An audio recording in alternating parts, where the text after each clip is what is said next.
Beneath the abyss lies the Luo Shan Hai, the most fearsome place in all the 9 provinces. A pain as sharp as being carved by blades jolted Ning Yuan awake. He curled up on the bed, his whole body trembling uncontrollably, heart pounding wildly. His skin flushed an eerie crimson as he gasped for breath in harsh labored bursts. Damn, it has the 6-fold pure blood curse flared up again, Ning Yuan muttered through clenched teeth. Between his brows 6 blood marks glowed, one had already dimmed while the remaining 5 burned a vivid scarlet.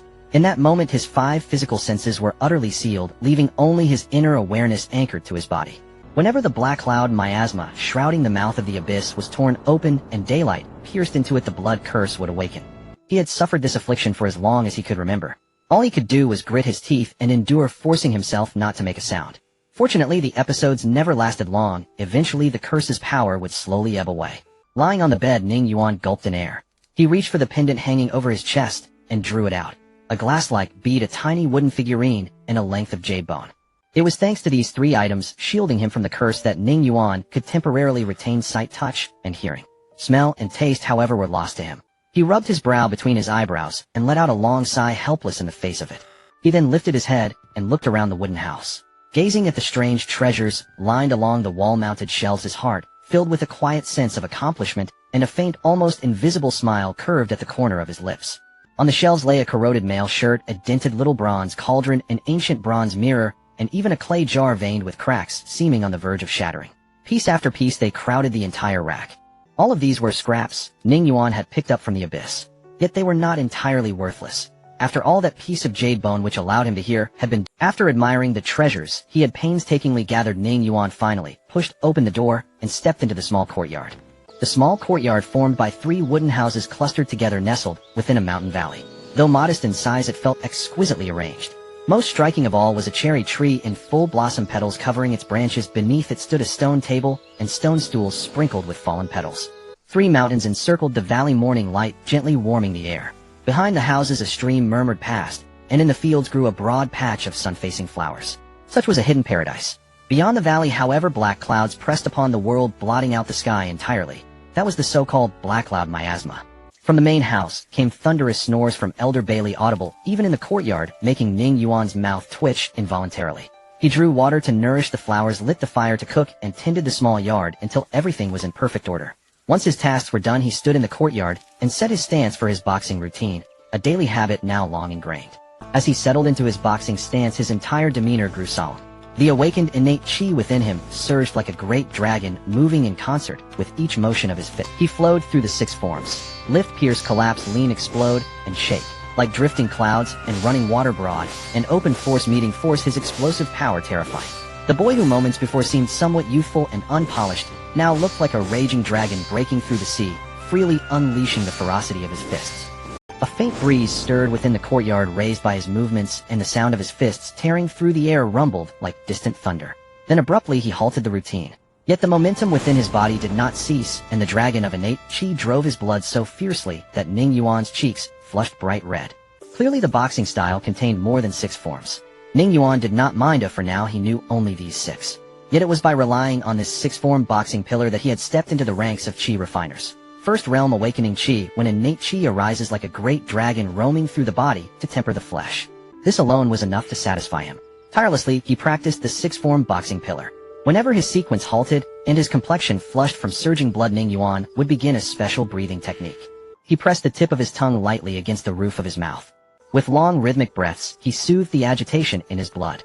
After only a few sets, sweat dampened his whole body, yet Ning Yuan remained immersed in the flow of his boxing, forgetting time itself. Meanwhile, on the other side, a door opened. A girl in a green dress sat in a wooden wheelchair, hands on the wheels, as she rolled herself beneath the cherry tree. Her delicate face seemed like that of a celestial maiden cast down from the 9th heaven, untouched by worldly dust. Her long black hair was casually tied into a ponytail behind her head, revealing a pale neck.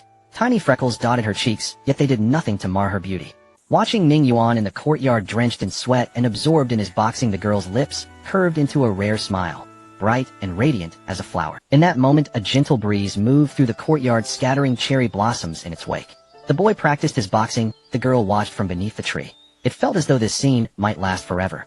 Just then, in the distant sky beyond the valley, a sudden white light flashed like a sword, striking down like a bolt of thunder, ripping the black clouds apart as it exploded across the heavens. The clouds rolled and surged like enraged waves, and even the earth trembled and roared. Startled from his boxing, the youth snapped out of his focus and looked toward the distant sky. The white light slowly dissipated, the black clouds remained, and even the morning sun could not pierce through them. Within the valley the sunshine remained bright, while outside the black clouds pressed upon the world like tide and wave, casting everything in gray and hiding any trace of the sky. The valley and the world beyond seemed like two separate realms. Only then did Ning Yuan let out a deep breath in relief. At least no sunlight had broken through, otherwise the blood curse would have flared again. The girl's gaze, however, grew heavy as she stared toward the horizon. Her gaze turned so cold it was unsettling. Ning Yuan glanced at the girl in the green dress and said with a smile, "Qingjie, when did you come out?" "I didn't even notice." Lu Mingxing replied with a light laugh. "You were practicing so seriously you didn't even notice me." Ning Yuan grinned, unconsciously scratching his head. Then Lu Mingxing changed the subject. "Are you going out of the valley today?" Ning Yuan nodded. I promised Yunshu. If I'm late, that girl will definitely give me a hard time." But Lu Mingxing shook her head, speaking earnestly. "Little brother, it would be better not to leave the valley for a while." Ning Yuan tried to reassure her. "Qingjie, it will be fine. You know what I'm like. And besides, Yunshu will be there." His gaze fell to Lu Mingxing's legs. Below the hem of her dress, the exposed portion of her calves looked thin, as if skin over bone unnervingly withered. The skin darkened and cracked like charcoal scorched by fierce fire. It was hard to imagine what horrors she must have endured to end up like this. Lu Mingxing regarded Ning Yuan helplessly, knowing she could not dissuade her little brother. At last she said, "Then be careful." Ning Yuan smiled, pulled a wool blanket over her legs, and then went back inside to gather his things. Before long he emerged carrying a large basket on his back, a cloth bag slung over one shoulder, and a hatchet in his hand. After exchanging a quick farewell with Lu Mingxing, he strode out the gate. Watching his departing figure, Lu Mingxing's eyes held even more worry. The valley mouth ahead was shrouded in gray that even sunlight could not penetrate. It looked like a devouring maw. She watched and watched as Ning Yuan's back slowly disappeared, her pale hand unconsciously tightening around the blanket. She knew that if it were not because of her. Once beyond the valley, Ning Yuan hitched the basket more firmly onto his back. No longer greeted by green vitality, his eyes met only grayness. This small valley was likely the only pure haven within the abyss. Outside lay broken walls, shattered stone hills, boulders the size of houses strewn everywhere, and earth so black it was frightening, like soil steeped in blood. Thin strands of mist drifted through the air, carrying a damp, rotten scent, though Ning Yuan could not smell it. To him all of this was so ordinary he felt a strange sense of familiarity instead. The abyss was a place ordinary folk feared like a tiger. To set foot here was already a near impossibility, much less to walk freely within it. This was an infamous ancient battlefield lying beneath a great chasm, its mouth perpetually swathed in black clouds. It was filled with indescribable strangeness, where even a patch of yellowed mud stained with tainted blood could claim a life. Danger lurked everywhere. A single misstep meant annihilation. Even mountain crest cultivators who strode across seas and peaks, and immortal level powers capable of plucking stars and grasping the moon, had fallen here in the abyss, more than one. Over the years Ning Yuan had indeed seen such things. In truth, he had witnessed all manner of oddities here. Yet none of this troubled him. After all, as Yunshu liked to say, he was a freak. Carrying the sixfold pure blood curse was a misfortune, but in its own way also a blessing. Recalling Yunshu, Ning Yuan winced as a headache crept in. His morning had been wholly consumed by the labor of tidying his residence. Mumbling under his breath, "It seems I must hasten. I dread being chastised." Ning Yuan lifted his aura. His jet black hair flowed as the awakened innate chi swirled within him, coalescing into a grand ethereal dragon that stirred the hem of his robe. With a booming boom, the ground beneath him suddenly exploded, carving out a basin-sized earthen pit as fragments of stone flew in every direction. Like an arrow piercing the sky, he soared across the ancient battlefield of Lin Yuan, agile as a nimble creature leaping over crumbling ruins and colossal chasms, while the roaring wind and blurred scenery accentuated his swift passage. Although the ancient battlefield of Lin Yuan might appear utterly foreign to others, to Ning Yuan, it was as familiar as the back of his hand. He navigated collapsed stone mounds and ruined palaces, his eyes scanning the shifting landscape with quiet assurance. At length he halted within a collapsed palace complex. Ambling slowly among the ruins, Ning Yuan studied ancient carvings on broken walls, vivid despite the passage of endless ages, exuding a time-worn vibrant aura. Scattered at his feet lay weathered human bones that crackled under a slight step, mysterious remnants of lives long past. Winding through the debris, Ning Yuan finally arrived before a relatively intact ancient bronze hall. Standing before its twin massive bronze doors intricately etched, with a celestial maiden in flight toward the moon, now marred by time, yet still imbued with mystery, he paused in silent reverence. No matter how many times he had witnessed it, a faint sense of insignificance still welled within him. Accustomed as he was to such sights, he only stepped forward to gently knock on the door, murmuring, "Little Shozi, I have arrived." Immediately the great door slowly swung open, releasing a piercing chill that made Ning Yuan shudder and take 2 hesitant steps back, his brows frosting white in a matter of moments. After calling out twice to no avail, a puzzled Ning Yuan leaned forward, peering inquisitively inside. Suddenly a fragrant breeze swept from behind, and an arm delicate as a lotus stem wrapped around Ning Yuan's neck, catching him unawares. He lost his balance and fell squarely into Yunshu's embrace. Ouch! Pain, pain, pain, pain. Ning Yuan pleaded with a bitter expression, yet Yunshu showed no hint of mercy as her other delicate hand formed a small fist and pressed firmly against his temple. You still feel pain? You dare make me wait so long? Has having a sister made you no longer wish to play with me? Behind Ning Yuan, his enchanting companion possessed delicate features, jade-like eyes, a snow-white nose, and skin as smooth as congealed cream. Clad in a snowy union top and a pleated skirt diffusing floral mist, her petite figure radiated an otherworldly charm that defied description. Yet in this moment her movements were anything but gentle. Baring her small canine teeth, she glared at the supplicating Ning Yuan with a look filled with latent resentment. I have arrived, haven't I? Ning Yuan mumbled lowly, his voice heavy with resignation after holding back his feelings for so long. Only then did Yunshu release him with satisfaction, clapping her small hands lightly and raising a playful brow as she teased, so. Were you just nosing around trying to sneak a peek into my boudoir? Come on, come on. I'm giving you this chance, so you'd best cherish it. With that, she looped her arm through Ning Yuan's and began to pull him toward the ancient bronze hall. Frantically, Ning Yuan shook his head, pleading no. No, let's not. If I go in, I fear I won't come out alive. Even before entering, he was trembling from the cold, and the thought of being frozen solid within was too dire to bear. That chance once missed will never come again. Yunshu winked, and with a delicate wave the great bronze doors closed with a resounding thud. Before Ning Yuan could utter another word, Yunshu nimbly climbed onto the basket behind him and settled inside. The basket prepared just for her. Let's go, Yunshu declared. Ning Yuan rolled his eyes and remarked, honestly, walking beside me is just fine. There's no need to always ride in a basket. Yunshu retorted with bright eyes, I just love riding in it. What's wrong with that? And besides, with you by my side, why would I even bother walking? Ning Yuan, nearly in tears, lamented weakly, as if his reasoning were perfectly valid. Seated in the basket and humming a cheerful tune, Yunshu appeared in high spirits, her merriment devoid of any malice toward Ning Yuan. In truth, she was truly frightened, as 6 years ago she mustered every ounce of courage to step out of the ancient bronze hall only to be trapped in a dilapidated mystical array mere steps away despite all her efforts to escape. Then by chance she encountered Ning Yuan, who was wandering about for playful fun. At that time, he was only 9 years old. Now Ning Yuan still recalled how Yunshu, trapped within the ancient array, had gazed at him with a pitiful, almost abandoned expression, like that of a forsaken bunny, while he nonchalantly carried her out, his own face marked by astonishment. Meanwhile, Yunshu, seated in the basket, looked down at Ning Yuan, ambling leisurely through the ruins, utterly convinced of his prowess. Perhaps unbeknownst to Ning Yuan as a cultivator, she could perceive the hidden intricate formation patterns scattered about. One misstep on these age-defying symbols could spell doom, while a fortunate step might merely ensnare for a while. Yet they held no sway over Ning Yuan. Ningir, perhaps in your past life, you saved the entire world. Yunshu suddenly blurted out, marveling at how he could treat the myriad strangeness of Lin Yuan. She could not fathom what compelled Ning Yuan to stroll through perilous Lin Yuan as if it were his own garden. With a rolling of his eyes, he warned while shaking the basket, and besides, I'll just toss you out then. Yunshu retorted sharply, tch, if you dare, just wait to see who will gather the shadow pearls for you. Ning Yuan rubbed his head, not holding a grudge, then shifted the subject as he asked little Shozi, is it true that in Xia Fengdu there exists a precious remedy that can heal Sister Qing's leg injury? Yunshu murmured enigmatically, if there is none in Xia Fengdu, then truly nothing exists in this world. Besides, didn't the tender sprout we discovered together work? That sort of thing I have seen in Xia Fengdu. Your sister's injury is no trivial matter. Not every cure works. Ning Yuan's eyes grew resolute as he added, by all means I must secure that precious remedy. Yunshu leaned in conspiratorially and whispered, aren't you even a little curious about Sister Qing's origins? Ning Yuan paused briefly, merely a moment, and then said calmly, there are many things in this world that pique my curiosity, but not everything needs to be fully understood. Then a warm smile spread across his face as he remarked, I only know that she is my sister. Even if she was found, she is still my sister. Yunshu, with a lovey-dovey look, sat comfortably in the basket, gazing upward at the rolling black clouds above. A trace of bewilderment flickered in her eyes as she murmured, the heavens are about to change. What? It's nothing. Ning Yuan carried a bamboo basket on his back, within which sat Yunshu, a peculiar pair racing swiftly beneath the abyss.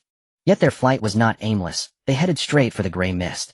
In truth, most of the abyss had already fallen under its suffocating dominion, and even for Ning Yuan, an anomaly among anomalies, the mist-shrouded lands remained an absolute forbidden zone. He could traverse the ancient battlefield unimpeded, heedless of hidden perils, but he would never, not even by a hair's breadth, cross that invisible boundary into the mist. As Yinshu put it, beneath the abyss lies the threshold between life and death. Where the gray mist lingers, death reigns supreme. Any living soul who enters meets but one fate, dissolution of body and Tao. Within that mist dwelled a peculiar entity, the little ghosts, and their purpose here was to harvest the Yin pearl embedded in one such creature's form. This pearl contained a rare primordial blend of life and death qi, yin and yang harmonized in perfect equilibrium, making it a peerless elixir capable of extending lifespan, exceedingly rare and precious. Yet Ning Yuan cared little for longevity. He sought the Yin pearls solely to trade them in Xiaofengdu for a miraculous medicine capable of healing Lu Mingqing's leg injury. Lost in thought, Ning Yuan gradually slowed his pace. Wisps of gray mist already curled through the air around him. Crouching behind a shattered boulder, he peered forward. Before him, thick veils of ashen fog receded inch by inch, revealing three ghostly figures drifting, without purpose, just beyond its edge. Yunshu's delicate brows furrowed slightly, as she disliked the mist's acrid scent. Patting Ning Yuan's shoulder, she asked, "Brother Ning, same plan as always?" Yunshu's delicate brows furrowed slightly, as she disliked the mist's acrid scent. Patting Ning Yuan's shoulder, she asked, "Brother Ning, same plan as always?" Ning Yuan nodded, pulling a cloth from his satchel and wrapping it tightly over his face. Though he could not smell the mist, inhaling it was unwise. No one knew what unseen corruption it might leave behind. He moistened his dry lips. Opportunity knocked, but once. If these solitary little ghosts slipped back into the mist, who knew how long they'd wait? Yunshu's beautiful eyes gleamed with quiet excitement as Ning Yuan lowered his stance, his gaze locking unblinkingly onto one ghost. With the primordial great dragon coursing through his meridians, his vitality surged, power magnified tenfold. A muffled thunderclap echoed as his body launched forward like a bolt, closing the distance in an instant. Such violent motion inevitably drew the ghost's attention.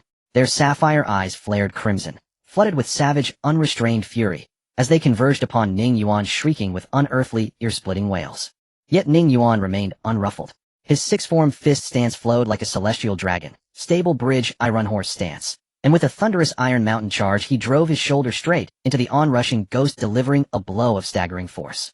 A deafening thunderous crash resounded. The ghost hurled backward, slamming into a massive boulder whose surface fractured outward in jagged radiance. Without pausing to assess the impact, Ning Yuan twisted sideways like an eel, evading a clawed strike aimed at his face. With three ghosts converging, eliminating one first was the only viable strategy.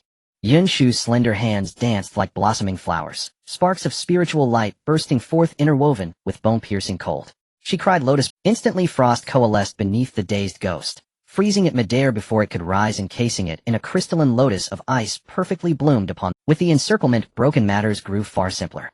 Ning Yuan darted and weaved relentlessly, then seized his chance. A devastating upward elbow strike shattered the ghost into dissipating mist, followed by Yunshu's icy spear piercing it cleanly through, both subdued in swift succession. Ning Yuan dropped to one knee, breathing heavily. To confront such spectral entities barehanded, as a mere chi cultivator, was no trivial feat. His left shoulder bore a deep violet-black hue, not bruising, but something far more insidious. It was a creeping, marrow-deep chill, an alien, cold, utterly distinct from Yunshu's cultivated frost. Only by stirring his blood with the primordial great dragon's circulation did the warmth slowly return. Yunshu, still seated in the basket, beamed triumphantly. Impressed.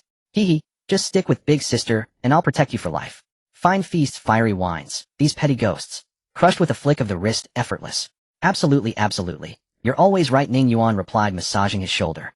I shall henceforth rely entirely on Lady Yun's benevolent patronage. Yunshu rolled her eyes as Ning Yuan shattered the three frozen ghosts, releasing wisps of gray mist, leaving only two Yin pearls behind, thumbnails eyes icy cold to the touch, like holding twin shards of winter's heart. Not every little ghost bore a Yin pearl. It depended entirely on fortune. Over the past half-month, Ning Yuan had gathered barely 100. At that moment, Ning Yuan abruptly whirled toward the mist, where like a retreating tide the gray veil withdrew violently, revealing distant guttural, ghostly roars and thunderous impacts echoing from its depths. Something's wrong. I know this place well. Such rapid retreat defies all logic. Ning Yuan frowned in bewilderment, when Yunshu suddenly chirped, her voice tinged with glee. Brother Ning. Look. Are those Yin pearls on the ground? Ning Yuan blinked, following her gaze. Where the mist had receded, scattered points of soft luminescence shimmered across the exposed earth. What are you waiting for? Go pick them up. Yunshu urged, utterly unconcerned by the mist's unnatural withdrawal. Ning Yuan shook his head. When things defy reason, danger lurks close. And those ghostly cries from within the mist carry grave weight. As the master taught, a noble person does not stand beneath a crumbling wall. Yunshu rapped his skull sharply. Do you want that medicine for Qingjia, or not? If profit lies unclaimed, Before she could finish, Ning Yuan plunged forward without hesitation. There was no true choice. Risk was justified for Qing Jie's sake. What else needed deciding? Sure enough, the glimmering specks were indeed pearls, filling Ning Yuan with pure unadulterated joy, as if gathering coins from the earth itself. One hand wielded a small trowel, the other a woodcutter's axe, his movements fluid practiced. Yunshu watched speechless. She knew well his eccentric passion for scavenging discarded treasures. The mist continued its dramatic retreat, and as they advanced deeper, the ground yielded ever more pearls.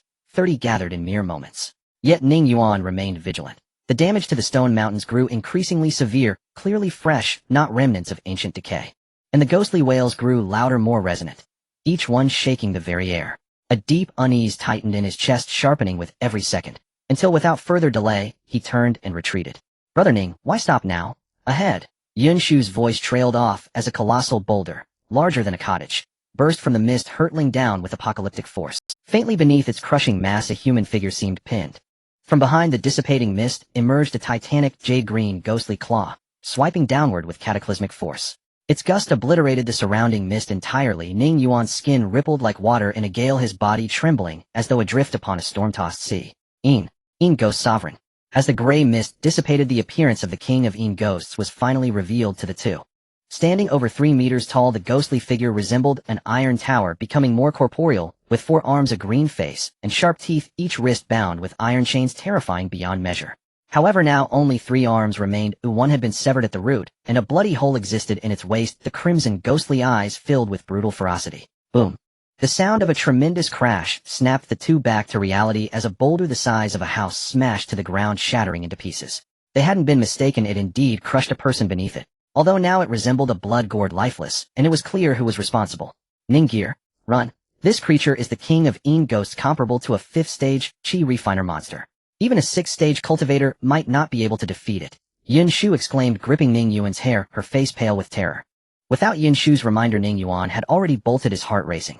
He was merely a lowly 1st-stage chi refiner, just managing to awaken his chi far from his peak, while Yunshu was considerably stronger, a 3rd-stage Sea transformation cultivator. Attempting to confront this king of Ghosts was akin to a fool's dream. Amidst the flying debris, he did not dodge, but charged forward. At this moment, even a slight delay could lead to irreparable consequences. The king of Ghosts first glanced at the blood gourd that lay motionless in the pit, then instantly locked its gaze onto the fleeing pair. Swinging its arms, the iron chains of the ghost swept through the air, creating a whistling sound piercingly sharp. Ningir. To the left. At that moment, Yunshu clung to the edge of the basket, glaring at the descending iron chains, and shouted in a panic. Ning Yuan did not hesitate and changed direction, mid-sprint, his bones and muscles protesting under the strain. In the blink of an eye, the iron chains struck down, the two narrowly evaded, the earth shook, and the scattered debris flew like cannonballs. With a wave of her delicate hand, Yunshu summoned a heavy ice wall from the ground, blocking the falling debris. She then cast a spell seal onto Ning Yuan's back, which was the divine movement technique. This increased Ning Yuan's speed by over 50%. Yet the king of Ghosts showed no signs of stopping, its legs planted firmly on the ancient battlefield, charging forward, clearly still furious and bloodthirsty. Return to the divine maiden palace. Those remnants of formations are enough to subdue this ghost. Yunshu's complexion had turned slightly pale. It should be noted that there was no spiritual energy available in this abyss. She, as a cultivator, had opened her innate divine court and had achieved the 3rd stage of sea transformation, forming an infinite sea of spiritual energy within her dantian. The techniques she employed drew from the boundless sea of spiritual energy within her body, but without a means to replenish her energy, even this endless sea could run dry. No one knew how many years Yunshu had spent in this abyss. Ning Yuan gasped heavily, shaking his head. He said, "There's no time, I have a plan, just hold on tight." With that, he dashed towards the side of the shattered palace complex, clearly having prepared to flee before he even entered. Though the king of Ghosts was massive, its movements were not slow. It occasionally picked up boulders the size of houses and hurled them at the two, displaying immense brutality. Thanks to Yunshu's reminders, Ning Yuan was able to escape unscathed, darting into the ruins of the palace. The king of Ghosts paid no mind to anything and charged in after them. As its massive foot struck down, brilliant spiritual light suddenly illuminated the crumbling walls, activating the array patterns, and the sound of swords rang out sharply, slicing down like autumn waters, leaving a foot-long gash on the leg of the king of Ghosts. With a terrifying scream, its eyes filled with even greater brutality, 3 ghostly hands swung the iron chains in a furious assault, illuminating the damaged array patterns, all triggered in an instant, and soon drenched the king of Ghosts in blood. At this moment Ning Yuan had burst out of the palace ruins, but was gasping for breath, a wave of weakness, washing over him, his legs feeling as heavy as lead. This was the first time he had fled for his life with such desperation. Yet he did not stop, quickly discerning the direction and sprinting away. At this moment Yinshu's face was filled with worry. No. The remnants of that palace group are too ancient, their power has greatly diminished, and cannot stop the King of Yin Ghosts. It was clear that the King of Yin Ghosts had also burst out covered in blood, but unharmed. Nonetheless, it had allowed Ning Yuan to create a significant distance.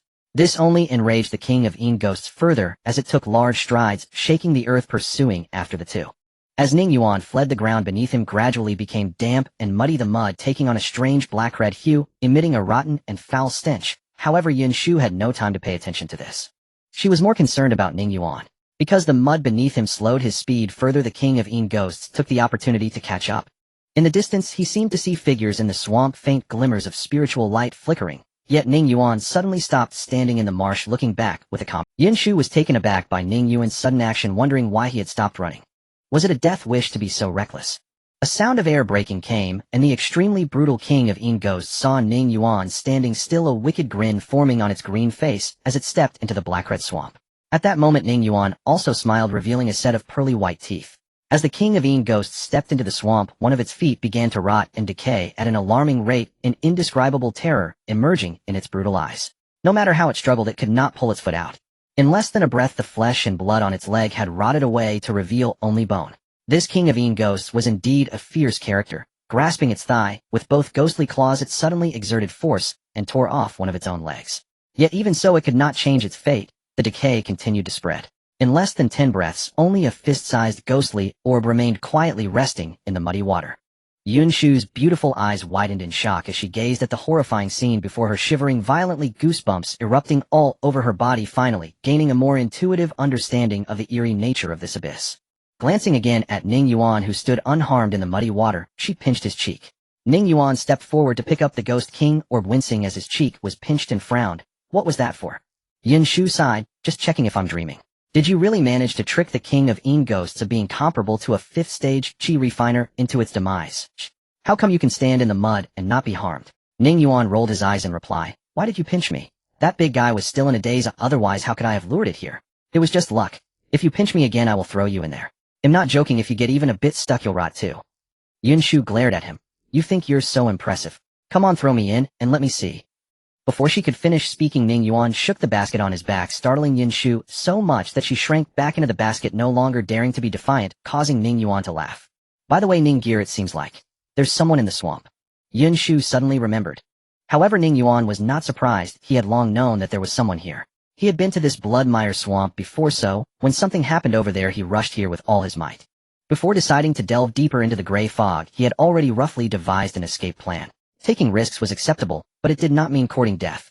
As a mere refining chi practitioner, he certainly understood what his greatest asset was, which was the abyss itself.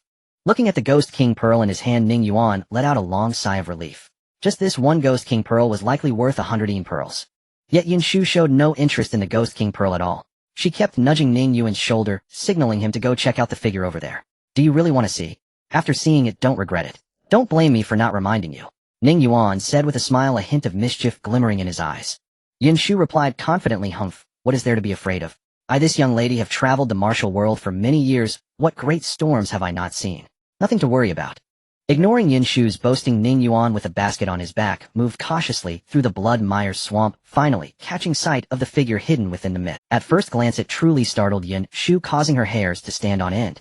There stood a figure, one foot planted in the blood mire, the other foot poised, as if the exposed flesh and bones rotted and regenerated repeatedly, and one could even see the heartbeat of the heart and the flow of blood within the veins.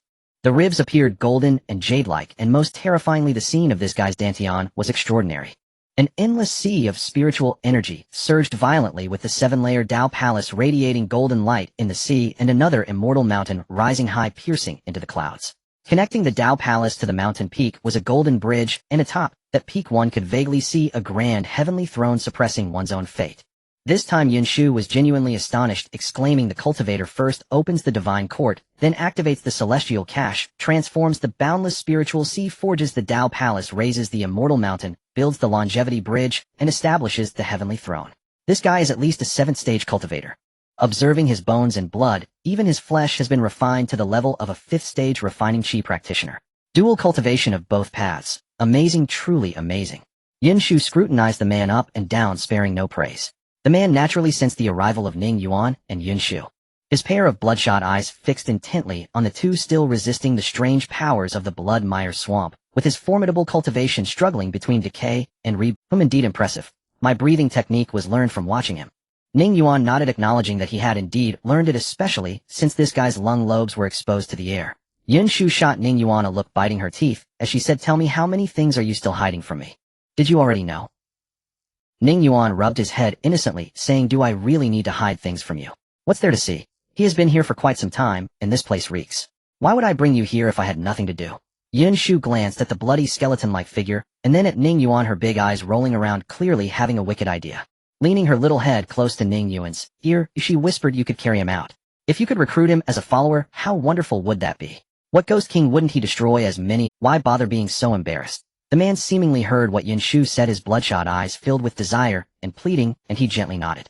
The fragrant wind brushing past made Ning Yuan shiver. He looked at the man and said, "You little crafty one, only you would think of that. This person is not the same as a ghost. He is too powerful. In the end, who becomes whose follower is still uncertain. You know my situation well." This was clearly directed at the man. Ning Yuan had considered it, but the risks were too great. The Bloodmire Swamp had already claimed the lives of some beings, and Ning Yuan did not want to provoke it further. He was well aware of what his reliance was. Yin Shu pouted thought for a moment, and indeed felt that way, but still said, "Tch, boring. But it was worth it. With this unexpected gain, capturing that precious herb is not a problem." Ning Yuan had already grown accustomed to Yin Shu's stubbornness. He weighed the basket, and said, "I'll take you back to the goddess palace first. Recently the abyss has been a bit unsettled. When the little Fengdu descends, I'll come find you." He then ignored the man's pleading gaze, and turned to leave. Before departing, he took a ceramic jar from his bag, and collected a good amount of blood mire into it. Hey Ninga. Carry me for a while longer, the goddess palace is so boring." Yin Shu pleaded sweetly, coaxing Ning Yuan, clearly reluctant to go back. But Ning Yuan ruthlessly refused, saying it's too dangerous in the abyss once night falls. No matter how Yin Shu pleaded, Ning Yuan remained unmoved, delivering her to the goddess palace. Yin Shu reluctantly climbed down from the basket, looking at Ning Yuan, who smiled and waved goodbye. She couldn't help but stomp her foot in anger. "Once home, don't go out again for a while. When the little Fengdu descends, I'll have Honke call you." Ning Yuan paused. He seldom saw Yin Shu looking so serious. He nodded and said, "Yes, I understand."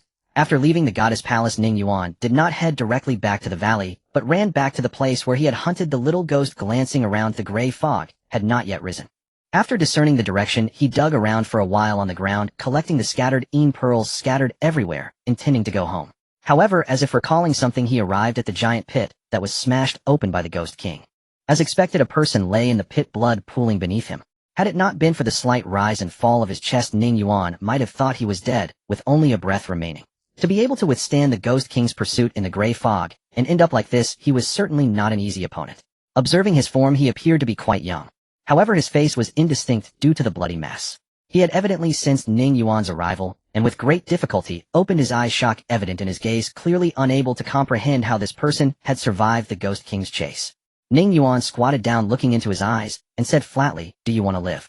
Or do you want to die?" His remaining consciousness granted him a bit of clarity. He moved his lips, but only blood flowed out. Yet his gaze made Ning Yuan's heart clench tightly. What was contained within was not fear nor pleading, but a resilient yearning.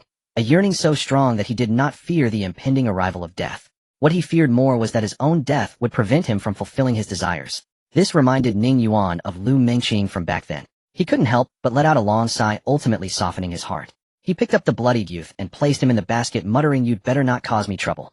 At this point, Ning Yuan's eyes turned cold. "Otherwise you will regret not having died here in the first place." Shouldering the basket and gazing at the gradually rising gray mist, Ning Yuan's expression stiffened slightly as he murmured to himself, "Indeed, something feels off. I wonder how the stone tablet is doing. If it has also changed, that would be troublesome." A hint of worry emerged in his eyes.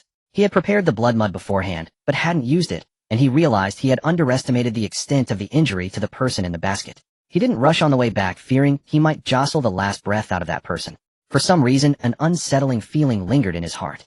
The reason he saved this person wasn't out of overflowing sympathy. He had acquired numerous pearls and the unexpected Ghost King pearl. Ultimately, it was out of a sense of obligation, as Ning Yuan disliked being indebted to others.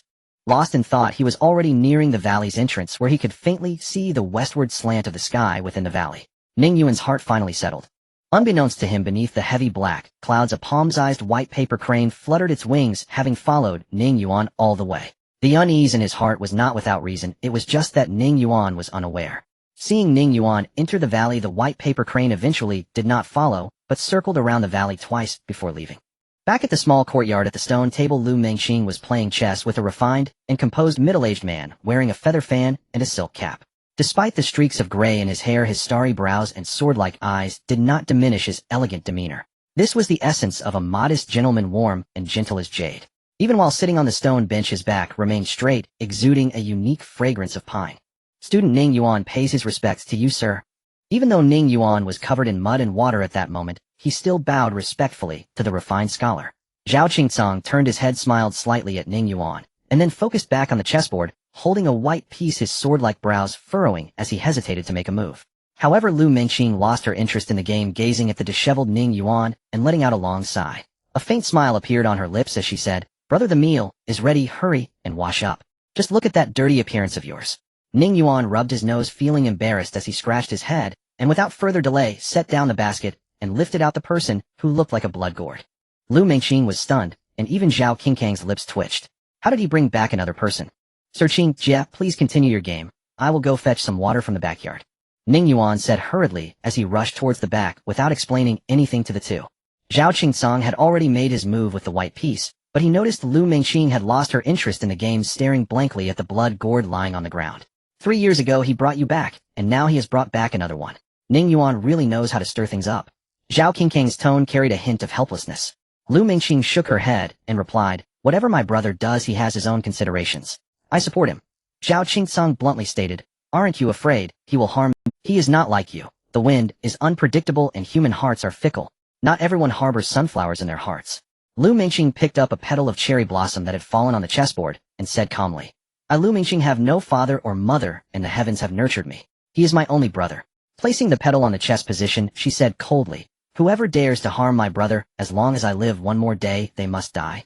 Zhao Qingcang gazed at the chessboard, speechless, having lost yet again. He had never won against Lu Mengqing in chess. "Since you care so much for him, sigh. Ning Yuan should not have saved you back then." After saying that, he looked up at the sky, a hint of weariness in his starry eyes. Lu Mengqing's beautiful eyes also dimmed, her delicate hand gripping the corner of the blanket tightly, unable to let go. "Taoist friend, the uninvited guest has arrived, surrounded by wolves. I am already prepared. The time left for you is limited. The opportunity in life has come. Whether you can break through this final barrier depends on fate." Lu Mengqing replied stiffly, "Fate? I do not believe in fate. Do I believe in human determination overcoming fate?" Zhao Qingcang shook his head, laughing bitterly as he stood up. Taking a step forward, his body transformed into boundless spiritual light and shattered, leaving no trace of him in the courtyard, only his words lingering in the air.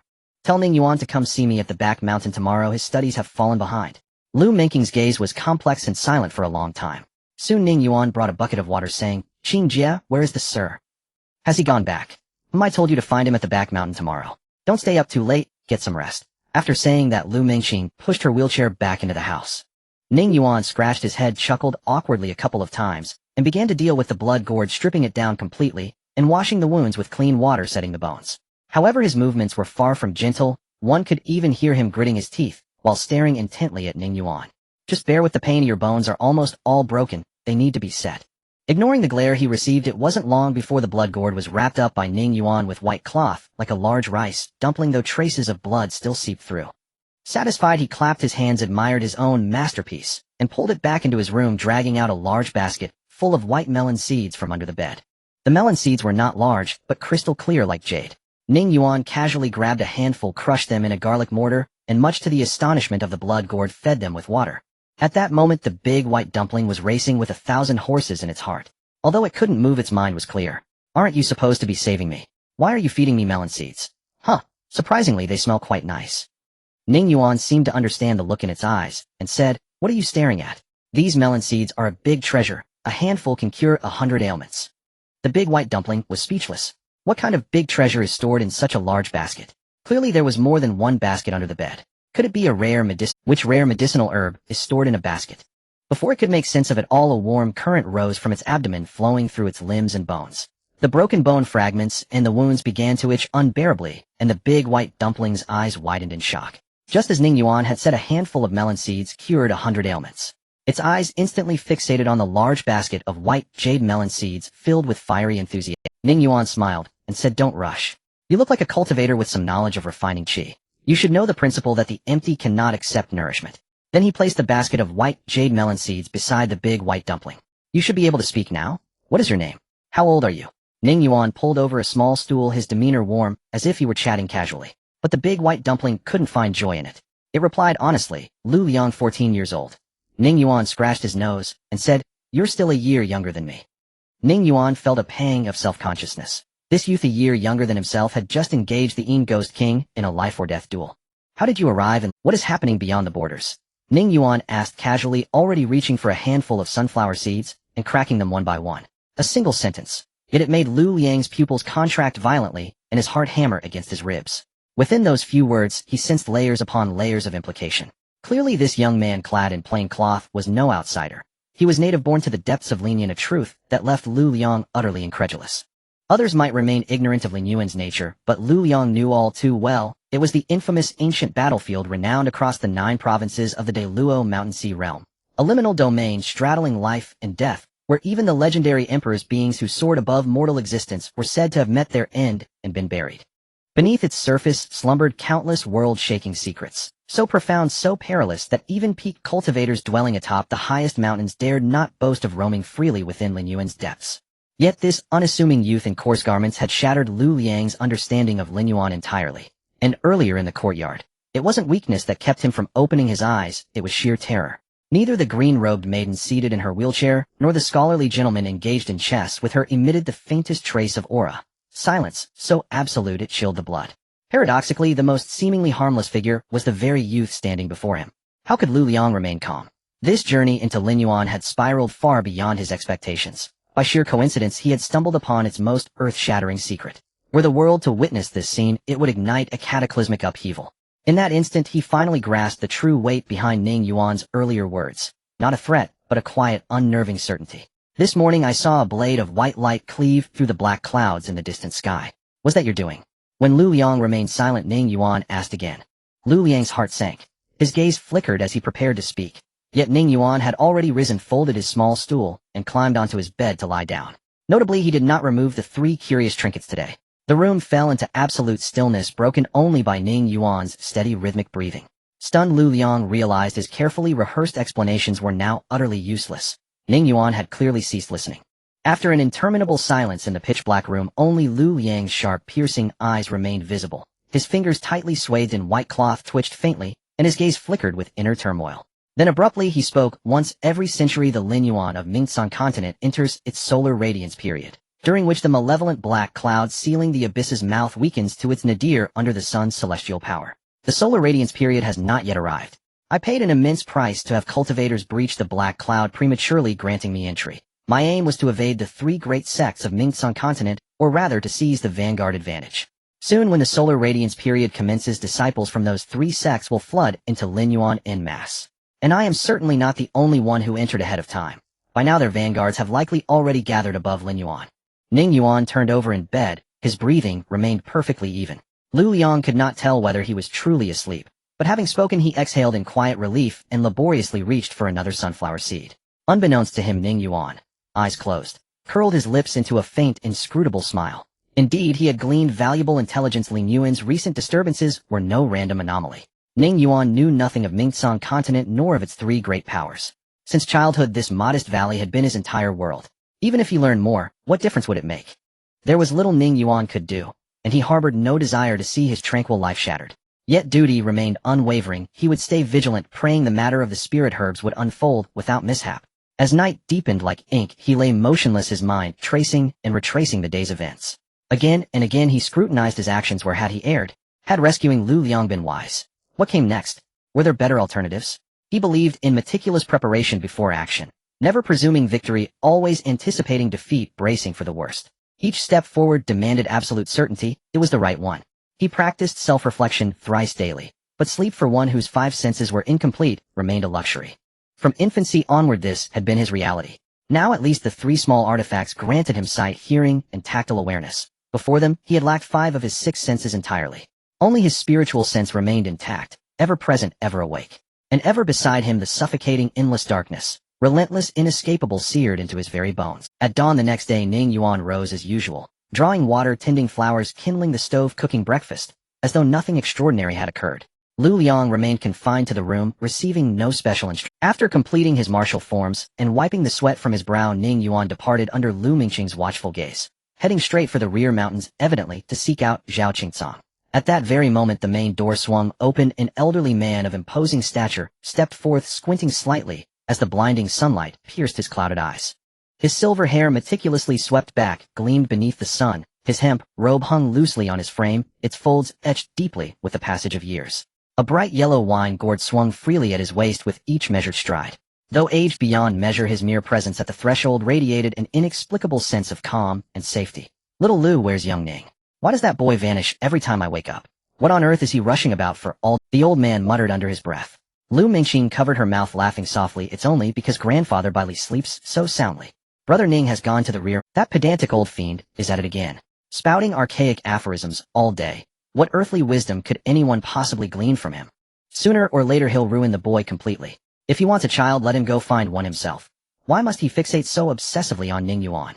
One day I'll chop that old Zhao into pieces, string him up on pine torches, and roast him alive. With that he seized his wine gourd and took a long, furious swig before storming out of the courtyard, cursing all the while. Embedded in the stone millstone before the gate stood a rust-eaten iron sword, so decayed it resembled one unearthed after millennia buried in soil. Bai Lijeng yanked it free in a fury and strode toward the rear mountains. Lu Mingqing watched silently, counting inwardly 1, 2, 3. True to form, Bai Lijeng had barely taken 2 steps toward the mountains before whirling around and stomping off toward the valley entrance, muttering curses until he vanished from sight.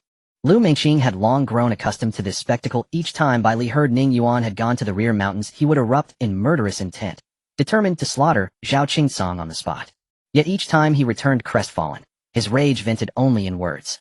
Lu Mingqing wheeled her chair first to Bai Lijeng's chamber to clean it thoroughly, then carried a basin and rag into Ning Yuan's room. At that precise moment Lu Liang, wrapped head to toe in white bandages like a plump rice dumpling, lay lazily on his side, crunching sunflower seeds and idly swinging his bare feet. When Lu Mingqing entered, he jolted, suddenly finding even the tastiest seeds utterly flavorless. Startled, Lu Liang no longer dared to leisurely lie on the ground and eat seeds. Ignoring his injuries, he struggled to sit up straight, even gathering the scattered sunflower seeds into a small pile with his chubby hands. That single glance from Lu Mingqing frightened Lu Liang so much that he broke into a cold sweat, not daring to breathe. Lu Mingqing was meticulous in her cleaning, wiping down the furnishings in the room one by one with gentle movements, not even overlooking the treasures that Ning Yuan had brought back from the abyss. Lu Liang meanwhile secretly watched Lu Mingqing, mirroring her movements, stealing glances before quickly averting his gaze, as if afraid of being discovered. It wasn't until Lu Liang spotted an inconspicuous ceramic jar on the shelf that he could not tear his gaze away. His eyes were fixed on it, filled with bloodshot intensity, and his breathing grew heavy. The jar was no larger than a palm, with a yellowish hue and covered in cracks, looking as if it might shatter at any moment, just one of Ning Yuan's many scraps. Remember not to touch my brother's things, Lu Mingqing casually reminded him, and pushed the wheelchair out of the room. Only then did Lu Liang come to his senses, nodding heavily.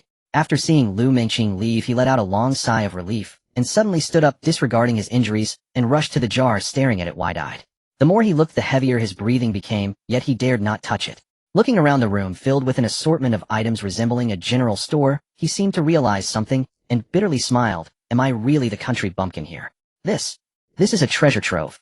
On the back mountain a path leads straight to the peak, and Ning Yuan walked briskly, having traversed this road countless times since childhood. At the summit, rugged blue stones jutted out, and an ancient pine tree stood tall, its roots resembling a dragon as they nestled into the rocky crevices. However, the branches and leaves of the old pine had turned yellow, housing a sense of decay.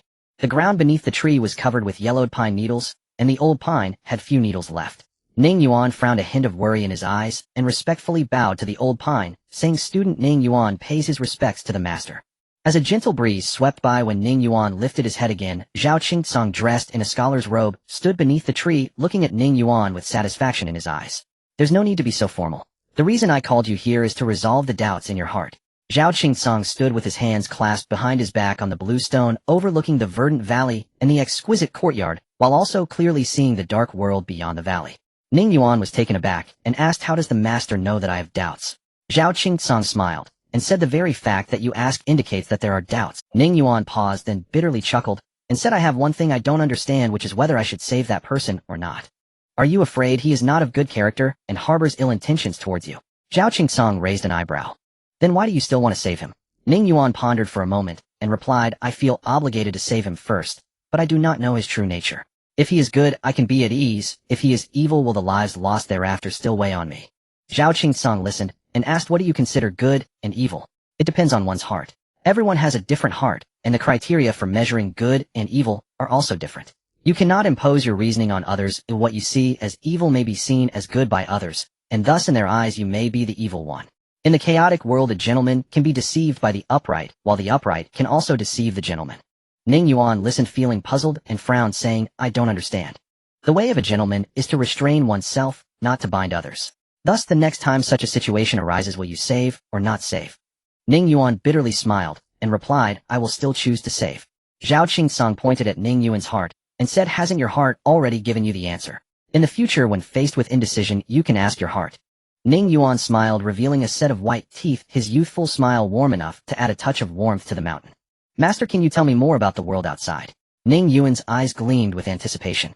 Zhao Qingsong sat down on the blue stone and patted the space beside him. Ning Yuan hurriedly ran over and sat with his knees hugged.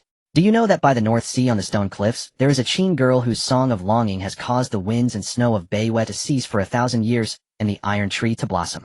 With a single performance, all the fish in the sea come to pay their respects, leaping to transform into dragons. There is also a mountain and sea painter who wanders the world, whose brushwork astounds the gods and spirits, able to capture all things in his paintings. It is said that he can paint the world, but he cannot paint the one he longs for in his heart. The old pine recounted one captivating story after another, as if he had witnessed and experienced everything himself, portraying a breathtaking rivers and lakes, as if he himself were a part of that world. Ning Yuan was enchanted, and he did not know when the sky had tilted with the sun setting as a large and small figure sat on the blue stone, gazing into the distance, thinking of the wondrous world and the beautiful rivers and lakes. Zhao Qingsong observed the longing in Ning Yuan's eyes, and the feelings in his heart were too complex to express to others. He had painted a beautiful rivers and lakes in the boy's heart, yet he did not know whether it was good or bad. Because he knew the youth might never escape the abyss in his lifetime. The flashy garments and spirited horses of the rivers and lakes, the thrilling vendettas and friendships, as well as the magnificent wonders of the mountains and seas might merely be a beautiful dream for Ning Yuan. The night breeze was slightly cool, and as Ning Yuan prepared to rise and bid farewell, he was called to a halt by Zhao Qingsong. Under the night sky, his gaze dimmed slightly as he finally spoke. Ning, what kind of future do you truly wish for? Ning Yuan returned to the small courtyard under the cover of night, and was momentarily taken aback at the stone pillar by the entrance, as the rusted iron sword that had been stuck in it had vanished. Has the old man gone out again? I wonder how long he will be gone this time. Ning Yuan murmured to himself, looking up at the rolling black clouds, a hint of worry flickering in his. After all, the situation above Lin Yuan was far from optimistic. Thinking of this, Ning Yuan instinctively clenched his fists so tightly that his knuckles turned white. Upon entering the room, he found a bowl of noodles on the table, still steaming. Ning Yuan felt a pang in his nose and rubbed his eyes, not paying attention to Lu Liang, who was sitting upright beside him, and began to eat the noodles in silence. At that moment, Lu Liang had removed the white cloth and changed into a white robe. Having eaten seeds all day, his wounds were almost healed. After Ning Yuan finished the noodles, he turned to look at Lu Liang, who was without a doubt a handsome young man with red lips and white teeth, brows like distant mountains, eyes like stars, and a tall nose. A perfect picture of a graceful young master. Your wounds are nearly healed. Let's leave tomorrow. No matter what you intend to do in Lin Yuan, just don't return to this valley. Ning Yuan said calmly, though his tone carried an undeniable authority. Upon hearing this, Lu Liang became anxious. How could he bear to leave? He quickly stood up and said, since you saved me from the brink of death as your younger brother, I have no way to repay you. We feel as if we have known each other for ages. I, Lu Liang, will never forget your kindness until the day I die. How about we become sworn brothers? I don't ask for the same year, same month, or same day of birth. Just wish for it. Ning Yuan widened his eyes in shock and quickly interrupted, Stop. What do you mean by that? Lu Liang patted his chest, asserting, naturally, I mean it literally. Clearly this fellow had not only been eating seeds all day, but had also thought out this reason long ago, wanting to stubbornly stay here. However, Ning Yuan never expected such a bizarre reason of becoming sworn brothers. Don't.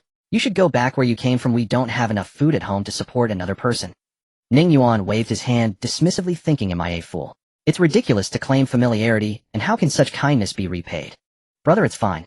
I, Lu Liang, am also a cultivator, having reached the 4th stage of Dao Palace, and as a refining chi practitioner, I have mastered the 3rd chakra. I can survive without food. Lu Liang said earnestly. Ning Yuan gaped, staring at the sky. Brother, let me explain slowly. In a few days, the younger generations of the three major forces of Mingtsong Prefecture will flood into Lin Yuan. Once every 100 years, all three families take this very seriously, so the disciples who can enter Lin Yuan will surely be strong. With me here, I can help you eliminate strong enemies. As the saying goes, one good man is supported by three. Even if you are powerful, can you really face four legs with just two fists? Just leave it to me. Ning Yuan was astonished. He did not expect Lu Liang to speak so boldly, and indeed, it was a concern of his own. Without hesitation, he asked, "Are you really that strong?" Lu Liang, upon hearing this, waved his hand, and with a flash of spiritual light unfolded a folding fan with the four bold characters, "I am a good man," written on it. With a hint of arrogance, he said in an old-fashioned manner, "To be honest, there aren't many capable young people in Mingtsong Prefecture." Gazing at Lu Liang, who held the folding fan and radiated a unique charm, Ning Yuan felt a longing for the world outside Lin Yuan. "Just how strong are you?" Ning Yuan asked with a smile. Lu Liang wrinkled his brows slightly and pointed at Ning Yuan, saying, "For instance, if it really came to a fight, I could take on 10 of you with one hand."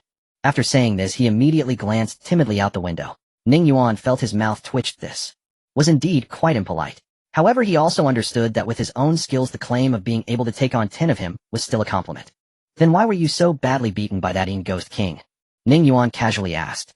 Lu Liang's expression changed, and he flipped the fan again, revealing the four characters. "What can be done against the dust?" "Well, there is a reason for that. That gray mist is not simple. Ooh, I really suffered a great loss." His voice grew smaller as he continued looking at Ning Yuan. He truly did not know how Ning Yuan had dealt with that Ghost King. Ning Yuan touched his nose and murmured, "I am a good man. What can be done against the dust? Interesting. Now tell me, why did you come to Lin Yuan, and why are you so insistent on staying here? You should know that I am already showing you a lot of face by allowing you to leave the valley alive. The winds are ever-changing and human hearts are unpredictable. You lad have spoken nothing but lies, and I am taking a gamble. Betting that you won't harm me, betting on your true intentions." Lu Liang became anxious and was about to speak, but Ning Yuan continued, "If a person treats me with sincerity, I will treat them sincerely in return. Think carefully before you speak." Lu Liang gritted his teeth, his gaze hardened, as if he had made a decision. He pointed the folding fan at the broken ceramic jar on the wooden rack, and said, "It's for that." Ning Yuan was taken aback. He never expected that Lu Liang was after that thing. "I initially wanted to build a good relationship with you, and use some clever tricks to get it in hand. I need it as a divine object to suppress the boundless spiritual sea in my... Since you are so sincere, I will be straightforward as well. If you give it to me, I will help you kill. No matter who from any family in Mingtsong Prefecture, regardless of their cultivation level, I will help you handle it. If anything goes wrong, I will take care of it for you. How about it?" Lu Liang stared intensely at Ning Yuan. He too was taking a gamble. If Ning Yuan intended to kill him tonight, Lu Liang believed he would not be able to walk out of this small courtyard. Ning Yuan stood up, grabbed the ceramic jar, and tossed it to Lu Liang, startling him, who immediately caught it with both hands, fearing it would fall. "This?" Lu Liang was stunned. Ning Yuan said lightly, "The jar is yours. You don't have to kill anyone. Let's go." Lu Liang, still in disbelief, said, You just gave it to me. Do you know what this is? Countless people have perished for it. Do you realize how?"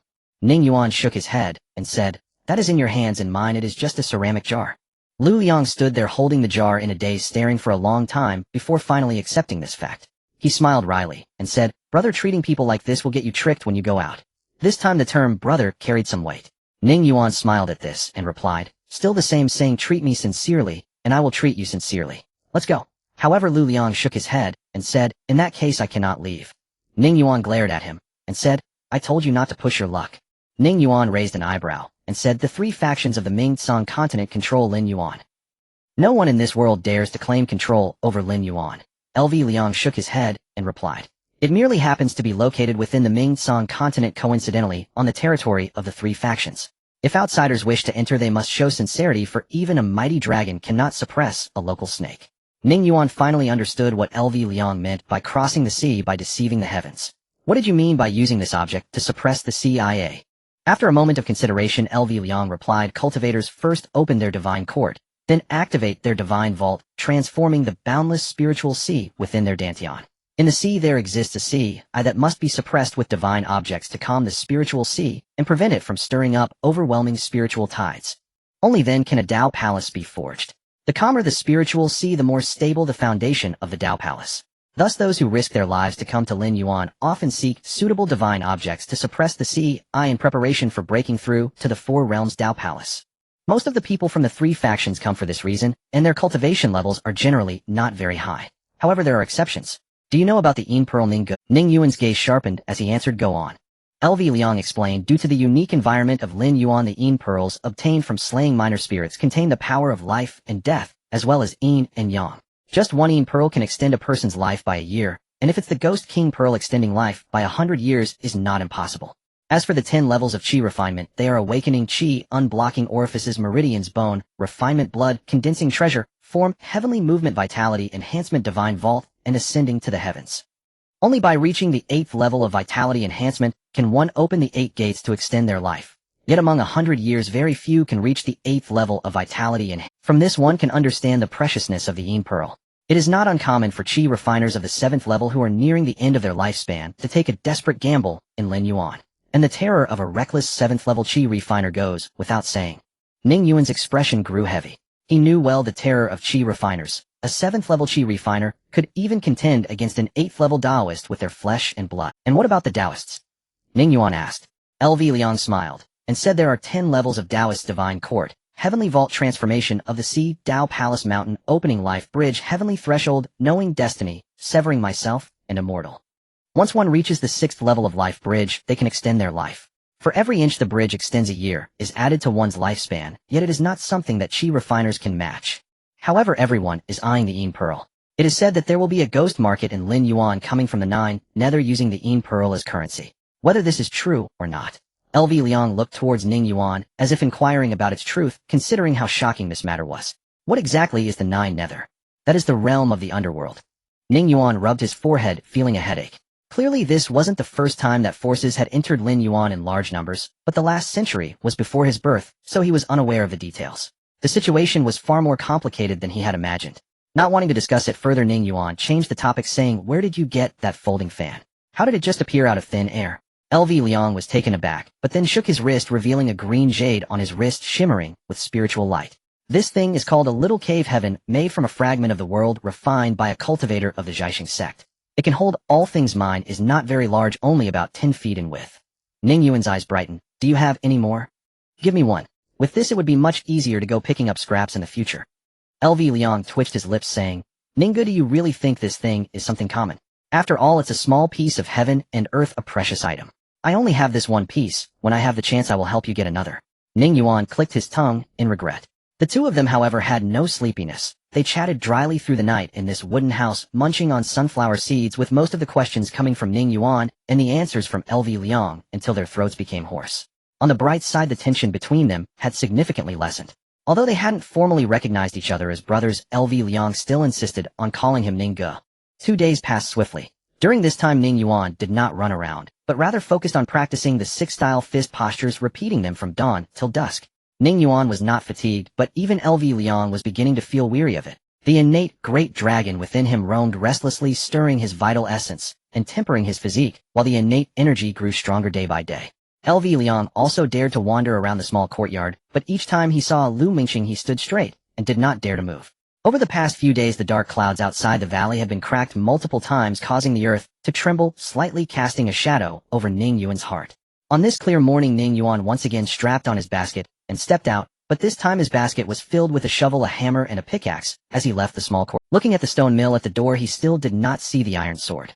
Bai Li Zheng had not returned home, and Ning Yuan's worry grew deeper. He rubbed his face vigorously and headed straight for the valley. This time Lu Mingqing did not speak to dissuade him, for she knew that her brother was well aware of his own heart. However, this made LV Liang anxious. This time Ning Yuan had no intention of taking him along, and no matter how he urged, Ning Yuan would not relent. In the small courtyard, only LV Liang and Lu Mingqing remained, and he was afraid. LV Liang watched Ning Yuan leave the valley, then turned back only to see Lu Mingqing sewing clothes beneath the cherry blossom tree, spending the whole day doing farm work. Lu Mingqing raised her head, and their gazes met, causing LV Liang to stiffen. Immediately Lu Mingqing waved to him. LV Liang's face turned pale, yet he still obediently walked over, his expression grave, as if he were heading to the execution ground. Lu Mingqing set aside her work and looked at LV Liang softly, saying, You seem to know something about me. LV Liang's forehead had already begun to sweat slightly, as he awkwardly laughed. No. Nothing. Lu Mingqing ignored him and continued to ask, Are you from Zhongzhou? The Jiang family. Upon mentioning the Jiang family, LV Liang instinctively tightened his lips and shook his head, saying, My surname is LV. Lu Mingqing, however, said, Do not tell my brother about my matters. I do not want him to know those things. They are all in the past. LV Liang bowed, and said, "Rest assured, Lu Fairy." Looking at LV Liang in front of her, Lu Mingxing smiled, and asked, "What do you think of my brother?" LV Liang was taken aback, and sighed, "Ning Gu. He is a good person. It's just that in this world it's easy to find scoundrels, but hard to find good people." Lu Mingxing flipped her hand, and handed him a piece of bright red jade, saying, "Next time my brother goes out of the valley, you go with him." After tucking away the precious jade, Lu Liang let out a long sigh of relief.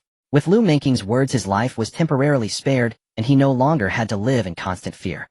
On the other side, Ning Yuan calculated the time as he hurried northeast without stopping, heading away from the direction of the goddess palace. This journey was not for collecting yin pearls, but for another important matter, and he had his own concerns about not bringing Lu Liang along. After running for a long time, Ning Yuan did not stop for a moment. The shovels and hammers in the basket clanked rhythmically, and the ground beneath his feet began to undulate with cracks and ravines spreading out. Almost no rock in the surrounding mountains was intact, giving a sense of the entire world being shattered. Finally, Ning Yuan came to a vast pit that seemed endless. He paused to catch his breath and leaned down to look into the pit, a glimmer of joy flashing in his eyes, as he said, "Fortunately nothing has changed here. The gray mist has indeed receded according to the pattern." The pit was hundreds of feet deep, with 3 ridges like knife edges standing parallel to each other. Although the mist was hazy, the gray mist had indeed dissipated. For Ning Yuan, who had lived in Lin Yuan since childhood, he naturally had his own methods to discern the patterns of the gray mist's ebb and flow. The reason he lingered in the valley for a few days was to wait for the gray mist to clear here. Without further delay, Ning Yuan leaped down, sliding down the slope to the bottom of the pit. The soil and rocks underfoot felt as solid as iron, as if they had been crushed by some immense force. After climbing over 2 ridges, Ning Yuan finally arrived at his destination. He saw a towering green stone tablet slanted into the ground, with just the part above the surface being 3 zhang tall and over 2 zhang wide. Carved on the stone tablet was an image of a human figure exactly the same as the boxing stance Ning Yuan practiced.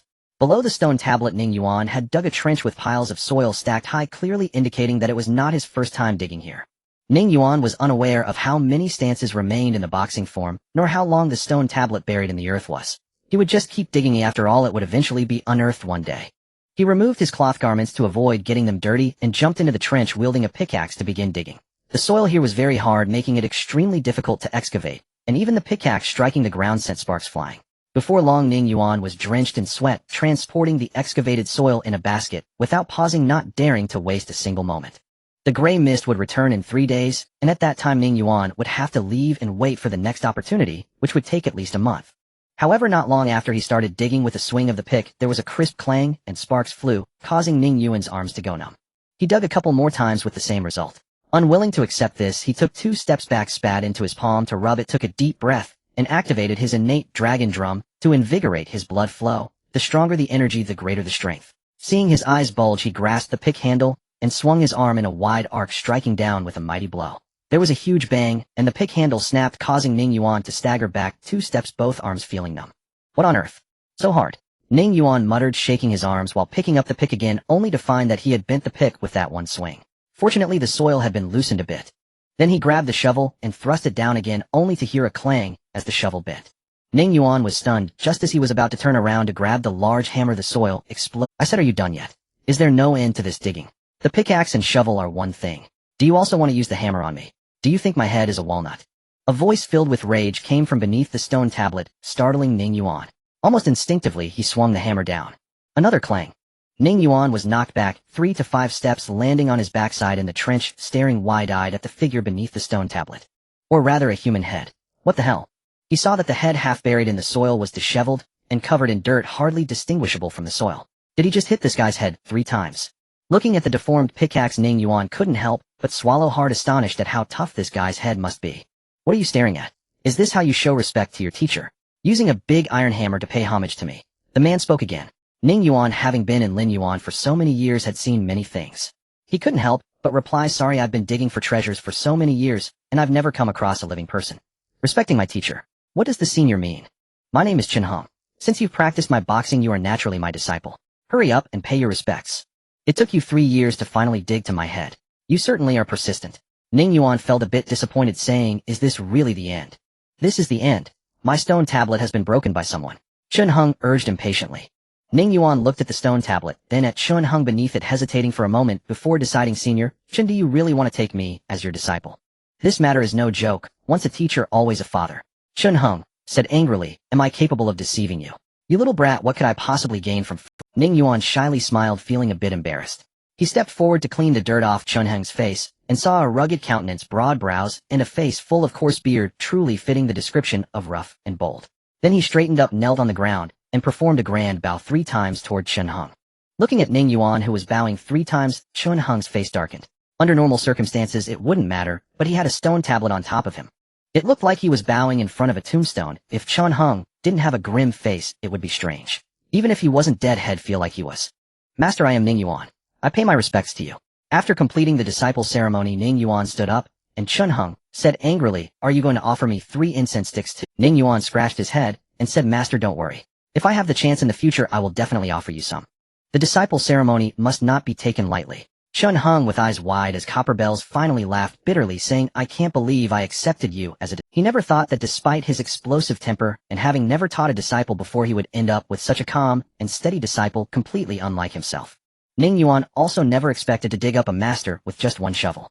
Such is the wonder of life, where relationships arise and fade, ineffable and marvelous. Do it through once, so I can watch, Chun Heng urged. Ning Yuan did not falter. He still had those 2 stances on his mind, and rose to perform the 6-form stance within the trench. His blows were fierce and domineering, forcing their way through the gusts of his strikes howled, tearing the air with muffled thunder. There was no trace of dragging or hesitation, as if he meant to split a mountain before him. Yet after the 6 forms, the flowing, effortless motion abruptly halted. A surge of qi and blood rushed up, flushing Ning Yuan's face red. Only an inexplicable breathing method kept it from overwhelming him. The qi burst sent dust billowing through the trench. Chun Heng spat grit from his mouth, and kept hacking, displeased. You have a steady temperament, and strike with force, you show some talent. You have acquired the fist form, yet you lack the fist intent, Chun Heng chastised. Do you not understand that the highest priority of any boxing art is intent? With intent in the body, the great dragon does not fall, one stands always at the peak. A stance can change 1,000 ways. I taught you, Jin Bahuang, not to blind you. Chun Heng shook with sorrow and anger, unable to bear watching Ning Yuan's movements. Ning Yuan gave a wry smile and said nothing. He understood his practice of those 6 stances had been a mere copy of shapes. By chance he had awakened innate qi into a great dragon, and thus stumbled onto the path of the Liankashi. First I will transmit the form to you. Receive it, Chun Heng said. A visible fluctuation spread from the center of his brow and shot straight toward Ning Yuan's shinting. In an instant Ning Yuan felt the world spin, his ears buzzed, and an unbearable pain washed over him like a tidal wave, his body trembling with it. He could only gasp, huh? Chun Heng paused in surprise. This lad's shinting has opened, and yet it is sealed again. Intriguing, he said with a teasing curl at the corner of his mouth, as if he had discovered some novel toy. It took a long while for Ning Yuan to recover. He lay limp on the ground, great beads of sweat running down his cheeks, breathing hard. A faint trickle of blood had welled at his brow. The pain had not entirely faded. To his horror, he discovered a memory that was not his. The 8 form stances of Zhen Bahuang had settled into his mind, vivid. It took a long while for Ning Yuan to recover. He lay limp on the ground, great beads of sweat running down his cheeks, breathing hard. A faint trickle of blood had welled at his brow. The pain had not entirely faded. To his horror, he discovered a memory that was not his. The 8 form stances of Zhen Bahuang had settled into his mind, vivid, as if alive. He could even see with startling clarity the path the great dragon took within the little figure of the stance. Boy, before a Liankashi reaches the 3rd realm of meridian wheels, do not attempt to cultivate the Tao, or you will die, without ever knowing how, Chun Heng said, with a bemused. Those words sent shivers over him. Ning Yuan frowned, and retorted, cultivate the Tao. My shinting has not opened. How could I cultivate the Tao? Could it open again? Chun Heng glared, and cursed, where do you get all this nonsense? Do you think the Liankashi path is inferior to those lofty cultivators? Believe it or not, a 10th realm immortal cultivator struck by one of my fists would still cough up 3 measures of blood, he spat. Ning Yuan could not tell whether it was true, only that his master's head was as stubborn as iron. So you do not believe? Prepare yourself. Now I will pass on the fist intent. Chun Heng sneered. No sooner had he spoken than a domineering force erupted from him, like a volcanic blast coalescing, as if into tangible substance, pressing Ning Yuan to the earth, like a torn sack. The will was so potent that Ning Yuan's mind and body trembled, as if the figure before him were not a man, but a brute beast slowly awakening and baring its fangs to the sky. It was an ancient green mountain, unmoved by wind and rain. Ning Yuan's own will was like a small boat in a storm, liable to be capsized at any instant, trembling with instinctive fear. In a daze he seemed to see a lone figure in the world, its back as a mountain, its punch like a dragon, Zhen Bahuang, calming the 8 desolations and unifying the 6 directions. Chun Heng shouted, a Liankashi fights for that single breath? Unlike cultivators who seek favor from heaven and earth. A Liankashi seeks not heaven and earth, but the self. Seek the self alone. Alone with only his fist, strike. Where there is injustice, strike. In moments of life and death, strike. When the sky collapses, strike in times of confusion. The great dragon does not fall, remain ever at the summit. My fist is heaven. Who in this world can defeat me? How long will you lie there? Get up and strike. Coward, are you still a man? If you have no courage, what use is your training? Ning Yuan widened his eyes. The youthful blood within him was roused, his face flushed, and muscles rose like coiling dragons. He struggled as if in a quagmire. He actually managed to stand, crying out, but Chun Heng's surrounding pressure crashed down again, flattening him to the earth. Worthless fool. Is that all you can do? I Chun Heng do not have such a coward for a disciple. Get up. Ning Yuan ground his teeth, a vein bulged on his forehead. He forced himself up, and beneath the crushing will his body felt as if loaded with titanic weight. Staggering, he set his stance and began the eight-form posture of Zhenbahuang. His movements were like a baby learning to walk, his form utterly broken. What is the innate great dragon in your body doing? When the fist issues, the dragon must follow. Do you have porridge for brains? Chun Heng scolded. The Zhenbahuang eight-form stance issues power from the heels, transmits through the waist, and channels to the fingertips. Internally, it stores 8 intents, and externally manifests 8 forms. Force radiates in all directions. Lead Qi with intent, and let Qi quicken the power. What are you doing, stroking your face like a woman? He mocked. Ning Yuan clenched his teeth and bared his face, sweat pouring. He hammered through the 8 forms. The Qi and blood Qin Heng's will had evoked rose to the surface, and were refined into the innate great dragon. The dragon visibly swelled, tempering his body. All the small reserves of Qi and blood he had idly accumulated over the years now surged forth. His movements became more coherent and fiercely vigorous. After each full run of Zhenbahuang, Ning Yuan made marked progress, and could clearly feel his strength increasing. Every time he finished a round, Chun Heng intensified the oppressive force, keeping Ning Yuan constantly at his limit. In effect, each completion of Zhenbahuang was a breakthrough of his own boundary. Chun Heng cursed non-stop, but his gaze grew steadily more approving. This boy's temperament was neither hot nor cold, steadfast as an old hound. Such steadiness was not a weakness, but a blessing. The more reckless and greedy for glory one is, the harder one falls. Moreover, Ning Yuan's tenacity was astonishing. Once he fixed on a course and decided to do something, he would see it through to the end. Not even 9 bulls could drag him away. He lost all sense of time, immersed himself in the stances, stubbornly insisting on perfecting each repetition. He fell exhausted countless times, yet that very stubbornness, almost an obsession, kept him going. After 3 days of relentless effort, Ning Yuan had neither eaten nor drunk, continuously practicing without pause. Even under the overwhelming pressure from Chun Heng, he became increasingly adept at the 8 forms of suppressing the wilderness. Finally, when Chun Heng withdrew his imposing force, Ning Yuan immediately collapsed to the ground like a puppet with its strings cut, struggling to rise, while gasping for breath, sweat pooling beneath him. In just 3 days, his previously slender physique had become much more robust, with muscles that seemed like intertwined steel cables evenly distributed, and even his height appeared to have increased. However, Ning Yuan was unaware that such a significant transformation was due to the blood and qi accumulated in his body from years of consuming that great tonic. Pushed forth by Chun Heng's overwhelming force and refined into the innate dragon within him, the innate dragon in Ning Yuan's body was now more than twice as robust as before. Master, why did you stop, eh? Ning Yuan asked in surprise, clearly still feeling as though he hadn't practiced enough. Chun Heng shook his head and replied, that's about enough for now. If you push any further, you'll exhaust the foundation you've built. Ning Yuan, feeling a bit frustrated, said, it's a pity that I still couldn't grasp the essence of the 8 forms of suppressing the wilderness.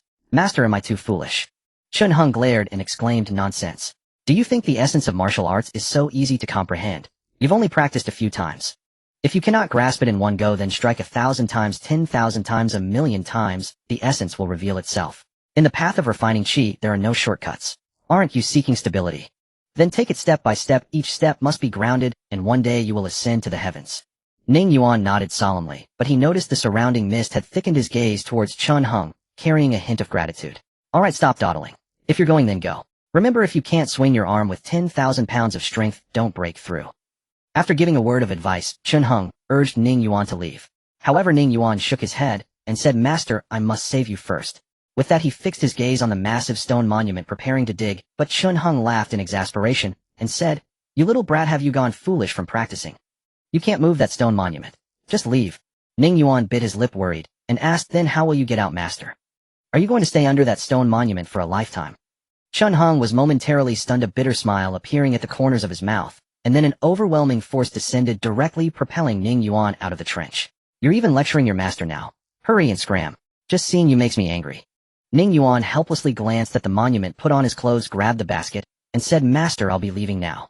I'll come back to see you in a month. As the gray mist approached, Ning Yuan could only depart, watching helplessly as the mist engulfed the stone monument. He sighed deeply and did not look back. Shan Hung, trapped beneath the monument, bore an expression of anguish, his eyes even glistening with tears, hoarsely saying, "If I want to leave, how can a mere stone monument hold me down? The path is cut off. Where can my fist strike next?" Ning Yuan swiftly emerged from the massive pit, moving with the speed of the wind, his pace more than doubled. His body was filled with explosive power, and the innate dragon also let out a joyful hum. As he rushed along, the wind whistled past his ears, and Ning Yuan enjoyed this feeling, but his thoughts drifted homeward, wondering if Grandpa Bailey had returned. "Ning, gear over here. Hurry." A voice full of urgency startled Ning Yuan. He recognized it immediately as Yun Shu's voice. His heart raced, and he quickly searched around, spotting the remains of a broken palace not far away, where spiritual light flickered and faint rumbling sounds could be heard. Without a second thought, Ning Yuan rushed over, finding Yun Shu cornered in a residual formation, her white dress stained with blood and her pretty face filled with anxiety. Before the formation stood a man and a woman dressed in water blue brocade robes embroidered with cloud patterns at the cuffs, attacking the residual formation with frame. The shell of light formed by the formation flickered ominously, clearly unable to withstand much longer under the relentless assault of their powerful spells. The leader was a tall man in a blue robe, wielding a 3-foot ice blue flying sword, slashing madly at the formation's wall, sparks flying, his expression grim. The woman, graceful and poised, was equally formidable, radiating spiritual light all around her, conjuring arrows of water from thin air that slammed against the formation's wall with loud Noticing Yun Shu's anxious call, both turned their heads, and naturally noticed the rapidly approaching Ning Yuan. The man in blue couldn't help but scoff. "Is this the help you called for? A first-level refining chi practitioner? What a joke. Little sister, you deal with him. Be quick about it." The female cultivator sneered coldly, saying, "In this world it seems anyone dares to come to the abyss of opportunity." With a wave of her hand, 3 water arrows shot towards Ning Yuan, accompanied by a piercing sound as they sliced through the air. Yun Shu's pretty face was filled with urgency, as she quickly called out, "Ning Gear, be careful. They are both cultivators at the 3rd level of transformation into sea." But before Yun Shu could finish her warning, Ning Yuan charged towards the woman brutally, plunging into the palace ruins. Despite his hefty build, he moved with astonishing agility, dodging 2 water arrows, while another struck him, creating a bloody wound on his shoulder. The woman's beautiful eyes flashed with surprise and panic. Ning Yuan's speed exceeded her expectations, and she never imagined he would charge forward despite taking a hit. In her fluster, she had no time to cast her spell, because Ning Yuan had already closed the distance. With a graceful wave of her hand, an ancient spiritual shield appeared in front of her, hoping to block Ning Yuan's strike. But Ning Yuan did not stop. Taking advantage of his momentum, he crashed into her shoulder with a fierce blow, like an iron mountain charging forward. With a loud clang, the spiritual shield was shattered by the immense force, crashing into the woman's chest, visibly caving in, and blood gushed from her mouth.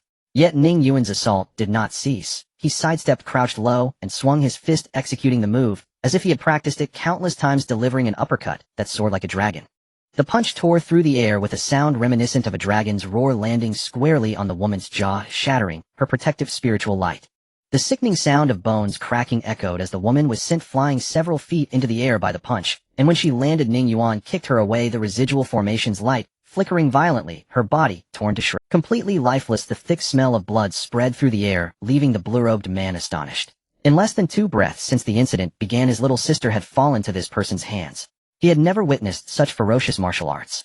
Although his sister might have underestimated her opponent, it shouldn't have been this pitiful. After all, she was also a cultivator at the 3rd level of transformation into sea, but everything happened too quickly. The blue-robed man gazed at Ning Yuan with growing caution, for the distance between them was far too close. Yun Shu, trapped in the formation, was genuinely startled, for just as her words fell, the woman was already decapitated, and the previously calm Ning Yuan now resembled a fierce tiger descending the mountain. At this moment, she also slowly rose within the formation, cold air radiating around her, clearly preparing to take action. The blue-robed man dared not be arrogant, and immediately returned his 3-foot ice blue sword to his side. He never expected that this seemingly unremarkable young man in plain clothes who appeared out of nowhere would instantly reverse the situation. Ning Yuan's expression was as grim as water, his eyes bloodshot, blood already spreading from his shoulder, staining his plain clothes, and his fist was also torn, revealing glimpses of white bone. After all, breaking through the protective spiritual light of a 3rd-stage ocean conversion cultivator was no easy feat. He walked step by step towards the blue-robed man, yet the latter gazed at Ning Yuan, who was recklessly moving amidst the ruins with extreme shock. He pointed at Ning Yuan and exclaimed, "You! How can you?" Clearly, Ning Yuan's disregard for the remnants of the palace formation shattered his understanding, reminding him that Ning Yuan had surged in without triggering any of the formations. "Do I need to explain anything to you?" Ning Yuan replied coldly, the innate great dragon rising again, the eight-style fist techniques roaring forth, and all his momentum converged into a single punch, which he suddenly smashed down, embodying the intent to collapse mountains with terrifying force. The blue-robed man grimaced, and said, "Do you really think my cultivation is made of paper?" The ice-blue sword surrounding him buzzed, accompanied by a whistling sound as it flew towards Ning Yuan at high speed, so much so that all he saw was a fleeting blue light. A sudden sense of danger prickled at his heart. If that sword struck true, it would likely leave a gaping hole. Not daring to be arrogant, he quickly shifted his stance, raised his leg, and then swung it down like a giant axe. Meanwhile, the blue-robed man smirked mysteriously, a flash of spiritual light in his palm as a yellow talisman ignited, unleashing an astonishing wave of energy that encased him tightly. He then shot Ning Yuan a fierce glare, his body instantly appearing 100 feet away, abandoning the spiritual sword. With a thunderous boom, dust erupted as Ning Yuan's leg came down, firmly stomping the ice-blue flying sword into the ground, dimming its spiritual light, even crushing the blue stone beneath his feet. Staring at the blue-robed man who appeared 100 feet away, Ning Yuan was momentarily stunned, clearly having never seen such a technique. It was evident that this guy never intended to fight Ning Yuan to the death from the moment his sister died, and he realized Ning Yuan was ignoring the formation patterns he had planned to escape. He certainly wanted Ning Yuan dead, but the fact that Ning Yuan could ignore the remnants of the formation was even more crucial to him. Though it pained him, sacrificing a small teleportation talisman for that information was absolutely worth it. The blue-robed man realized he had stumbled upon an enormous opportunity, and as long as he survived to bring this news back. We shall meet again. At that time. It whistled past.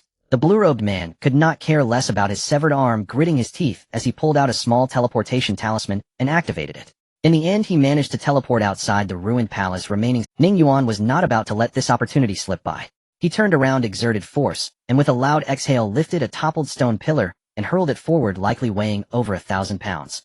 It whistled past. The blue-robed man could not care less about his severed arm, gritting his teeth as he pulled out a small teleportation talisman and activated it. In the end, he managed to teleport outside the ruined palace, remaining silent as he covered his severed arm and fled, disappearing after a few leaps.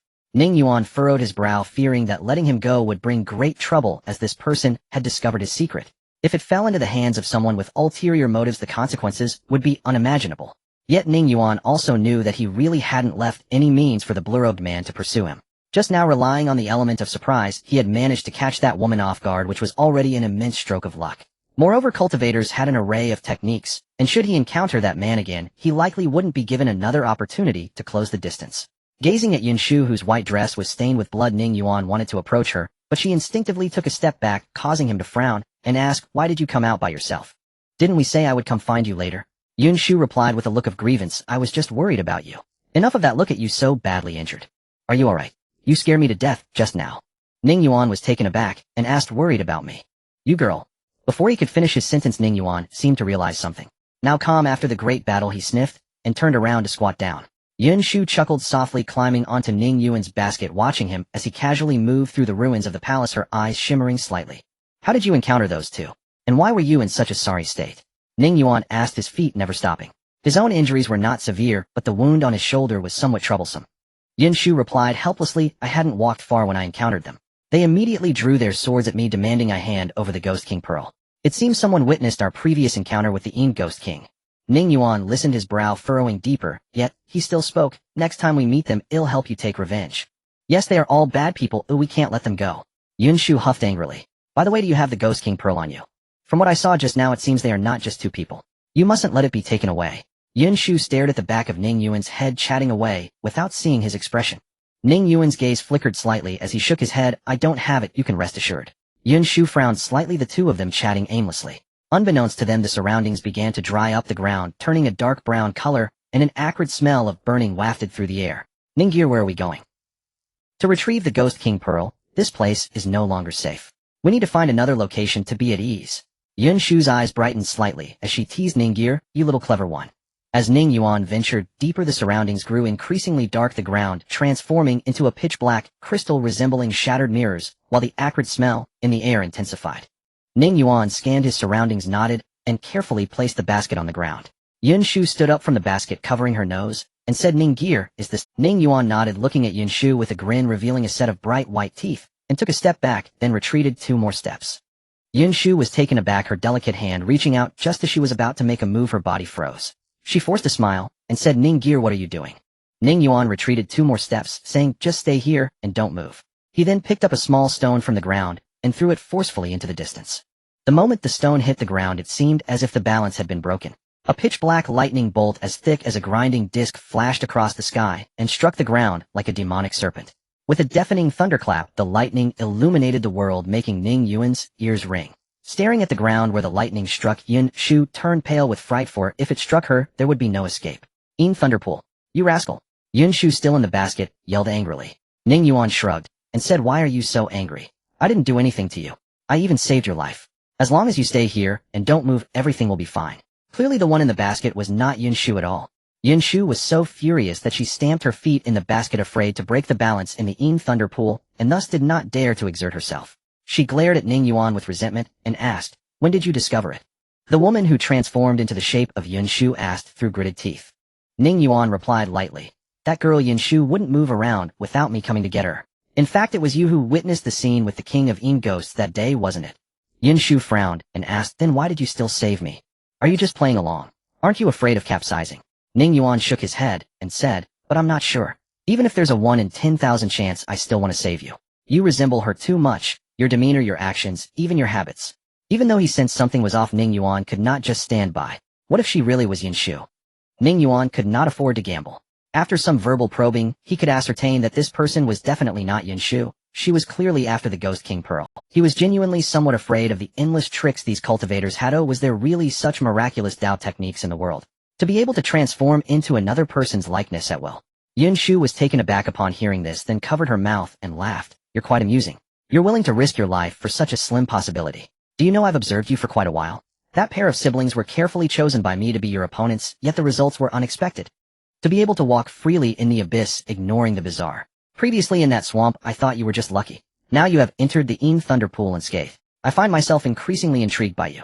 However, Ning Yuan had no intention of continuing the conversation and turned to leave. "Hey, how about a deal? I don't want your Ghost King Pearl anymore. Just carry me out, and I promise to keep your secret. How about that?" Ning Yuan turned his head and looked at the girl in the basket as if he were looking at a fool, saying, "Are you silly, or am I silly? As long as that man in the blue robe escapes, the secret will no longer be a secret." Now Ning Yuan just wanted to hurry back to the valley to avoid unnecessary trouble. After saying that, he ignored Yun Shu and strode away, leaving her alone in the basket along with the empty basket itself. Hey, are you really leaving? We can negotiate. Take me with you. How can you be so heartless? Leaving a weak girl like me all alone here." Ning Yuan still ignored her. "I'm crying. I really am crying. I'm scared. It's so dark here." As she spoke, her big eyes brimmed with tears, creating a pitiful appearance as she wiped her eyes with the back of her hand. Yun Shu saw that Ning Yuan didn't even look back, and as his figure grew more distant, she couldn't help but feel furious. "Ning Yuan, you bastard, you really left." But until Ning Yuan's figure disappeared from her sight, she did not see him turn back. Yun Shu looked at the desolation around her. A chill breeze blowing by made her shiver. In the vast world, she stood alone in the basket. Muttering, "He didn't even intend to fight me. The next time I see you, if I don't steal everything you have, I won't be worthy of the name of the #1 thief in the 9 continents." Then she pouted and said, "But how do I get out?" Ning Yuan rushed toward the valley. He had initially wanted to check on Yun Shu's situation in the Goddess Palace. After all, that person had transformed into Yun Shu's appearance, which made him somewhat worried for her safety. But after thinking about that man in the blue robe, he abandoned this idea. That quirky girl Yun Shu always only had others falling into her traps. As night deepened, Ning Yuan returned to the valley under the cover of darkness. Approaching the small courtyard, he couldn't help but feel delighted to see a tall old man sitting on the large stone mill at the entrance, smiling at him. He rushed forward and said, "Grandpa Bailey, you're back." Bailey Zheng looked at the injury on Ning Yuan's shoulder, raising an eyebrow and asking, "What happened?" Ning Yuan moved his shoulders and smiled, saying, "Don't worry, Grandpa Bailey. I ran into a little trouble on the way, but it's all been taken care of." Bailey Zheng didn't ask further, but gestured for Ning Yuan to sit beside him. Only then did Ning Yuan notice that there was a hint of fatigue in Bailey Zheng's murky eyes, and his coarse robe had gathered some dust. "Grandpa, what's wrong?" Bailey Zheng smiled and ruffled Ning Yuan's hair, saying, "I'm getting old. I tripped and fell while walking." The two exchanged glances and then burst into hearty laughter, clearly indicating that this grandfather and grandson duo had a strong tacit understanding, each not wanting the other to worry. After a long silence, the two sat on the stone mill. Ning Yuan gazed at the starry sky in the valley, while Bailey Zheng looked at the more distant stars. After a while, Bailey Zheng took down the wine gourd from his waist and raised it to his mouth, but hesitated to drink.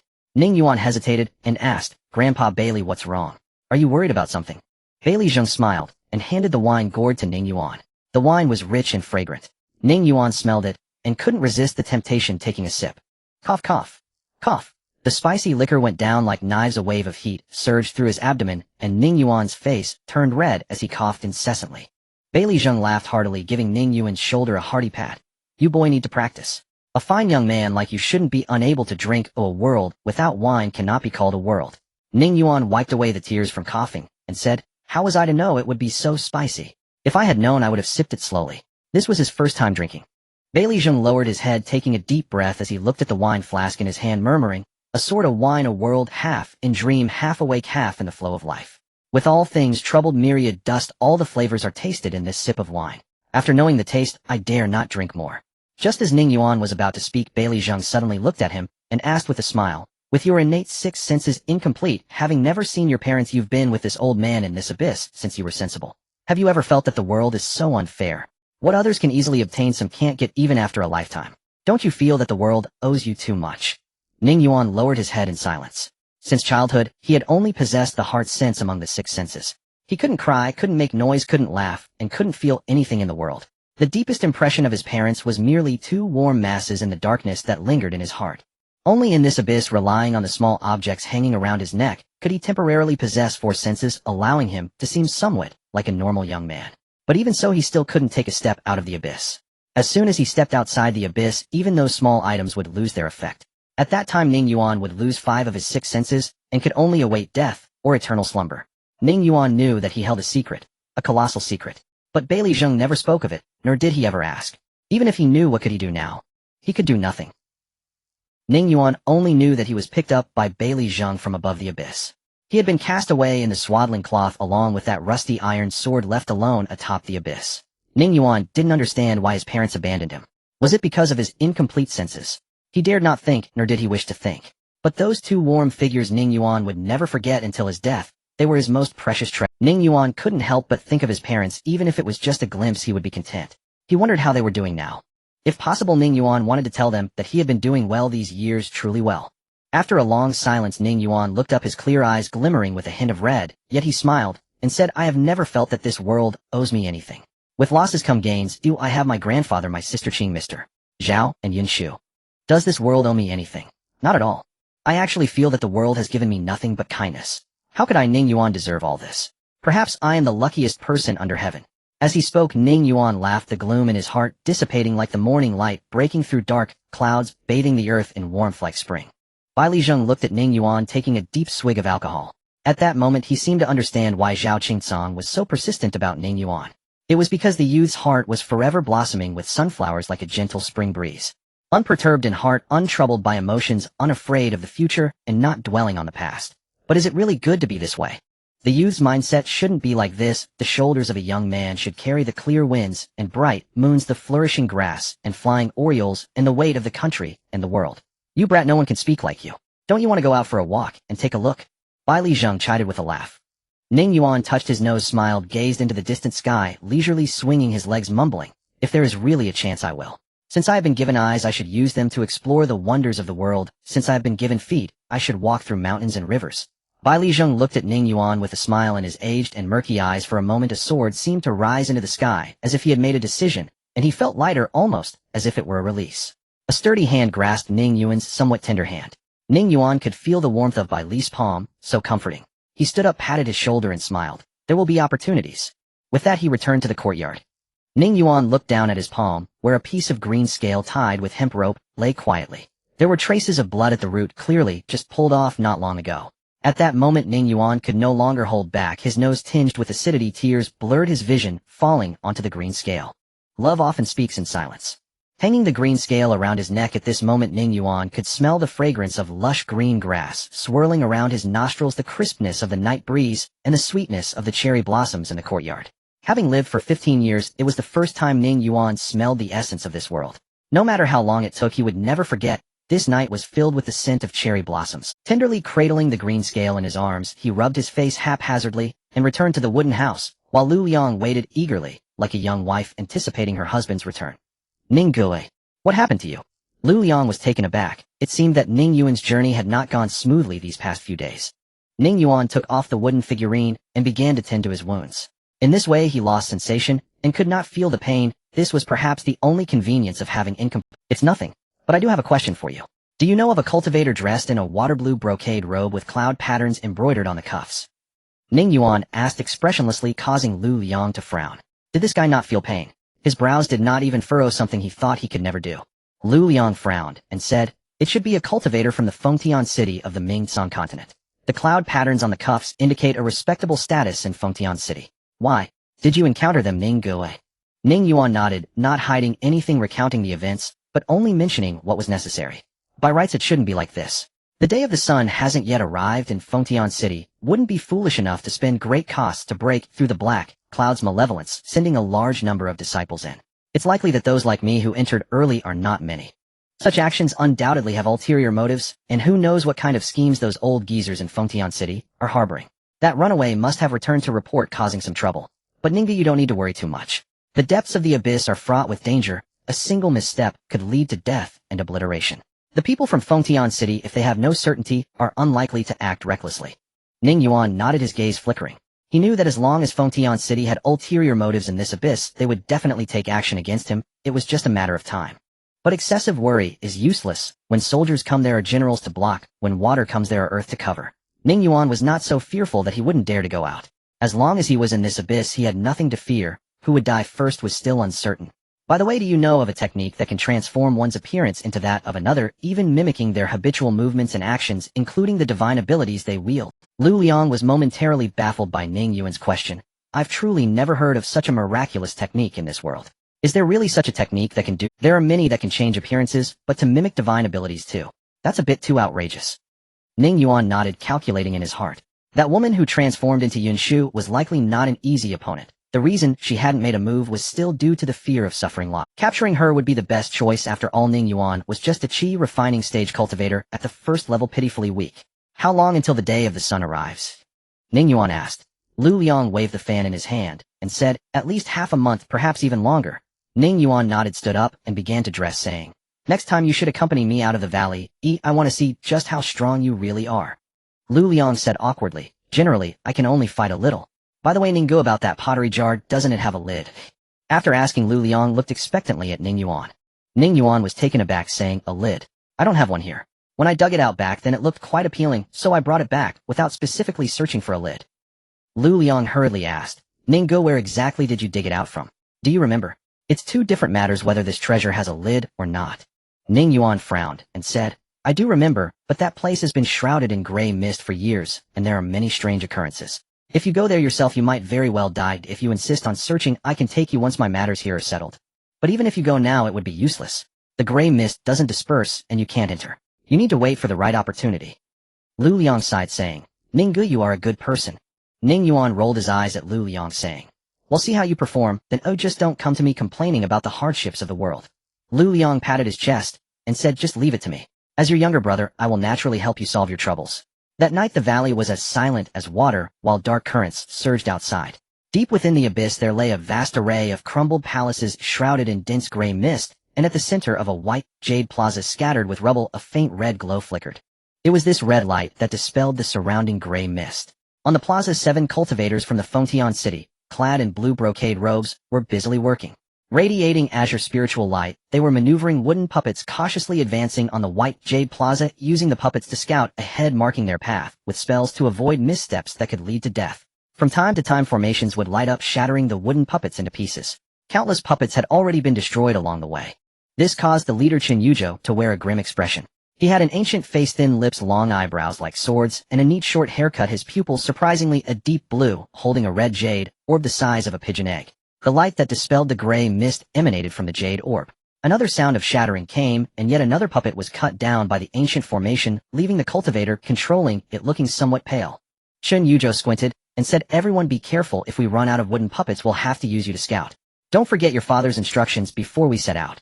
With this statement, the atmosphere in the area grew even more oppressive. Chen Yujo's face revealed hatred as he urged a middle-aged cultivator in star robes ahead, saying, it's been 3 days, and we haven't made an inch of progress. Did Fengtian City invite you here for nothing?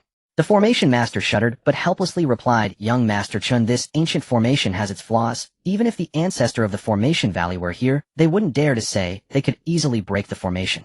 Chen Yuzhou's eyes turned cold as he said, "Are you questioning me? The Chun family has spent 700 years planning this place, using vast financial resources and countless lives to make it this far. How many have died? This time Fengtian City must succeed.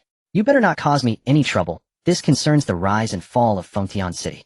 Otherwise you'll end up like those wooden puppets sleeping here forever." The formation master smiled obsequiously, saying, "I dare not, I will do my utmost. Please don't be anxious, young Master Chun." Chen Yuzhou gave a cold snort and fell silent. How could he not be anxious? In the past half-month, they had only advanced 10 feet. He was relying on the legacy of his ancestors to reach this point. This path had been forged with the lives of many over 700 years by Fengtian City. Looking up, the Celestial Palace on the White Jade Plaza was only 100 feet away. So close yet so far, he couldn't help but wonder how many would survive by the time they reached there. If they couldn't retrieve the treasures from that palace this time, he, the second young master of the Qin family, would lose everything. At that moment, a shadow glowing with a faint red light broke through the gray mist, rushing onto the White Jade Plaza. The newcomer was none other than the one-armed man in blue robes. "Xiaoyu, what happened? Who did this?" Chen Yuzhou's expression darkened. He had clearly instructed the two to collect the Yin pearls, but now only one had returned, and with an arm missing, something evidently went wrong. Chen Ye's face turned pale as he said, "Brother Yuzhou, let's not talk about that for now." He then glanced around, and Chen Yuzhou observed his expression and leaned in to listen. The more he listened, the brighter Chen Yuzhou's eyes became, and he hugged Chen Ye's neck, saying, "You Brad, is this true?" Chen Yu forced a smile, saying, "Brother Yuzhou, my sister is gone. Would I lie about that? If it weren't for coming back to report, I'd have to fight him to the death." Chen Yuzhou's eyes flickered with uncertainty, then he slammed his hand down, saying, "I must capture this. He killed my sister, and he is marked with the Soul Pursuit seal. As long as he appears near us, we will surely sense it. But the risks below the abyss are numerous. Who knows where that guy might run off to?" Chen Yuzhou squinted, saying, "Humph. You don't need to worry about this, I have it all under control. If this succeeds, I will ensure you get your arm back and a spot in the dragon transformation pool." Hearing this, Chen Ye's face flushed with excitement as he tightly clenched his fists. Indeed, he had bet correctly. Yet the valley remained eerily calm in the days that followed. Ning Yuan still did not leave the house, practicing the 8th form of Zhenba Huang in his small courtyard. From morning till night, the sound of his fists breaking the air could be heard like muffled thunder akin to a mountain collapsing. Chun Heng had said, "Practice the fists 100 times, and their meaning will naturally reveal itself. If 100 times isn't enough, then 1,000 or 10,000 times." He would integrate the 8 forms into his very bones and blood. Ning Yuan never lacked patience. Since this was all he could do, he would master it to perfection. While practicing his fists, he also made sure to replenish his qi and blood. The white jade melon seeds were the best tonic. The valley was filled with fields of sunflowers which he could probably eat until he dropped. As time passed, Ning Yuan's Zhenba Huang became faster and faster. When he threw a punch, an inexplicable aura surrounded him, causing Lu Liang to be secretly astonished. The complete Zhenba Huang indeed carried an indescribable flavor, striking fear in the hearts of others. The innate dragon within him also grew increasingly robust. Now when Ning Yuan swung his arm, he could unleash at least 3,000 gene of strength. If it were to strike a person, the consequences could be imagined. Now Ning Yuan yearned for strength immensely. Even a slight increase could provide him with some capital. Half a month passed in the blink of an eye. One morning, Ning Yuan went out as usual, only to see a fiery red sparrow flying in from outside the valley, landing on his shoulder, chirping happily, as if expressing. The red sparrow was no bigger than a fist, its feathers a bright red like fire jade with red claws and beak, and its eyes were the same. It was stunningly beautiful, pecking at Ning Yuan's hair and affectionately rubbing against his cheek. Ning Yuan smiled with delight, gently stroking the red sparrow's feathers, and the little creature seemed very pleased. Lu Liang, upon seeing the red sparrow, was awestruck, exclaiming, "What a beautiful bird! Where did you catch it, Ninggo?" But as he spoke, the red sparrow suddenly turned its head, glaring at Lu Liang with its fiery eyes like frost, causing Lu Liang's face to turn pale, and cold sweat soaked his back as if he had fallen into an ice pit. He stepped back 2 paces, accidentally tripping over the threshold and falling to the ground with a thud. "Be good, little sparrow, he's not a bad person," Ning Yuan gently coaxed, and only then did the red sparrow turn back, hopping around on Ning Yuan's shoulder, chirping happily. Lu Liang swallowed hard, feeling like crying without tears. His days in this abyss were too difficult, always having to worry for his life. He had firmly resolved not to speak carelessly and "Get ready, we'll go out in a bit." Ning Yuan's gaze sharpened as he returned to the house. Lu Liang was taken aback, feeling a surge of excitement. After being cooped up in the valley for more than half a month, he could finally go out. Ning Yuan took off his upper garment, donning the rusty chain mail hanging on the wooden frame, and pulled out a dusty wooden box from beneath the bed. From it he retrieved over a dozen small bottles of various colors strung together with cloth strips and slung over his shoulder. He also took 4 leather straps gleaming with a dark sheen, wrapping them around his calves and forearms. He hung 2 bulging cloth bags, the contents unknown, at his waist. In the basket he usually carried, he placed 3 large earthen jars, one of which was filled with Yin pearls, including the Ghost King pearl. There was also a big bag of white jade melon seeds. He strapped the basket to his back and slung a slightly smaller empty basket in front of him. What are you standing there for? Let's go, Ning Yuan called out. The two stepped outside only to find Bailey Zheng already awake early squatting on the doorstep and sipping wine. He cast a sidelong glance at Ning Yuan and casually asked, "Is it really impossible to not go?" Ning Yuan nodded solemnly, his face serious. "I must go." Hearing this, Bailey Zheng smiled kindly. "Then take that sword with you, it was always yours. If I were to use it, I would just ask you for it." He nodded and fell silent. Meanwhile, Lu Mengqing was already waiting at the door, her eyes filled with profound worry. "Brother." Before she could finish, Ning Yuan crouched down, gently cupping her face with both hands, saying, "Sister Qing, be happy, you are my sister. I shall return home soon." Through Ning Yuan's eyes she saw her own reflection and glimpsed into his heart, where a warm glow unsettled her deeply. Rising, she waved toward Lu Mengqing. At the doorway, Ning Yuan drew out a rusty iron sword embedded in a stone mill. Its hilt was warm, as if connected by bloodline. Even after Ning Yuan's figure vanished at the valley entrance, Lu Mengqing remained dazed for a long time. "Grandfather Bailey, was it wrong for me to come here? Was it I who stole the fortune meant for Ning Yuan? He carries 6 pure blood curses, and with Zhao Qingkang's bestowed fortune, he was spared from being eroded to death. If I had not taken that fortune, my brother would not have grown weaker day by day, nor would he have practiced martial arts to strengthen his body and embarked on the path of a qi refinement. He should never have entered this worldly turmoil. He never deserved this. He should not have saved me back then." Lu Mengqing murmured, lowering her head, her pale fingers clutching the blanket, turning blue at the knuckles. Bailey Zheng said calmly, "Young Lady Lu, everyone has the right to live. Among billions of people, none are exempt from death. I can die, Old Song can die, you can die, and Ning Yuan can die. Yet equally no one is forbidden to live. When you fell at the courtyard gate, your body was mangled and charred beyond recognition, still emitting black smoke. He wanted to save you. I asked him, are you truly determined to save her? If he saves her, perhaps it will be you who dies. Do you know what Ning Xiaozi said?" Lu Mengqing looked at Bailey Zheng in astonishment. At that time she was struck down by supreme thunderfire, barely clinging to life, and with the last shred of consciousness, she fell into the valley, sensing the breath of life there. But she did not know then that this fortune was a gift from Zhao Qingsong to Ning Yuan solely to prevent the 6 pure blood curses from eroding him to death. Ning Xiaozi said no one is exempt from death, nor is anyone forbidden to live. Those words were told to me by him just now, which is why you survived. Ning Xiaozi's fortune was taken by you. He was meant to die. He saved you, and you survived, but his body grew weaker day by day, struggling to even take a few steps without gasping for breath. I wanted to help him, but I had already interfered too deeply. Helping him would only harm him. Ning Xiaozi naturally sensed this. Although he did not ask, he has been exceptionally clever since childhood, understanding many things clearly in his heart. So he began going to Lin Yuan day and night. Ultimately, he obtained a chance, and the deadlock was miraculously revived by him. That boxing technique carries great origin, saving his life. He also sought precious medicine for you, healing your arms. Hearing this, Lu Mengqing, who usually disliked showing emotions, lowered her head, tears quietly streaming down her cheeks as she gently touched the bracelet on her fair wrist. It was a finely woven bracelet crafted from willow branches, exquisitely delicate. Lu Mengqing looked up at the sky, her voice trembling. "Born of heaven and earth, I once grew weary of the mundane world, yearning to transcend entirely. Yet my brother made me feel that this mortal realm is worth it. What should I truly do?" Bailey Zheng smiled and said, "I do not know about your divine path, but if you reach the end and truly become that aloof, emotionless deity, then what? The path lies beneath your own feet. How you walk it is your choice. If you do indeed walk in darkness, let Ning Xiaozi be the sole light in your heart, for he deserves your devotion." Lu Mengqing took a deep breath, seemingly recalling something. A faint smile appeared on her face, still marked by undried tears. She nodded and said, "Qing'er understand." At that moment, a flash of spiritual light sparked in the courtyard, and Zhao Qingkang's figure appeared, teasing Bailey Zheng. "What? Not going to stop him? Aren't you worried?" Bailey Zheng glared at Zhao Qingsong, harshly replying coldly, "Can I stop him forever? Ning Xiaozi has his own path to walk. That is his choice." Zhao Qingsong frowned deeply. "You have decided? You must know that once you—" Before he could finish, Bailey Zheng sneered, "Decided? I cannot decide anything. The choice lies in the hands of those outside. I only hope they do not go too far. Ning Xiaozi has always believed that having received so many favors from us, he is the luckiest person and the world owes him nothing. But I do not agree. What the world owes him, if Ning Xiaozi does not claim, I shall claim on his behalf."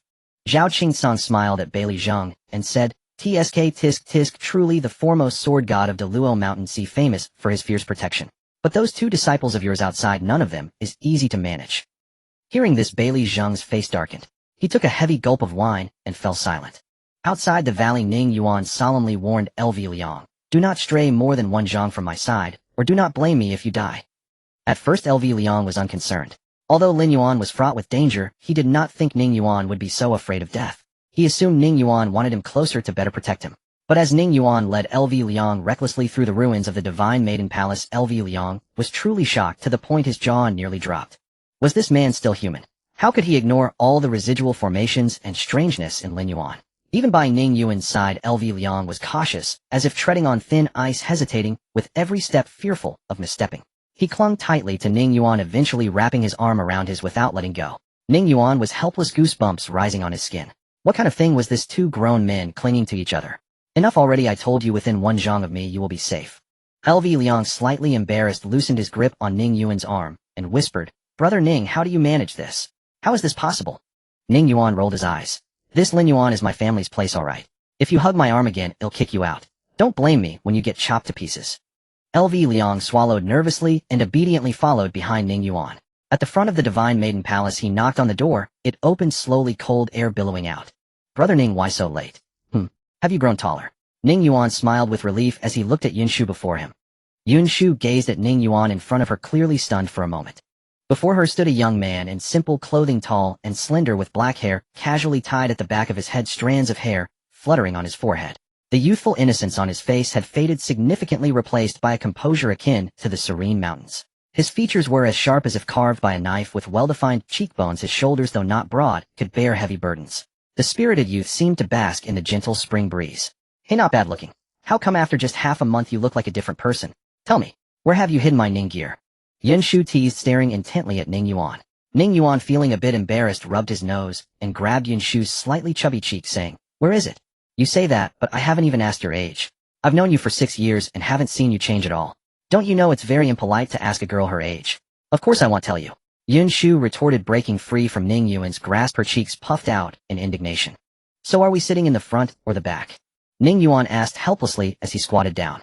Yunshu nimbly climbed into the basket strapped to Ning Yuan's chest, leaving Lu Liang dazed. So this guy was carrying an extra basket just to fit her. He then glanced at the basket on Ning Yuan's back, his eyes rolling around incessantly. With Yunshu on board, the group ventured deeper into Lin Yuan. How did you end up picking this person up? By the way, Ningir, are you getting addicted to picking people up? Yunshu asked without any reservations, clearly recognizing Lu Liang. Ning Yuan smiled, saying, Just ignore him. He's our bodyguard, ensuring the safety of the two of us. Lu Liang stood by, forcing a smile, without uttering a word. Who knows what background this girl has? He realized one thing, none of the people around Ning Yuan were easy to do. Even a little sparrow seemed terrifying. Hee Ningir, you've really come into your own. Did you hear that, kid? From now on you'll be hanging out with this female hero, and you'll be living the good life. Yunshu said enthusiastically, her hands gripping the edge of the basket. At that moment, Lu Liang resembled a nodding dog, continuously agreeing, looking as if he would agree to anything Yunshu said. The group had been walking for most of the day, and along the way Lu Liang's eyes were opened to sights he had never seen before. Headless corpses of gods and demons lay sprawled on the ground, with a single arm, as large as a mountain, their divine essence long gone, yet their bodies remained eternal. He also saw iron spears as thick as 100 feet piercing through the palace ruins like a hedgehog, rusty and battered, with gusts of ominous wind blowing through the spear forest, creating a sound akin to howling ghosts. It was hard to imagine the inhuman intensity of the ancient battles that once took place in this Lin Yuan battlefield. The two in front of him seemed completely unfazed, while Lu Liang's palms were drenched in cold sweat. Fearing a wrong step, he felt as if he were dancing on the edge of a blade. I say, Ningir, you seem to be walking quite easily. Can you put me in the basket and carry me? I am really scared, and besides, there's hardly anything in the basket behind you. I won't weigh you down. Lu Liang pleaded with a worried expression, truly fearing that a single misstep would lead to his quiet demise. Ning Yuan turned back, staring at Lu Liang in shock, unsure of what to say. Meanwhile, Yunshu jumped out of the basket in anger, extending her arms protectively over Ning Yuan's back basket, glaring fiercely at Lu Liang. You wish? Only I get to sit in Ningir's basket. It's my exclusive seat. No way. If you want to sit, I'll fall out with you. Ningir, you can't carry him. In that moment, Yunshu resembled a kitten fiercely guarding its food. Ning Yuan shrugged with a smile, saying, If you can convince Xiao Shizi, I'll carry you. He looked as if he was at his wit's end. Of course. What do they take him for? Carrying a big man. Not a chance. Lu Liang looked at Yunshu, whose glare seemed ready to kill him, swallowed hard, and could only retreat in defeat, obediently following behind Ning Yuan. Xiao Shizi, is that little Fingdu really coming tonight? Ning Yuan asked again. Yunshu affirmed, Of course. When the time comes, I'll let you all see for yourselves. Not just us, some special beings in Lin Yuan will join in the fun too. The world in that gray mist is far more lively than we imagine. Ning Yuan wasn't surprised. Although he moved freely in Lin Yuan, it was limited to the area outside the gray mist. He was entirely unaware of what lay within it. The realm of the dead.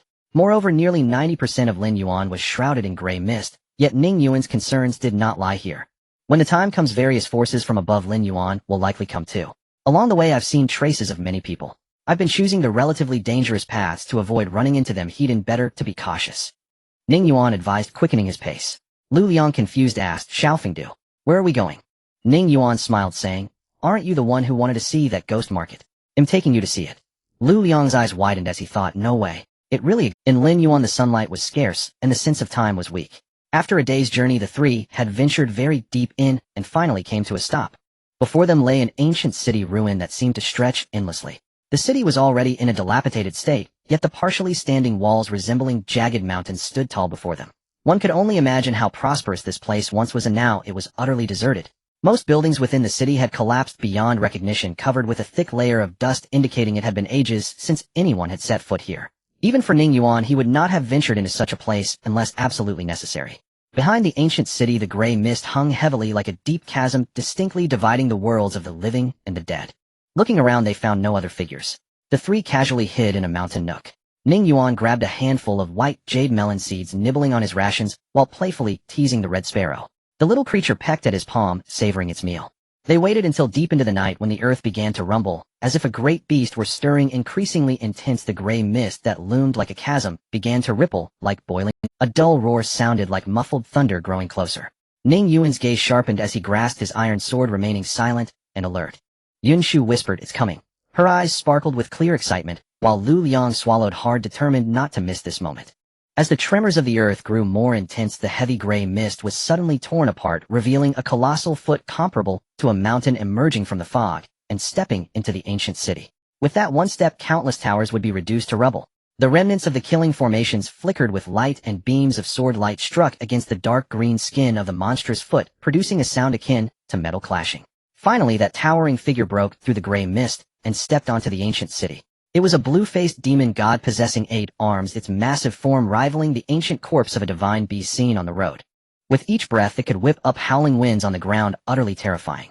Most horrifying of all, there was not just one of these enormous blue-faced demon gods, but 9 in total, each bursting through the mist, trampling the vast ancient city into ruins with just a few steps. Each demon god was bound by thick black iron chains stretched taut, and every movement they made produced a clanking sound. Watching this scene, Lu Liang's eyes nearly bulged out, and even Ning Yuan held his breath. Despite his extensive experience, he was genuinely shocked by this spectacle. Goodness, this one demon god alone could probably defeat a cultivator of the 9th realm, let alone the 9 of them. Yun Shu set a smug look on her face as she remarked, this is nothing. Even more thrilling things are yet to come. From the gray mist, a gigantic ship could be faintly seen being pulled by the 9 demon gods, cutting through the clouds and waves, slowly advancing. The ship was resplendent in gold and jade, emanating a faint celestial light accompanied by melodious drums and flutes that filled the air with shadowy figures dancing on board, as if celestial maidens were drunkenly swirling in ethereal garments. It was extravagantly luxurious. However, the moment the ship sailed out of the gray mist, everything previously seen turned into nothing, as if in a dream. Where was the peaceful singing and dancing now? The ship appeared dilapidated and rotting, emitting a faint green glow. The celestial maidens had transformed into ethereal spirits, with chilling winds howling and ghostly cries echoing.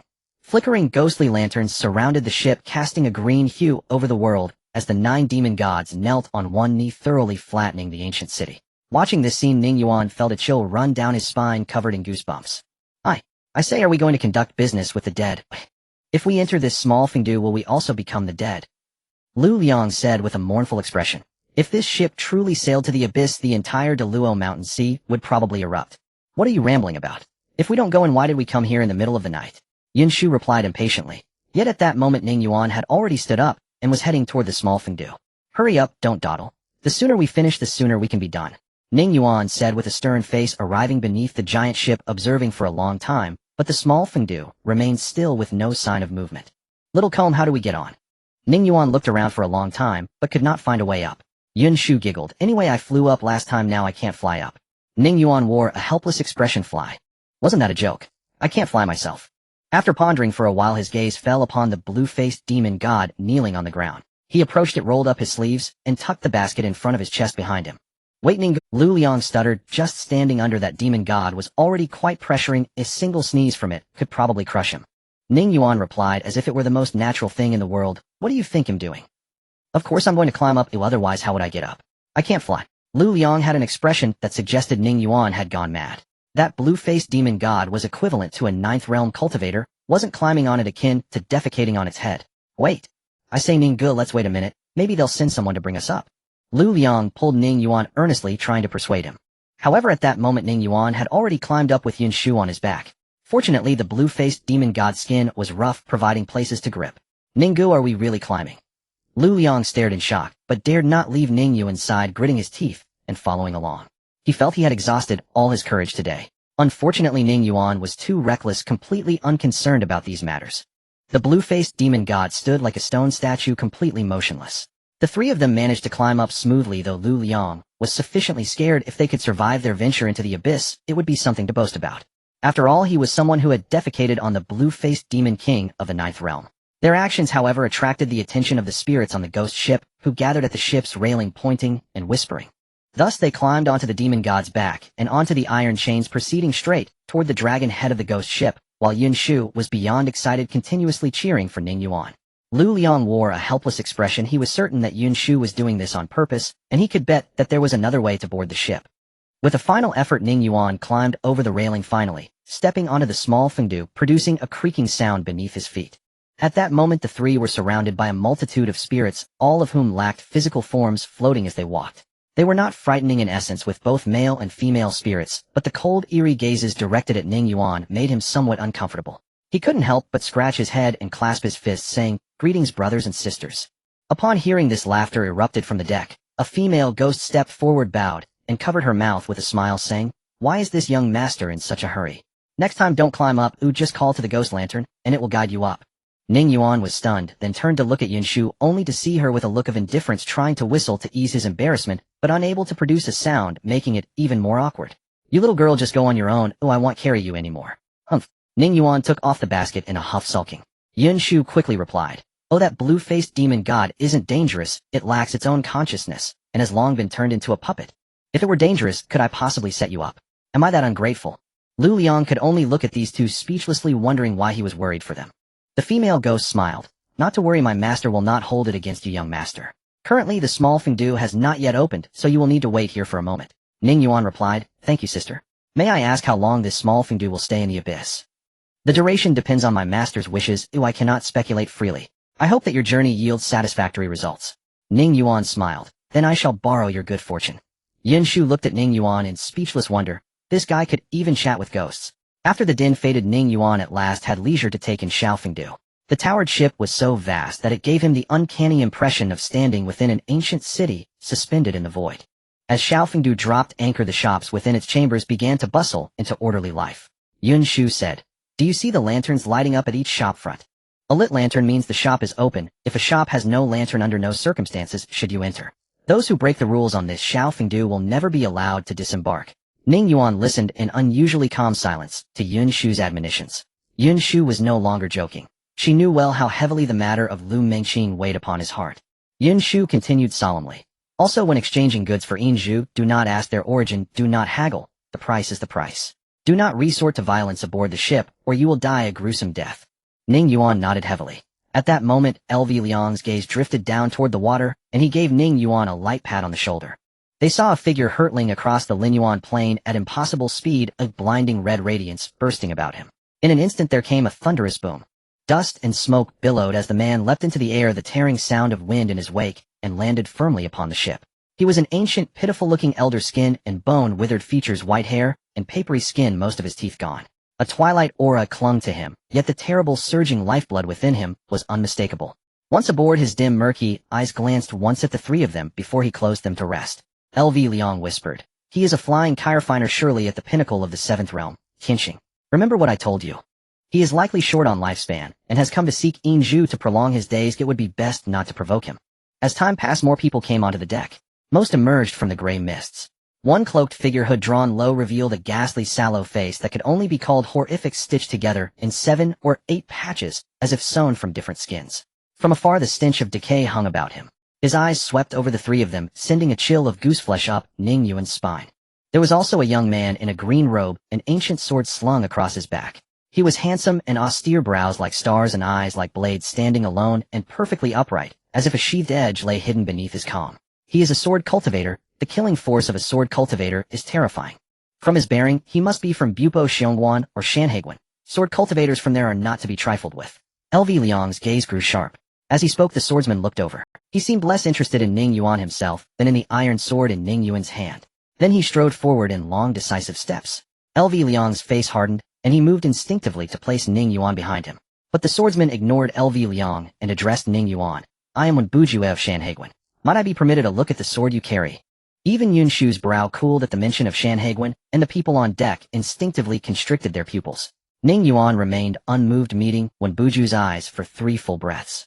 Just as LV Liang braced for trouble, Ning Yuan smiled and said, why not? He extended the iron sword.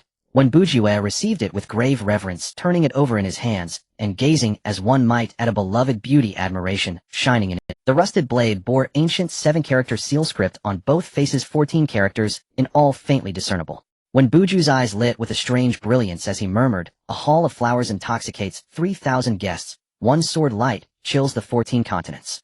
Reluctantly, he returned the sword, his face alight with exhilaration. Friend, if you ever bring this sword to Shanhaiguan, Wen Bujue will treat you to wine, he proclaimed. Ning Yuan smiled. Wine is fine, but I do not drink anything that scorches the throat. Wen Bujue laughed heartily. Then the choice is yours. At that moment, 2 cultivators from Fantian City, led by Chun Yuzhou, stepped onto the deck aboard a ghost lantern. Their gazes fell immediately upon Ning Yuan. Chun Yu stared at him with a savage, contorted expression.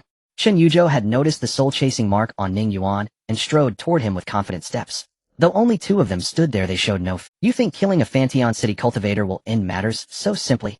There is no such good fortune in this world.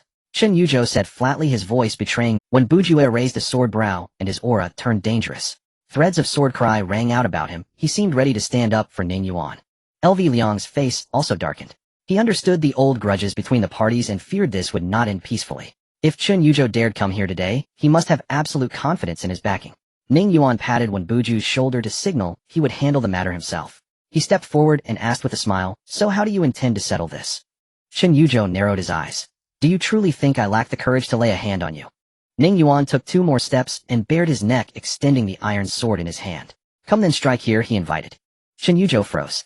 Yin Shu had to stifle a laugh, while LV Liang snorted coldly. A mere Fantian City really takes itself for something, does it? Ning Yuan glanced aside. Ghost sister, is it true we are forbidden to fight aboard this Xiaofengdu? The female ghost could not help smiling. The rule was true, but she had never seen anyone so brazenly offer his neck to be struck. No need to worry, young master. Those who break the rules have never left Xiaofengdu alive. Ning Yuan then looked at Chun Yu and asked, will you strike or not? The chance is yours. What of avenging your sister who lost an arm? Chun Yu's eyes reddened, but Chun Yuzhou forced a hand down upon his shoulder and warned dryly, you had better never step off this ship. Ning Yuan's smile faded. He straightened, his eyes growing icy. Do not rile me. If you interfere with my affairs, no matter how many cultivators Fantian City sends, I will ensure none return. He nodded to the deck beneath his feet. This is Lin Yuan, not your main Songzhou. Chun Yuzhou's temples bulged with blue veins, yet he still smiled. I eagerly await the day. Ning Yuan turned to Chun Yu and waved his left arm in action so infuriating it drained Chun Yu's face of color, though Chun Yuzhou kept him pinned firmly. Ning Yuan felt a trace of disappointment. It was obvious Chun Yuzhou knew his limits. There could be no doubt he had arranged matters beyond Xiaofengdu to secure his. Ning Yuan intended to exacerbate the situation, hoping to use Xiaofengdu to eliminate Chun Yuzhou and clear the path ahead. However, the guy lost face in front of everyone, but did not retaliate, which made Ning Yuan feel somewhat uneasy. After this incident, Ning Yuan had no desire to stay any longer, greeting Wen Bujue with cupped fists, and decided to enter Xiaofengdu. First, it was better to obtain the precious medicine as soon as possible. Inside the boat, the ghostly lanterns flickered dimly, the streets were wide and interconnected, and the shops were stacked like mountains, making Ning Yuan feel somewhat dazzled. On the street, many wandering souls sat on the ground displaying various wares, and there were also ghost soldiers clad in bone armor, marching in formation. The street was bustling with shadows, yet it was strangely silent. Ning Yuan gazed at the peculiar items on the stalls, his eyes shining with great interest. Ninggu, what kind of strange things are being sold here?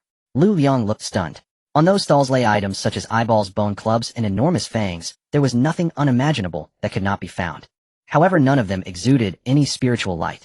Yun Shu said, these are all items used by ghosts. You may not appreciate them, but they are treasures to them.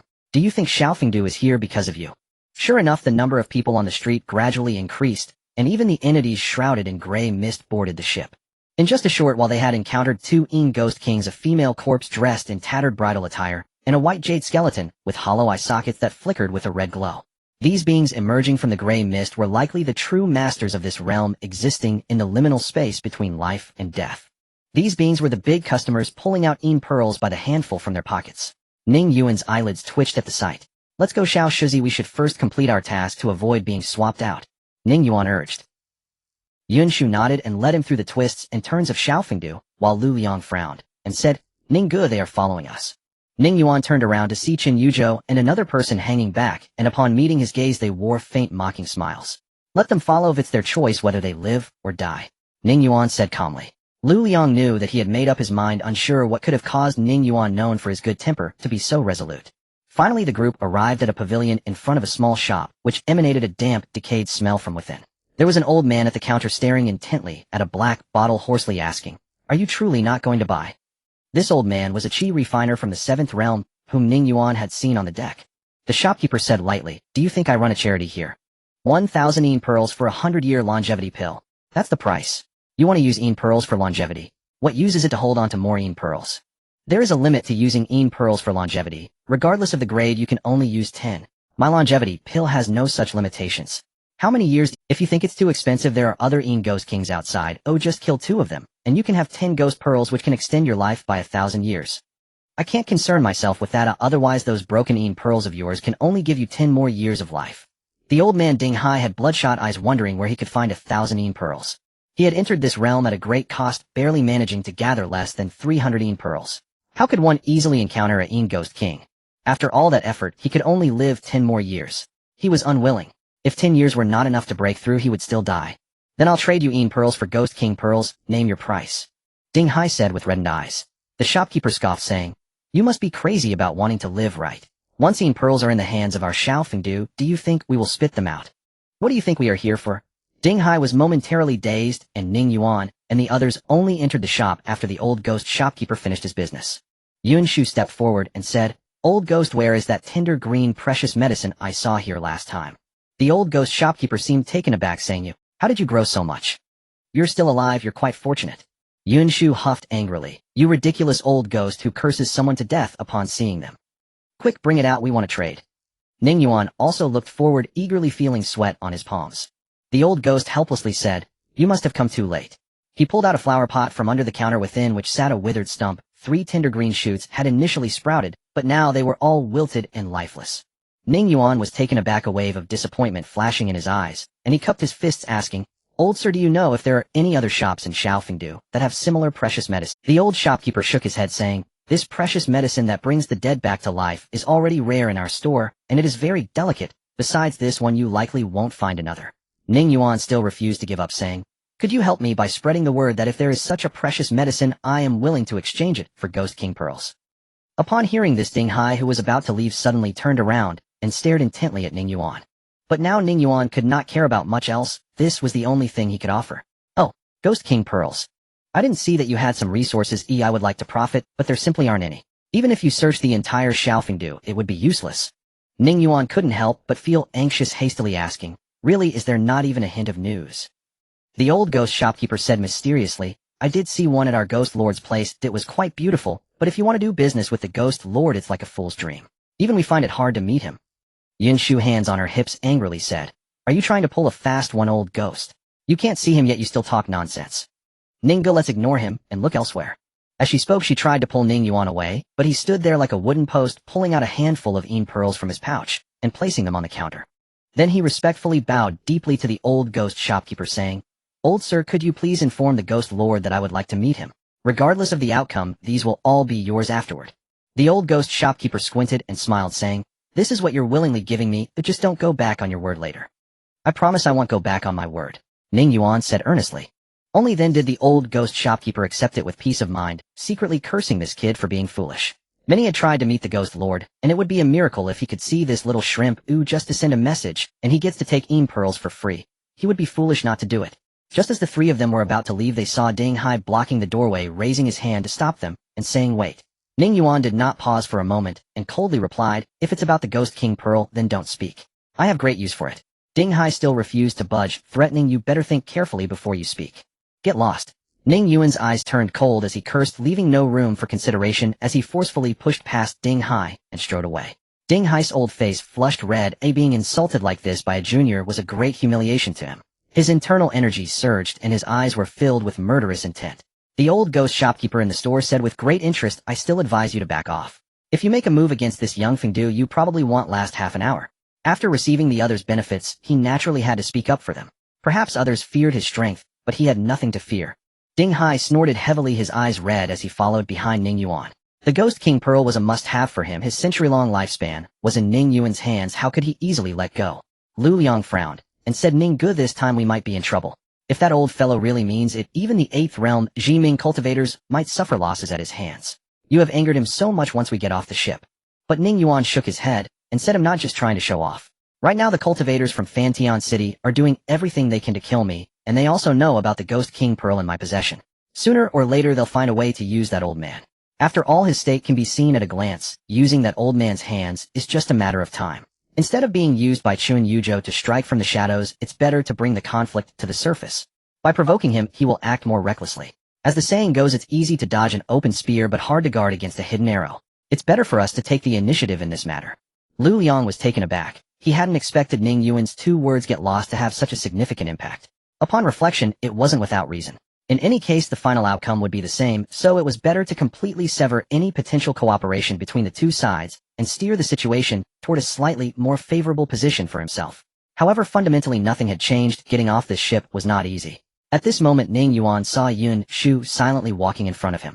He suddenly grasped her waist, placing her in front of his own basket, which startled Yun Shu. "Why the long face? I can't even get used to it." Ning Yuan laughed. Yun Shu pouted and said, "We didn't find the treasure medicine, and that old ghost scammed us. Ninggu, you shouldn't have given him the Yin Pearl.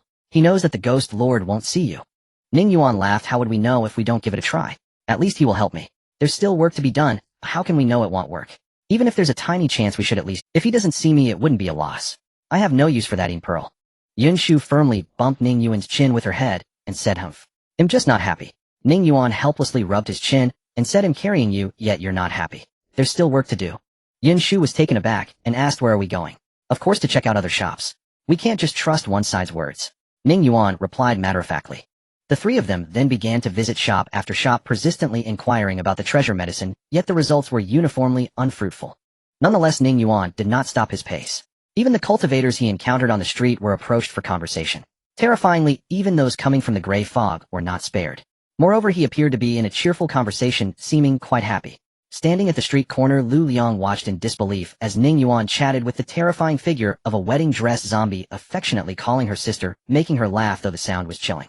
He was convinced by Ning Yuan, but he also had to admit that being with Ning Yuan always made one feel like being bathed in spring breezes, unable to help but develop a fond. His demeanor and speech never overstepped boundaries, even chatting with ghosts. Yet in just this short while, Chun Yuzhou, who had been following Ning Yuan, approached Ding Hai closely. Ding Hai was afraid that Ning Yuan would trade away the Ghost King Pearl, eagerly hoping he wouldn't find the treasure medicine. Once they disembark, wouldn't he have the upper hand? As for the strength of the 3, he looked down on them. "Senior Ding, I am Chun Yuzhou from Fantian City. I wonder if you have any interest in the ghost." Chun Yuzhou finally found an opportunity and blocked his way. Ding Hai's old eyes immediately focused on Chun Yuzhou, coldly asking, "What? Do you have the Ghost King Pearl?" Chun Yuzhou involuntarily took half a step back, feeling the pressure from Ding Hai's gaze. A 7th realm chi refining cultivator was no joke. His strength was terrifying. "I don't have the Ghost King Pearl, but I know the whereabouts of the Ghost King Pearl. I just need a small favor from you, senior." Ding Hai narrowed his eyes, but did not speak, and Chun Yuzhou continued, "All you need to do is help me take down one person, and the Ghost King Pearl on that person will belong to you. Just bring them to me. What do you say, senior?" Ding Hai coldly sneered, "Are you saying that the commoner boy who clashed with you on the deck possesses the Ghost King Pearl?" Chun Yuzhou was clearly taken aback. "You want to use someone else's knife to kill? You really think you can do this? I don't need to borrow your strength to kill. Get lost." Chun Yuzhou's expression darkened. He didn't know how Ding Hai had learned of this information, but he still said, "What if that kid slips away when you're not paying attention and hides somewhere? The land is vast and full of dangers. Oh, where would you look for it?" Chun Yuzhou's expression darkened. He didn't know how Ding Hai had learned of this information, but he still said, "What if that kid slips away when you're not paying attention and hides somewhere? The land is vast. Little brat, if you don't get lost, it'll rip you apart. Don't interfere. If you ruin my plans once I get out, it'll tear down your Fantian City's towers. Let's see if your old man dares to." With that, he shoved Chun Yuzhou aside and chased after Ning Yuan. Chun Yuzhou's expression was incredibly unpleasant. This was what it meant to suffer a loss without gaining anything. Things indeed unfolded as Ning Yuan had anticipated. Although the enemies remained the same, at least the possibility of an alliance between the two parties had been eliminated. However, the three of them remained unaware and continued searching through one shop after another, still coming up empty. Meanwhile, little did they know that the old ghost shopkeeper was surrounded by a horde of ghost soldiers unable to move. A grand procession was led by a formidable ghost general clad in bone armor riding a fierce horse. At this moment, the old ghost shopkeeper held a black iron token, trembling so much he couldn't even speak clearly. My dear mother. The ghost general asked, where are the others? The old ghost shopkeeper was nearly in tears. To think that merely announcing it would summon the first ghost general of Fengdu, and this Fengdu order in his hand directly represented the presence of the ghost lord. The old ghost shopkeeper was perplexed as to why that young man had earned the ghost lord's attention. This was no trivial matter. The ghost lord had secluded himself for many years, and had not. At this moment he was trembling. Normally it wouldn't be a big deal, but the key point was that he had extorted that young man. If the young man reported him, how would he continue to run his shop? Please wait, my lord. They'll take you to find him right away. Just a moment. Just a moment. He hurried to the back of the shop, rummaging through boxes and cabinets before finally exiting. A grand procession moved through Ghost Street, attracting numerous ghosts to watch who couldn't help but murmur. Whenever the Yudu guards appeared, it signified that something significant was about to happen. Ning Yuan also joined the excitement, standing at a street corner with wide eyes observing the grand Yudu guards. He looked like a member of the crowd, but upon seeing the old ghost shopkeeper with a face full of surprise among them, he was clearly taken aback. The old ghost shopkeeper also noticed him from afar and pointed at Ning Yuan. A large group of Yudu guards parted the crowd and approached Ning Yuan. The ghost general dismounted and clasped his fist, saying, "Young Master Ning, the ghost lord requests your presence." The onlookers were left in shock as they naturally knew the ghost lord's status. He was the master of Fengdu. Yin Shu's eyes revealed a hint of worry as she said, "Ning Gear, be careful. This matter seems somewhat off. There is a saying that when something is amiss, there is something sinister afoot." Ning Yuan understood this principle. He did not believe his status was truly that lofty, but he still had to go. At that moment, the old shopkeeper approached with a beaming smile, shoving 2 black bottles into Ning Yuan's hands. Even as Ning Yuan repeatedly declined, they were forcibly placed in. "My little brother, these are just some trinkets. They're not worth much. If you can put them to use, consider them your exchange for the pearl here with your older brother. When you meet the city lord, I hope you can speak a good word for me." The old shopkeeper smiled widely, fearing that Ning Yuan would refuse. Ning Yuan naturally understood what was happening. The old man was afraid he would report him for extortion, so he didn't push back any further, and smiled, saying, "Rest assured, brother, please take good care of my 2 friends. Little Comb, just stick with the older brother for this period. He'll come to find you at the shop later. LV Leon, keep your eyes peeled. Please, young master." The Yudu ghost general raised his hands, and a dark green ghost sedan was brought forward, carried by 8 mountain-moving ghosts. Ning Yuan's expression was strange. In his whole life, he had never ridden in such a thing, especially one carried by ghosts. He boarded the sedan, gradually moving away under Yin Shu's worried gaze. LV Leon curiously spoke up, "Fairy Yin, what exactly is the background of the Fengdu ghost lord?" Yin Shu's expression darkened as she replied, "If I told you, it would scare you to death. They are not from our Daluo mountain sea." LV Leon swallowed, realizing that using 9 green-faced ghost gods to ferry a boat indicated that the person was no ordinary character. At this moment, he couldn't help but start to worry for Ning Yuan. Ding Hai, hidden among the crowd, had a grim expression and heavy breathing. His eyesight was exceptional, and he clearly saw what the old ghost shopkeeper had given to Ning Yuan. 2 black bottles, one of which contained the century-old longevity pill, coupled with the Ghost King's pearl that meant 200 years of lifespan. How could Ding Hai remain calm? How could this kid possibly have ties with the Fengdu ghost lord? Though Ding Hai felt some trepidation, his resolve to take action only strengthened. Chen Yuzhou's expression was even worse, his gaze flickering restlessly as he plotted something. Meanwhile, Ning Yuan looked at the 2 small black bottles in his hands. One contained the longevity pill, while the other held 10 blood-red pills from which a surge of vitality could be felt upon opening the bottle, a stark contrast to the white jade melon seeds. The older brother is quite thoughtful, but the longevity pill is a bit excessive, which complicates matters. Ning Yuan frowned deeply. He had considered using this longevity pill to connect with Ding Hai, hoping he would help solve the troubles in Fanteon City. However, with their enmity established, making contact rashly could be akin to courting death, sending himself into the tiger's den. Who could guarantee that Ding Hai wouldn't turn on him after succeeding? His thoughts twisted and turned, and seated in the sedan, he increasingly understood why Yin Shu was willing to sit in a basket. This sedan was indeed exceptionally comfortable. After swaying for a long time, the sedan door was lifted and Ning Yuan stepped down, raising his head to gaze at the towering 9-story tower before him, grand and majestic, unlike the dilapidation of other buildings, instead exuding an ancient quality. This tower was likely the highest point of the entire Fengdu ghost ship, with a ghostly woman guiding him.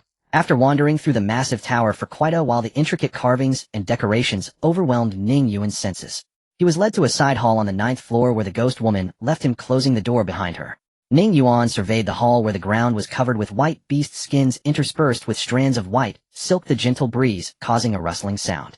He sniffed the air and could faintly smell a floral fragrance. Hearing the sound of water, he followed it and saw a nearly transparent screen behind which a slender figure was bathing. Ning Yuan's face turned red, and he quickly closed his eyes, holding his breath and tightening the basket on his back, standing rigidly like a wooden stake.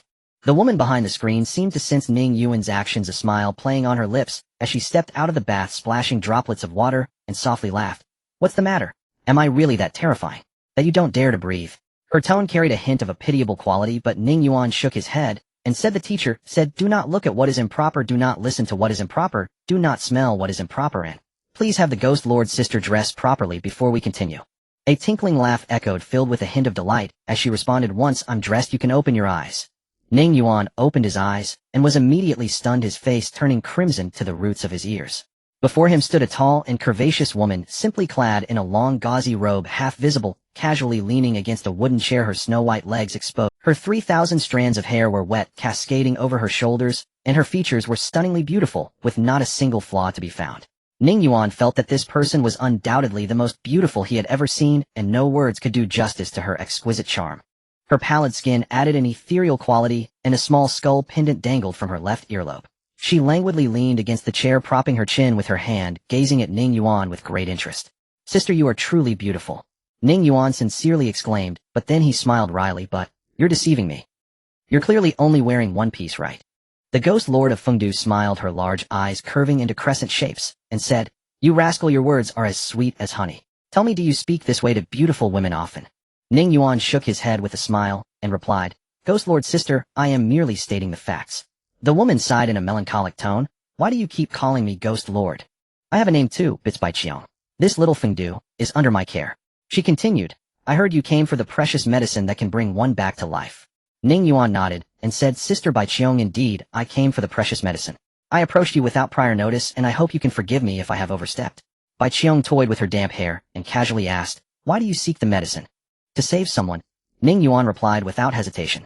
For some reason, he had an ominous feeling that if he failed to bring back the precious medicine, he would lose something of great importance. Bai Qiong lightly waved her jade hand, and a female ghost entered holding a potted plant, which she gently placed in front of Ning Yuan.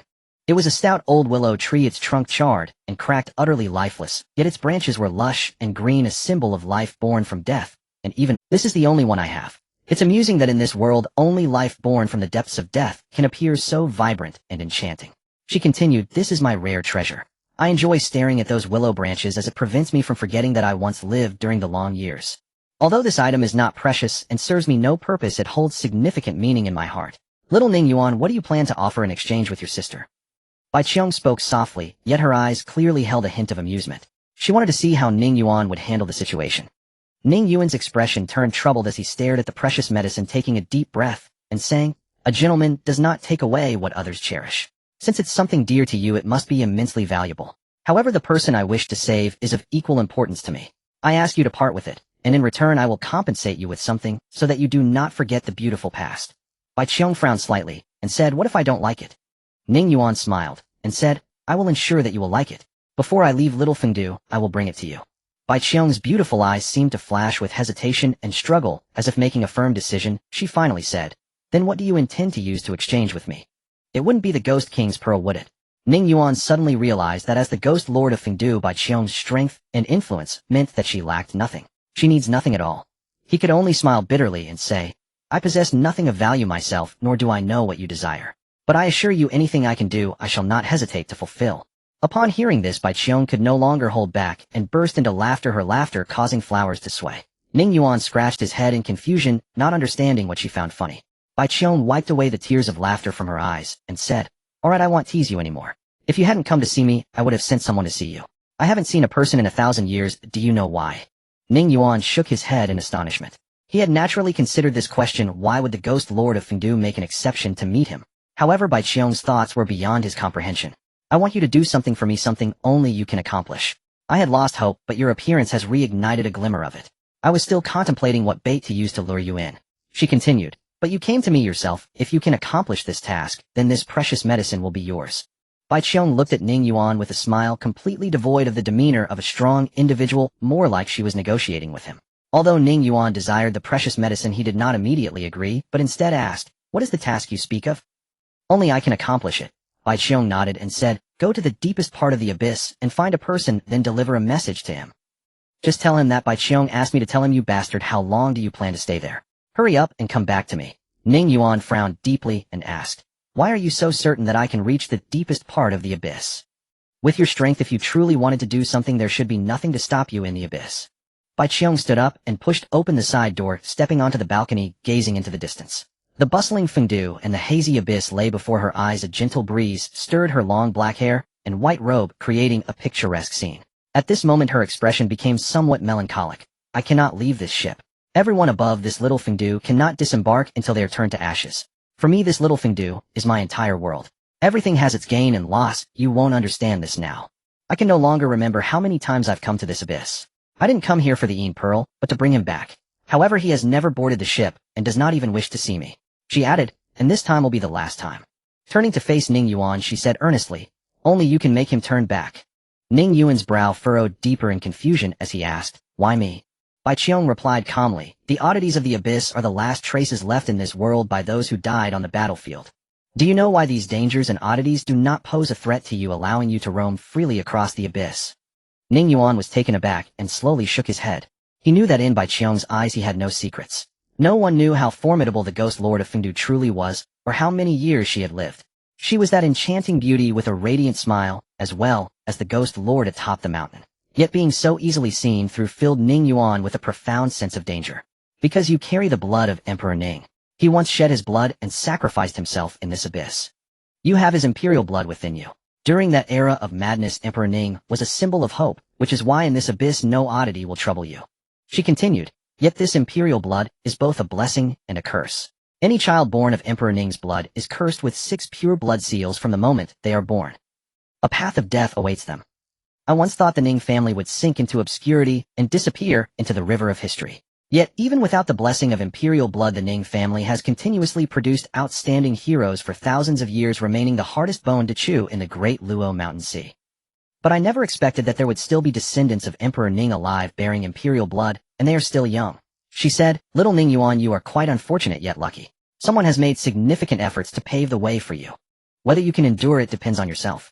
Upon hearing this, Ning Yuan couldn't help but clench his fists, his breathing quickening. He knew he possessed a great secret within him. Why was his innate 6 senses in? Why was he able to move freely in such a perilous place as Lin Yuan? Ning Yuan was certain that Bai Lijung understood, but since the old man didn't speak, Ning Yuan chose not to ask. For he knew that the old man would not harm him. When the time was right for him to know, he would be informed. But today he finally understood that all of this was due to the blood flowing within. It was the blood of the Ning Emperor. He was unaware of the weight that the title Emperor carried in the world of mountains and seas. "What? Don't you have any questions? It seems quite unfair, doesn't it? Being born as a human with no choices, only passively accepting everything. It must have been hard to endure in your childhood." Bai Qiong said softly, looking at the silent Ning Yuan. Ning Yuan took a deep breath and smiled, saying, "I just knew that I must be the luckiest person in the world." Bai Qiong stared at Ning Yuan in astonishment, never expecting such a reaction from him after learning everything. The young man's heart blossomed like the sun. Her eyes sparkled with approval as she smiled. "You are not just ordinary wise. Some things, knowing them, might actually harm you. Dipping too early into the whirlpool will only lead to your own destruction. You only need to know that someone has planted a seed within you, a seed of hope. Whether it sprouts successfully depends on you. Only by letting him see you is there a slim chance of him returning." At this moment, Ning Yuan, with hands resting on the railing, gazed down from the pinnacle of the 9-story tower over the entire Fengdu, his eyes filled with an unimaginable wildfire. Of course, he had a multitude of questions in his heart. Why was the blood of the Ning Emperor cursed with 6 pure blood curses? Why did he fight to the death in Lin Yuan? What exactly happened in the Ning family? Why did his parents abandon him in Lin Yuan? All of this was shrouded in mystery. The more he tried to see clearly, the more lost he became. Now he was just a small chi practitioner at the first stage of awakening. Knowing everything, what could he do? At this moment, Ning Yuan murmured, "Do not question the path ahead, just bury yourself in action. If you encounter uncertainty, ask your own heart. If by chance you survive, when you next raise your head, perhaps you will find yourself at the pinnacle of the great Tao. Just like how my sister stands at the tower's peak now, from a high vantage point, one can always see further and clearer. When that time comes, many things will also fall into order." With this, Ning Yuan smiled. At the pinnacle of the 9-story tower, the view was breathtaking, making it hard for him to tear his eyes away. Bai Qiong gazed at the side profile of the young man. Although he wore simple clothes and carried a basket covered in dirt, the brilliance in his eyes could not be overlooked. Such a young boy possesses such a mindset. It seems you ponder a lot in your daily life. I must say having those 6 pure blood curses on you isn't entirely a bad thing. Bai Qiong teased with a radiant smile. Ning Yuan smiled bitterly, saying, no. I would rather not have them. I've never tasted any flavors in my life. Oh, everything I eat is like chewing wax. If I had my 6 senses intact, perhaps there would already be a heroic figure named Ning, dressed in fine clothing and wielding a sword, roaming the Jianghu. Bai Qiong burst into laughter at Ning Yuan's words, but it was a pity that no one witnessed this captivating scene. Ning Yuan enjoyed it alone. He never lets anyone rest easy. Ning Yuan was taken aback, but smiled as he extended his hand, saying, Sister Bai Qiong is doing this for her brother, and I am doing this for my sister. Since that, he never lets anyone rest easy. Ning Yuan was taken aback, but smiled as he extended his hand, saying, Sister Bai Qiong is doing this for her brother, and I am doing this for my sister. Since that's the case, I will embark on this journey. Bai Qiong smiled brightly, extending her delicate hand, and clasping Ning Yuan's tightly, saying, Then it's a deal. Bai Qiong's hand was as soft as if it had no bones, and was devoid of warmth like ancient ice. It was only at this moment that Ning Yuan realized that Bai Qiong before him was neither alive nor dead. You can take the precious medicine with you for now, Bai Qiong casually remarked. Ning Yuan was taken aback, saying, Aren't you afraid I will run away with the precious medicine? Bai Qiong shot him a glance, as if saying, had she lived for countless years without understanding people? If Ning Yuan were to breach the contract, it would be her own fault for being blind. After returning to the hall, Bai Qiong gave Ning Yuan another round of instructions, handing him a fengdu token, which could somewhat resist the encroachment of the gray mist. As for the person he was to seek, Bai Qiong did not know where they were, only that at the deepest part of Lin Yuan there was a lake. Once he found the lake, he would find the person. After a brief farewell, Ning Yuan, carrying the precious medicine and the fengdu token, exited the tower and headed straight to Old Gui's shop. On the tower, Bai Qiong watched Ning Yuan's figure as he ran and couldn't help but smile, saying, He didn't even ask me to help with those little troubles. It seems he is quite confident. How interesting. My foolish brother, if you don't come back this time, there will truly be no chance left. Upon entering the shop, he saw Lu Liang and Yun Shu waiting anxiously for him, and Ning Yuan finally felt relieved as Hong Kei rushed into his arms, nuzzling incessantly. Yun Shu immediately rushed forward, worried, saying, Are you alright? Did the Fengdu Ghost Lord do anything to you? Lu Liang also inquired with concern. Ning Yuan's face broke into a joyful smile as he replied, Everything is settled. I will explain it all to you later. Old sir, thank you for your care during this time. I won't trouble you any longer. Old Gui was naturally pleased to see this, and was glad to send off this guest. On the street, Yun Shu curiously asked, Was the Ghost Lord male or female? What did they look like? Were they terrifying? Was it the kind that could scare children to tears?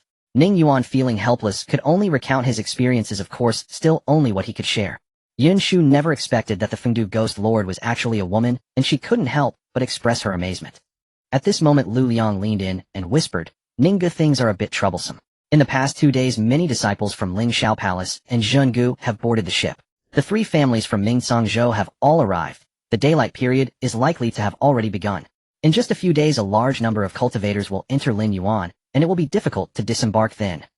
Clearly, with this, the strength of Fantian City and Lin Yuan would surge, and Xinyu Zhou would not easily let go. Ning Yuan pondered for a moment, and said, Let's find a place to stay for a few days. We can discuss it once they all arrive. There's no rush.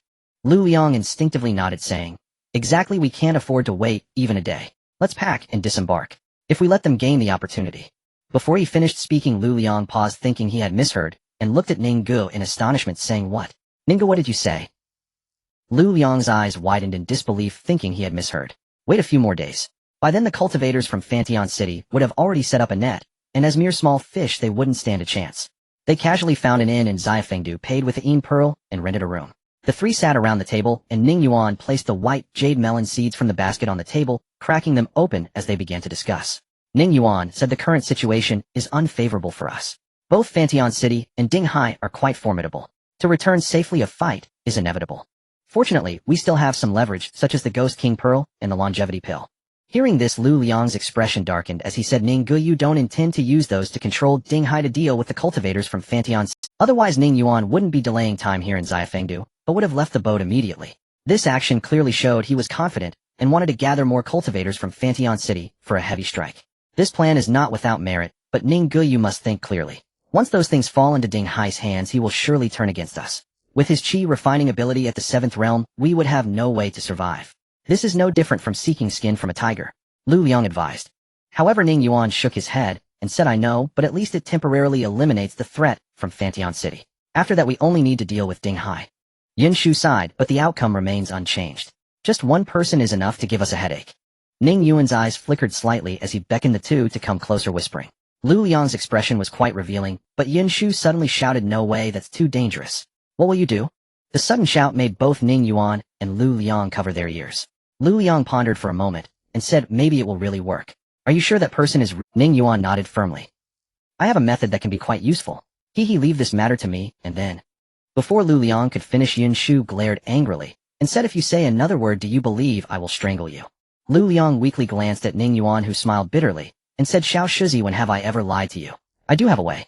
Otherwise we wouldn't be able to go out and fight for our lives, which would truly be a dead end." Yin Shu continued to argue, "Then we might as well let Hong Ke find Grandpa." However, Ning Yuan seriously shook his head and said, "No. External matters must be resolved externally, or we cannot bring them home." Yin Shu stared at Ning Yuan for a full quarter of an hour, ultimately conceding, puffing up in anger, as she said, "Fine, I will listen to you." Ning Yuan then satisfactorily rubbed Yin Shu's cheek and turned to Lu Liang, saying, "Go summon Ding Hai. Remember to avoid the eyes of Fantian City." Lu Liang smirked and went to do his task. Sure enough, within half an hour a sullen-faced Ding Hai entered the room behind Lu Liang. "Humph. What? Have you changed your mind?" Ding Hai sneered, clearly agitated. Ning Yuan boldly placed the Ghost King Pearl and the longevity pill on the table, speaking confidently, "Old Ding, earlier, I was indeed reckless. I apologize for that. You are magnanimous, so please do not hold it against me. This invitation is of course to discuss cooperation. Surely Old Ding wouldn't let a minor issue hinder a great opportunity, right?" Ding Hai's gaze was fixed on the items on the table, his desire unmistakable as he squinted and said, "You must be in a panic since the people from Fantian City are coming wanting to use my hand to—" Ning Yuan chuckled, "Talking with a wise man is indeed effortless.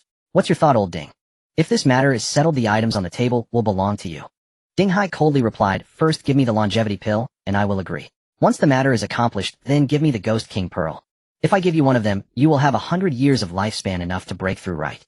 It wouldn't be good to— If I give you one of them, you will have 100 years of lifespan, enough to break through, right? It wouldn't be good to walk away before the matter is settled. It's best to keep these items in my hands. Besides, why would Old Ding need to go through all this? If you are worried I might breach the contract later, you can just slap me dead then and there. My cultivation level is nothing in your eyes." Ding Hai laughed. "You are quite self-aware, but wanting to borrow my hand without offering anything in return. Even if you drive away wolves and swallow tigers, you must give a piece of meat first. Young man, business doesn't work like that. Why not just kill you directly as I step off the boat? Then the items would still be mine, saving me a lot of trouble." Ning Yuan calmly replied, "Do you believe I would crush these two items before you could slap me to death? If my life is gone, what use would I have for these treasures? To put it bluntly, I could spend them directly here in Xiafengdu this afternoon."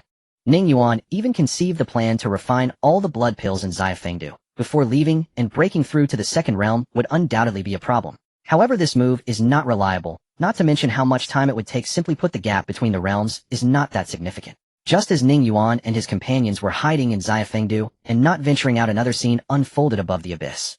This place is a corner of the Ming-San continent, where a pitch-black crack spans tens of thousands of miles across the land, its width exceeding 1,000 miles, resembling a giant mouth of the earth open to the world. And this is the true appearance of the abyss in the eyes of the world.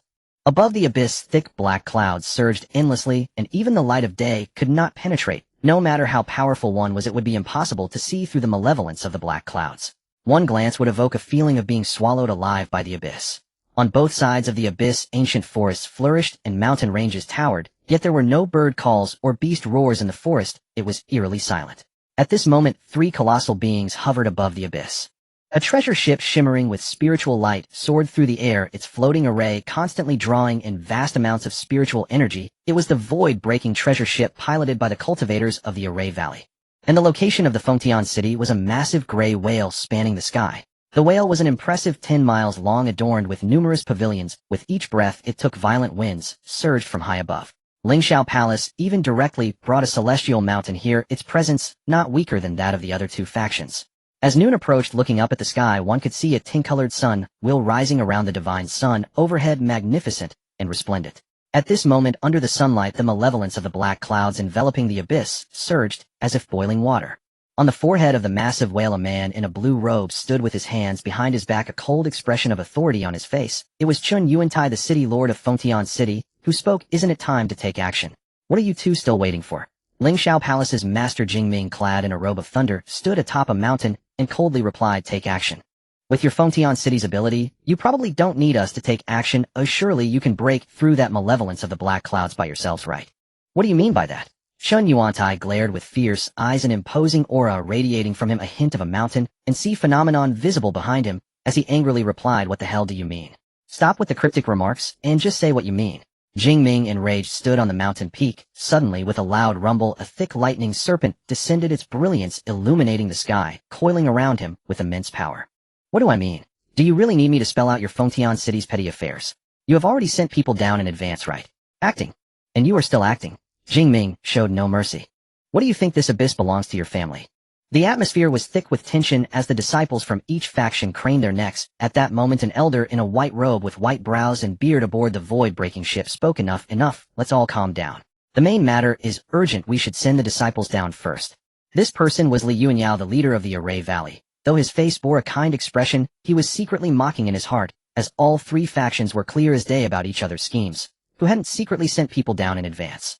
Everyone wanted to seize the opportunity, but Fengtian City's actions were excessively outrageous, sending down more than 10 people.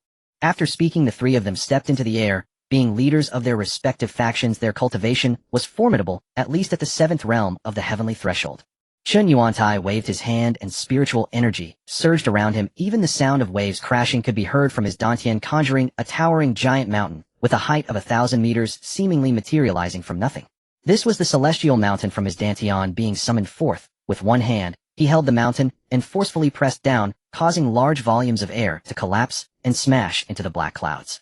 Jingming was equally terrifying. With a thunderous roar, lightning exploded, and dozens of thick purple lightning bolts fell from the azure sky, like heavenly swords. In that moment, he resembled a deity. Li Yuanyao appeared much gentler, holding an array plate, forming an array in the void, gathering spiritual energy into blades that slashed down across 100 feet. The three leaders each displayed their powers, creating a massive hole roughly a mile wide in the malevolence of the black clouds. And under the influence of the sun, Willet struggled to recover for a long time. At this moment, the disciples of each faction surged into the abyss like dumplings plummeting down. Li Yuanyao turned back to instruct a stunning woman in a purple dress, be careful in everything. When something happens, just do as I say. The woman nodded. Don't worry, Valley Master Suyi understands. With that, she plunged into the abyss. Jingming wanted to say something too, but he saw his eldest disciple Su Jingyang already soaring down on his sword, and couldn't help but shout, you little rascal, why are you so— The master doesn't need to worry, I will not tarnish the name of our Lingxiao Palace. The tall young man replied without looking back. If you mess this up, I swear I'll break your legs. Jingming shouted angrily. As time passed, the entrance was slowly healing, though at a painfully slow speed. Master Jing, if you're truly worried, why not go down yourself? Why make things difficult for your disciple? Shun Yuantai remarked with sarcasm. Jingming coldly smiled. Do you think I'm foolish? You don't know how many people died for this abyss back in the day. Even those who stood atop the mountains didn't escape unscathed. I'm not done living yet. At this moment, has either of you noticed that this time the malevolence of the black clouds seems easier to break through? The last time we did it, it took all three of us a great effort. At that moment, all three looked at the slowly healing black clouds in silence, clearly sensing something was amiss. Could it be that the rumors are true? Is this ancient abyss truly about to reveal itself? Jingming squinted. This is not something you or I can worry about. Don't forget the message from the transport sect. Shun Yuantai sneered.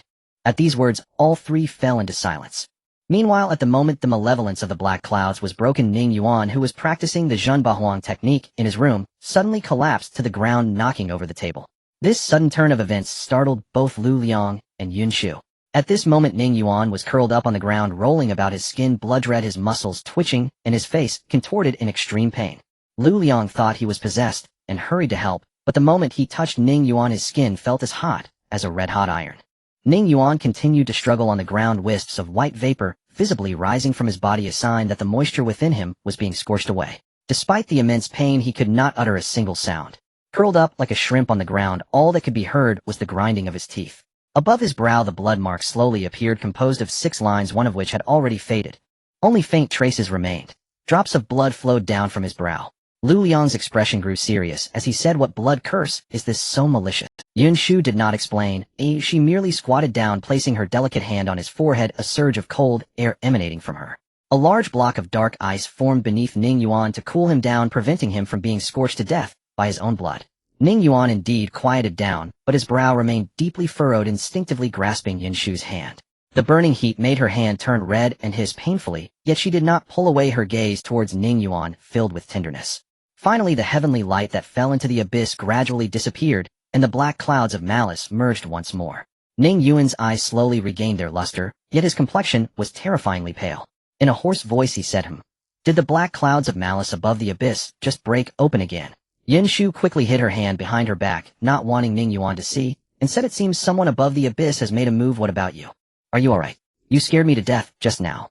Ning Yuan got up, wiped the blood from his forehead, and took a deep breath, smiling, as he said, No harm done, I'm not blind yet.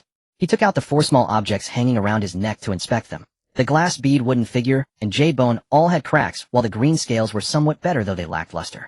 Neither of them intended to say much more. Lu Liang, understanding the situation, did not ask further, but said, Given your unstable condition, should we adjust our plans? Ning Yuan shook his head and smiled. This indicates a large influx of cultivators from the 3 families into the abyss.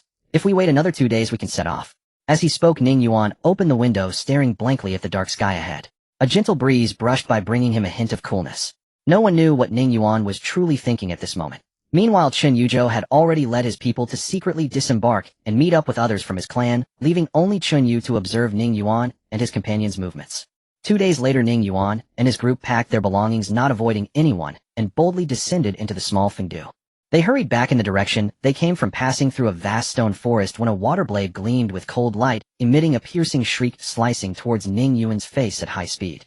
At that moment, Lu Liang, who was behind Ning Yuan, suddenly flashed forward, unexpectedly blocking in front of him. With a flick of his folding fan, he deflected the water blade sparks flying.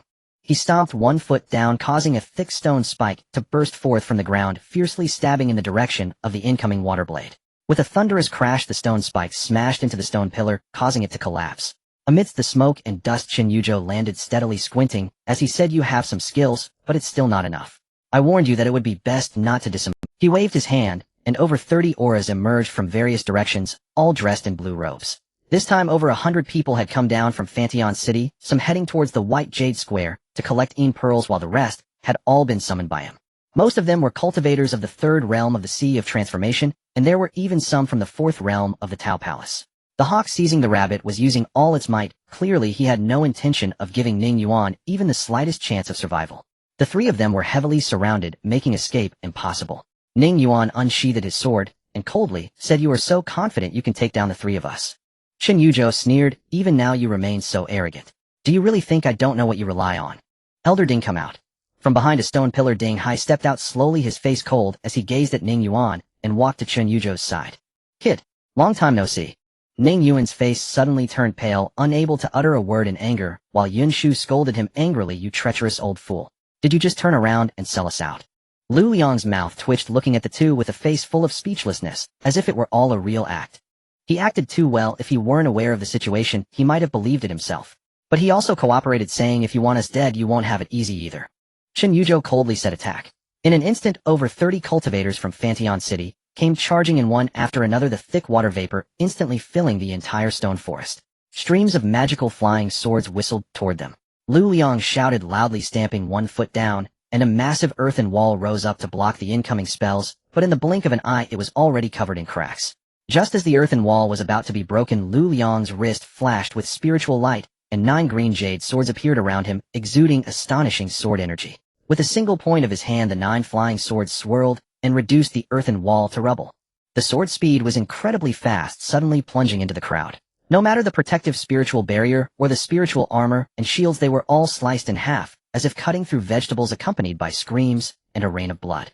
Lu Liang was relentless, tucking the folding fan behind his collar and pulling out 2 short knives from his small cave heaven, holding them in his hands, moving like a specter amidst the battlefield. With one step he crossed 10 to 100 zhang, and with each swing of his short knives a large head would fall to the ground. In just a moment, he had brutally killed 8 cultivators from Fantion City, charging alone into the enemy ranks. While the 9 flying swords slashed at enemies, they also defended him from relying on his own cultivation at the 4th realm of the Tao Palace, combined with the physical body of a 3rd realm meridian refinement cultivator. He moved through the enemy ranks with ease, killing his way in and out. Often in just a brief encounter, his opponents were left in pieces, creating a sense of being surrounded by over 30 people alone. I told you the younger generation of Mingtsang continent doesn't have many capable ones. Come on, I haven't had enough fun yet. At this moment, Ning Yuan was stunned. He had always heard Lu Liang boast about his fighting skills, but usually he acted like a coward. Now he had witnessed it. This guy was indeed an extraordinary. Chen Yuzhou's expression was incredibly grim. Lu Liang's strength far exceeded his expectations, and that strange figure was unmistakably the divine ability, shrink the earth to an inch. It was almost certain that Lu Liang had at least cultivated his Tao Palace to the 6th level, acquiring a 6th innate divine ability apart from the 5 elements divine abilities. Damn it, Qintong. Get to work, don't dawdle. Chen Yuzhou commanded. Suddenly the man named Qintong surged with a powerful aura, forcefully elevating himself from the 3rd realm to the 5th realm of mountain opening, clearly having concealed his cultivation level and hidden among the crowd, waiting for the perfect moment to deliver a lethal strike to Ning Yuan. However, the unexpected appearance of Lu Liang compelled Chen Yuzhou to reveal his trump card ahead of time. At that moment, Lu Liang felt a darkness envelop him as an overwhelming pressure rushed down from above, revealing a towering phantom of a celestial mountain towering over 100 feet high. The surrounding stone pillars shattered under the weight of this celestial mountain. This mountain was opened up by Qintong from the boundless spiritual sea. Once one reached the 5th realm of mountain opening, they could manifest a celestial mountain from the spiritual sea and in dire situations summon the phantom of that mountain to suppress foes. This was the greatest asset of a 5th realm mountain opening cultivator. At this moment, Lu Liang could no longer afford to hesitate, swiftly calling back 9 flying swords to slash at the celestial mountain phantom. The clang of metal rang out, incessantly sparks flying, yet it still could not withstand the mountain's suppression. Qintong's face twisted into a snarl as he shouted, "Die for me." Just then Lu Liang, with a fierce expression, retorted, "How arrogant. While I was out killing you were still at home playing with your toys." Suddenly azure flames erupted around him, a manifestation formed from condensed spiritual energy at its peak, and a majestic 8-layer Tao Palace phantom faintly emerged. With both hands forming sword fingers, he wildly thrust downward toward the heavens, shouting, "Divine ability, break the realm." As soon as he finished speaking, a thin azure line rapidly spread downward. At that moment, the entire space seemed to distort, cleaving the descending azure mountain in two with a Qintong's complexion turned pale, and he coughed up a mouthful of blood, hoarsely exclaiming, "Damn it, you've reached the 8th layer of the Tao Palace. How could you be so Normally achieving 5 layers in the Tao Palace would be a sign of heaven's favor. Each additional layer represents another innate divine ability, yet it's not something everyone can achieve. Talent, fate, and opportunity are all essential. Most cultivators cannot cultivate innate divine abilities. Those who reach the 6th-layer palace are undoubtedly geniuses among geniuses. However, this guy's 8-layer Tao Palace could only be described as a prodigy. Yet Qintong's strength was undeniable. He waved his hand to summon a 100-foot water dragon to engage in battle. At this moment, Lu Liang's face turned slightly pale, as the consumption was far from trivial.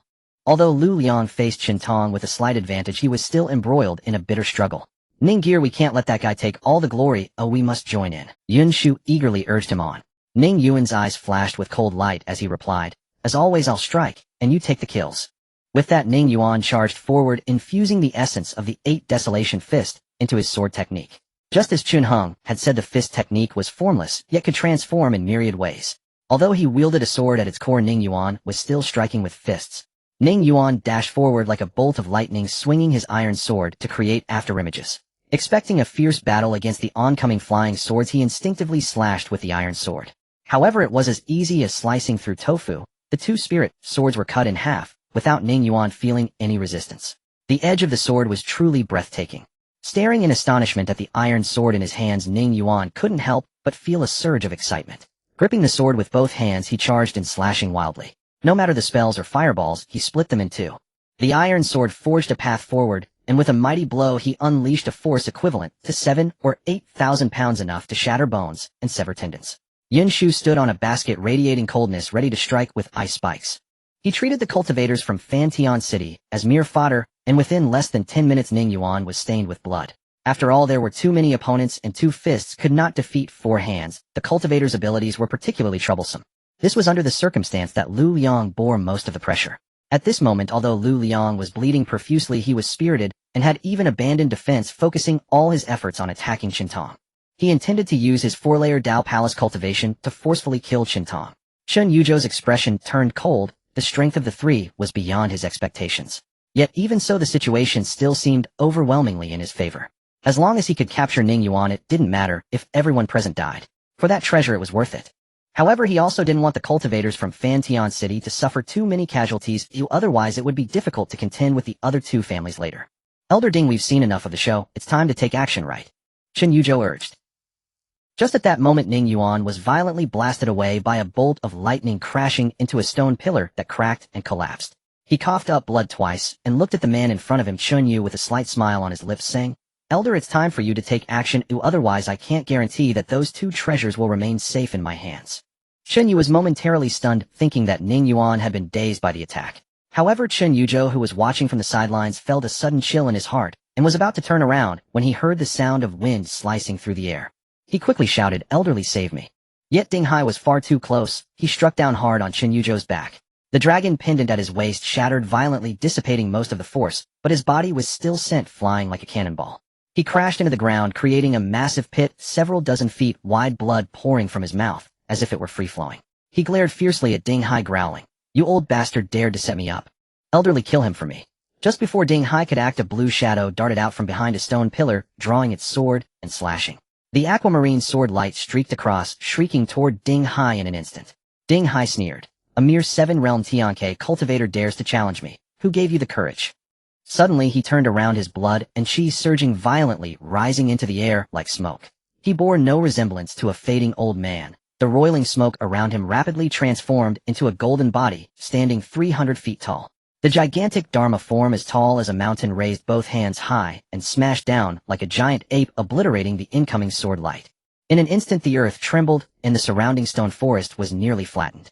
Chun-Li, appearing mid-leech, stood in the void, holding a 3-foot green blade, coldly stating, "Dare to harm my family's second young master. Have you truly considered the consequences of becoming enemies with Fantian City?" He was indeed the trump card left behind by Fantian City beneath the abyss of Ning Yuan, having expended an immense cost to allow Chun-Li to enter. The higher the cultivation, the greater the cost. Ding Hai deeply understood this. If my life is at stake, what does it matter if I offend anyone? You'd better not block my path. In the end, you're just a dog of the Chen family, not worth sacrificing your life for. Ding Hai replied. Chun-Li coldly stated, "Just do your best today. Oh, I want to see how capable this 7-realm Tianxing Qi refiner really is." The two figures collided with a thunderous crash. Even from a distance, one could feel the fierce winds rushing toward them, and the terrifying battle aftermath made it seem as though two ancient savage beasts were engaged in a fierce struggle. Chen Yuzhou lay on the ground, desperately stuffing healing pills into his mouth, glaring resentfully at Ning Yuan in the arena. At this moment he finally understood that he had been thoroughly. This was clearly premeditated. Even his secret communication with Ding Hai had been calculated into the plan. The reason he stayed in the small Fengdu for several more days was to wait for the follow-up support from his Fengtian City, aiming to take everything at once. Fortunately, Chen Yuzhou had been thoughtful enough to bring Chun-Li from his clan to hold the line, just in case, otherwise he would have been in deep trouble. Ning Yuan, don't be too pleased too soon. If I Fengtian City am in trouble, you won't be able to escape either. This trick of driving wolves and devouring tigers is skillfully played. If the wolves aren't sated, they will devour you too. I would actually love to see that. Chen Yuzhou grinned grotesquely, revealing his blood-stained teeth. He knew that Ding Hai wouldn't go too far. As long as he still wanted to make a living in the Ming-San continent, he needed to leave some face. Otherwise, even with the jade pendant resisting the blow, he would still be dead. Clearly Ding Hai had held back. However, at this very moment Ning Yuan was too preoccupied to pay attention to Chen Yuzhou. He was fixated on Shun Yu bracing against the fierce wind, with Yun Shu rapidly approaching. The 8 Desolations' fist surged forth like a dragon, each step leaving deep imprints on the ground. The 8 styles of the fist stacked upon each other brought the momentum of suppressing the 8 Desolations and 6 Harmonies to its peak. The iron sword was raised high, slashing down. Shun Yu had just awakened from the shock of the reversed situation, and seeing Ning Yuan charging at him with the ferocity of a man-eating tiger, the scene of his younger sister's death resurfaced in his mind. A vague sense of helplessness emerged in his heart, feeling that he could not withstand this punch. He gave up his only chance to defend and turned to retreat, but Yin Shu would not give him that opportunity. With a flick of her delicate hand, a thick ice wall manifested. In a panic, Chun Yu intended to smash through the ice wall, but suddenly felt a chill at his back. The rusty iron sword effortlessly sliced through his protective spiritual aura, and as the sword technique changed, the 8 Desolations' piercing style thrust out his arm like an iron spear, transferring power to the sword, striking fiercely. In a single stroke, the sword pierced through Chun Yu's back heart, the explosive force tearing him in half, even creating a hole in the ice wall. This scene was excessive. After all, to outsiders, this kid with a basket on his back had actually cleaved a man in half, with a single sword, blood splattering everywhere. Under the pressure of this fist, he exuded an air of invincibility. The cultivators of Fengtian City momentarily hesitated, yet Ning Yuan did not stop, rapidly charging toward Chen Yuzhou, who naturally understood Ning Yuan's intent. He shouted at the top of his lungs, "What the hell are you all doing? Stop him! Chintong, save me! Uncle Li, save me!" Chen Yuzhou might not have many skills, but calling for help was something he was quite proficient at. At this moment, Lu Liang let out a wild roar, desperately holding back the other cultivators, sustaining several new wounds on his body. Chun-Li was ready to turn back to save him, but Ding Hai did not give him the chance to pull away. The items were still with Ning Yuan. If he did not give his all, he feared he would be in deep trouble. Thus Ning Yuan pounced like a ferocious tiger, while Chun Yuzhou had no power to resist, instinctively crawling backward. Without saying a word, Ning Yuan sat on Chun Yuzhou's body, his fists raining down like raindrops on his face, causing blood to erupt and splatter all over him. Chun Yuzhou couldn't even cry out in anguish. He was utterly stunned. He never imagined that one day he would be beaten to death by someone sitting on him. Ning Yuan grasped Chun Yuzhou's neck with one hand, brutally lifting him up. At this moment Chun Yuzhou was already battered beyond recognition, his limbs flailing uncontrollably. Seeing that he could still move, Ning Yuan swung his palm and fiercely slapped Chun Yuzhou's face, knocking out half of his teeth, causing him to completely lose consciousness. Chun Li's expression was extremely grim, his gaze toward Ning Yuan filled with cold, killing intent. He heard Ning Yuan shout, "Chun Li, listen closely. Your second young master is in my hands. If you want him to live, you must beat Ding Hai to a pulp. If he catches up within half an hour, I will kill Chun Yuzhou. Don't think of teaming up with that old man Ding Yi, otherwise your young master and Ding's longevity pill will all be gone." Without waiting for Chun Li to respond, he called out to Lu Liang, carrying Yin Shu on his back, gripping Chun Yuzhou's neck, and sprinted away, without looking back. Chun Li was stunned. He thought Ning Yuan would use Chun Yuzhou's life to threaten him to retreat, but who would have thought he would make him hold off Ding Hai? "Oh, what's this? You sold us out, and now you're being sold out yourself. How does it feel?" Chun Li sneered. Ding Hai roared in fury. "You little brat, I swear you won't die a good death." The golden body manifestation was about to chase after Ning Yuan. However, Chun Li was like a stubborn leech, blocking Ding Hai's path with a sword. Ding Hai's face turned green with rage as he shouted, "Are you really going to stop me? You and I teaming up to deal with that kid would be a piece of cake, right?" Chun Li sneered. "They'll kill that kid later, but I must first ensure Yuzhou's life. I have time to spare. That kid knows the stakes, and will need me to hold you off, so he won't harm Yuzhou's life. Besides, I don't like you either, so why not take this opportunity?" Ding Hai glared and gritted his teeth. "Then he'll kill you first." In an instant the two collided violently. Even after running 2 or 3 miles, they could still clearly hear the booming sounds coming from the stone forest. The three of them were quite disheveled at this moment. Lu Liang's white robe was stained with blood, with several deep cuts visible to the bone, and 6 of the 9 flying swords. Ning Yuan resembled a blood gourd, most of which was someone else's blood, while Yin Shu looked relatively better. Damn it, who would have thought a 7th level Tianke cultivator would emerge from Fengtian City, nearly scaring me to death, ha. However, that ploy of taking fire from the flames was truly brilliant. Half an hour was enough for us to cover a good distance. Lu Liang said happily, his eyes showing no sign of worry, only excitement. Ning Yuan shook his head, saying, "Chun Li knows I need his help to hold off Ding Hai, so he wouldn't dare to kill Chun Yuzhou. He won't truly block us for half an hour. At most it will just be a few incense sticks worth of time, just to give a little face."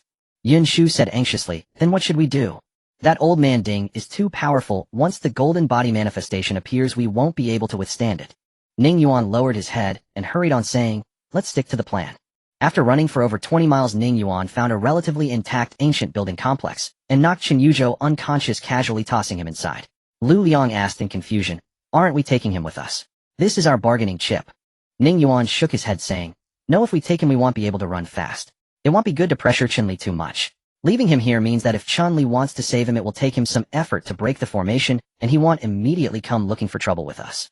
Leaving Chun Yuzhou behind, the three continued to sprint. Sure enough, within half an hour distant rumbling sounds could be heard. It was Ding Hai who recklessly soared through the air. On the outskirts of the abyss, almost nothing could harm his flesh. Even if there were, it would only delay him for a little while. This time they were in serious trouble. In this moment Ning Yuan couldn't afford to think about anything else. With a flip of his hand, he tucked the longevity pill into his waist and grasped the Ghost King pearl tightly in his hand. He threw down the basket and directly tossed Yin Shu to Lu Liang. His eyes reddened as he shouted, "Go." At this moment Yin Shu's eyes were bloodshot, and without uttering a single word, she didn't dare to delay. The two of them sprinted in another direction at full speed. However, Ding Hai also turned to follow them, clearly realizing the importance of these two to Ning Yuan. "Since you can threaten me, why can't I threaten you back?" He didn't even give Ning Yuan a chance to react, conjuring a golden hand in midair and fiercely striking towards the two.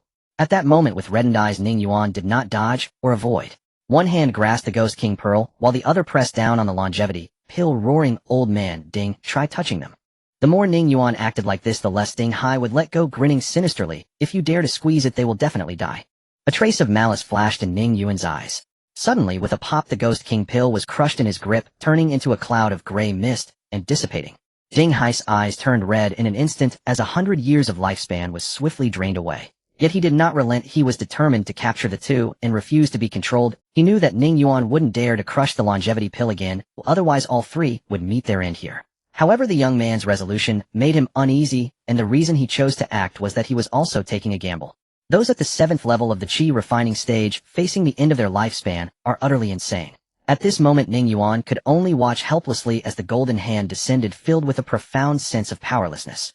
Rules can only be played by those with strength. At this critical moment Lu Liang's eyes gleamed with determination. He grabbed Yin Shu, and with a single hand gesture gritted his teeth. Divine art, a moment in time. As soon as he finished speaking, Lu Liang bled from his 7 orifices, his complexion as pale as paper. The spiritual energy in his dantian poured out as if it were free, and a rich wave of spatial fluctuation enveloped the two instantly, making them disappear from their original location. Wherever he looked there were no longer any traces of the two. Ding Hai struck down with his palm, leaving a 100-zhang palm print on the ground. A moment in time. Damn it. People from the Jiang family in the central continent. At this moment Ding Hai's face showed deep apprehension. He was well aware of the monstrous power of the Jiang family in the central continent. Having missed, his gaze turned back to Ning Yuan, revealing a sinister expression. However, what came flying towards him was a tattered cloth pouch, which Ning Yuan had tossed from his waist, while he himself had already turned and fled.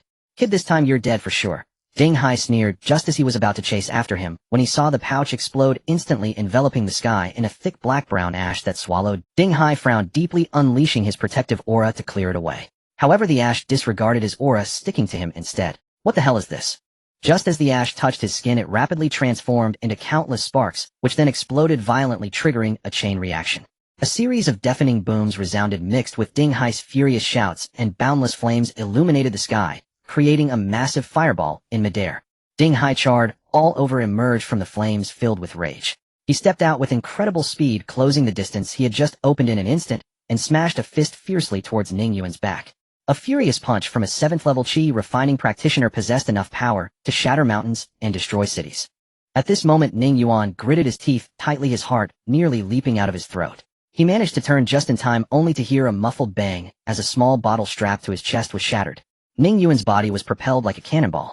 He even created a series of sonic booms, crashing through a large group of buildings along the way, raising clouds of dust. Ding Hai's sinister smile grew wider. With that punch, the outcome was obvious. There was no doubt that the kid would die. Just as he was about to retrieve the longevity pill, he was astonished to find that his entire arm had gone numb. His fist had turned a bluish-purple color, with several purple leeches breaking through his skin, burrowing into his flesh, voraciously draining his life essence. No matter how he tried to expel them, they only became nourishment for them. In just a few breaths the flesh and blood of his arm shriveled up. Ding Hai then recalled that when he had punched Ning Yuan, he had deliberately allowed his fist to smash into the small bottle on his chest. What kind of tricks does this little brat have on him? Ding Hai was also a ruthless character. With a swift motion, he severed the entire arm. At his level, regrowing an arm was not a difficult task. However, at that moment, to Ding Hai's astonishment, Ning Yuan, lying in the massive pit, quickly climbed up, covering his side and wiping the blood from the corner of his mouth. In a swift motion, he dashed into the gray mist, disappearing without a trace. How is this possible? Ding Hai's eyes widened, cursing under his breath. That punch was enough to flatten a 100-zhang mountain. How could he possibly survive such a blow? He even suspected that this kid was not a Qi refining practitioner at all. Ding Hai also charged into the gray mist. The two chased and fled within the mist, with Ning Yuan relying on the Fengdu order to resist the gray mist, while Ding Hai countered the mist's encroachment with a strange. Ding Hai also charged into the gray mist. The two chased and fled within the mist, with Ning Yuan relying on the Fengdu order to resist the gray mist, while Ding Hai countered the mist's encroachment with a strange red light. However, Ning Yuan was not entirely unharmed.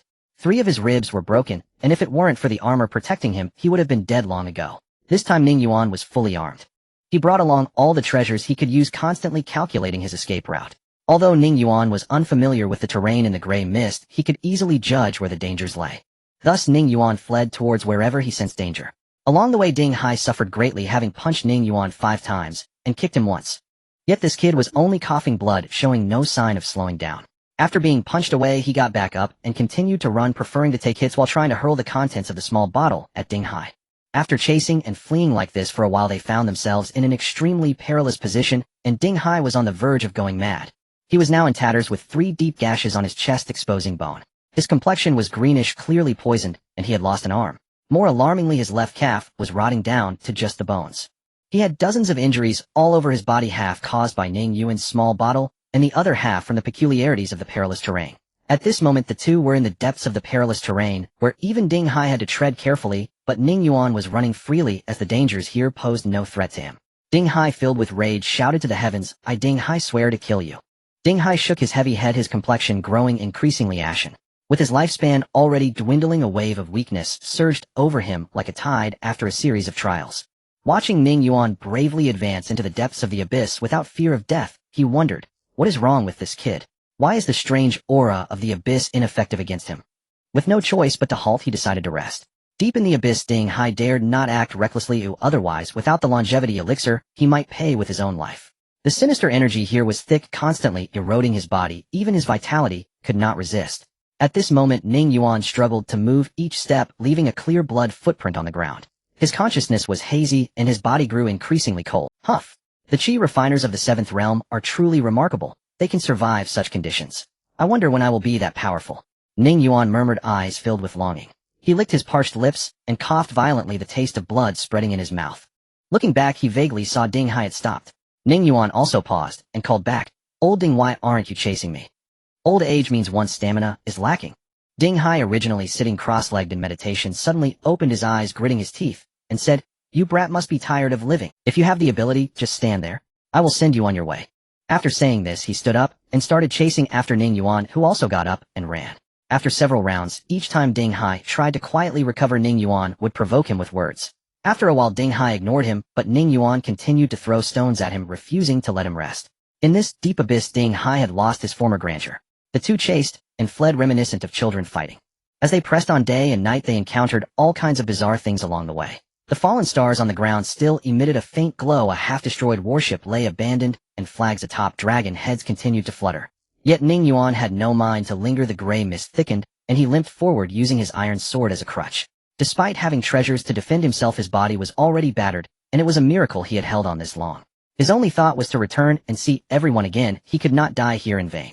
Yet at this moment, Ning Yuan suddenly stopped, his expression grave as he looked ahead.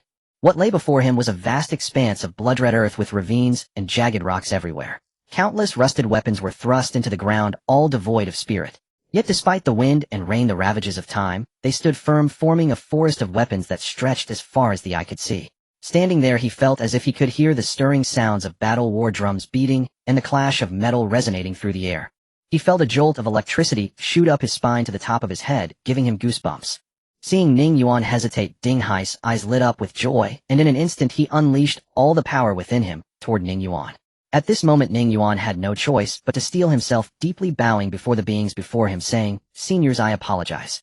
As he spoke, he stepped forward, and in that instant the world fell silent. At this moment, all Ning Yuan could hear was the sound of his own heartbeat. His heart raced, pumping blood through his body, flowing rapidly, and warming him, as if responding to some call, his hot blood, making his skin flush. Yet this time was different. He did not feel any pain, but rather an overwhelming sense of comfort, as if it were meant to be. At this moment, Ding Hai could no longer think of anything else. Seeing his finger almost touch Ning Yuan, the longevity he had sought for 100 years was within reach. How could he give it up? However, just as he stepped into this place, a terrifying force instantly enveloped Ding Hai, making him feel as if he were facing thousands of soldiers and a sea of corpses.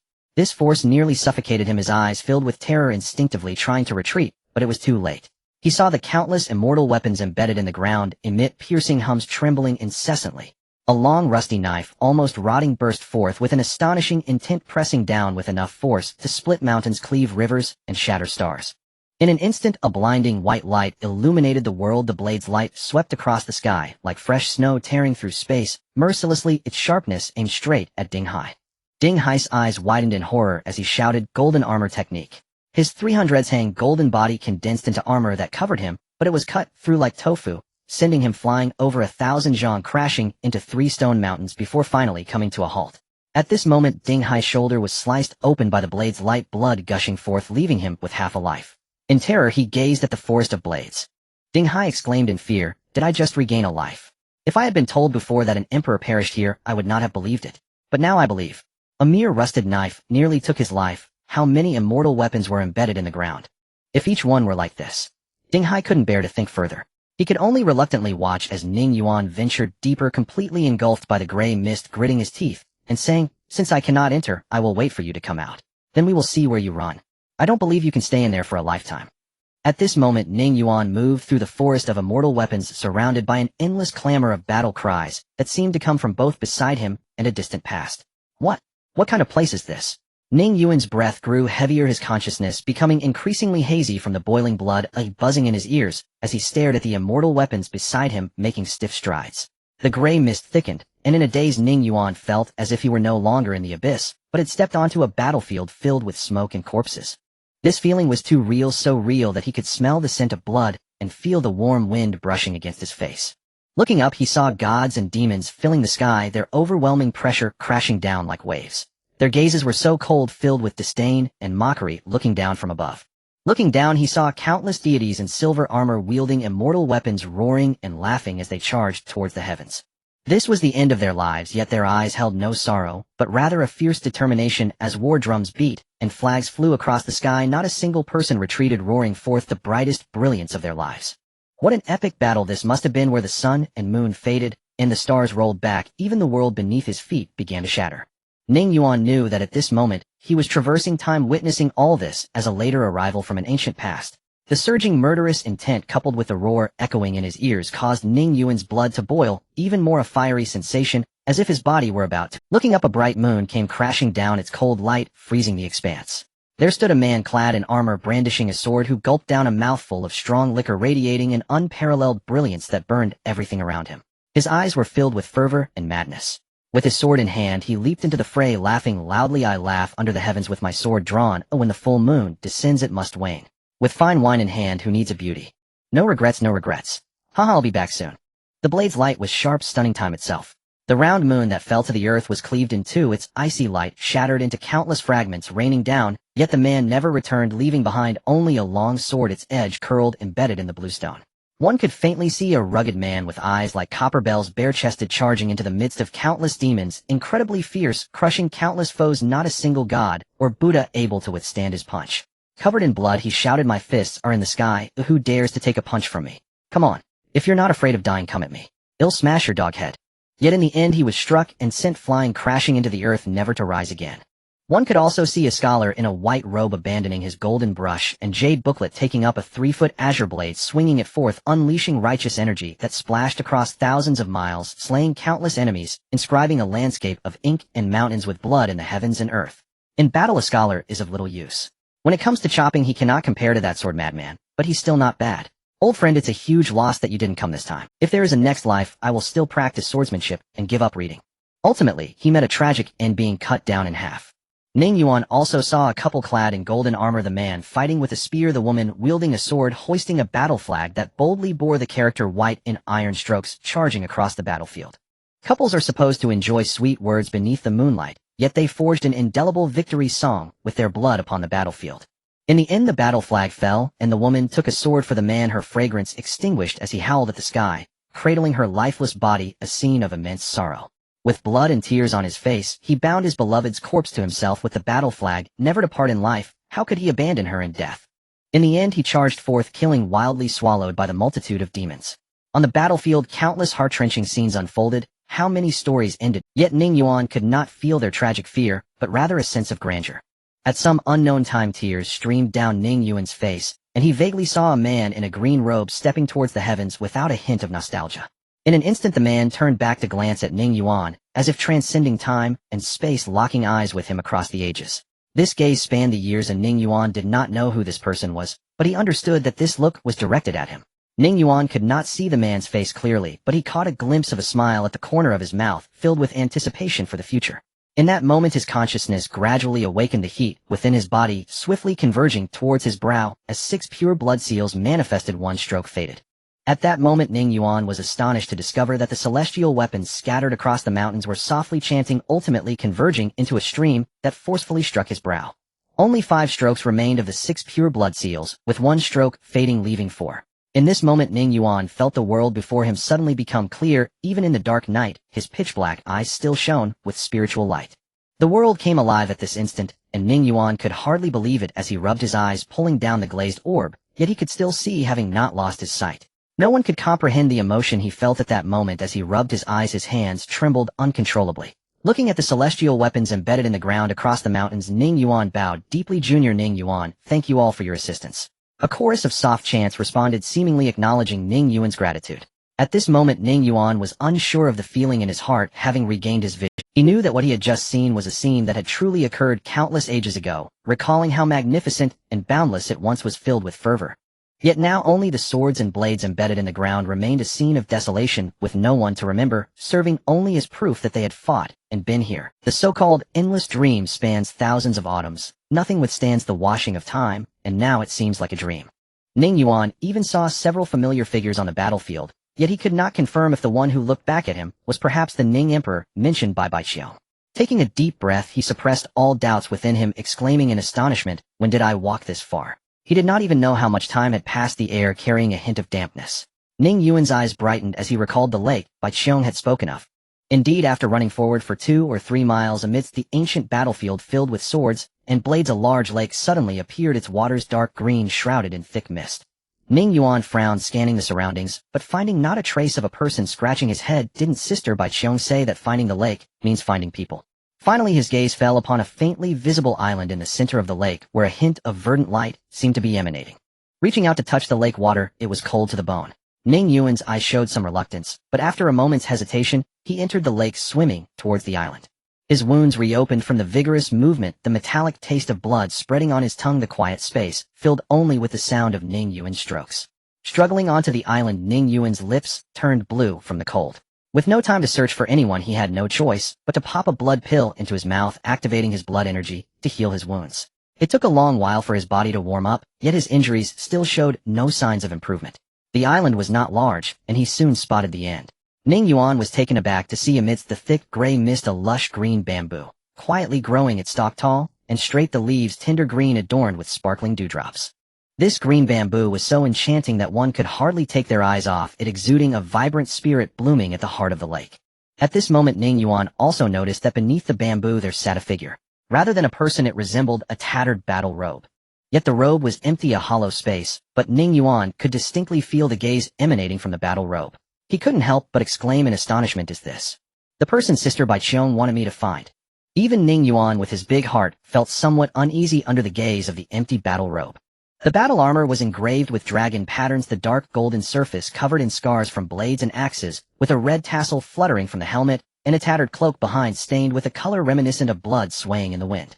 A domineering dragon spear was slanted against a nearby bluestone of bloodied battle flag, hanging from its shaft, boldly emblazoned with the character "Bai." Ning Yuan instantly recalled a scene he had just witnessed on the battlefield, where that man wrapped his wife's corpse in the battle flag, never parting in life or death. He was so shocked that he couldn't utter a word. His breath quickened. Could this person possibly be? "Leave what you could give has already been given. We have nothing left." A hoarse voice emerged from the man in the battle robe. Suppressing his restless heart, Ning Yuan could almost confirm that this person must be the man from that couple who had fought on the battlefield all those years ago. Yet Ning Yuan shook his head, saying, "No, I have come here specifically for you, senior." In an instant 2 red lights flickered in the empty battle robe, coldly stating, "For me. What else do you want from me?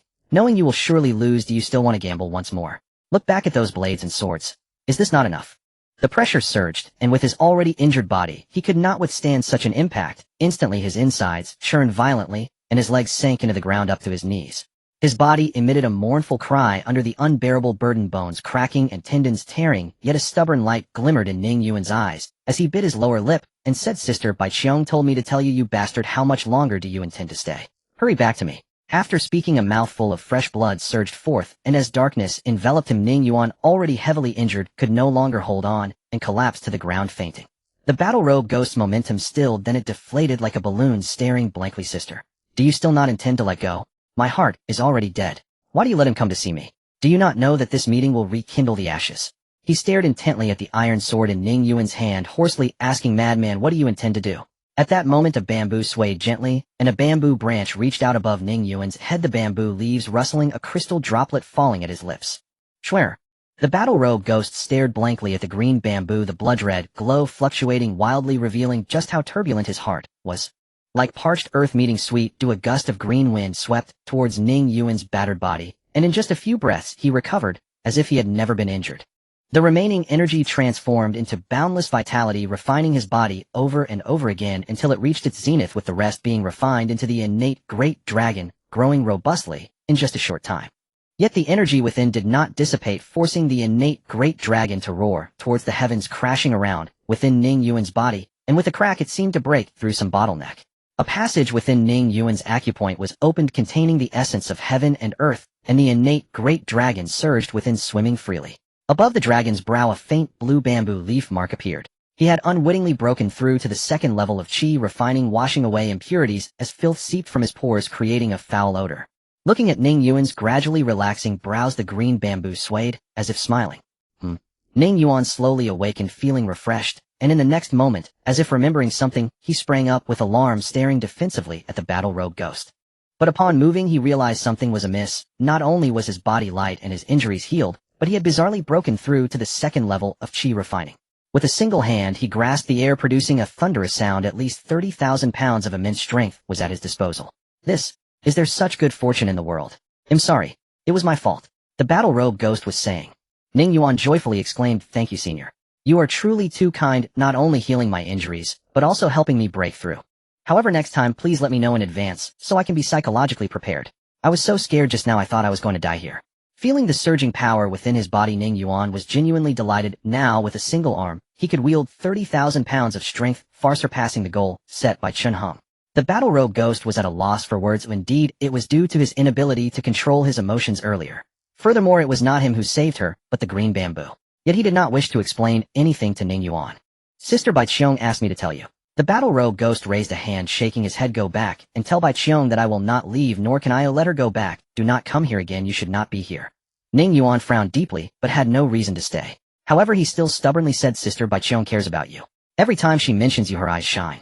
Go back, oh, she is waiting for you to come home," in the small fondue.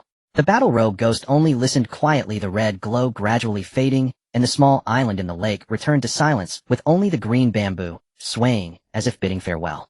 Ning Yuan's eyes dimmed as he bit his lip, turning back towards the lake. The water was icy, and he recalled Bai Qiong's cold hand, devoid of any warmth, murmuring, "When I first arrived in the abyss, I had nothing. If I do not strive, how can I possess? At least now I have a lot, and I cherish each part dearly. Senior, you are not without anything. You have not lost everything. There are still those who care for you." Bai Qiong said, "You are her brother." When she said this, she was smiling. This was her last visit, she will never come again. If someone cares for you, do not let her down. After saying this, he dove into the lake and swam away, and the battle-robe ghost remained silent until Ning Yuan disappeared. "Swear, what should I do? If I leave it, he gently stroked the green bamboo, murmuring, but the green bamboo did not respond. Ning Yuan walked through the forest of immortal weapons, turning back every 3 steps, yet he heard no sound. Finally, he sighed deeply, saying, "I am afraid I will disappoint Sister Bai Qiong. If this cannot be achieved, I can only go to small Fingdu to make amends." Then he remembered his own cultivation, and seeing that no one was around, he could not suppress the joy in his heart, and danced about, revealing his youthful exuberance. To enter the second level of chi refining, one must nurture the innate great dragon with the chi and blood from the acupoints, breaking through one acupoint at a time, until all 365 acupoints in the body are opened. Only then can one enter the third level of chakra realm. This is a painstaking process that cannot be rushed, but it was enough to bring immense joy to Ning Yuan. This trip was not in vain. Having gained a significant advantage, not only did he break a blood curse, but he also achieved a breakthrough. Ning Yuan felt increasingly like the luckiest person in the world. A young heart always grows towards the sun. Yet recalling Ding Hai, who stood guard outside the forest of blades, Ning Yuan's brow furrowed once more. He muttered softly, "I wonder how Xiao Shuzi is faring. May all go smoothly." Trapped here with no way out, he did not idle. Instead, he practiced the foundational stances of the Zhen Ba Huang boxing art, swiftly adapting to his surging strength and reacquainting himself with every fiber of his body. Meanwhile, Lu Liang raced wildly across the land of Lingyun, his face as pale as parchment, his entire body drenched in blood, though none of it was his own, as he bore Yanshu upon his back. The blood coating him was Ning Yuan's. Before departing Xiaofengdu, Ning Yuan had handed Lu Liang a small vial of his own blood. Since it was precisely Ning Yuan's Ning Emperor bloodline that rendered him immune to Ling Yuan's eerie distortions, Lu Liang reasoned. Fully coated in that blood, he too would be shielded. This had been Ning Yuan's plan from the outset. Yanshu sat comfortably nestled in the wicker basket and grumbled, "Oh dear, Xiao Yangzi, can't you hurry up? Why so slow? I wonder how Brother Ning is faring," pursued by a 7th heaven cultivator of the traveling chi realm. "Sigh, I shouldn't have let him go alone. This is killing me. Run faster. Your Inchin Mile technique is truly formidable. You leapt 100 li in one breath. Why haven't I seen you use it before? And tell me, aside from your Dao Palace's 8th layer, what are your other 2 innate divine arts?" Lu Liang could only weep inwardly. Yanshu had chattered incessantly along the way, repeating the same few lines over and over, urging him to run faster. If only she'd descend and walk herself. He'd carried her for an entire day without pause. He had broken through enemy lines in one unbroken sprint. No rest, no healing. Driven solely by urgency, the sooner this task was done, the greater Ning Yuan's chance of survival.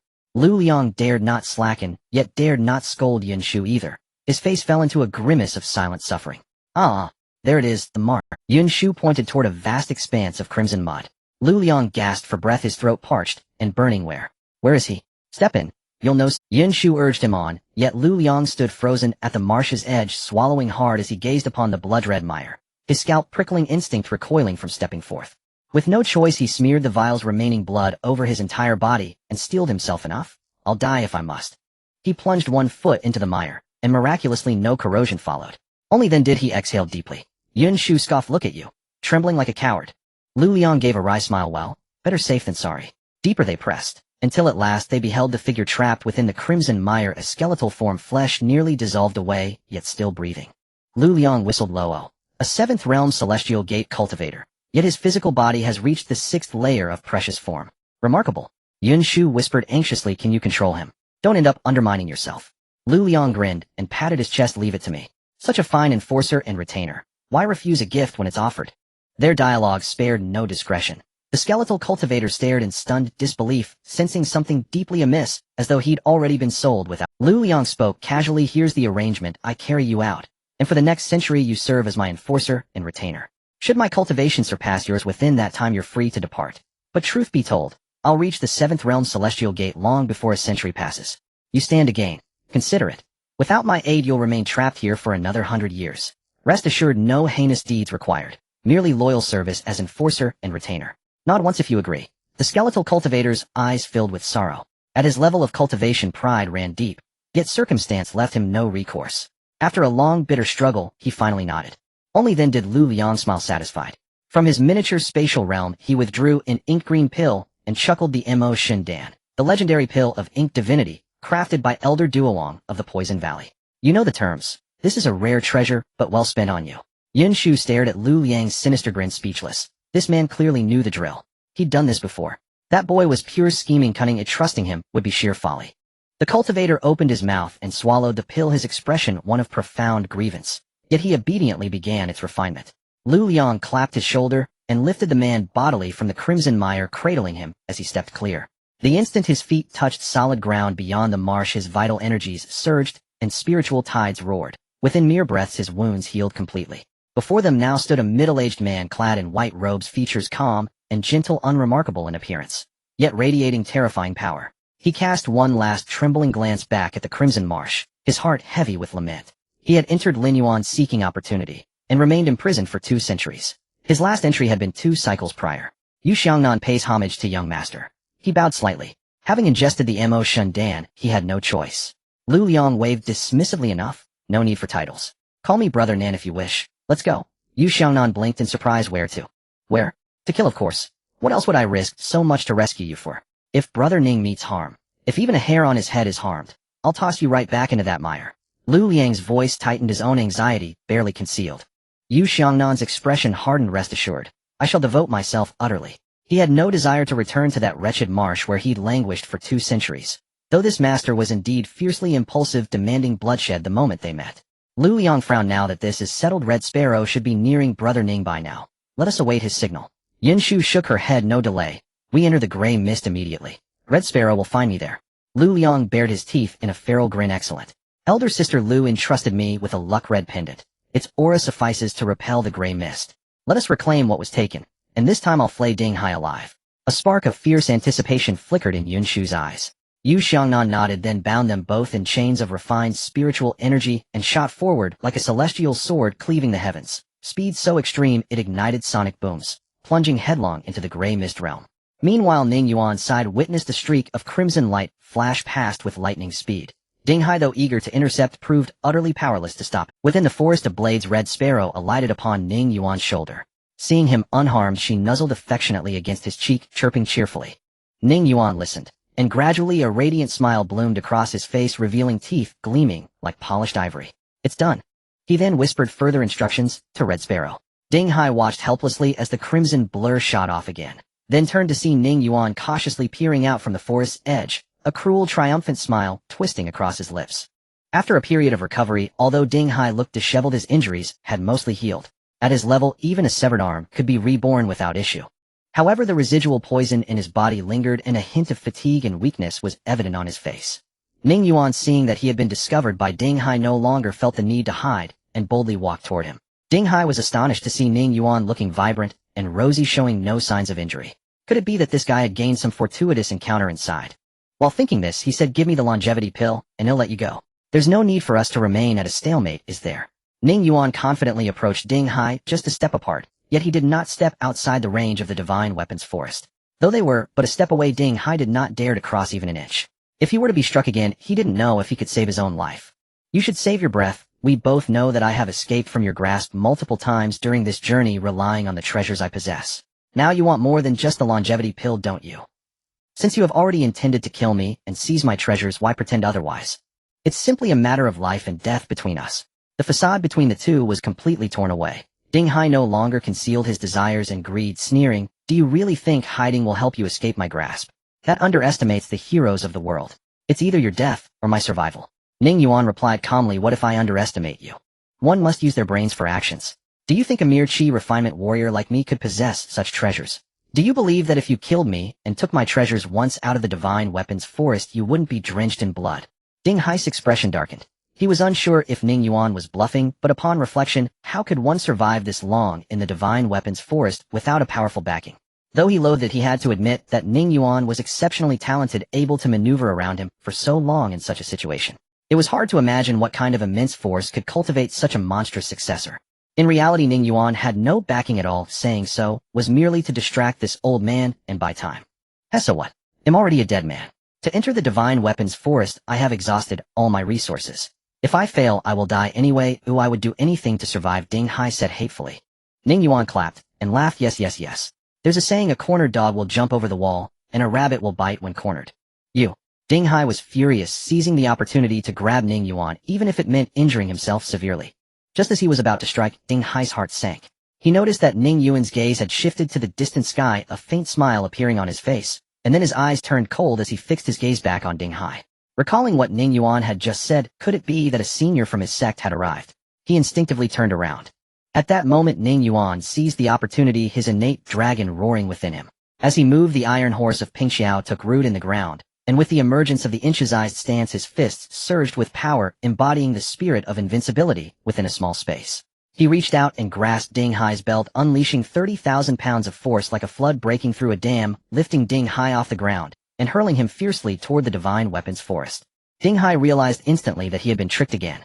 His blood surged violently as he rushed forward, raising his palm to strike down Ning Yuan, the wind of his palm reaching for the heavens. Ning Yuan's hands were battered and bloodied, yet he refused to let go, exhaling forcefully, his eyes filled with fierce determination. Even if Ding Hai reacted quickly, it was already a step too late. He never expected that this kid would dare to strike at him. As his body was pulled by Ning Yuan, he stepped into the range of the divine weapons forest, and in an instant countless swords and blades echoed together. Ding Hai's soul nearly fled in terror as two brilliant sword lights burst forth as cold as moonlight. Despite exerting all his strength to defend, he was still cut away. Ning Yuan was also blasted away by the sword energy, flying far back. As he got up, he quickly climbed to his feet, wiped his mouth, and smiled, revealing blood-stained white teeth. Looking at Ding Hai, whose arms had been severed and who bore a terrifying sword wound on his chest, he laughed heartily. "You old man really never learns, falling for such a simple trick that even a 3-year-old wouldn't be fooled." Ding Hai, furious, climbed up again, spitting out a mouthful of blood.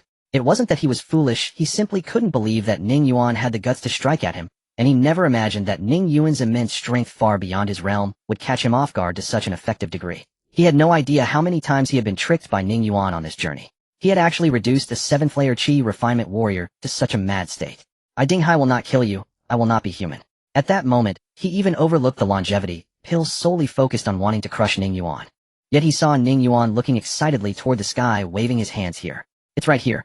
Ding Hai's face turned red with shame and anger. "You little brat, will you ever using the same trick again? Do you think you can fool me?" Yet in the next moment, he couldn't smile anymore. A 500-hang tall golden-bodied figure descended from the sky, resembling a giant of gold, and the ground trembled as a fist like a mountain smashed down brutally onto the injured Ding Hai. It sent his body flying far away, accompanied by a spray of tragic blood. Just him, looking down at the wounded Ding Hai from above, Yu Xiangnan was speechless. He had just seen how miserable Ding Hai looked. Not only had he lost both arms, but his chest was also gaping open. He looked toward Ning Yuan, who was excitedly waving his hands in the forest of blades, and couldn't help but twitch his mouth.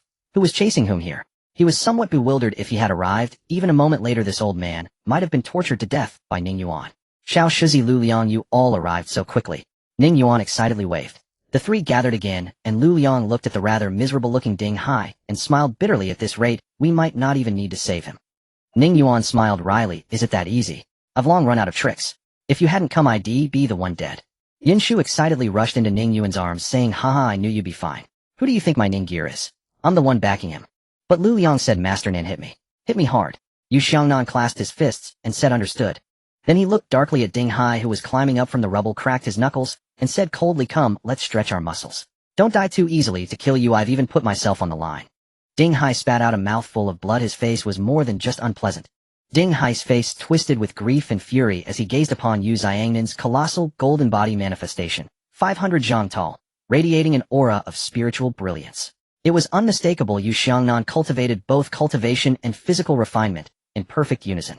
Though his realm did not surpass Ding Hai's, his actual strength dwarfed it utterly. With a single sweep of his hand, Yu Xiangnan conjured the thousand-blade immortal mountain from thin air, vastly larger than Qin Li's, and cast a vast, suffocating shadow over the earth before crashing down with thunderous force.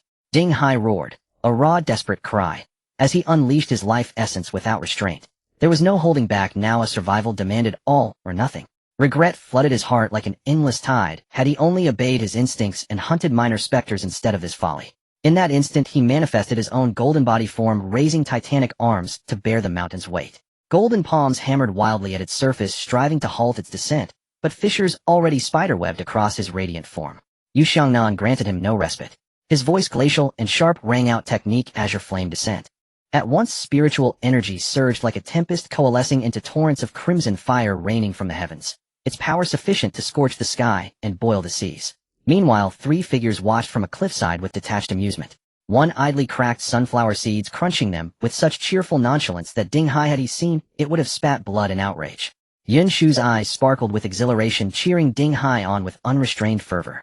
Waves of searing heat blistered Ning Yuan's cheeks, prompting him to murmur in awe, truly formidable. Yet Ding Hai is doomed.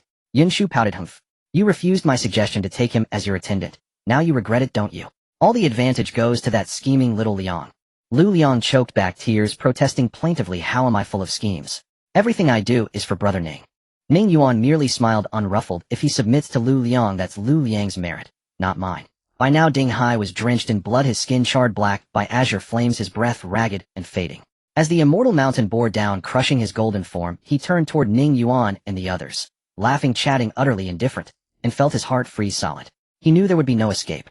Yu Xiangnan was too mighty, so overwhelming that even the will to fight vanished, leaving only bottomless remorse. His voice cracked. Wait, I beg you, hear me. Spare my life. I swear fealty. I'll serve you as slave or beast so long as I draw breath. I do not wish to die. Truly I do not wish to die. Have mercy. My wife, my children, my elders, they'll perish with me. Ning Yuan's smile faded. His voice dropped cold and cutting. You wish to live, to save your family, so you sought to kill me and seize my core pill. What logic? We share no bond, no kinship, no debt. Yet because you fear death must I pay with mine. Because I am weaker, am I therefore yours to crush at will? Such reasoning holds no place in this world. You mistake brute force for truth, but one day you shall meet fists heavier than yours and wills far crueler, far less bound by reason. You speak your truth, I speak mine. To me you are no true cultivator. A genuine master does not wield power to dominate others, but to discipline himself. As he spoke, Ning Yuan pointed to his own heart. Yu Xiangnan stared, deeply stirred, murmuring softly, a true master. Lu Liang fell silent, head bowed. Yun Shu gazed at Ning Yuan, her eyes soft with tenderness. He remained unchanged, the youth she cherished. Ding Hai screamed, eyes bulging, hatred incandescent, spewing curses in manic despair. Yet Ning Yuan felt nothing, only hollow indifference. Calmly he commanded, kill him. Boom. Crimson inferno swallowed the land. Heat roared skyward. When the flames receded, only a shattered, blackened corpse remained, smelling faintly of roasted. Ning Yuan rushed forward, crouched beside the charred remains, and rummaged hastily through the ashes, making Yin Shu recoil in disgust, until he retrieved a delicate azure jade safety pendant from Ding Hai's neck. He wiped it clean on his robe, and handed it to Lu Liang, eyes alight. Look. Could this be the miniature spatial realm you mentioned?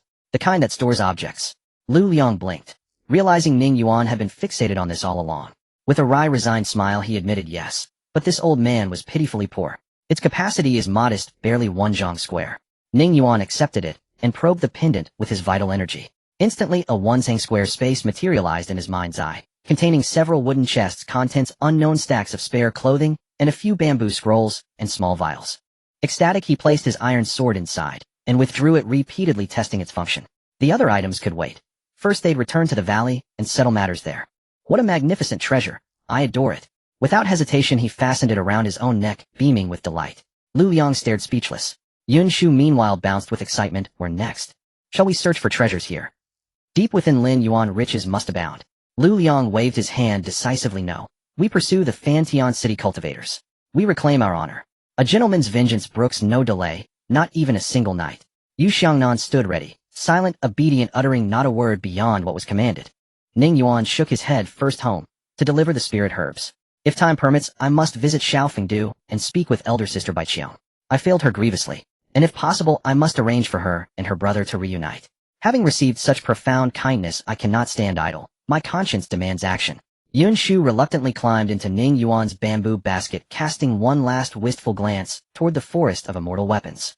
Lu Liang of course followed Ning Yuan's lead. Yu Xiangnan carried the three aloft, soaring outward.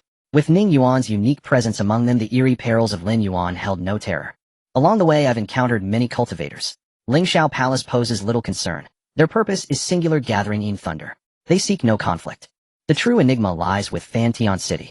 Their massive mobilization suggests ambitions far greater than mere exploration. Lu Liang recounted his recent observations. Ning Yuan frowned. You say Lingshao Palace cultivators are harvesting in thunder? Lu Liang nodded precisely. Their sect specializes in thunder cultivation, and in thunder is exceedingly rare, obtainable only within Lin Yuan. At that moment Ning Yuan recalled the woman he'd abandoned in the in thunder pool, her crime unworthy of death. Though she'd attempted to steal his ghost king pearl, she'd committed no atrocity. Should Lingshao Palace cultivators discover her there, no one could predict the consequences. Lost in thought, Ning Yuan broke through the layers of gray fog without realizing it. At this moment he seemed to remember something, and said, "By the way, do you still want to search for that pot lid?" Lu Liang's eyes brightened as he replied, "Why not? Let's go, of course." Ning Yuan smiled, saying, "I just calculated the time, it should be about right now. The gray fog should have receded. If we are going, we should go now." Lu Liang tossed the red jade of fortune in his hand, and said, "With this thing it doesn't matter whether the fog is there or not. Shall we set off?" Ning Yuan shook his head, saying, "It's not that simple. The gray fog gives me two different feelings inside and outside. Before I didn't delve deeply into the gray fog, and it didn't feel as profound. I can't explain it clearly, but it's better to wait until the fog recedes as much as possible. Besides, are you sure you can bring out anything obtained from within the fog? It's better to be cautious on this journey. He'll draw a map for you too. If you find it, that's your luck. If not, don't get too tangled." Saying this he began to draw on the cloth. Lu Liang frowned and asked, "Aren't you going with us?" "I won't be going. You and Yu Xiangnan can go. Just come back to find me after you finish your business."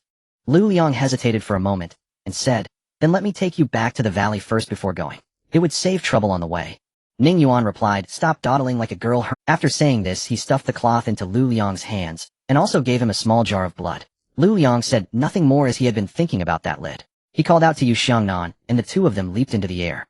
Ning Yuan rubbed his nose and hurried towards the valley with Yun Shu, who had been silent all the way.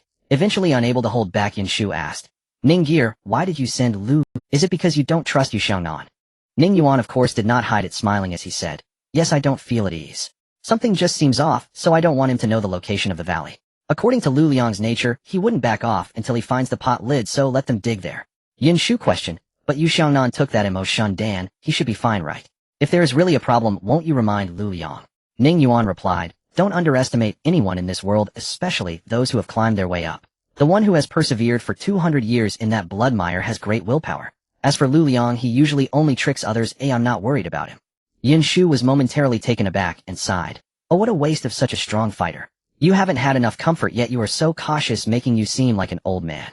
Ning Yuan shot a glance at Yin Shu and said, "What? Now that I'm an old man, do you still have the heart to make me carry you along the way?" "I know you're concerned about me, no need to explain," Yin Shu said unabashedly. Yet in reality, it was not the case. He had merely noticed that Yu Xiangnan's expression was somewhat off. Every time Yu Xiangnan looked at him, the muscles at the corners of his eyes would twitch slightly, and his pupils would constrict a bit.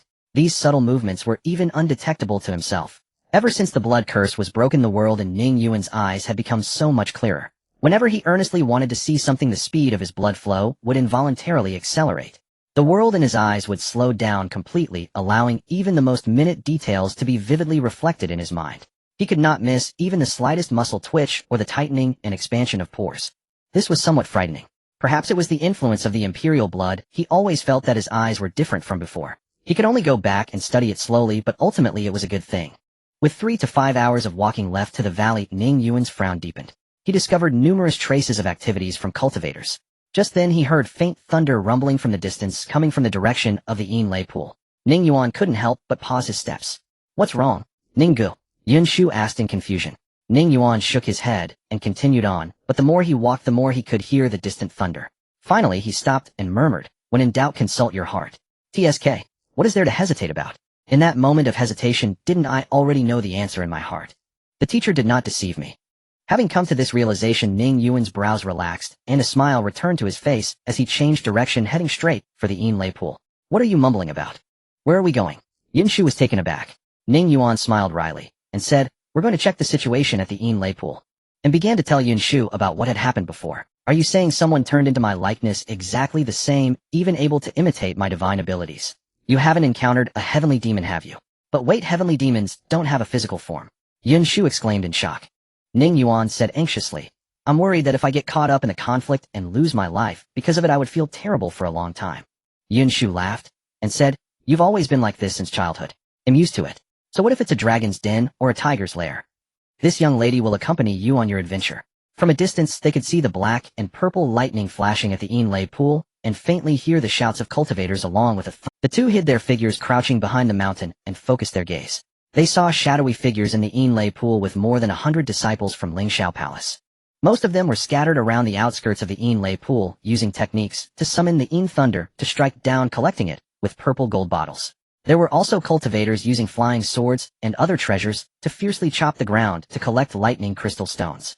What caught Ning Yuan's attention, however, was the fight occurring at the outskirts of the Yinlei pool.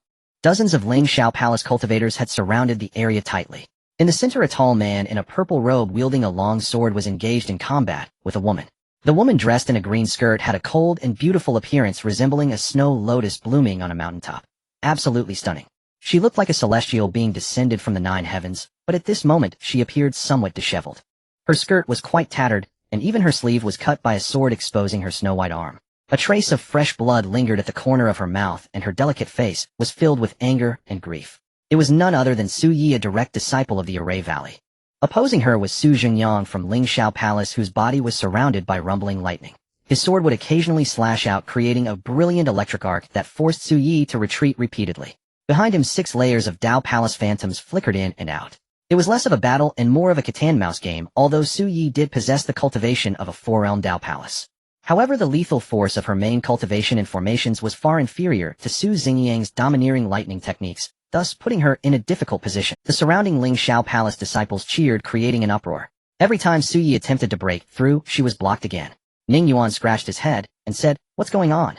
He couldn't help but use his vision to look deep into the Yinlei pool, but he could see a pile of items standing there alone, already devoid of any human presence. Yunshu's gaze swept around for a long time, frowning as she said, I didn't see the person you mentioned. He couldn't have left already, could he? He should have departed, but I wonder what method he used. Well, it's better this way. Oh, I was just worrying too much. Looking at the chaotic Yinlei pool, Ning Yuan had no intention of wading through this murky water idly. Just as he was about to leave, a voice suddenly thundered in his mind. Hey, you heartless one, how long do you plan to keep watching? Hurry and come save me. If it weren't for you leaving me all alone here, would I be bullied so badly? A voice poetic and melancholic reached his ears, filled with a hint of grievance. Ning Yuan was taken aback and turned around sharply, yet saw no figure. Looking toward the center of the arena, he noticed that Su Yi was defending against Su Xingyang's attack, while glaring fiercely in his direction. Ning Yuan was astonished, staring blankly for a long while before saying in disbelief, this. Is there such a maneuver? He never expected that the woman surrounded by the disciples of Lingxiao Palace was actually her. Yunshu elbowed Ning Yuan, saying, it can't be her, right? You guessed it right. Ning Yuan could only smile wryly.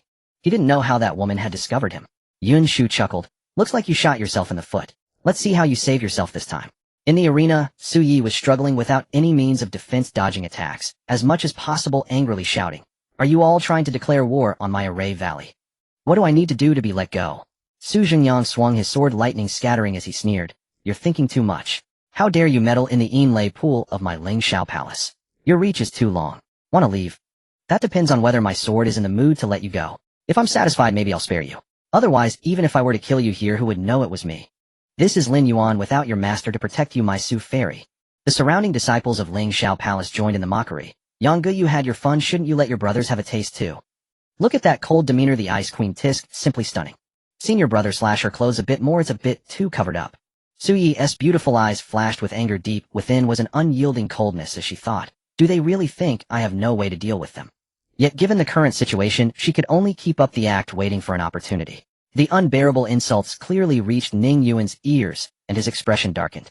Yunshu knew that Ning Yuan was genuinely angry this time.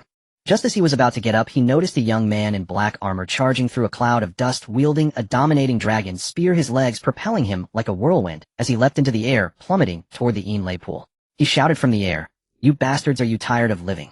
Let's see who dares to touch a hair on Su Fairy." With a loud bang, he crashed into the Yinlei pool, scattering Yinlei crystals everywhere. But in an instant, a black and purple lightning bolt as thick as a grinding wheel struck the young man like a heavenly sword, so sudden that he was caught completely off guard. At that moment, the arena fell completely silent, all gazing blankly at the man who had descended from the sky. The sight of the young man being struck by the lightning smoke billowing from his body was quite the spectacle. His face was blackened, yet his teeth were startlingly white.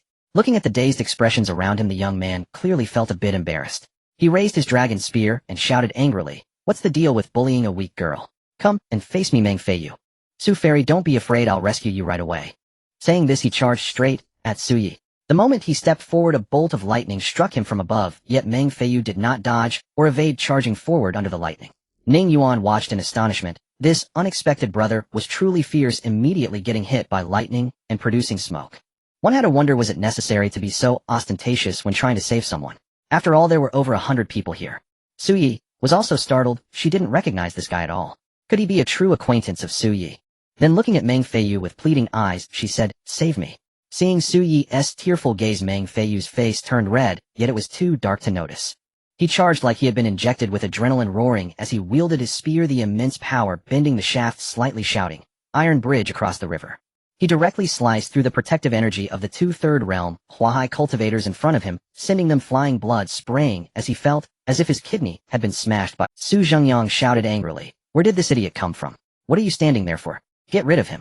He then turned to Su Yi, saying, "TSK tisk TSK. No wonder Su Fairy is famous across the continent, you have many admirers. Even in a situation like this, someone still comes to save you, though I doubt it will end well for him." Nearby, many disciples rushed toward Meng Feiyu, the disciples of Ling Shao Palace, wielding powerful lightning techniques, and when they attacked, the momentum was even more terrifying with lightning surging. However, Meng Feiyu was even more terrifying, seemingly ignoring the lightning strikes, which all hit his black armor without effect, while his spear danced with a fierce wind cutting through the group of Ling Shao Palace disciples. He charged with the momentum of a dragon. From time to time, cultivators were sent flying, spitting blood, and anyone who got too close had no hope of escape, creating a battlefield like it. "You? Be careful." Su Yi timely expressed her concern. Meng Feiyu laughed heartily, showing his big white teeth, and said, "Su Fairy, just watch. They are nothing but a bunch of pathetic cowards." On the mountain, Yun Shu frowned, saying, "A fourth stage bone, refining chi master. But with this fighting style, he shouldn't be able to hold out for long." Ning Yuan chuckled wryly. "There are over 100 of them. It would be a miracle if he could save anyone. This brother is quite reckless. Let's go, the time is right." After saying this, the two exchanged glances, each with a mischievous gleam in their eyes. They stealthily descended the mountain, quietly entering the Yinlei pool, where a few Ling Shao Palace disciples were collecting Yinlei while gazing longingly at the center of the battlefield. Ning Yuan silently stood behind one of them, saying, "TSK tisk tisk, I really want to go take a look." The disciple casually replied, "Of course, but alas, our cultivation is too low, we'd just be watching the fun." Turning around, he saw a young man in plain clothes carrying a basket, revealing a warm smile, causing Ning Yuan to pause and say, "Oh I." Before he could finish, he was met with Ning Yuan's iron fist, which contained a force of 30,000 pounds, striking him squarely on the forehead, sending him spinning in the air, completely knocked out, with a huge lump forming on his head. Turning his head, he noticed that Yun Shu had also silently frozen another, and the two of them took these two disciples to a corner, leaving them in nothing but their underwear. Before long, the two freshly minted Ling Shao Palace disciples stealthily made their way to the center of the battlefield. The Yinlei pool was thrown into chaos due to the intrusion of Meng Feiyu. Even with his cultivation at the 4th level of chi refining, he was panting heavily after a series of battles. Knowing his level as a chi refiner, the cultivators of Ling Shao Palace kept their distance and attacked him with thunder techniques, not giving him a chance to approach. They fell into a stalemate. Ning Yuan Yun and Shu had quietly approached Su Yi, who was surrounded by the Ling Shao Palace cultivators, while Su Zhengyang continued to pressure Su Yi, disregarding Meng Feiyu entirely. Su Ye's gaze carried a hint of anxiety as she watched Meng Feiyu fighting desperately, but making no progress.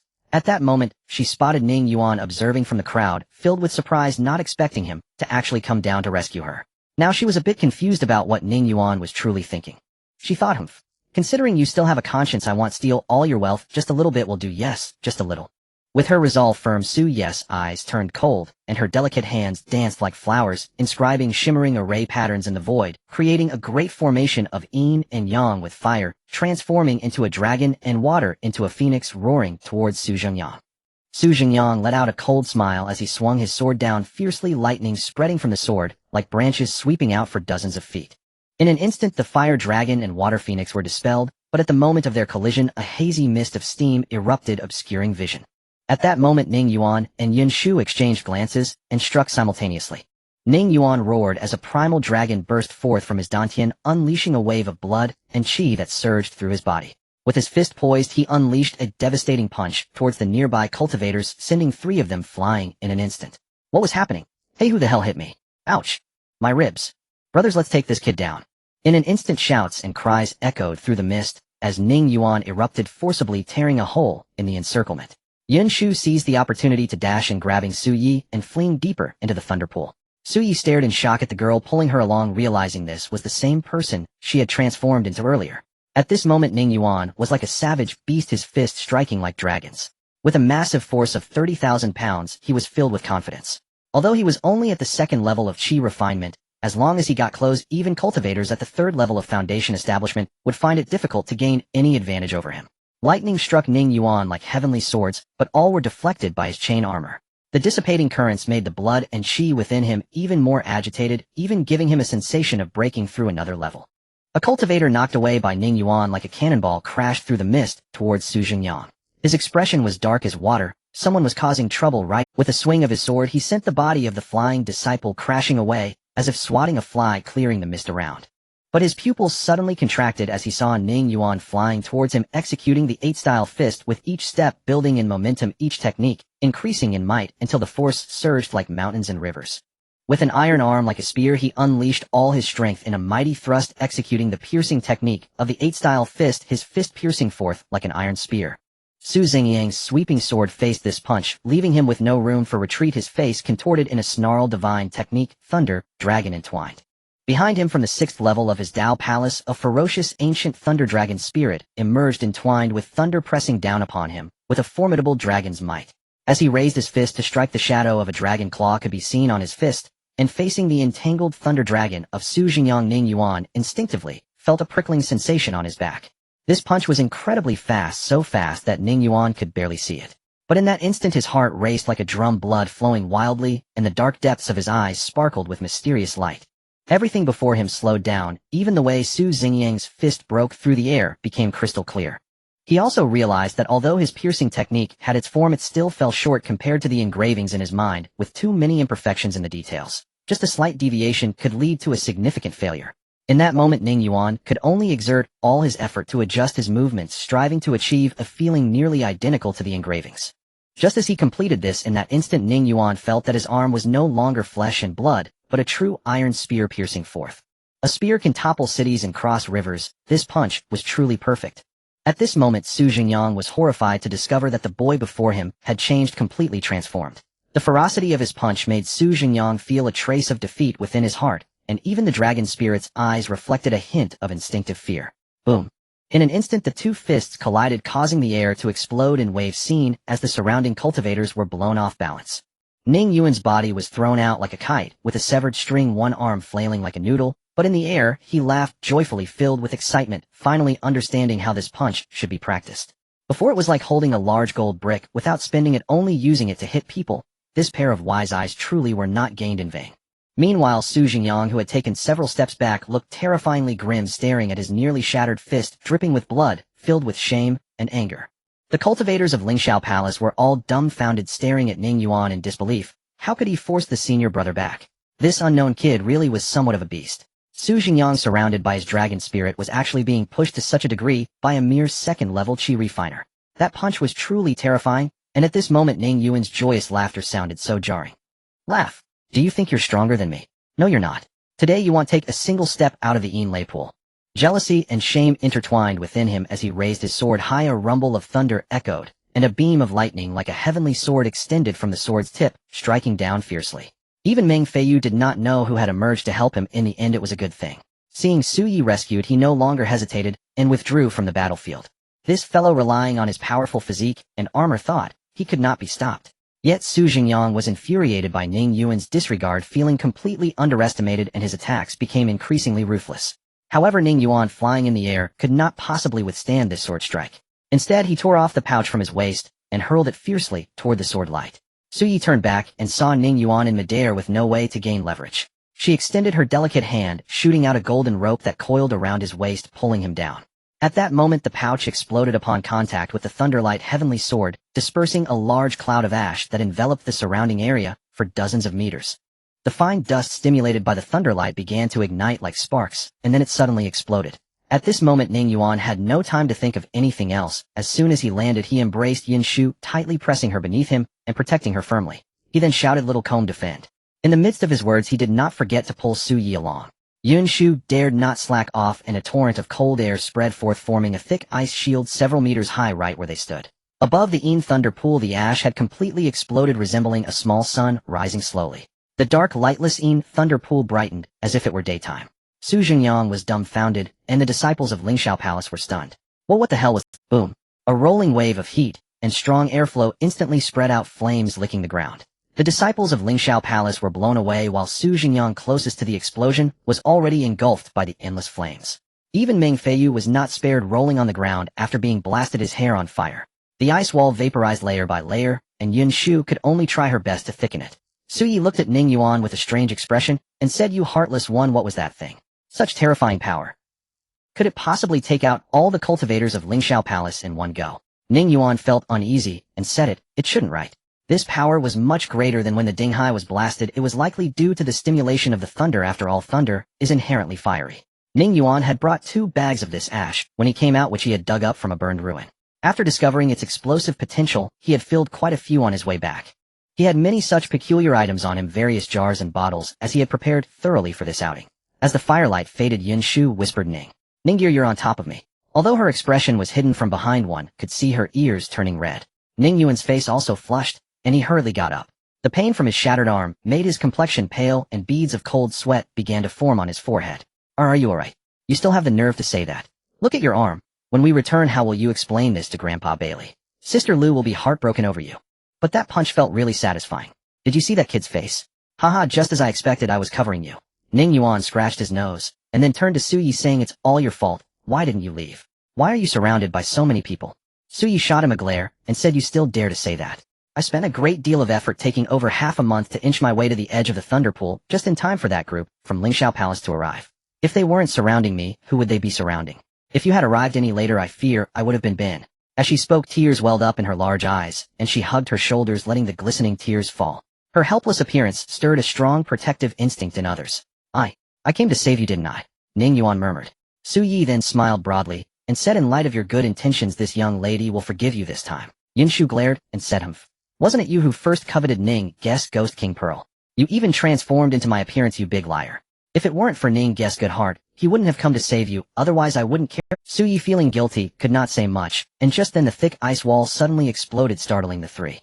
What unfolded before them left the 3 dumbfounded, as endless bolts of thick thunder rained down, growing increasingly intense. Just as the flames had erupted, a massive pit was blasted into the ground with thunder and fire raging fiercely. This completely disrupted the balance within the Yin Thunder Pool, as if it had provoked the wrath of the gods, with deafening thunderclaps echoing endlessly. At this moment, the disciples of Lingxiao Palace were in dire straits, each one struck by the Yin Thunder resembling charred remains, desperately fleeing toward the edge of the Yin Thunder Pool, cursing incessantly, their eyes filled with an indescribable fear as they looked at Ning Yuan. But escaping was not so easy. A bolt of Yin thunder struck them, and the sensation was indescribably delightful. Su Jingyang was also in quite a predicament. Half of his sleeve had vanished, his arm was scorched black, his hair disheveled, and his eyes burned with hatred, but he had no choice but to temporarily retreat from the Yin Thunder Pool. The balance within the Yin Thunder Pool was completely shattered, the thunderstorm growing increasingly fierce, resembling a torrential thunder waterfall, cascading down from the azure heavens. Ning Yuan forced a smile, and said, "It's over, we've caused a huge disaster." We can only protect the two of you as we head toward the center of the thunder pool, while Meng Feiyu, struck by lightning, cried out in distress, "Brother, wait for me. I can't hold on any longer. I can't hold on any longer." As the group gathered, the thunder waterfall poured down beside them. Ning Yuan felt no trace of thunder light within a radius of 10 meters. It would automatically part when it reached above his head. "Haha, thank you for your assistance. If it weren't for you, I wouldn't know how to rescue Fairy Sue. May I ask your name, brother?" Meng Feiyu laughed, though he was charred all over. His large white teeth made it hard to suppress laughter. In fact, Yanshu was already struggling to hold back her laughter. Ning Yuan chuckled, "I am Ning Yuan, just passing by. Seeing a brother act chivalrously and standing up against injustice, I came to lend a hand." Meng Feiyu laughed heartily. "Good. Haha, good brother, great kindness requires no thanks. Just call me Feiyu. My father is in Ming Sanzhou on business, and hearing that Lin Yuan was opening, I came in to have some fun." As he spoke, his gaze occasionally drifted towards Su Yi as if he wanted to look, but dared not. "Fairy Sue, are you seriously injured? It's all my fault for arriving late, otherwise how could you have suffered such hardship? If I encounter Su Jingyang again, I'll make sure to teach him a lesson." Meng Feiyu looked at Su Yi with concern. Su Yi was taken aback, not knowing what his relationship with the real Su Yi was, and could only smile slightly, and say, "This time I owe young Master Meng a great debt of gratitude. The kindness of saving me will be remembered for a lifetime." Upon hearing this, Meng Feiyu's face turned bright red. He wanted to say something, but felt too shy to speak, fidgeting and chuckling foolishly. "It was nothing. It was nothing." Yunshu looked at Meng Feiyu, then at Su Yi, glancing back and forth several times before suddenly saying, "You won't be falling for her, will you?" Meng Feiyu froze, his face turning beet red, as if he could bleed, truly a deep black red. Ning Yuan could only cover his face with his hand. Even a fool can see that Meng Feiyu is infatuated with Su Yi, otherwise why would he risk his life to rescue her? This guy has completely disregarded his own safety, only thinking of... But the crucial point is that this Su Yi is not the real Su Yi. It's just a disguise, and I can't tell Meng Feiyu, or else his efforts would be in vain. Su Yi stiffened, the atmosphere turning quite awkward. Meng Feiyu quickly shook his head in denial, saying, "No, no, no. That's not true." Yunshu chuckled mischievously, saying, "So you don't like her then?" Meng Feiyu shook his head even faster this time, insisting, "I don't. I mean, Su Fairy, it's not that I don't like you, I just... Isn't it that you like her? He risked his life to save you, and you don't even show any appreciation. What good is it to just say something?" Su Yi shot a fierce glare at Yunshu, clearly realizing this was Yunshu's chance for revenge, especially since Ningir had suffered a broken arm because of it. She thought, "Just wait and see if you dare to impersonate me to deceive Ningir again. Well, since I will forever remember your kindness, how about I offer myself in return? You two are a perfect match." Meng Feiyu's eyes lit up at this, looking at Yunshu with gratitude overflowing. If there were no one around, he would have rushed forward to bow deeply to him. Su Yi ground her teeth in anger, wishing to rush over and shut Yunshu's mouth. A perfect match. Su Yi's beauty could be said to be world-shattering, yet Meng Feiyu's rugged appearance was quite distinctive. Blushing, she lowered her head and shyly said, "Mrs. Joking. How could such an important matter as becoming partners be decided hastily? If Brother Meng is willing to be friends with me, it would be a blessing from my past life." After saying this, she secretly blinked wildly at Ning Yuan, pleading for him to help her out, but Ning Yuan turned a blind eye and focused on the road. Meng Feiyu excitedly said, "What's there to be unwilling about? Besides, there's nothing to be embarrassed about. A gentle and graceful lady is always desirable. Who wouldn't like a beautiful woman like Su Fairy? Right, bro?" he said, pulling Ning Yuan's neck, but Ning Yuan shook his head, saying, "I don't like her. What does it matter to me? Why drag me into this?" Su Yi, hearing this, shot a fierce glare at Ning Yuan. She clearly caught the tone of disdain in his voice and sent a message, "Why don't you like her? You don't like her even though she's so beautiful. Are you rejecting me?" Meng Feiyu was even happier to hear this. He couldn't wait for Ning Yuan to dislike her. That way there would be one less competitor. Yunshu pinched a small gap with his fingers, awkwardly saying, "Ningir, you really don't like her at all." He then smugly glanced at Su Yi. Ning Yuan still insisted, "I don't like her," while Yunshu was overjoyed. Su Yi refused to back down and sent a message, Hey, it can't be that you don't like her at all. Then why did you come back to save me? You aren't into men, are you?" Ning Yuan rolled his eyes and replied, "I saved you because I was worried you'd be bullied. I don't even know if you're a man or a woman, beautiful or ugly, or what your name is. Why would I like you?" Su Yi shot him a glare and elbowed him hard in the arm, causing him to grit his teeth in pain, feeling helpless, as he had said nothing wrong. "Then just wait. This girl will make you fall for me. Especially like really, really fall." As time passed, the thunder waterfall pouring from the Een thunder pool became increasingly terrifying, even giving a sense of losing control. The booming thunder echoed painfully in their ears, and the ground, completely made of Een thunder crystals, began to crack. If it weren't for Ning Yuan being there, the few of them would have likely become charred corpses by now. Just then Yunshu exclaimed, "Ningir, look. What is that?" Everyone followed the direction Yunshu pointed, and saw that at the deepest part of the Een thunder pool the thunder light had thickened to the point of almost condensing. Within it, there was a palm-sized black inkstone breaking through layers of thunder crystal's blockade, floating amidst the thunder light with torrents of thunder power flowing out from the inkstone. Within the inkstone, 9 dragon souls could faintly be seen roaring, incessantly struggling, yet unable to escape. Even Ning Yuan felt a prickling sensation, just from a glance, shaking his head saying that thing is not something we can touch. It's better to leave. Though reluctant, he knew his own limitations. He always trusted his instincts. Even with the Ning Emperor's bloodline, that black inkstone was definitely not something he could handle. On the other side, Lingxiao Palace also suffered heavy losses. The escaping disciples were all injured, looking terrified at the Thunder Pool. In hundreds of years, such a bizarre event has never occurred. What is that kid's background? With the Thunder Pool so violent, how can we collect the Thunder? We'll surely be punished by the palace when we return. Alas. But that person is truly formidable. You should have seen it. With just one punch, he forced back the senior brother who was entangled by the Thunder Dragon. TSK, TSK. Shut up, you. The disciple kept signaling, but Su Jingyang behind him was looking at his bloodied arm, his expression dark enough to drip water. Su Jingyang shouted, "Activate the Break Cloud Sword," and send a message to the palace master telling him that the treasure of the Thunder Pool has appeared and let him handle. Leave half of the people here to guard the Thunder Pool. If anyone else comes, kill them without mercy. The rest of you follow me. Su Jingyang called out, his eyes flashing with thunderlight, clearly having seen the emergence of the black inkstone. Perhaps the palace had plans in mind. Brother Yang, where? Naturally, to take revenge. They killed my people and ruined my plans, which is a loss of face for Lingxiao Palace. Where else can they run? The monk can run, but the temple can't. Su Jingyang narrowed his eyes filled with hatred. It was evident that this journey would lead to trouble for the Jun Valley. The group whistled away, appearing quite disheveled. Before long, a flying sword broke through the dark clouds, shooting straight into the sky, clearly sending a message to the palace master of Lingxiao Palace. On that celestial mountain, Jing Ming held the break cloud sword, his expression fluctuating between dark and light, as he frowned, saying, "How could it appear so early? Damn, this is troublesome." He glanced towards the direction of the gigantic whale, and the break cloud treasure ship, his eyes flickering. Xin Yuantai and Li Yuanyao naturally also saw that break cloud sword, but they didn't know what that old man was up to. The 4 finally made it out of the Thunder Pool safely, each letting out a breath of relief, looking back at the area that had turned into a sea of thunder, still feeling a bit shaken, like a pot of boiling water. At this moment, a clear female voice echoed in Ning Yuan's mind. "Mo Ro. My name is Mo Ro." Ning Yuan looked at Su Yi in surprise, wondering, Mo Ro. Is that her name? Mo Ro said, "I once again thank you all for your assistance, which I will remember in my heart. However, I must take my leave now.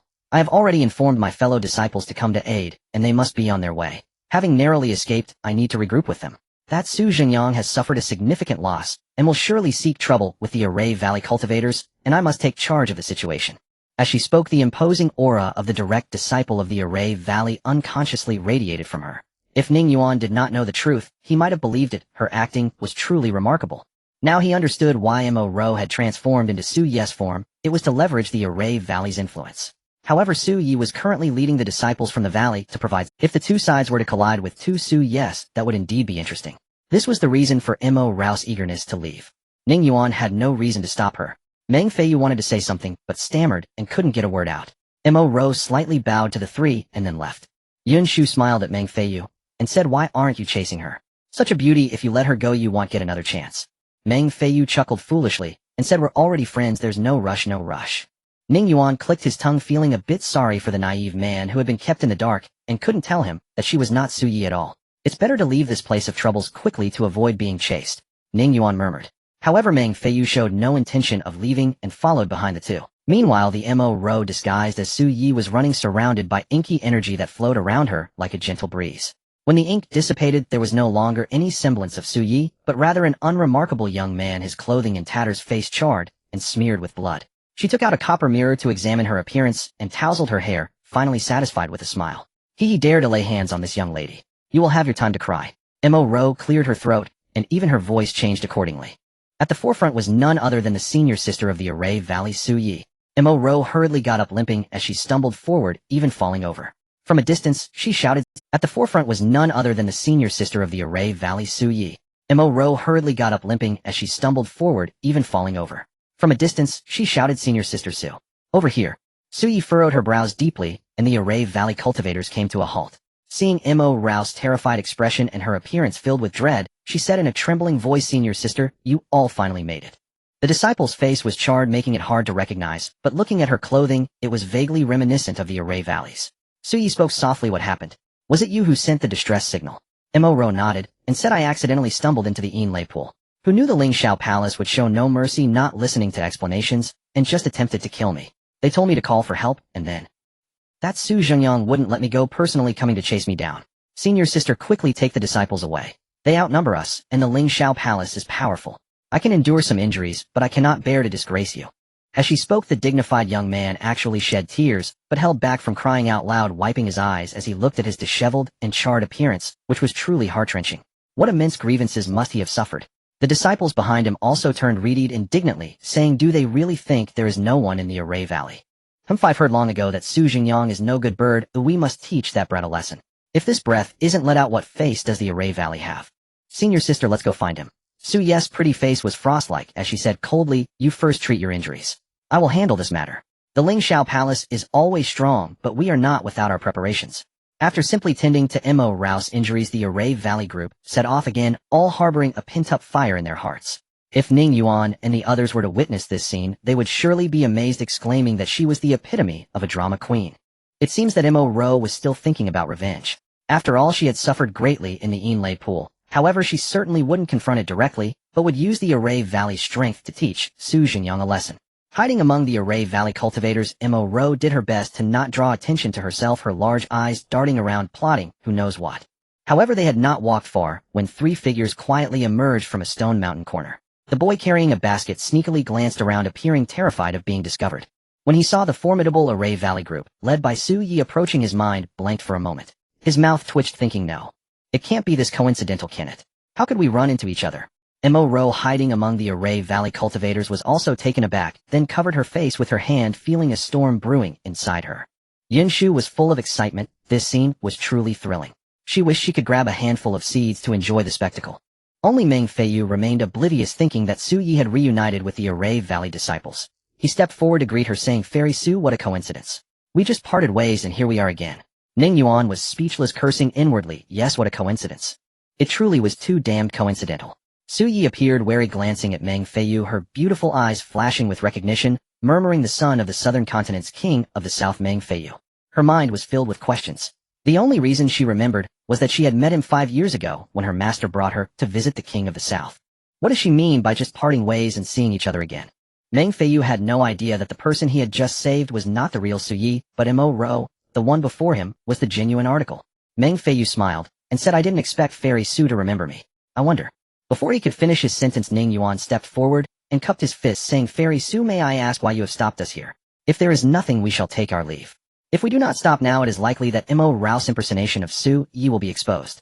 At that point, he did not want to find himself caught in the middle, facing enemies on both sides, thereby offending all three families of the Ming San continent. Meng Feiyu was taken aback, staring at Ning Yuan in astonishment, wondering why he was speaking so coldly when they had just fought side by side. Su Yi said, it's nothing. Fellow Taoist, need not be nervous. I just want to ask whether you have seen the traces of the Ling Xiao Palace cultivators. If you have, please inform me, and I will surely reward you. Meng Feiyu was taken aback and said, didn't we just escape? What? Before he could finish, Yin Shu stuffed a handful of seeds into his mouth, saying, you big fool, just eat your seeds. Looking at the cultivators from Ling Xiao Palace rushing towards them, the disciples of Zhun Valley, red-faced and furious, cursed, these bastards, having injured our people, still dare to make a fuss. They want to shit on our necks. Don't hold back. Do they really think we, the people of Zhun Valley, can be bullied? Sister Su. What to say? Su Yi waved her hand, revealing an array plate radiating with a glimmer of spiritual light. 36 sword lights emerged from the array plate, slicing through the air with a whistle. Kill. Just this one word was enough to express her stance. Ling Xiao Palace was indeed going too far. If they didn't retaliate this time, they would only become more arrogant in the future. The two sides instantly intermingled, laws clashing, the sound of explosions deafening. In a moment, stones flew everywhere and blood was seen in the blink of an eye. Su Xingyang, with his eyes reddened, roared, and under the entanglement of the thunder dragon, he opened his mouth to unleash a pure white heavenly thunder, colliding with the 36 sword energies shot by Su Yi, sparks flying. Ning Yuan crouched low with Yun Shu beside him, desperately making his way towards the Zhun Valley cultivators, cursing incessantly, in his heart wondering what kind of situation this was. After finally escaping amidst a twist of fate, they were fighting again, and even dragging the Zhun Valley cultivators into the fray. However, Meng Feiyu, having seen Su Yi in trouble, charged forward with his dragon spear, determined to take down Su Xingyang. But Su Xingyang was unbothered. A breath of air blocked Su Yi's Earth Fiend sword array, and he dove downward, using the power of the Thunder Dragon to enhance his physical body, driving Meng Feiyu back. With 3 punches, the immense force transmitted through the iron spear causing his arms to go numb. Get out of the way, you damn woman. If you mess up my Lingxiao Palace's great plans, neither of you can escape. Hey, you brat, where are you hiding? Come fight me. If anyone lets him escape, he'll take your heads. Su Zingyang's imposing aura erupted, showcasing the full extent of his cultivation from the Four Realms Dao Palace. Su Yes' pretty face grew even colder. You will pay for your actions. This is not a place where you can do as you please.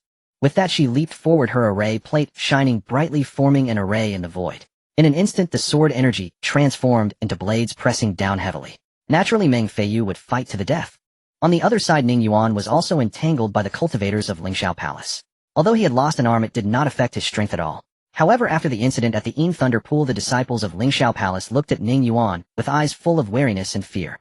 Fearing he would unleash some terrifying artifact again, they dared not approach, attacking from a distance with thunder techniques. Ning Yuan could only rely on his keen eyes to dodge as much as possible, his situation precarious. He couldn't help but think of Lu Liang.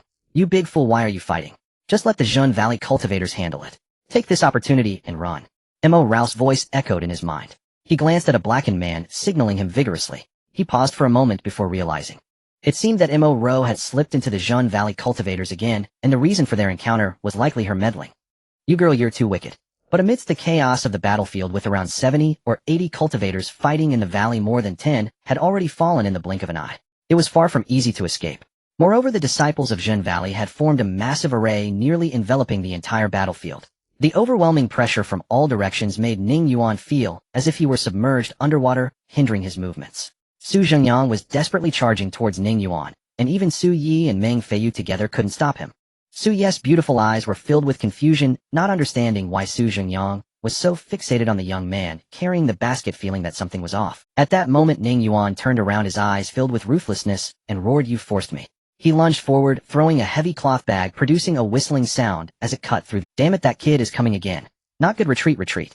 Senior brother, be careful. In an instant, the disciples of Lingxiao Palace were filled with terror, recalling the fear of being whipped in the Yin Thunder Pool just moments ago. Each of them forgot about fighting and huddled on the ground. They maximized their protective spiritual barriers, covering their heads and lying flat.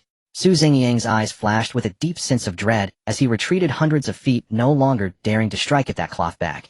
The Zhun Valley cultivators were dumbfounded, staring blankly at the battlefield, witnessing the Lingxiao Palace disciples laying on the ground motionless like ostriches, burying their heads in the sand.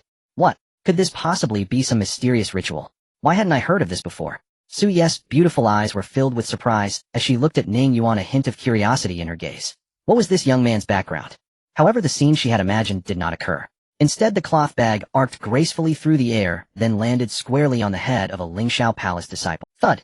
With a muffled sound, the disciple jumped up in pain, cursing, "Who the hell hit me?" A large bump the size of a fist swelled on his forehead, truly a sight. The cloth bag landed on the ground, and a broken stone rolled out from inside. The crowd of cultivators stared at the stone on the ground, the scene falling into an eerie silence. Haha, well done. Truly worthy of the disciples of Lingxiao Palace, scared stiff by a piece of junk. TSK tisk, nothing more to say, just one word: coward.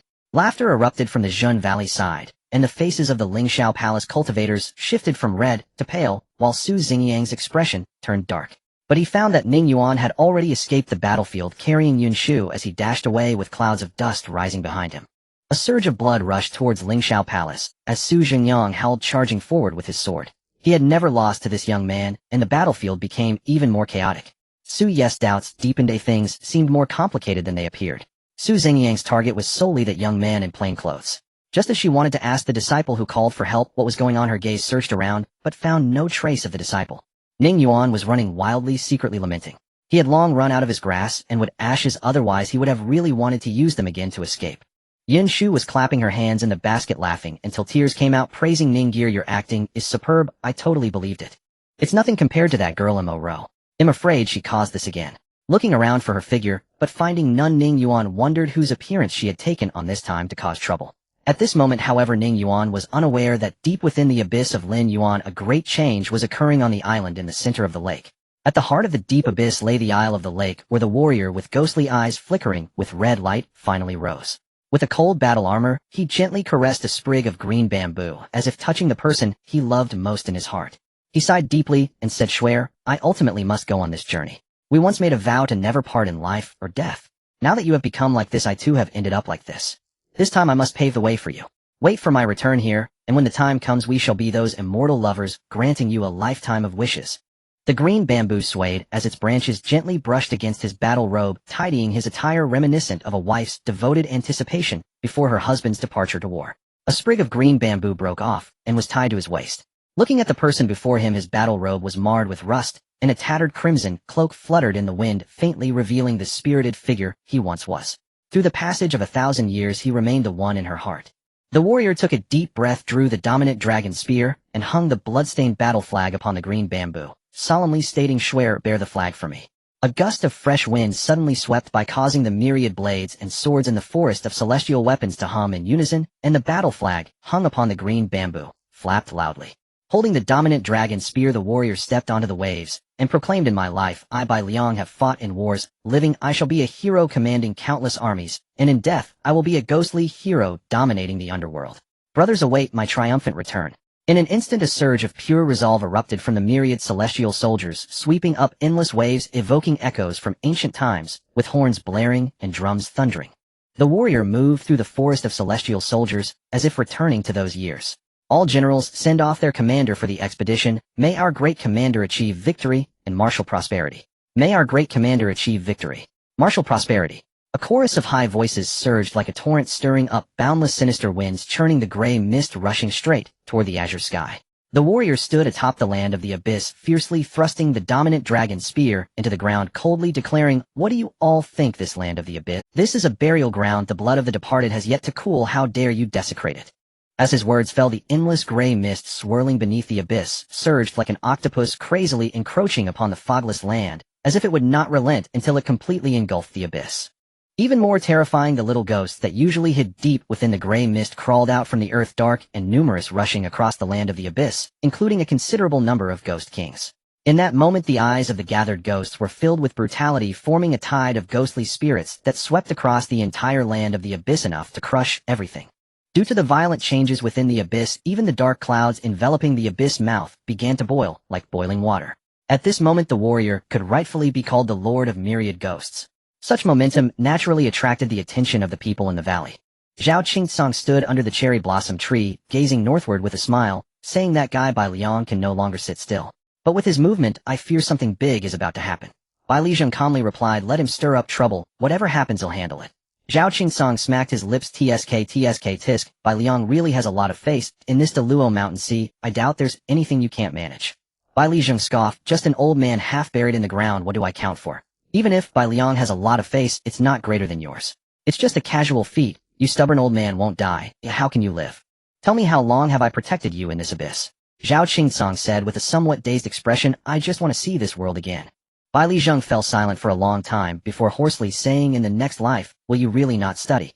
Zhao Qingsong was silent, a rare hint of confusion flickering in his eyes, and he did not answer the question. Only Lu Mengqing stared anxiously at the valley entrance. Bai Liang looked at her and smiled knowingly. Under the greenstone tablet, Shun Hung fixed his gaze northward, his teeth clenched hoarsely, saying, "That kid Bai Liang is more successful than I am." Then he let out a long sigh. On the little Fengdu, Bai Qiong stood on the top of the 90-year tower, looking northward, gray mist swirling around her. In her beautiful eyes a peculiar light sparkled as she joyfully exclaimed, "I knew it. I knew you would come back." Above the abyss, the heads of the three families looked toward the abyss with uncertain gazes. Not long after, a golden light descended at the cliff's edge, revealing a figure completely enveloped in golden light. Standing there, he resembled a blazing sun, giving off an almost suffocating, oppressive feeling, his presence even compressing the mountain's peak by more than 10 feet. Chen Yuantai gasped in shock, saying, "Is that the Yuan Zone? Something big is about to happen in the abyss." All the families looked at the figure with immense trepidation, and no one dared to speak. The air felt nearly solid with tension. In the abyss, the tide of ghosts surged like tigers and wolves, charging wildly with the gray mist, and the earth trembled incessantly. This change truly came too suddenly. At this moment, Ning Yuan and his group had just escaped the battlefield, while the disciples of the Array Valley and the cultivators of Ling Shao Palace were in the thick of battle. Ning Yuan, running headlong, suddenly sensed something amiss. The tremors of the earth grew increasingly terrifying, and he could vaguely hear countless ghostly wails, a sound he was all too familiar with. How could this be? This place typically has no gray mist covering it. Before Ning Yuan could finish his sentence, a wall-like gray mist surged toward them like a tidal wave, and pairs of crimson eyes gradually became clear. It was thousands upon thousands of little ghosts, a dark mass rushing toward them, and the most terrifying thing was that behind the tide of ghosts there were 7 or 8 towering ghost kings, their wails echoing through the heavens. "Run! Ningir, hurry and run!" Yunshu's face turned pale, and even Ning Yuan broke into a cold sweat. Without a word, he turned and ran using all his strength. If they were to collide with the tide of ghosts, no matter how powerful one was, they would likely end up as nothing but bones. And the people from the Array Valley and Ling Shao Palace cared little for old grudges. One by one they all fled as nothing was more important than their lives. Su Xingyang's face darkened as he cursed, "Damn it, Abyss, why are you going insane at a time like this?" Su Ye's brows were deeply furrowed, her eyes filled with worry. They had just entered the Abyss, and bizarre events were already occurring. With no choice left, they could only flee, for no one dared to confront the tide of ghosts. Ning Yuan was nearly brought to tears. He suspected he must have left home without checking the calendar. Along this journey it had been nothing but being chased or being hunted. He couldn't help but lament who had he offended. While fleeing, a disciple from the Array Valley quietly approached Ning Yuan and transmitted, "Ning Yuan, what has happened? You are familiar with this abyss." Ning Yuan turned to look at the handsome young man with a graceful demeanor, realizing it was yet another transformation of Mo Ro. "How would I know? Only a ghost would know. Why don't you turn into one of those little ghosts and inquire?" Ning Yuan said, unfazed. Mo Ro glared at Ning Yuan, but as a big man doing such a gesture, it was rather awkward, causing Ning Yuan to break out in goosebumps. This scene came so suddenly, without any forewarning, as if 10,000 ghosts had gone mad and rushed forth at an astonishing speed. The cultivators left behind were engulfed in the blink of an eye, and their fate was naturally grim, with wails and ghostly howls echoing continuously, creating an extremely chaotic scene. Ning Yuan could only escape as desperately as he could. Yunshu cast multiple spells of divine movement on him, causing the crowd to panic and flee blindly. The terrain in the abyss was already complex, and coupled with the indescribable strangeness of the situation, the casualties were even greater than those devoured by the ghost tide scattering the crowd. However, Ning Yuan was different. Amid the swirling thoughts, he vaguely recalled a peculiar place, and without hesitation changed direction and ran towards it, not forgetting to send a message back. "Su Yi, if you want to save more lives, bring your people with me, whether you believe it or not." In the crowd that was desperately fleeing, Ning Yuan stood out distinctly, carrying Yunshu and breaking away from the group, creating a cloud of dust, making him extremely conspicuous. Mo Ro naturally wanted to follow Ning Yuan. She was aware of his uniqueness, so she asked for his intention right away. She believed that following Ning Yuan would surely be better than running around like a headless fly among the crowd. Su Yi frowned slightly, her beautiful eyes gazing at Ning Yuan, who was riding ahead, pondering deeply. After all, the lives of these Array Valley cultivators rested entirely on her shoulders, and a single wrong decision could lead to numerous fellow disciples dying in vain. At this moment, Meng Feiyu said, "There's no need to think any further. Does Fairy Su have a better plan? My brother is not an ordinary person." Su Yi bit her lip and ultimately said, "Chase after him." Seeing this scene, Su Xingyang's expression grew even darker, his eyes twitching.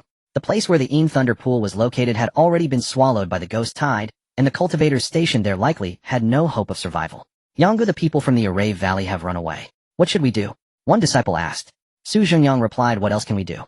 Are we supposed to go back to the Yin Thunder Pool and chase after them? If it really doesn't work, we can also use the power of the Array Valley to resist the ghostly beings together. It's at least a way out."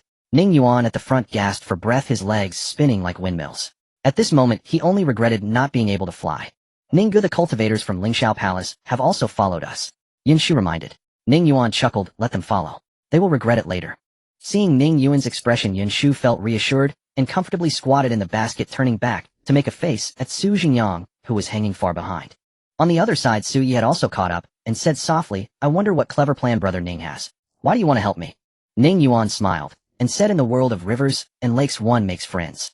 I have a good impression of the Array Valley, and due to my relationship with Brother Meng, I might also use the power of the Array Valley for selfish reasons. So I hope Fairy Su will lend a hand." Su Yi nodded, saying, "If Brother Ning can truly help the Array Valley out of this peril, then that would be wonderful." In reality, Ning Yuan had not thought that much. He was just casually helping them out. However, if he didn't say it this way, Su Yi would likely not easily believe what he said. After all, one does not act without self-interest. The ghost tide behind them grew increasingly fierce, and many cultivators gathered from all directions to join the fleeing crowd. Each of them looked miserable. Those missing an arm or a leg were considered fortunate. In the process, some even resorted to attacking their fellow disciples in order to delay the advance of the ghosts. After running for 3 to 4 hours and suffering countless losses, the crowd finally saw a glimmer of hope. A few scattered dark green stone mountains floated in the air at least hundreds of zhang above the ground, emanating a strong force of primordial magnetism. Countless fragments of stone floated in the air, forming a ring of debris around the magnetic mountain, creating a truly spectacular sight. "Haha, Ning Yuan, you really are something. You can even find a place like this." Mo Rao's beautiful eyes were filled with excitement. Ning Yuan smiled and said, "I have been here once before." Not only had he been here, but he had loved to play around here in his childhood, and he had even fallen off the primordial magnetic mountain several times. Su Yi looked at Ning Yuan with curiosity, pondering what background this commoner youth had. Only Yin Shu's face was filled with pride. At this moment the crowd that had come fleeing could hardly take the time to admire the magnificent scenery before them. Each of them was overjoyed. Under Ning Yuan's lead they stepped onto the largest primordial magnetic mountain. Due to the weight of nearly 100 people, the primordial magnetic mountain began to descend, causing everyone to feel anxious. Fortunately, it stopped after sinking about 10 zhang, and they all let out a sigh of relief, looking at Ning Yuan with grateful expressions.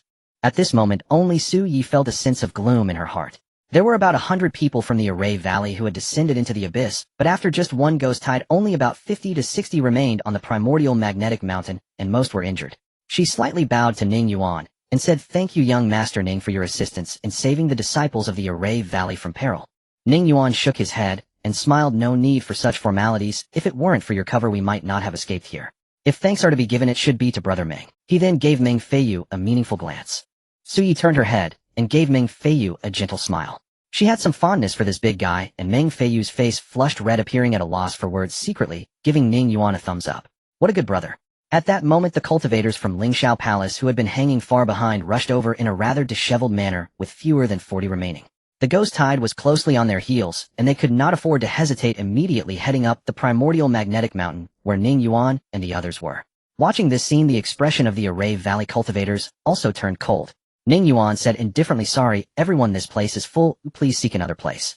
Ning Yuan was not so kind as to let the cultivators from Lingxiao Palace come up, or wouldn't that bring trouble upon himself. At this moment, Su Zhengyang gritted his teeth, wishing he could tear Ning Yuan apart.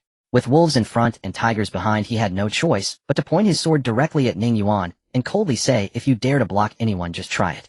Once we leave the abyss, my Lingxiao Palace will make you wish you were dead." Ning Yuan replied calmly, "If you want to try, then try. But let's set that aside for now. You should focus on surviving this wave first." At this moment, the cultivators from the Array Valley showed no mercy, launching a fierce attack on the Lingxiao Palace cultivators, who were climbing toward the primordial magnetic mountain, using the void array and magical techniques. Old grievances and new grudges were settled together, while the lower ground had already been completely occupied by the approaching ghost tide. At this moment, the myriad ghosts roamed the earth. Standing on the floating stones, the Lingxiao Palace cultivators, despite their strength, could not withstand the attacks from the Array Valley cultivators. Climbing the mountain had become a luxury. At this moment, Su Zhengyang had no choice left, his eyes red, glaring fiercely at Ning Yuan, leading the group of cultivators to leap into the sea of myriad ghosts. The tide of 100 ghosts completely submerged the disciples of Lingxiao Palace. The ground shook continuously with booming sounds, and the flashes of lightning were exceptionally eye-catching. With no way to retreat, the disciples of Lingxiao Palace could only exert all their strength to fight against the multitude of ghosts heading towards another small Yuan magnetic mountain. It was indeed a matter of life and death. Su Zhengyang was truly worthy of the title of the number one among the younger generation of Lingxiao Palace. His mastery of thunder techniques was extraordinarily explosive, and being enveloped by thunder dragons, his physical form was enhanced to its peak. He was even comparable to chi refiners of the same level. With every swing of his sword, he unleashed a bolt of lightning extending dozens of zhang, directly clashing head-on with a ghost king, sending it flying several dozen zhang. Covered in blood, he ultimately led the disciples of Lingxiao Palace up another rocky hill, leaving behind a sea of corpses. At this moment, only a little over 10 disciples remained, suffering heavy casualties. The rocky hill also sank considerably, and they had to remain vigilant against the attacking Ghost King. In this battle, 9 out of 10 disciples of Lingxiao Palace had perished, and each one was stripped of their fighting spirit, only wishing to survive. On the rocky hill, Su Zhengyang gasped for breath, bandaging his wounds, and glared coldly at Ning Yuan. If looks could kill, he would have died countless times already. Ning Yuan looked towards the vast land filled with ghosts, furrowing his brows, murmuring to himself, "What on earth has happened? At this rate, when will it end?" He now only wished to return to the valley, but fate was against him. The ground was swarming with malevolent spirits, and returning was impossible unless he could fly. Although Su Xiangnan had that ability, distant water could not quench the immediate fire. In a massive pit stretching for dozens of miles, LV Liang was readied and digging furiously. The pit he had excavated was a site of devastation, surrounded by the incessant howls of evil spirits. Meanwhile, Su Xiangnan stood in the void, his large hand conjuring an endless sea of fire that scorched the earth, causing magma to flow and incinerating countless small ghosts. Even the Ghost King could not withstand the raging flames. "Haven't you found it yet? We must leave now. I can still handle it now, but if the ghostly deities descend, neither of us will be able to escape." Su Xiangnan's complexion was slightly pale. He had already been single-handedly holding off the tide of ghosts for half a day, and nearly 10 Ghost Kings had gathered. At this rate, he couldn't hold on much longer. LV Liang replied, without looking back, "Hold them off. Even if it means death, I must hold them off." That cover must be found, it cannot be lost. Su Xiangnan smiled bitterly. It was not so easy to hold them off. Even he, unable to replenish the boundless spiritual energy in the Linghai within this abyss, would eventually face exhaustion. In the massive pit spanning dozens of miles, searching for a small ceramic jar lid was akin to finding a needle in the ocean, but LV Liang did not want to let go, he wanted to fight for it. Underneath the Yuan magnetic stone mountain, the tide of ghosts showed no signs of retreating, and their numbers were increasing with the gray mist growing thicker. The malevolent energy within made Ning Yuan feel as if he were at the very depths of the abyss. He could never have imagined that all of this was orchestrated by the ghost of the battle robe.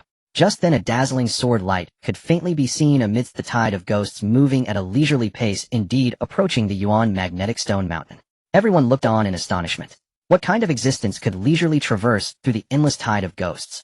They saw a tall man dressed in a blue robe carrying an ancient sword. A continuous stream of sword energy, almost tangible, burst forth from various parts of his body, encircling him for 3 zhang without dispersing. This formed an impenetrable storm of sword energy that shielded him completely. Any small ghost that dared to block his path was inevitably shredded and dissolved into gray mist. Even the Yin Ghost King could not withstand the onslaught of countless sword energies, forcefully carving a bloody path through the throng of ghosts, his blue robe untouched by blood and his expression serene. With the sword in hand, he slashed through the myriad of ghosts with ease, resembling a sharp blue blade radiating brilliance. What a sight it was! This man was none other than Wen Bujue, whom he had encountered in the minor Fengdu. Hiss! The sword cultivators who come out of Shanhaiguan are indeed all monstrous. Their killing power is terrifying. Mo Ro muttered, clearly recognizing Wen Buju's origins. Su Ye's eyes also held a hint of vigilance. This person, despite his young age, already possessed the cultivation of the 5th realm, and his aura was as deep as the ocean, having already reached the peak, ready to break through to the 6th realm at any moment. Moreover, as a sword cultivator, he was solitary, relying solely on the sword, and his killing power was exceptionally frightening. If he truly fought, none present would be his. At this moment, Ning Yuan waved towards him, saying, "Brother Wen, over here, hurry up." When Bujue looked up and indeed saw that familiar figure laughing heartily, "Ha, Brother Ning, what a coincidence to meet here. How fortunate," he said, stepping on sword energy, ascending the steps, crossing through the air. The spectators were astonished, having witnessed something extraordinary. "Fairy Su, no need to worry, Brother Wen is my friend, and he is very easy to get along with." Ning Yuan explained. Yin Shu smiled bitterly. "Easy to get along with? You must be the only one who thinks so. Brother Ning, do you know what caused this ghost tide?" When Bujue asked. Ning Yuan shook his head, saying, "I don't know, but it seems like it won't subside anytime soon." When Bujue expressed regret, "Alas, this trip to the abyss will likely end prematurely. What a pity." "Oh, what do you mean by that? Didn't Brother Wen come to the abyss for the minor Fengdu?" Ning Yuan asked in confusion. When Bujue smiled, "I came to witness the prowess of the world's #1 sword god. It is said that the old sword god resides in the abyss, and since I am here on the mountain, I want to see the scenery from the mountain peak, so as to understand the path ahead." Ning Yuan's eyes brightened with longing. The world's #1 sword god. That must be incredibly impressive. Yin Shu's eyes twitched. "Why are you so excited? You can see him every day, can't you?" When Bujue smiled, "In our Daluo Shanhai sword Dao, no one has ever surpassed it in millennia. Even the other mountains dare not claim to be on par with it. His existence is the pinnacle of the sword path." Ning Yuan would never have guessed that the world's #1 sword god mentioned by Wen Bujue was none other than his own grandfather, who spent his days drinking and sleeping. The two chatted happily. Ning Yuan held great admiration for the sword path. The image of a swordsman in a blue robe dashing on a fine steed had always been his dream of the martial world. Even if he couldn't step out of the abyss, could not open the divine court, and could not cultivate, just hearing about it was still wonderful. Just then another team broke through the endless tide of ghosts, heading straight for them. The terrifying momentum made even Wen Buju's brows furrow. Upon closer inspection, they saw a massive immortal mountain of 1,000 blades sweeping across the ground, crushing all the ghostly beings beneath, even raising a mound of earth several dozen zhang high at its base. On the mountain top, Chun Li stood with his hands clasped behind his back, followed by more than 50 cultivators from Fantian City. Shen Yuzhou was surprisingly present, truly a case of enemies crossing paths. Beneath the vast and endless tide of ghosts, this UNC stone mountain might be the only escape route, leading various factions to gather here. Su Zhengyang looked at Chun Li and gritted his teeth, saying, "Those bastards from Fantian City actually sent Chun Li down here. What on earth are they scheming?" At this moment, even with the strength of the Lingxiao Palace, he could no longer act arrogantly. Chun Li's cultivation at the 7th stage of Tianke was enough to deter anyone. Even the cultivators from the Array Valley looked grim, as no one could fathom the immense cost Qin Yuantai, from Fantian City, spent to send a 7th stage cultivator down so prematurely. Chun Li brazenly descended with a group of cultivators from Fantian City onto the UNC Stone Mountain, where Ning Yuan and the others were located. Over 100 people gathered on the small mountain, which seemed to sink deeper by 10 zhang. The cultivators from the Array Valley wore expressions of dread, keeping their distance from the cultivators of Fanteon City, but there was only so far they could retreat on the small mountain. A heavy atmosphere pervaded the air. Meanwhile, Su Jingyang, hiding on another stone mountain, wore an expression of someone waiting to watch a good show. In such a tense atmosphere, an untimely burst of laughter suddenly rang out. It was Meng Feiyu. My heavens! Who is that guy with a pig's head? Could he be a reincarnated pig spirit? It's killing me with laughter. As soon as he spoke, bursts of low laughter erupted in the crowd. Even some female disciples covered their mouths and giggled, with Yun Shu laughing unabashedly. Mo Rao's shoulders trembled in suppressed laughter. Su Yi also felt her cheeks flush, not daring to look again, but it was simply too conspicuous to ignore. They saw a man in a purple robe with a face swollen beyond recognition, bluish-purple in color, his eyelids swollen, squinting down to a tiny slit, and there were even fresh red handprints visible on his face. This man was none other than Qin Yuzhou, who had been thoroughly beaten by Ning Yuan. Before they saw him, no one believed a person's face could become so battered, but now Qin Yuzhou's appearance shattered their understanding. They say one should never hit someone's face, yet unbeknownst to them, the deity who had battered Qin Yuzhou into such a state was hiding among the crowd. It was Ning Yuan who had grabbed Qin Yuzhou by the neck and repeatedly slapped him in the face to make him faint. At one point he had even ridden on top of him, beating him. Laugh! What's so funny? Are you tired of living? Qin Yuzhou screamed, unable to bear the gazes around him. However, as soon as he spoke, the laughter intensified, for he had lost half of his teeth and spoke with a lisp. He didn't want to wear this pig's head, but unfortunately his injuries were too severe. His cheekbone was shattered, and even with the best healing pills, recovery would not be immediate. In Chun Li's words, it was fortunate if he could keep his life. Ning Yuan, on the other hand, kept dodging behind Mo Rao, who looked puzzled and asked, Ning Yuan, what are you doing? Then she glanced at Qin Yuzhou, recalling how she had tricked him with the help of the Fanteon City cultivators. Haha, you wouldn't have done this, would you?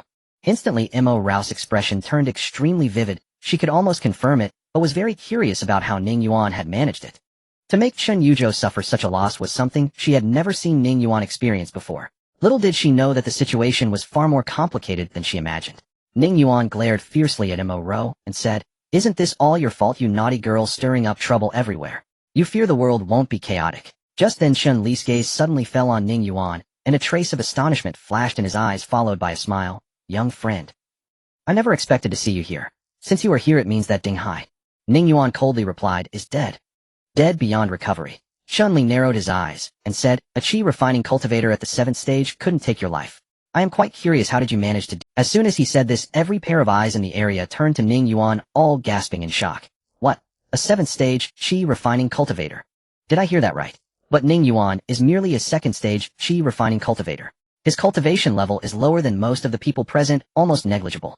Since he had been discovered, Ning Yuan naturally could no longer hide. The stone mountain was only so big, there was nowhere to escape. Evil people will receive their just desserts. By the way, I need to thank you for stopping Ding Hai for me. As Ning Yuan spoke, he even gave a slight bow to Chun Li.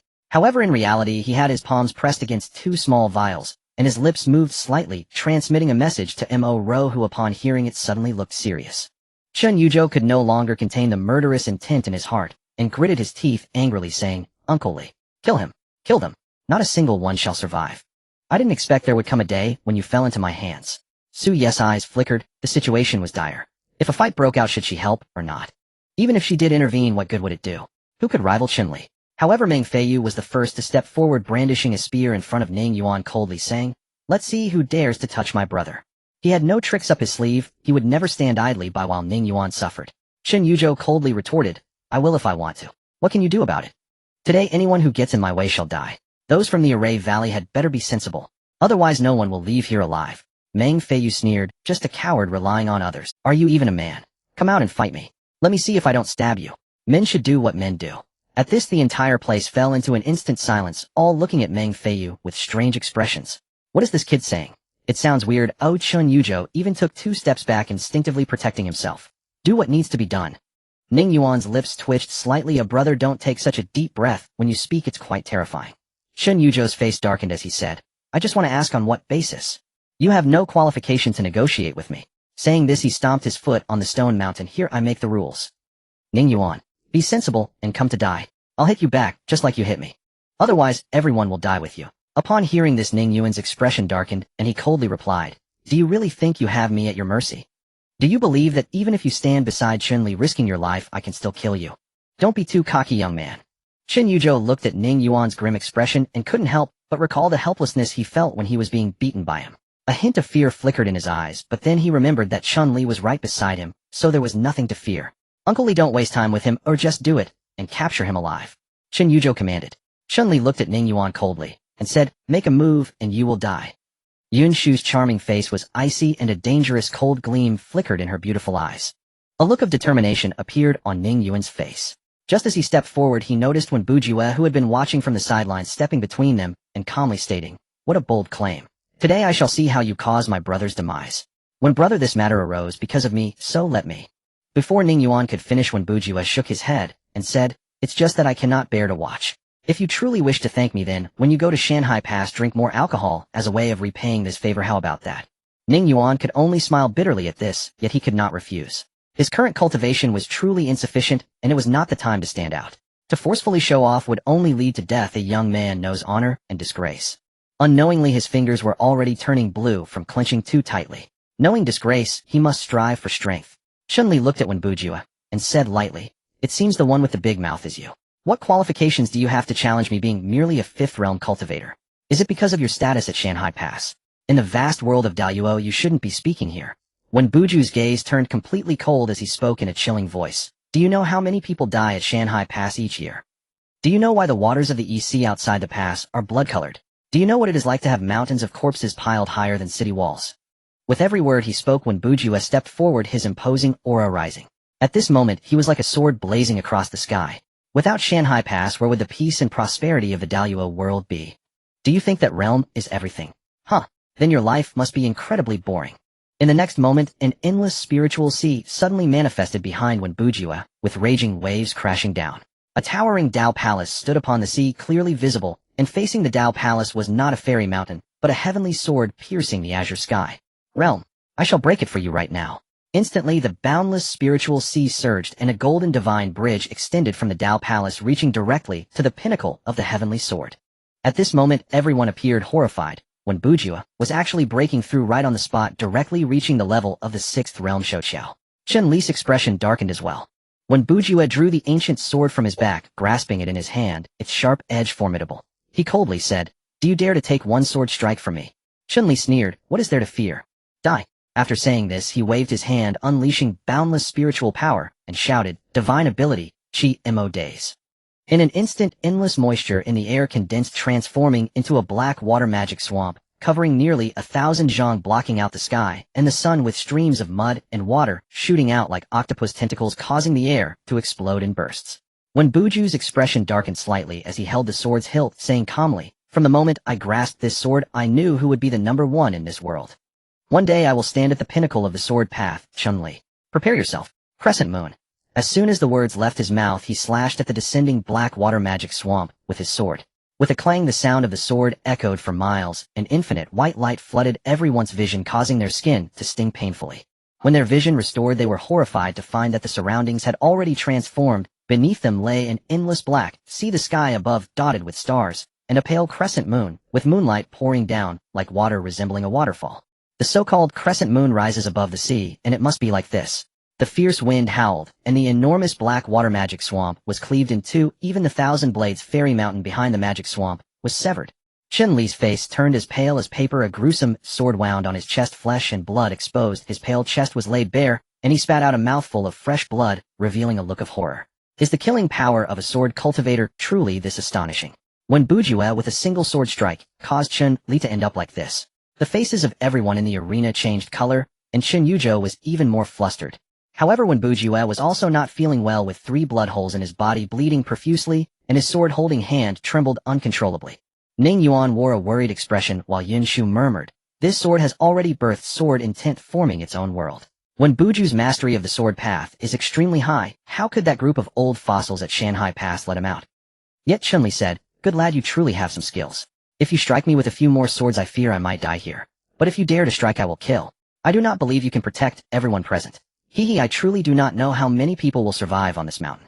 Upon hearing this, even the disciples of the Array Valley showed odd expressions, looking towards Ning Yuan. Wen Buju's eyes filled with anger, saying, if you dare to kill, I will kill you. Chun-Li coldly responded, you can try and see whether I die first, or they die first. I just want Ning Yuan to roll out of here, once he leaves I will stop. Those from the Array Valley, you have to think carefully, it's life or death you choose. Wen Bujue angrily retorted, How is this any different from killing my brother? Uncle Li, we cannot let him go, he is. Chen Yuzhou hurriedly said. Shut up. Chun Li coldly snapped as he had his own arrangements, when Bujia had already made him feel threatened. At this moment the gazes of the Array Valley disciples towards Ning Yuan had grown somewhat cold and resentful. Brother Ning, don't you think? Indeed, this person was brought here by you. If we truly lose our lives because of this, would it not be a huge injustice? Brother Ning, I am sorry. Alas. Voices of concern arose. Even Su Yi showed a troubled expression as she felt it was difficult to gamble with the lives of so many disciples of the Array Valley, yet she genuinely felt guilty towards Ning Yuan. Meng Feiyu cursed. What are you thinking? If it weren't for my brother assisting you just now, how many of you would still be alive? Are you all ungrateful wretches? Yet Ning Yuan took a deep breath, revealing a faint smile as he said, I will leave. Fairy Su need not feel troubled. We should prioritize the overall situation of the sect, and not worry too much about it. Young Master Ning. Su Yi lowered her head, wanting to say something, but Ning Yuan waved his hand. Meng Feiyu looked at the Array Valley disciples with disappointment, but those disciples dared not meet his gaze. When Bujia gritted his teeth and said, if you want to leave, I will go with you. Ning Yuan shook his head, saying, Brother, when I will never forget today's events. One day I will go to Shanghai Pass and drink with you until we are completely drunk. But I asked brother when to stay behind, so that this old fool, namely, doesn't go insane and start killing indiscriminately. I entrust Fairy Su and the others to you. When Bujia could only agree. Su Yi and the others felt a twinge of bitterness. Could it be that they were still repaying kindness with enmity? Brother, I will go with you. Meng Feiyu raised his dragon spear and shouted. Ning Yuan smiled bitterly, saying, Brother Meng, we are not just going for a stroll. Meng Feiyu, however, resolutely shook his head, saying, Do you take me, Meng Feiyu, for a cowardly weakling? Your cultivation is insufficient. I will protect you. Rest assured, my life is tough. After being thrown onto the battlefield by my father for so many years, I have not died, yet this little scene is nothing at all. After saying this, he stood beside Ning Yuan, displaying an expression of determination to share life and death with him. For some reason, looking at the big fool beside him, his formerly cold heart gradually warmed up. Beneath the Yuan magnetic mountain, the evil spirits roared. Ning Yuan glanced at Chun Li with a shallow smile, and said, Senior, I believe we will meet again. Chun Li sneered. You didn't die at the hands of Ding Hai, so this little situation shouldn't be a problem for you. You'd better not die. Just then Wen Buju said solemnly, Brother, it'll clear the way for you. With that he turned his body, and the ancient sword in his hand slashed mercilessly. 100-foot sword light surged forward, forcefully carving a path below, leading directly to the distant mountains forged with blood. Ning Yuan cupped his fists towards Wen Buju, then carrying Yun Shu, leapt down with Meng Feiyu, creating a pit about a yard deep upon landing, and shot out along the path Wen Buju had opened. The sound of howling wind filled his ears as Yun Shu quietly lay on Ning Yuan's back, wrapping her lotus-like arms around his neck, resting her chin on his shoulder, and softly said, Aren't you disappointed? Sometimes being sincere to others doesn't necessarily yield sincerity in return. But don't lose hope in this world, you still have me. Ning Yuan tightly pressed his lips together and nodded in agreement. Before Ning Yuan and the others could enter the distant mountains, the path, opened by a sword, was soon overwhelmed by countless ghosts, and a fierce battle erupted. Meng Feiyu roared wildly, the iron spear whirling with a fierce wind, his cultivation as a fourth layer refined chi warrior, unyielding, striking down any small ghost that came near, even able to repel the Yin Ghost King. Ning Yuan was equally unyielding, blending the 8 styles of the 8 Desolations fist into his sword, unleashing an enormous force of 30,000 jin, relentlessly hacking at the endless small ghosts surrounding him. One sword, one ghost. Yin Shu also unleashed her magical techniques, leaving behind lifelike ice sculptures on the ground. The 3 of them trudged forward. No matter how many small ghosts they killed, endless ghostly shadows continued to surge forth. Thus, under the gaze of everyone, the figures of the 3 were swallowed by the endless ghostly shadows, eventually disappearing into the thick gray mist. Su Zhengyang sneered, This is truly karmic retribution. It won't take 3 incense sticks worth of time before those small ghosts devour them completely. Su Yi fell silent, wanting to say something to Wen Buju, but found himself unable to speak. He had no connection to the Array Valley. If it weren't for Ning Yuan's instructions, Wen Buju would have left with him, and the Array Valley cultivators would have become lambs to the slaughter. Meanwhile, Chun Li took advantage of everyone's rest to secretly send a message, smiling coldly. He did not believe that someone who survived Ding Hai's grasp could be easily consumed by mere ghost tides. The reason he let Ning Yuan go was that his Fan Tian city was not limited to just these people in front of him. His goals would still be achieved, just through a different means. Little did he know, not long after, a cultivator on Yuan Magnetic Divine Mountain quietly disappeared unnoticed. Brother, hurry. Meng Feiyu leaped into action, using his long spear to choke the neck of a Yin Ghost King, capturing it.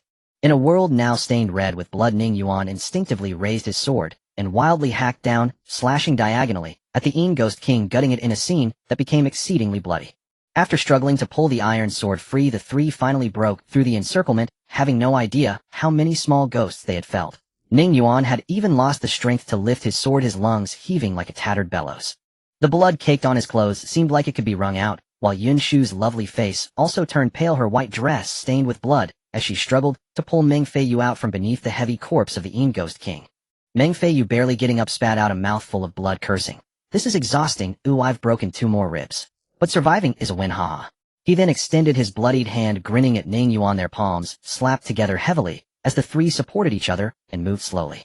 Having broken through the ghost tide, although there were still many small ghosts on the ground, their density was no longer so high. Utilizing the terrain, they no longer had to fight to the death, managing to pass through the crisis safely. Finding a dilapidated palace at random, the three took a moment to rest. Leaning against the wall, Ning Yuan no longer wanted to move, while Yun Shu silently tended to his wounds. Haha, brother is truly fortunate to have Fairy Yun tending to your injuries, Meng Feiyu said with envy. Hearing this, Yun Shu's brows furrowed in anger as she huffed. Do you want me to bandage you up too? Do you believe I'll break your remaining 2 ribs? Ning Yuan rolled his eyes and said, aren't you also accompanied by Fairy Su? Sigh, don't mention it. Meng Feiyu waved his hand, his gaze dim. Ning Yuan comforted him, saying, this isn't Su Fairy's fault, if she isn't alone, and her decisions need to be responsible for all the Array Valley cultivators. If it were just her, it would be a different story. Big guy, don't hold any grudges in your heart. Meng Feiyu replied gloomily. I know, but it's just a bit frustrating. Ning Yuan finally felt relieved. Where shall we go next? We can't just hide here forever. It's really uncomfortable to keep this anger inside. Ning Yuan smiled and said, they say a gentleman does not let revenge linger overnight. Naturally, we can't let that old fellow Chun-Li feel at ease. If we can blow up the Yin Thunder Pool of Lingxiao Palace, why can't we disrupt Fantian City's plans? Yun Shu's eyes sparkled with excitement as she eagerly asked, are we going to cause trouble? That's my favorite. What should we do? Ning Yuan sighed. We should first tend to our injuries. We can't go charging into battle looking like this. Besides, we don't even know Fantian City's plans, yet we should wait for some news. Meng Feiyu laughed heartily. Ha, good. We must vent this anger. A bout of laughter caused his wounds to ache, making him gasp for breath. The three of them began to heal their wounds in the palace. Ning Yuan swallowed 2 blood pills, and under the surge of qi and blood his meridians became full and vibrant. The continuous battles had accelerated his growth, and he faintly sensed the possibility of reaching the second aperture, which felt quite satisfying. After about half a day, a stream of dark wind blew into the palace, transforming into a tall man in a white robe. As soon as he entered, he was hit by a pungent smell of blood. Looking at the blood-soaked and disheveled three, the man smiled and said, you've worked hard. Ning Yuan looked at the neatly dressed Mo Ro and couldn't help but praise. I knew you were capable. How did you get here? Mo Ro waved his large sleeves. With great enthusiasm he declared, naturally, I fought my way through without anyone able to stop me. Ning Yuan smirked. He found it hard to believe. He asked, how's the information gathering going? Mo Ro replied ominously, you criticize me for being bad, but your heart is quite dark as well. It's clear you are a person who does great things. Meng Feiyu asked in confusion, who is this? Mo Ro proudly proclaimed, your insider. Yun Shu then stepped forward, circling around Mo Ro curiously, suddenly reaching out to touch Mo Ro's chest. Startled, Mo Ro quickly took 2 steps back, covering his chest with both hands in fright, and asking, what are you doing? Yun Shu smirked. I just wanted to touch. You're a big man, why are you so afraid? Mo Ro glared at her, his expression one of gritted teeth. Mo Ro felt as if she had been bullied again. Although she now appeared as a man, she was essentially still a woman. How could I let someone touch me so casually? Looking at Yun Shu's mischievous grin, she gritted her teeth and said, if you let me touch you, then I'll let you touch me. Yun Shu raised an eyebrow and said, on what basis? Then she turned to Ning Yuan, looking aggrieved, and said, Brother Ning, he has ulterior motives towards me. Ning Yuan couldn't help but twitch his mouth. What were these 2 girls up to? He sighed. All right, Xiaosu, stop messing around. Tell me what's going on. What exactly is Fantian City plotting? Mo Ro shot Yun Shu a glare and said, Fantian City has grand ambitions. Deep in the abyss, there is a white jade plaza at the end of which lies an ancient immortal palace filled with powerful remnants of formations.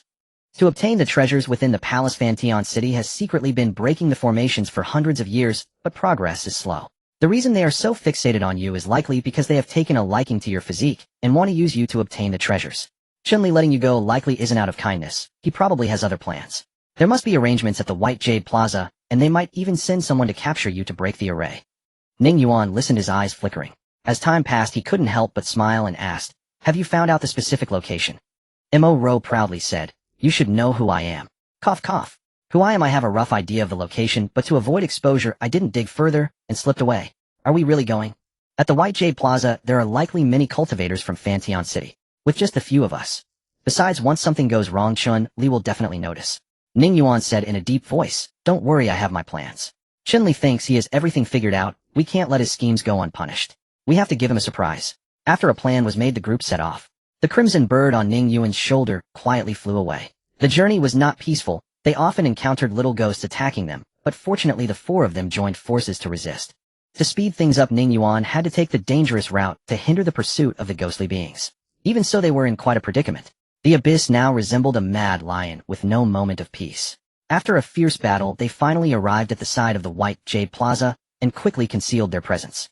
They saw several cultivators from Fantian City using wooden puppets to break the array on the White Jade Plaza. Several corpses lay on the ground, and a winding path led directly to the center, which they had painstakingly opened over a century.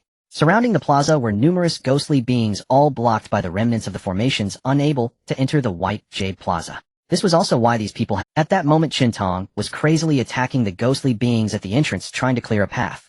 Earlier he had received orders from Chun Li to bring Ning Yuan back. However, breaking through the encirclement of the ghosts required considerable effort, and Qintong was beginning to feel impatient. Looking at the scene before him, Ning Yuan waved to Mo Ro, leaned closer to whisper in her ear. Mo Ro's face turned slightly red, but she was shocked and asked, "Are you sure?" Ning Yuan patted his chest confidently, while Mo Ro chuckled. "You're really bad. Much worse than I am. I like it." Yun Shu curiously leaned over and asked, "What are you researching? You didn't bring me along."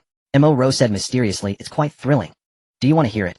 Yun Shu nodded vigorously, her eyes filled with anticipation. "Humph. I'm not telling you." Mo Ro said proudly, causing Yun Shu to grab her chest in frustration.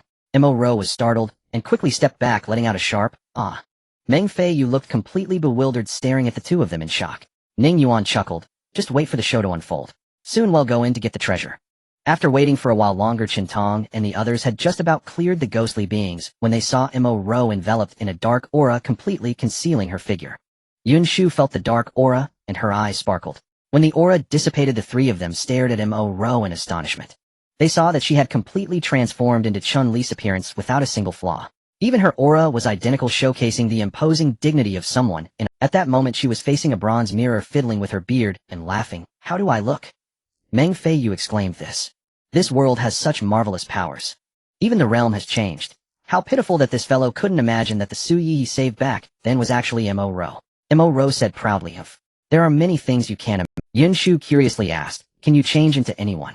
Mo Ro replied with a smile, "I can transform into anyone I have seen. However, it only looks like them. My realm is not useful. I don't have the strength of Chun Li's 7th realm." "All right, my little captive, let's go with your Uncle Chun." Mo Ro laughed as she grabbed Ning Yuan's belt and lifted him up, causing him to faint as a result. Under the gaze of Meng Fei Yu and Yun Shu, they boldly headed towards the White Jade Plaza. At that moment, Qintong had just led his men out, trying to use magic to check the soul pursuit mark left on Ning Yuan to trace his whereabouts. To his shock, he discovered that the mark was actually nearby. He immediately looked around in alarm, only to see Chun Li slowly approaching with Ning Yuan, his expression as dark as water. "Elder Chun, why have you returned? Where are the second young masters? Didn't you instruct me?" Qintong asked in confusion. Mo Ro coldly replied, "A bunch of useless fools, what else can they do? Is it really that difficult to catch someone? Do you think our clan raises you to eat for free?" Qintong broke out in a cold sweat and hurriedly bowed his head, saying, "Disciple dares not, but there were just too many of those ghostly beings. What I want is not an explanation. I only care about results. The result is that I have to take action myself." Mo Ro shook the unconscious Ning Yuan, her expression icy. Yes, Elder, you've worked hard. What about the second young masters?"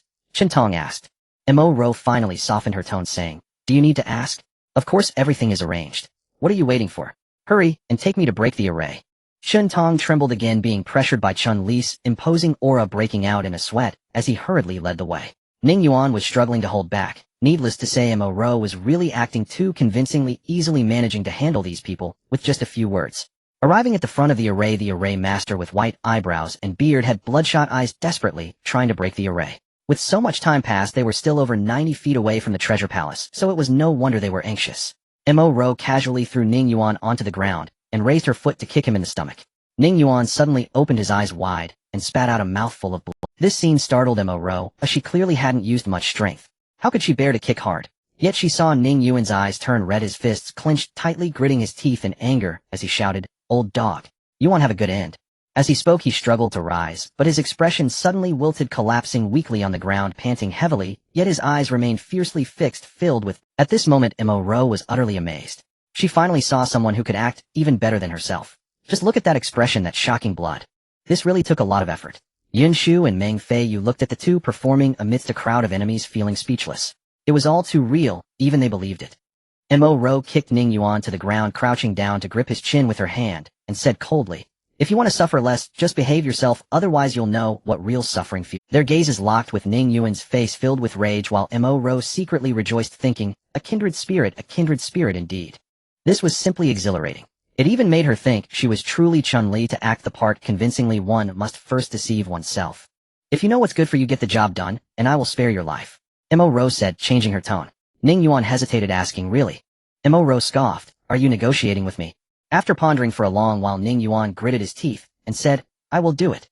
Satisfied, Mo stood up, while Chun Tong echoed, "Elder Chen's methods are beyond what we can compare to. I remember this kid is quite tough. Ooh, I didn't expect him to yield so easily." Mo smiled. "Stop flattering. Gather the disciples, just in case. After hundreds of years of planning, we are just a step away. We must not let anything go wrong." Chun Tong thought little of it and gathered all 30 or so people present, leaving only a few to guard the entrance to prevent any ghosts from intruding. Ning Yuan got up, pulling out a large ceramic jar from the basket, filled with black-red mud that emitted a foul odor.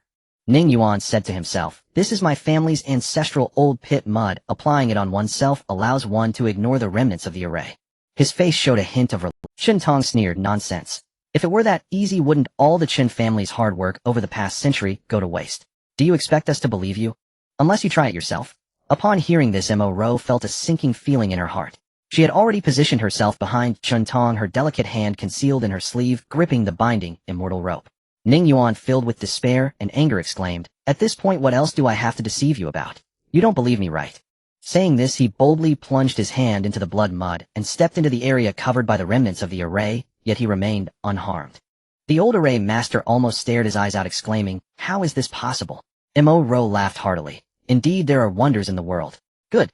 Quick, apply it on all the disciples." Chun Tong frowned and said softly, "Elder, should we let all the disciples enter the ancient palace? Won't that be?" Mo snorted coldly. "With me here, what is there to fear? The Chan family disciples have the right to take a look, risking their lives at this critical moment. They can't just come for nothing." Chun Tong wanted to say more, but seeing Mo's grim expression, he ultimately refrained.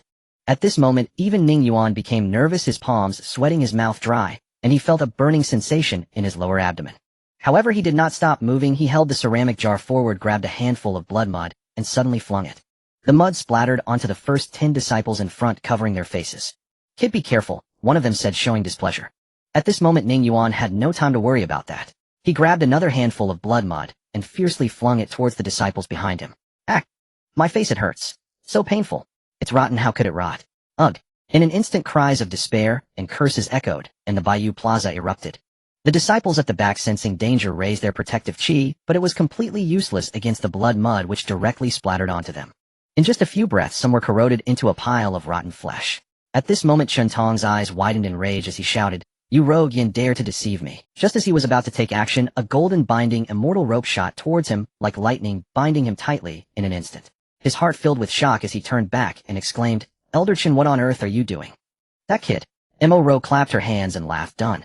The unfamiliar gaze made Chun Tong panic. If he still didn't understand what was happening, he would truly be foolish. He frantically struggled to break free from the bindings. This is the binding immortal rope, but once bound, without the cultivation of the 6 realms life bridge, you will never break free.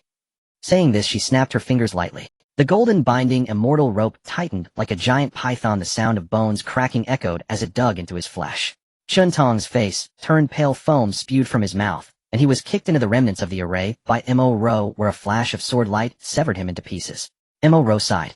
If it had come to a real fight, she certainly could not handle Chun Tong, but a sneak attack made all the difference. He wouldn't have been able to utilize even a fraction of his power, which was indeed quite unfair.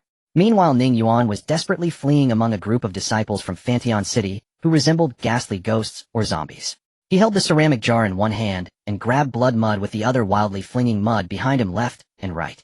Mo could never have imagined that one day she would witness a group of third realm transformation cultivators chasing down a single person as if it were a child's brawl. Anyone touched by the blood mud would rot in an instant, emitting a foul smell like a vicious curse, Even severing arms or legs would be of no use.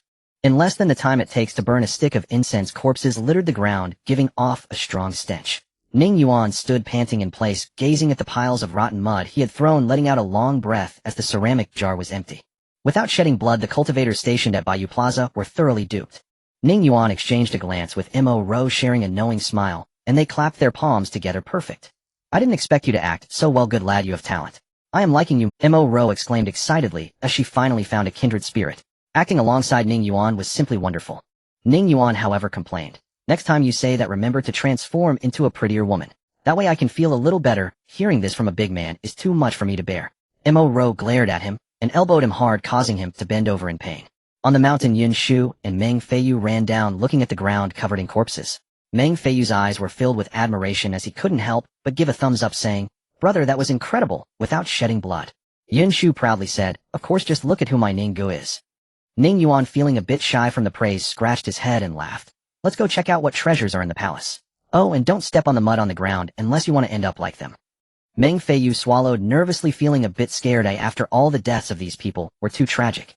The group crossed Bayou Plaza and arrived at the front of the ancient immortal palace, a distance that had not been traversed by Fanteon City in 800 years, which Ning Yuan only took a few. Gazing at the majestic ancient fairy palace, even after enduring the ravages of time, it still sparkled with hints of brilliance.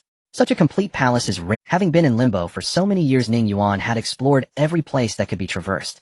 Apart from the goddess palace of Yanshu, this was the second complete palace, though in terms of grandeur it could not compare to the goddess palace.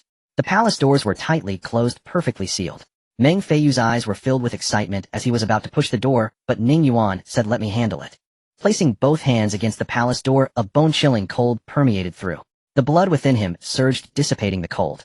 With a firm exertion accompanied by a sharp creak, the palace door opened.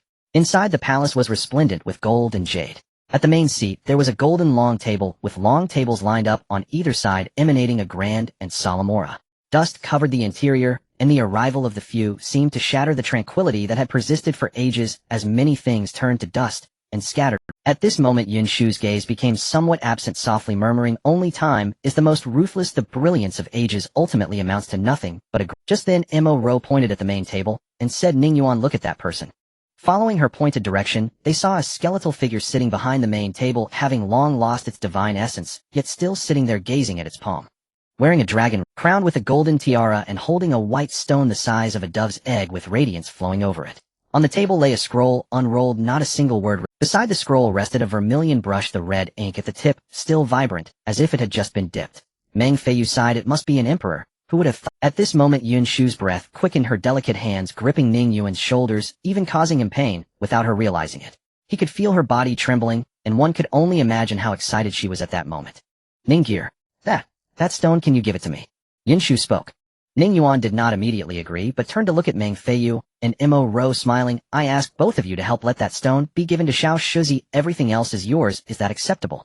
Without a doubt, the most precious thing in the palace was likely that stone held in the emperor's hand, unwilling to let go even in death. Meng Feiyu laughed heartily. "Brother, you are too polite. Take it, I came just to join the fun. Getting a little soup is enough."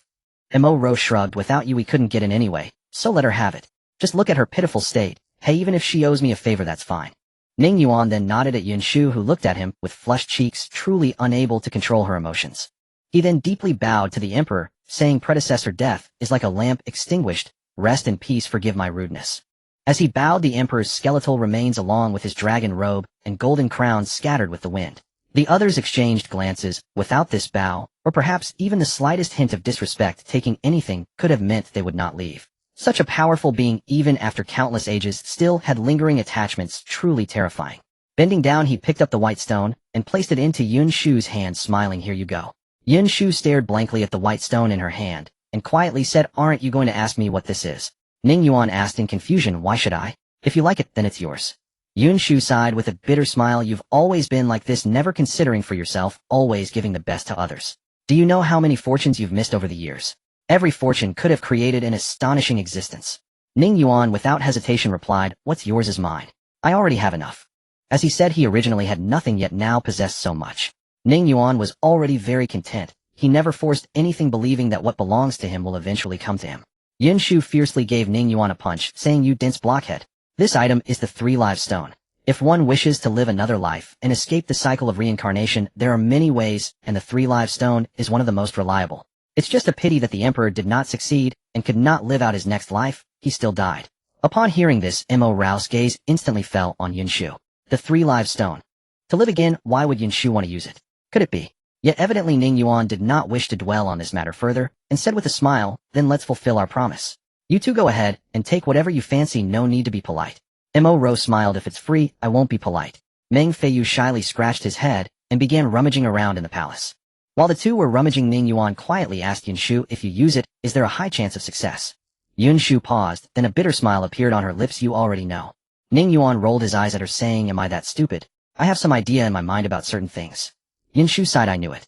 In limbo, many beings wish to live out their next life. Some have taken the wrong path, while some wish to escape. I am one of them. After all, limbo is a place where life and death converge, neither life nor death. To escape the suffering of reincarnation, this is an excellent choice, as there are no so-called laws to restrict it. Do you know why your 6 pure blood curses only do not act up in limbo? It's precisely because the black cloud's malevolence obscures the laws of heaven and earth, preventing the blood curse from connecting with them, which is why you survived. Once the black cloud's malevolence is broken, the blood curse will connect with heaven and earth, and it will activate.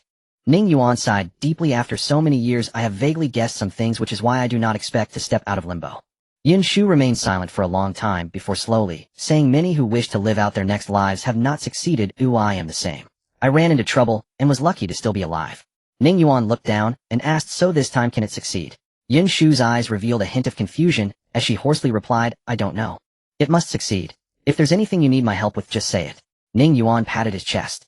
Yunshu smiled faintly. Even after knowing her secret, he remained the same. Some things would never change. Were you really that powerful before, the kind that could pluck stars and grab the moon? Ning Yuan asked curiously. Yunshu proudly said, of course. Plucking stars and grabbing the moon is nothing. With just a glance I could scare away a multitude of foes. With a single breath I could freeze vast mountains and rivers. Ning Yuan rolled his eyes, saying, no, the more I hear, the more mysterious it sounds. If you were that powerful, wouldn't you be really old? Haha, why don't you tell me how old you are? Angered, Yunshu raised her little pink fist and wildly hammered Ning Yuan's head, yet her eyes bore a hint of comfort. She liked Ning Yuan's way of interacting with others. He never judged based on identity, status, or strength, but solely on the person himself. He could chat freely with ghosts and meet others without feeling regret. He possessed an inexplicable charm that brought peace to others, making one feel that this young man was truly wonderful. Mo Rao and Meng Feiyu rummaged through the ancient celestial palace, each finding their desired treasures, their eyes filled with joy. Ning Yuan, look at this. Mo Rao hurried over, holding a small and exquisite jade gourd, showing it off to Ning Yuan like a little girl who had just received a reward. Do you know what this is? This is a gathering spirit gourd capable of autonomously absorbing the spiritual energy of heaven and earth and transforming it into liquid jade essence continuously. Such items are now impossible to find outside. Holding it is like having a portable treasure trove. And this jade flute, it doesn't seem to have any special significance, but I like it very much, ha. Mo Rao laughed happily. Ning Yuan replied gently, as long as you like it. Indeed, girls often have a fondness for shiny things. Mo Rao pouted, saying, give me some reaction. If you want it, beg me, and I will give it to you. Ning Yuan scoffed. I don't need it, and my family has plenty of these. Mo Rao didn't believe him, saying, humph. You're just bragging. Ning Yuan didn't explain it was not a boast, for everything in his wooden rack was retrieved from the abyss, and although they appeared shabby, none were ordinary. According to Lu Liang, Ning Yuan was the richest man in the abyss. As for Meng Feiyu, he also made considerable gains, pulling out a beautifully embroidered spring knife. Once the blade was drawn, an inch of chilling air like water filled the entire palace. Perfect. I'll gift it to my father later to avoid him saying him unfilial every day. Besides this, he also obtained a silver metallic pill. When activated with his blood energy, it fused into his skin, engraved with dragon patterns, which he claimed was called dragon scale armor, making him very excited. Is that all? Ning Yuan asked in astonishment, while Meng Feiyu smiled broadly, shaking his head continuously. Mo Rao looked at him with pity, saying, it's your turn now, but there isn't much left. Ning Yuan eagerly licked his lips, ready to start rolling up his sleeves. It was then that Mo Rao and the others witnessed what true professionalism looked like. Ning Yuan turned back first, packing the vermilion brush and white scrolls on the golden table, then examining the table's size.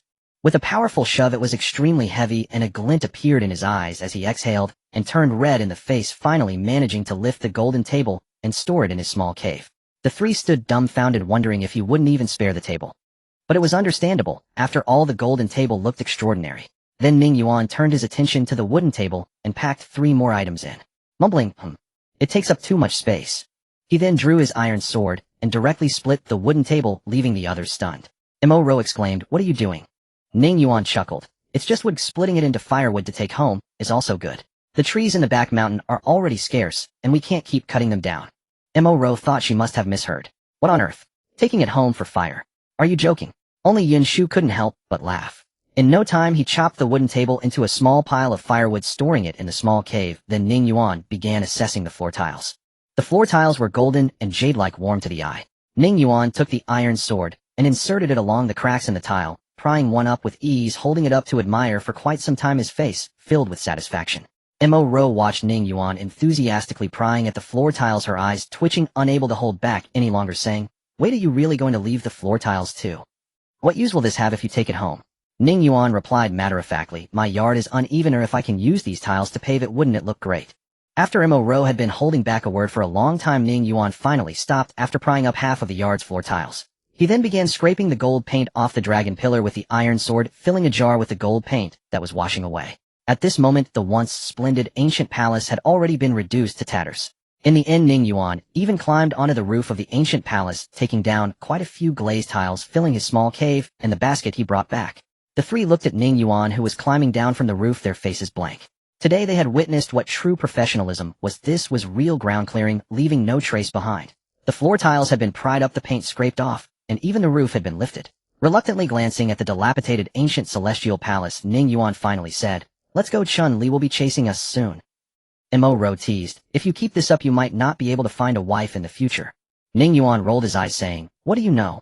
This is called being frugal and managing a household." Meng Feiyu wore a worried expression, saying, "Where do we go next? There are ghosts everywhere. We can't go far. If Chun-Li catches up, this treasure might be something we can acquire with our lives, but not spend it." Ning Yuan replied, "Since we dare to do it, there are naturally ways to cope, just rest assured." With that, he led the three away from the white jade square, heading towards a hidden place.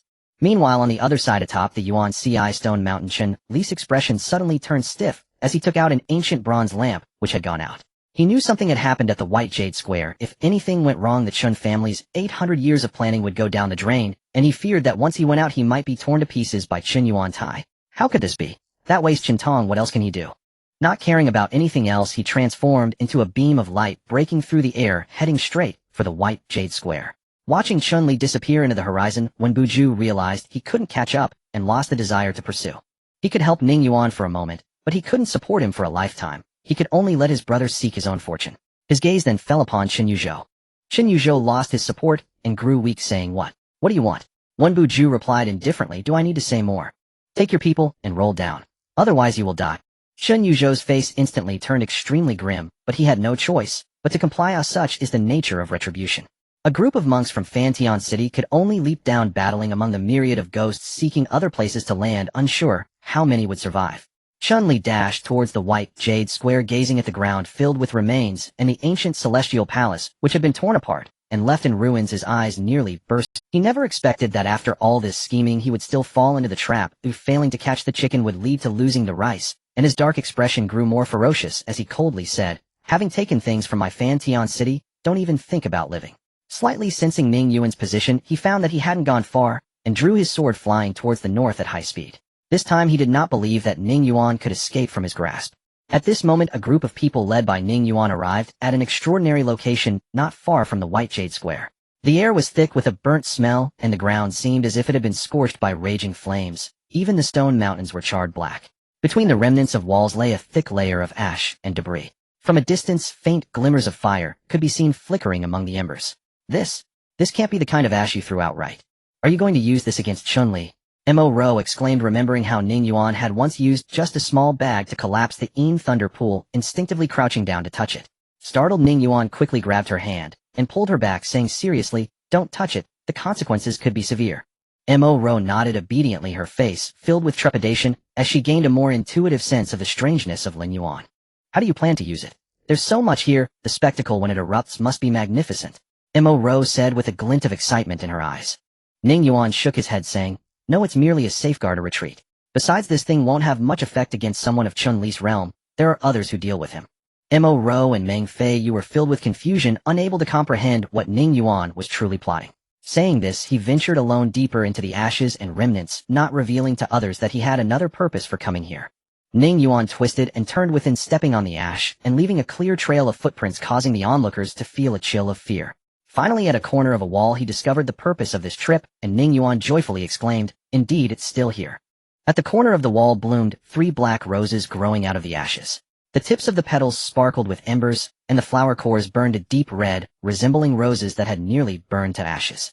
Mysterious, eerie, yet exceptionally beautiful, these flowers blossomed amidst the remnants of death, embodying the astonishing vitality that seemed to declare that death was never the end. Sister Baiqiong will definitely love this. Saying this, Ning Yuan crouched down, took out a ceramic jar filled with ash, and carefully planted the 3 black roses. Just as Ning Yuan was busying himself, a scarlet light shot down from the sky, descending towards this place. The group thought it was Chun-Li coming to attack, their faces filled with vigilance. "Xiao Liangzi, over here," Yin Shu called out. It was Yu Xiangnan hurriedly bringing Lu Liang along, though both looked somewhat disheveled and covered in dirt. Lu Liang looked slightly better, while Yu Xiangnan's face was as pale as paper with large splotches of blood on him. Ning Yuan emerged holding the ceramic jar, staring at Yu Xiangnan in astonishment, asking, "What happened?" Yu Xiangnan grimaced, saying, "You might want to ask this gentleman." Lu Liang wiped his face and forced a smile, saying, "We didn't find anything and ran into some minor troubles." Minor troubles? It was more than just minor troubles. Yu Xiangnan had already cursed under his breath. Despite being told to leave, this gentleman just wouldn't budge, frantically digging for a lid and ultimately encountering something supernatural. The two almost left it behind. Later, when the Red Sparrow sent a message, the two had no choice but to rush over. Ning Yuan chuckled, saying, "Didn't I tell you? If you can't find it, don't force it. If there's another chance, I'll help you look for it later." He then turned his gaze to Yu Xiangnan and said lightly, "So how about it? Can you still fight?" Yu Xiangnan glanced at the black flowers in Ning Yuan's arms, frowning slightly, and asked, "What realm are they from?" "They are practitioners from the 7th realm, Tiank, but they haven't refined their bodies, so they shouldn't be your match." Ning Yuan replied, and led everyone to find a hollow in the mountain, indicating it was now up to Yu Xiangnan. Yu Xiangnan sighed and accepted the challenge. The 5 of them crouched in the hollow while Yun Shu eagerly divided a large handful of white jade melon seeds among them, as if waiting for the show. "Ning Yuan, where did you find such a powerful expert? Why didn't you bring him along from the start? If you had, we wouldn't have encountered so many problems." Mo Ro asked in confusion. Before Ning Yuan could reply, Yun Shu interjected, "Why are you asking so many questions? Isn't it useful now?" Ning Yuan ignored their bickering, quietly cracking the melon seeds, and looking at Yu Xiangnan's back, lost in thought. "Ning, do you think Yu Xiangnan has something up his sleeve?" Lu Liang whispered. Ning Yuan replied nonchalantly, "Hard to say. Just be cautious. At least he hasn't shown any ambition yet, so he can still be used. You can judge for yourself." Lu Liang sneered, "Humph. He'd better not show his true colors. Anyone who falls into my hands won't have a chance to turn back." Sure enough, in less than half an hour, a blue rainbow sped towards Ning Yuan. But before it could get close, Yu Xiangnan stood there in midair, looking calm. Just one glance caused Chen Li's expression to change dramatically. He then looked at the 5 who were leisurely cracking seeds in the hollow, and his heart sank, completely feeling as if he had been played. Could it be that he had always been the clown? The white jade square was bait, and he was the fish that had taken the hook. "Elder Chen, I told you we would meet again, but I didn't expect it to be." Ning Yuan smiled lightly, his words betraying no hint of emotional fluctuation. Chun-Li gritted his teeth in hatred and asked, "Is Ding Hai really dead like this? You brought down the Yuan magnetic stone mountain just to lure me to take the bait." He had never imagined that besides himself there would be such a powerful expert lurking in Lin Yuan. He just going with the flow. "When I saw you for the second time, I had no intention of letting you live. It just took a few more twists and turns, but in the end the result is the same. It's just a pity I can't do it myself. After all, my realm is too low, and I have no strength." The Elder Chin, you wouldn't look at me with disdain. "But don't worry about dying. If I have the chance, I will take good care of the cultivators from Fanshan City, so you don't have to worry about that." Saying this, Ning Yuan's expression turned cold. Chun-Li took a deep breath. He was at a disadvantage and would never risk his life in Lin Yuan for the sake of that ancient temple treasure. Without a word, he turned and fled at an astonishing speed, having no intention of fighting anymore. Ning Yuan called out, "Eliminate him. I don't use being injured as an excuse. If something goes wrong, I will send you back to the blood mire. Trust me, I have the means." Hearing this, Yu Xiangnan's body stiffened, a flash of ruthlessness in his eyes, his knuckles turning pale from gripping tightly. Yet in the end he still charged at Chun-Li. This statement seemed callous, but was already a warning. If the first time Ning Yuan may have been uncertain about Yu Xiangnan's intentions, now he was more certain than ever. Yu Xiangnan was eyeing his own interests. The more he tried to conceal them, the more he could not escape Ning Yuan's keen eyes, which was why he chose to meet at this location amidst the ashes. It could both guard against Chun-Li and serve as a means to check Yu Xiangnan, thus providing double insurance. As expected, a booming sound like thunder echoed from the far sky, revealing a golden-armored deity about 500 to 600 zhang high, holding a 1,000-bladed celestial mountain in both hands and violently smashing it toward Chun-Li. Naturally, Chun-Li would not wait for death, With a flick of his long sword, he unleashed a sword chi thousands of zhang long, leaving clear sword scars on the giant golden figure. However, Yu Xiangnan remained unconcerned, flames of crimson burning fiercely atop his dharma form, evaporating Chun Li's water techniques, with a power reminiscent of scorching the heavens and boiling the seas. Those few watching the immortal battle felt exhilarated. Even in the valley, they could sense the tremors of the earth. Seeing them leisurely munching seeds and cheering loudly, Chun Li's eyes nearly burst with rage as he roared, divine power fall like the great river. With these words, spiritual tides surged, and endless waters took the form of rivers in the air, tumultuous waves flowing down the powerful currents, causing the golden figure to emit white mist, its form unsteady tight. Chun Li had no intention of lingering. As he stalled Yu Xiangnan, he transformed into a beam of sword light and fled, but was met with a sea of flames descending from the sky, the intense heat melting his protective aura, even his long sword glowing a deep red. Just as he was about to be roasted into a dried corpse, Yu Xiangnan's expression changed drastically as he abruptly turned to look north. Seizing this opportunity, Chun Li escaped desperately. But in the next moment, an overwhelming force rolled in from the north, carrying an intensely rich aura of Yin and malice, collapsing the surrounding mountains of stone for thousands of miles. Chilling energies spread across the ground, a thick layer of white frost forming over all living things. Boom. A dull roar rolled in, and Ning Yuan and the others turned pale. Under this force resembling a furious tide, they could hardly breathe, their bodies trembling instinctively, as if an ancient godly mountain pressed down upon them. Everyone's hearts rose to their throats, as if in this moment they could feel how small and fragile life truly was. At this moment, all the ghosts on the land of Lin Yuan howled towards the sky. Ningir, what on earth is that? Yun Shu's beautiful face turned pale. Lu Liang smiled wryly, saying something big is about to happen. Ew, I sensed something was off. I knew we shouldn't have come.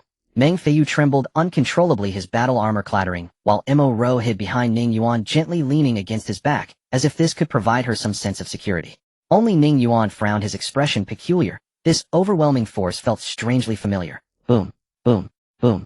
The distant booming sounds grew closer, and a terrifying aura approached, causing everyone's faces to turn white in the next moment. They saw a gigantic skeleton towering 10,000 zhang, crawling forward on all fours, creating massive pits, with each clawed step leaving devastation. In its hollow eye sockets burned 2 eerie blue flames, freezing the land for 1,000 miles, directly gazing at the group. In an instant, everyone felt as if they had fallen into an ice cave. Chun Li intended to withstand the overwhelming force and escape, but his body was instantly frozen, flesh shattering into countless pieces, dying silently. Yu Xiangnan's face revealed horror, unable to move his back, already soaked with cold sweat. We might meet our end here. Lu Liang cried out.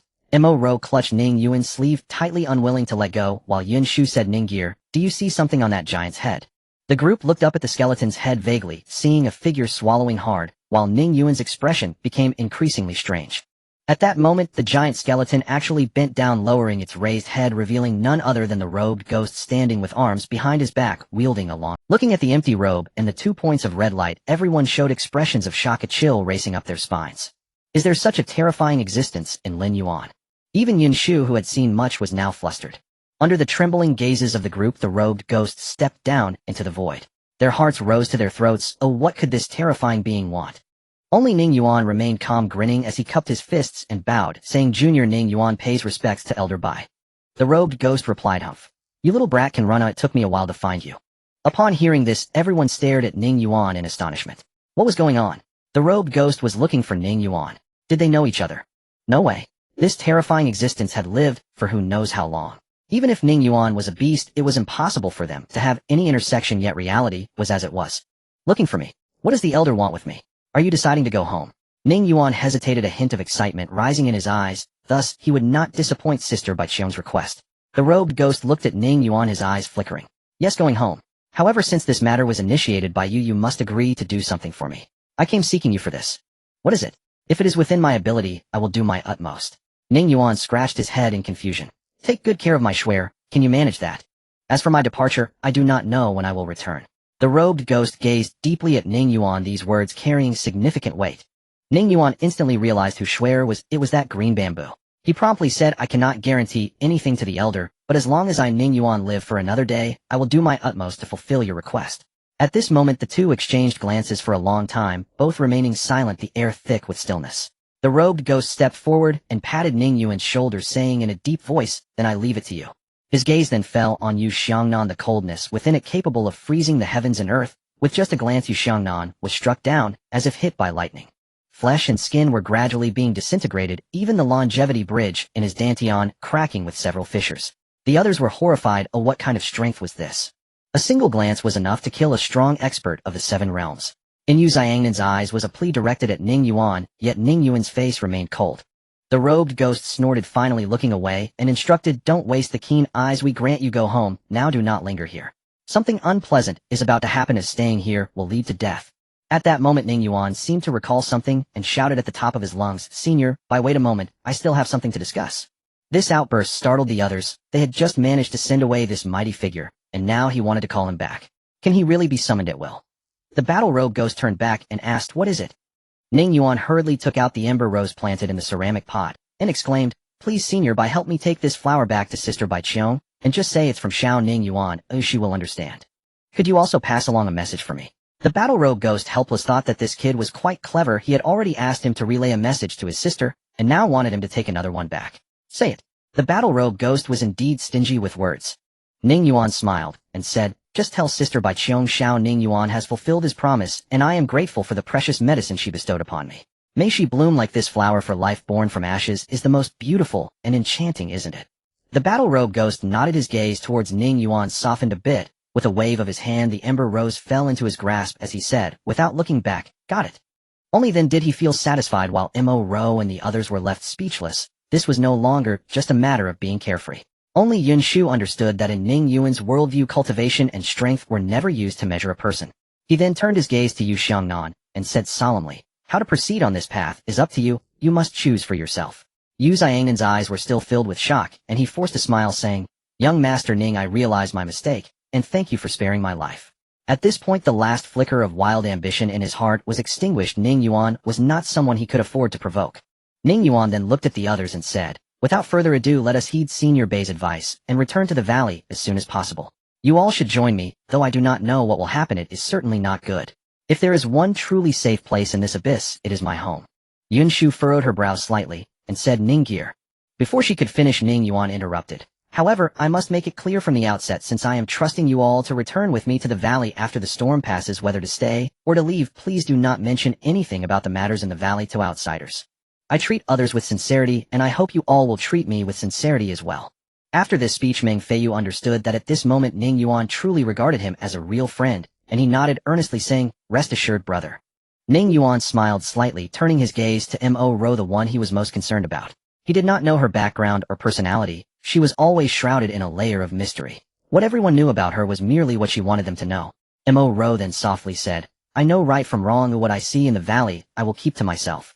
Ning Yuan then smiled, and said, "Then let's set off." Mo Ro rolled her eyes at Ning Yuan, and said, "You believe me just like that? You didn't even ask us to swear an oath. What if one day I can't help but spill the beans?"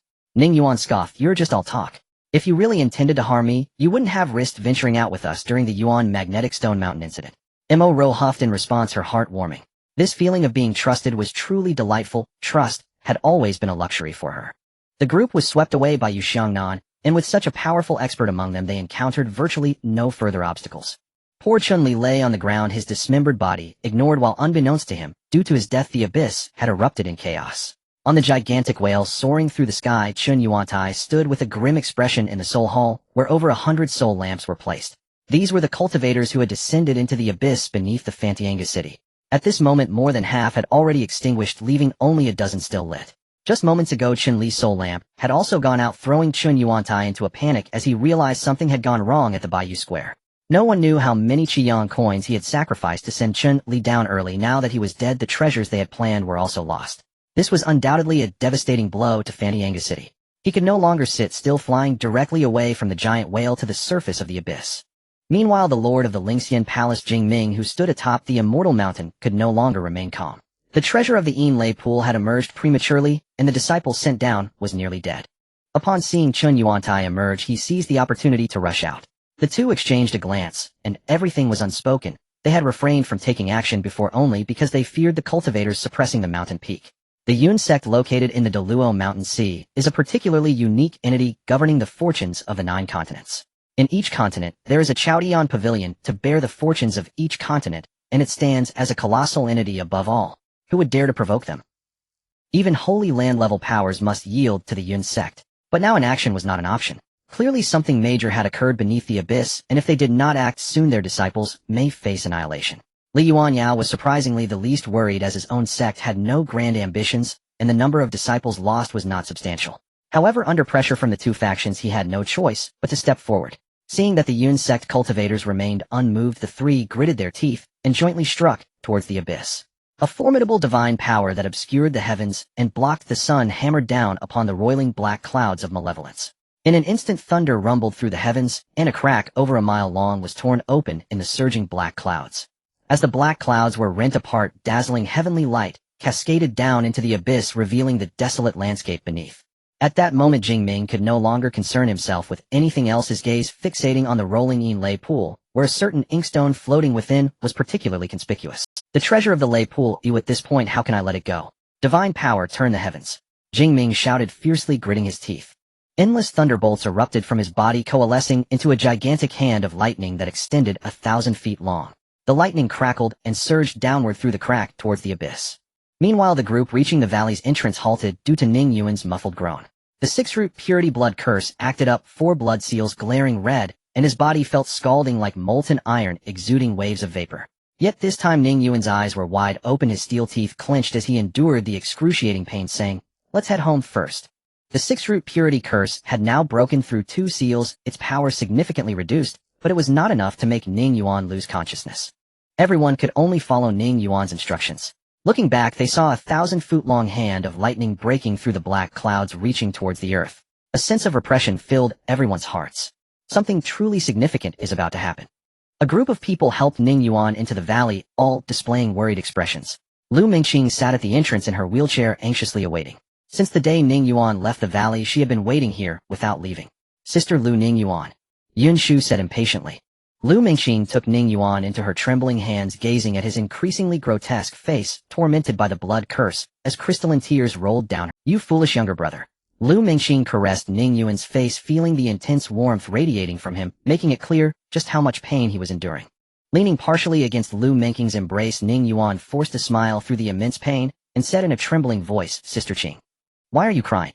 Crying doesn't look good. I'm fine. Just hang in there. He added, I brought the precious medicine, let me see if you can use it.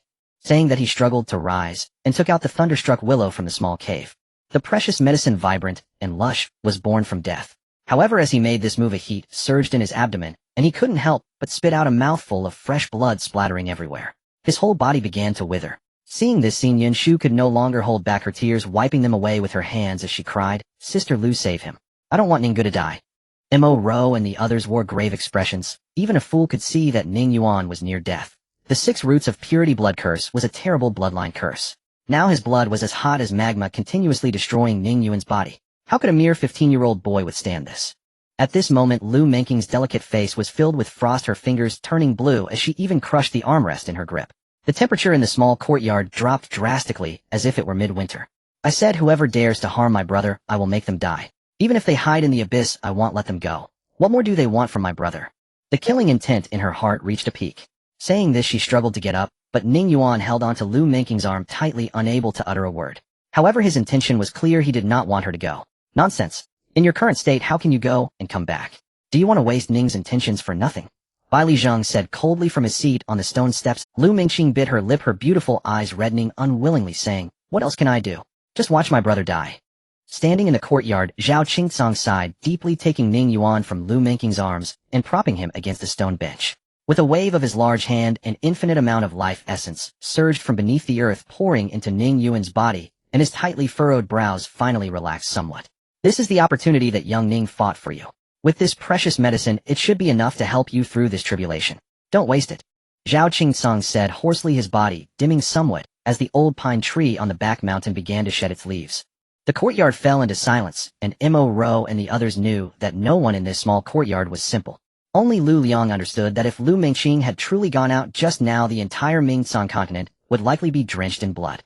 Bai Li Zheng's face was grim as he said, Things are not that simple. Even if you go up and slaughter the entire continent, it would be useless. The fate of the abyss has already run out, and change is inevitable. This matter involves too much, so I hope they won't go too far. Then he stretched out his hand to summon the rusted iron sword, which fell into his hands and was propped up before him with both hands. Otherwise I will draw my sword. The sword in my hand may not protect the world, But to protect one person, that is enough. Yin Shu's heart sank, and she fell silent for a long time. She knew that Bai Li Zheng, this old man who had defied the heavens and lived 9 lifetimes beneath the abyss, had ultimately made the decision to draw his sword against the world, hiding his edge for 9 lifetimes, all for this moment. Outside the valley, black clouds roiled, capturing everyone's attention. No one knew how things would develop next. Even Ning Yuan was staring hard into the distance, bearing the blood curse desperately, trying to stay awake. A colossal hand of thunder, 1,000 zhang in size, broke through the layers of mist beneath the abyss, plunging into the rolling thunder pool, stirring restlessly as it sought to seize the dragon-locking inkstone, causing the thunder light to splatter like boiling oil. The battle-robed ghost standing on the ground of the abyss looked at this scene and coldly snorted. "You lot are so bold. Who gave you the courage? The place where the generals would be buried cannot be defiled." With a thunderous roar, the white skeletal hand reached out toward the thunder-light hand, tearing through space like a rag, revealing the pitch-black void. In the abyss, Jing Ming's pupils dilated. He could sense the strength of that white skeleton, which had surpassed his understanding. He instinctively withdrew his hand, but it was too late. A single finger comparable to a mountain gripped the thunderous hand tightly. Then with a powerful pull, a mournful wail sounded as it tore off the entire arm, blood spurting wildly. The severed arm was shoved into the mouth of the white skeletal hand, which began to chew ferociously. This sudden scene terrified Chun Yuantai and Li Yuanyao, their faces pale. How could there be such a terrifying existence in the abyss that had not been suppressed? But that was not the end.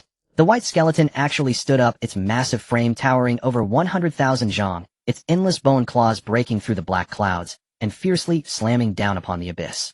As it sent Jing Ming flying, the bone claw then smashed down onto the floating immortal mountain of Lingxiao Palace. With a loud bang, the pavilions and towers on the immortal mountain collapsed entirely. The floating formation shattered, and half of the massive immortal mountain was crushed by the bone claw, crashing like a cannonball into the ancient forest, shaking the ground for miles and raising clouds of dust. The white skeleton stood beneath the abyss, its chest above the abyss, fully exposed to the sun, with ghostly flames dancing in its eye sockets. It howled at the sky, and the echo of its roar resounded throughout the entire Ming-Song continent. The immense whale of Fantian City twisted its massive body restlessly, fear evident in its eyes. The fierce winds it stirred caused the treasure ship to tumble several times before finally stabilizing. At this moment, everyone stared at the colossal creature that had emerged from the abyss, dumbstruck. The 3 major sects showed troubled expressions. It seemed they had played a big gamble. But just then, the person dressed in a golden robe who had been standing atop the mountain spoke coldly. "The fate of the abyss has run out, and it has become a foregone conclusion. As long as it remains, it will be a poison to my Deluo Mountain Sea. A group of the already dead who have been cast aside by time are actually trying to turn the tide. Aren't you being too arrogant?" Slowly he began to float in the air, his golden eyes coldly gazing at the white skeleton. "From this day forward, the name of the abyss shall be completely erased from Deluo Mountain Sea." In an instant, endless golden light erupted from his body, and he shone like a sun that had fallen to the mortal realm, the radiance surpassing even that of the sun hanging high in the sky. With a thunderous roar, he commanded fate, "Surge forth." In that instant, the vast mountain ranges spanning the Mingxing continent blazed with golden radiance. Great serpentine currents of celestial fortune surged skyward, converging at lightning speed upon Lin Yuan. Encircled by 10,000 dragons, a colossal shimmering vision of Chaodian K descended from the heavens like a rolling tide. Boundless fortune suffused the ancient forest in molten gold. Bathed in its light, the white-boned skeleton ignited into roaring golden flames of destiny, and was utterly consumed, collapsing headlong to the earth, never to rise again. Even the primordial black clouds, those malevolent miasmas shrouding Lin Yuan since time immemorial, were incinerated, swept away entirely, leaving Lin Yuan fully exposed beneath the boundless skies and seas. Where darkness once reigned, an infinite torrent of golden fortune flame now crashed downward, shaking Lin Yuan to its core, its very substance dissolving grain by grain beneath the radiant sovereign light. Whether ruined palaces or treacherous realms, all seemed poised to vanish from existence itself, as if erasing the most perilous land in the Luo Mountain and Sea realm from the world. Jean Pao Gui's face darkened like still water, his voice icy and sharp. "You overstep far too grievously." With a sweep of his hand, endless waves of ash and mist surged upward from Lin Yuan's depths, clashing heat with the descending golden flames of fate in a conflagration of irreconcilable opposites. Yet even this could not stem the tide. The ashen tide receded relentlessly, and even the 10,000 ghosts began to disintegrate, their forms unraveling into boundless mist, all coalescing in desperate resistance against the crushing golden flame. Cowering atop the Yuan magnetic divine mountain, cultivators trembled beneath the overwhelming celestial might, their faces pale with terror. None knew what cataclysm had unfolded. Within the quiet courtyard, Ning Yuan's mortal body began to crumble as the 6 roots purifying blood curse, now unleashed in full force by the shattering of Lin Yuan's black cloud miasma, invoked the fundamental laws of heaven and earth. His jaw clenched until it nearly shattered. A low, agonized groan escaped his lips. Bailey Zheng gazed upward, calm and resolute, rising to his feet. Clutching his iron sword, his voice rasped, "Old Zhao, Ning Xiaozi is in your hands. I'll take care of this." Zhao Qingsong opened his mouth, but no words emerged, only bitterness etched across his face. As if sensing the truth, Ning Yuan struggled upright, gripping Bailey Zheng's pant leg with desperate strength, refusing to let go, shaking his head violently, blood gushing unceasingly from his mouth. Don't go." A profound dread gripped him, that something irreplaceable was slipping away. He possessed so little in this world, every fragment he held dear was cherished beyond measure, and he would surrender not a single thread of it. Bailey Zheng knelt, smiling gently as he stroked Ning Yuan's hair. "The world is vast, the mountains and seas breathtakingly beautiful. When you long for them, step out and see for yourself. Your future shall unfold exactly as your heart envisions." Then with quiet resolve he slipped free of Ning Yuan's grasp and strode toward the valley's gate, murmuring, "Some things that rightfully belong to you, I'll reclaim them." Tears mingled with blood streamed down Ning Yuan's cheeks as he watched Bailey Zheng's retreating figure. His body screamed in agony, but his heart shattered deeper. At the valley's threshold, Bailey Zheng paused. Before him a man in azure robes emerged slowly from the void, his form so faint, so translucent that a mere breath of wind might scatter him into nothingness. He stood squarely before Bailey Zheng, eyes alight with quiet mirth. Had Ning Yuan been present, he would have recognized this man instantly, the one who eons ago had cast but a single glance his way. "Oof. After all these years dead, you finally deign to appear before me," Bailey Zheng remarked, utterly unsurprised. The azure-robed man smiled. "There's no need for you to shoulder this burden for me. You know full well you likely won't return from this journey." Bailey Zheng scoffed. "Shoulder it for you? You haven't earned that privilege. How dare you presume I won't return? When in all our duels did you ever best me?" The azure-robed man's expression stiffened, then softened as his gaze fell upon the iron sword in Bailey Zheng's hand, warmth blooming in his eyes. "Is your blade still keen?" Bailey Zheng answered not, merely stepped forward, swung his sword in a single fluid arc, and unleashed a celestial clang that echoed across Lin Yuan. Rust sloughed away from the blade, revealing a slender, autumn water-clear edge. Emblazoned along its length were 14 bold characters: "A garden of blossoms intoxicates 3,000 guests. A single sword's light chills 14 continents." Raising it high, Bailey Zheng cleaved upward, toward the heavens themselves. A snow-white sword aura stretching 10,000 li pierced the firmament. Blinding daylight flooded the world. Under its radiance, all dissolved. Dense ashen mists, golden flames of merit, vanished without trace. One stroke shattered 10,000 miles of cloud, leaving heaven and earth luminous and serene. "What say you?" Bailey Zheng laughed, standing tall with his three-chi azure blade, silver hair, streaming robes billowing, not aged but fiercely, unforgettably alive. The azure-robed man laughed long and deep, then dissolved like mist, his voice lingering, "Don't die too easily." Bailey Zheng simply raised his sword and ascended into the void, calm as drifting cloud. "Nonsense. I've barely begun to live. I aim to savor my 10th life yet." Meanwhile, Jean Pao Gouet withdrew his hand with a wry smile. "Still as sharp as ever that blade of yours." He stood, hands clasped behind his back, watching the madman's ascent, murmuring softly, "Madman, lay a solid foundation. The rest is yours." Beneath the stone, Steely Chun Heng's eyes burned with feverish intensity. "Immortal old fool. Let them witness just how razor-edged the peerless sword art of 10,000 eons truly is." Above Lin Yuan the sword light had faded, but the chilling resonance lingered in the air, thick and palpable. Though summer reigned, the world felt locked in deepest winter. The golden-robed man's face darkened, not angered by the shattering of Chao Tianke, but cold with certainty. "Bailey Zheng, I knew you still lived. What then do you Lin Yuan's fate has run its course.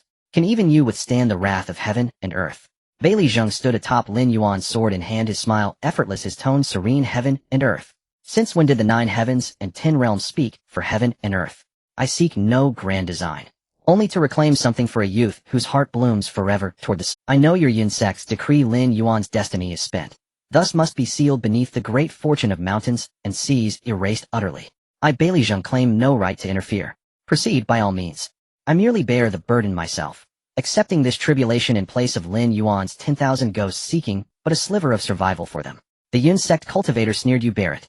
Can you endure it?" Bailey Zheng narrowed his eyes, raised his azure blade, and struck. A searing swordlight, blinding white, slashed across the heavens, striking the Yun sect cultivator Fulin.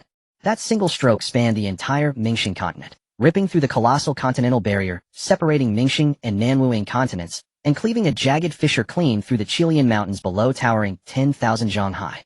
Such was the awe-inspiring power of one sword stroke. It summoned snowfall midsummer across Mingxing continent. "Brat, spare your chatter.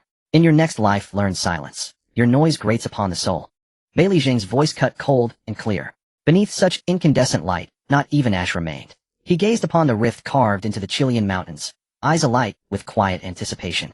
That passage to Nanwu Incontinent. He had severed it deliberately. The individuals from the three great forces of Ming Sangzhou were already petrified, gazing at the elders standing with a sword above the abyss wielding a 3-foot azure blade. Bei Li Jing, a name that once made the 7 great mountains tremble, the supreme sword god of the ages, was the unmatched emperor who could suppress an entire era. Even before becoming an emperor, many had fallen at his hands. Logically, with Bei Li Jing's strength, ascending to the throne was inevitable.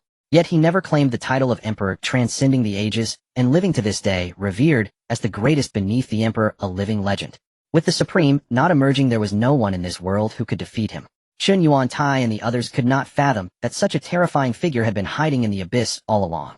At this moment, a stunning divine light erupted from the Chaotian K, which stood above the clouds at the center of Ming Sangzhou, condensing into a gigantic Dharma form seated above the vast territory of Ming Sangzhou, obscuring the sky and blocking the sun.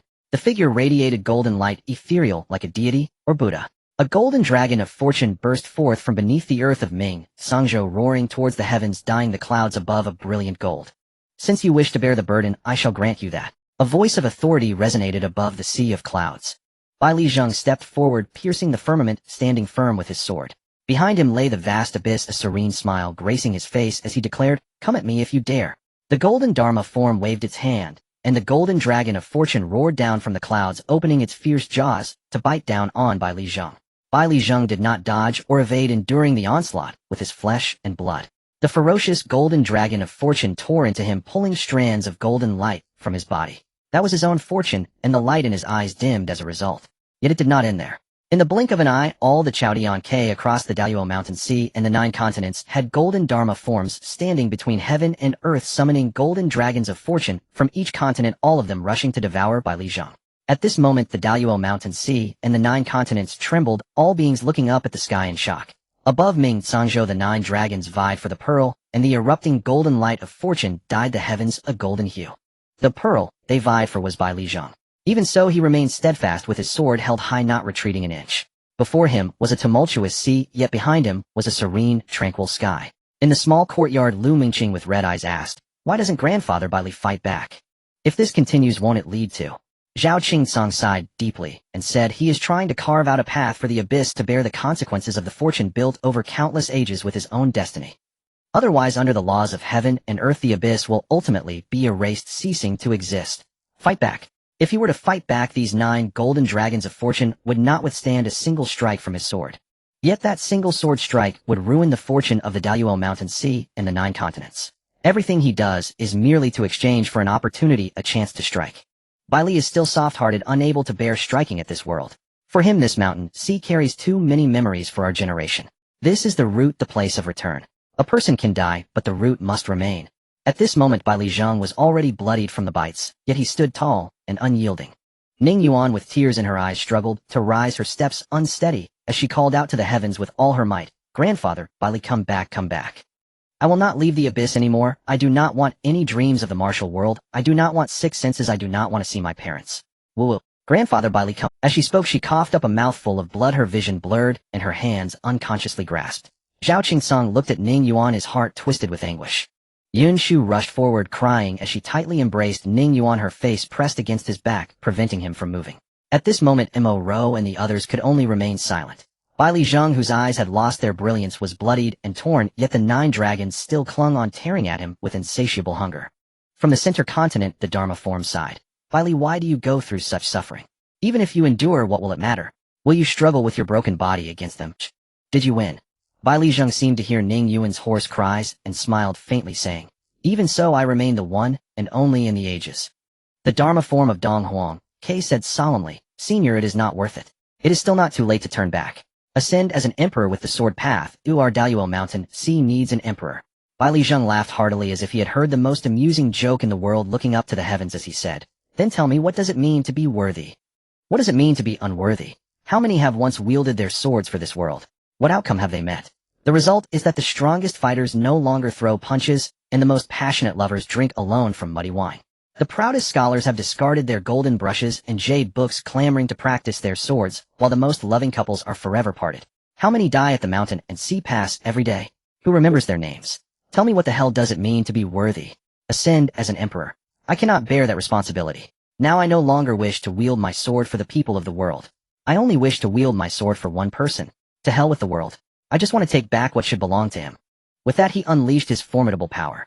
At that moment the sword of the Daluo Mountain Sea resonated throughout the world, transforming into a flowing torrent that echoed across the lands as if in a sacred pilgrimage. The 9 dragons retreated. Faced with this ancient sword god, the 9 golden Dharma forms standing between heaven and earth were left speechless. At this moment Bai Li Zheng was completely covered in blood, his flesh torn apart, even emanating a strong aura of death. His fortune had been nearly consumed, for when fortune runs out a person dies. Yet even so he still turned without looking back and swung his sword at the abyss, the blade slicing through the void, even cutting into the laws of heaven and earth. In the dimness it seemed as though a thread of causality was severed. The once turbulent abyss fell completely silent at that moment, gradually merging into the Daluo Mountain Sea. From now on the abyss shall bear no fruit, yet it shall eternally exist within the mountain sea. Bai Li Zheng spoke solemnly. After speaking he transformed into a beam of sword light, slashing towards the east. Under the sword light the 9 continents shivered in fear, breaking through the barriers of the 9 continents. The horizontal fissure above the continents' barriers was enough to terrify any who dared to gaze upon it. Bai Li Zheng stepped forward, transforming into sword light, crossing the 9 continents, heading straight toward the mountain sea pass, located above the East Sea. There lay the end of the Daluo Mountain Sea, an indomitable fortress that had stood for countless ages, the only exit. It was a battlefield where countless cultivators had spent their lifetimes resisting the onslaught of the Qingyun Mountain Sea. The 2 great mountain seas had been entangled for far too long. And upon the city wall someone had long been waiting for many years. On the city wall of Shanhaiguan stood an old man dressed in worn clothes, his body hunched and frail, with a head full of white hair and a face etched with the wrinkles of time. His murky eyes gazed outward, holding a broken sword as he leaned against the rampart. The murky gaze looked out towards the outside of the pass, where the waters of the East Sea were stained crimson and countless corpses bobbed with the waves. Below the city wall a mountain of corpses was piled high, made all the more desolate by the crashing waves. Bai Li Zheng, drenched in blood, fell onto the city wall. The old woman did not turn to look at him, as she knew who had come and what he intended to do. Bai Li Zheng gazed at the broken sword he held in his arms, his expression complex. This sword belonged to Emperor Ning, whom she had embraced all her life. What are you looking at? Bai Li Zheng asked, shaking his somewhat heavy head, and casually sat on the city wall, unfastened the gourd at his waist, and took a deep swig of strong liquor. There was no choice. He couldn't refuse a drink, especially when seeing an old acquaintance. In his world wine was always essential. Bai Li Zheng still remembered the unparalleled beauty of the person before him. Back then she was the most beautiful woman in the world. Yet she spent her life guarding Shanhaiguan, giving her most beautiful years to the mountain of corpses and the sea of blood, to these cold city walls. Ages have passed, the beauty is no more, but in Bai Li Zheng's eyes she remains the most beautiful. The old woman said hoarsely, looking towards the future. Bai Li Zheng responded with a bitter smile. Why don't you look at me even once? I have liked you my entire life. From when you were young your gaze was always on that Ning Xian kid, later on the sword, and now it is on the future. The old woman shifted her gaze to the bloodied Bai Li Zheng and scoffed. You're not as good looking as him. Bai Li Zheng retorted, but I'm stronger than him. What use is strength if you're not as handsome as him? The old woman replied matter-of-factly. Bai Li Zheng took another swig of liquor, his face filled with dejection. The old woman's expression gradually grew serious as she looked earnestly at Bai Li Zheng and said, for a young man you are willing to forsake everything and seek death. Is it worth it? Bai Li Zheng sighed deeply, the liquor warming his throat, making him slightly tipsy. He lamented, what does worth mean? What does it matter if it's not worth it? Having lived for so long it seems that nothing matters anymore. Regarding the curse on Ning Xian's descendants I have kept silent for many years. Now bearing this burden is not to give myself an explanation, but to give that young man a chance and opportunity that others have. As for how far he can go, that depends on him. I do not force it. He tilted his head back and took another swig of strong liquor, his appearance becoming increasingly aged.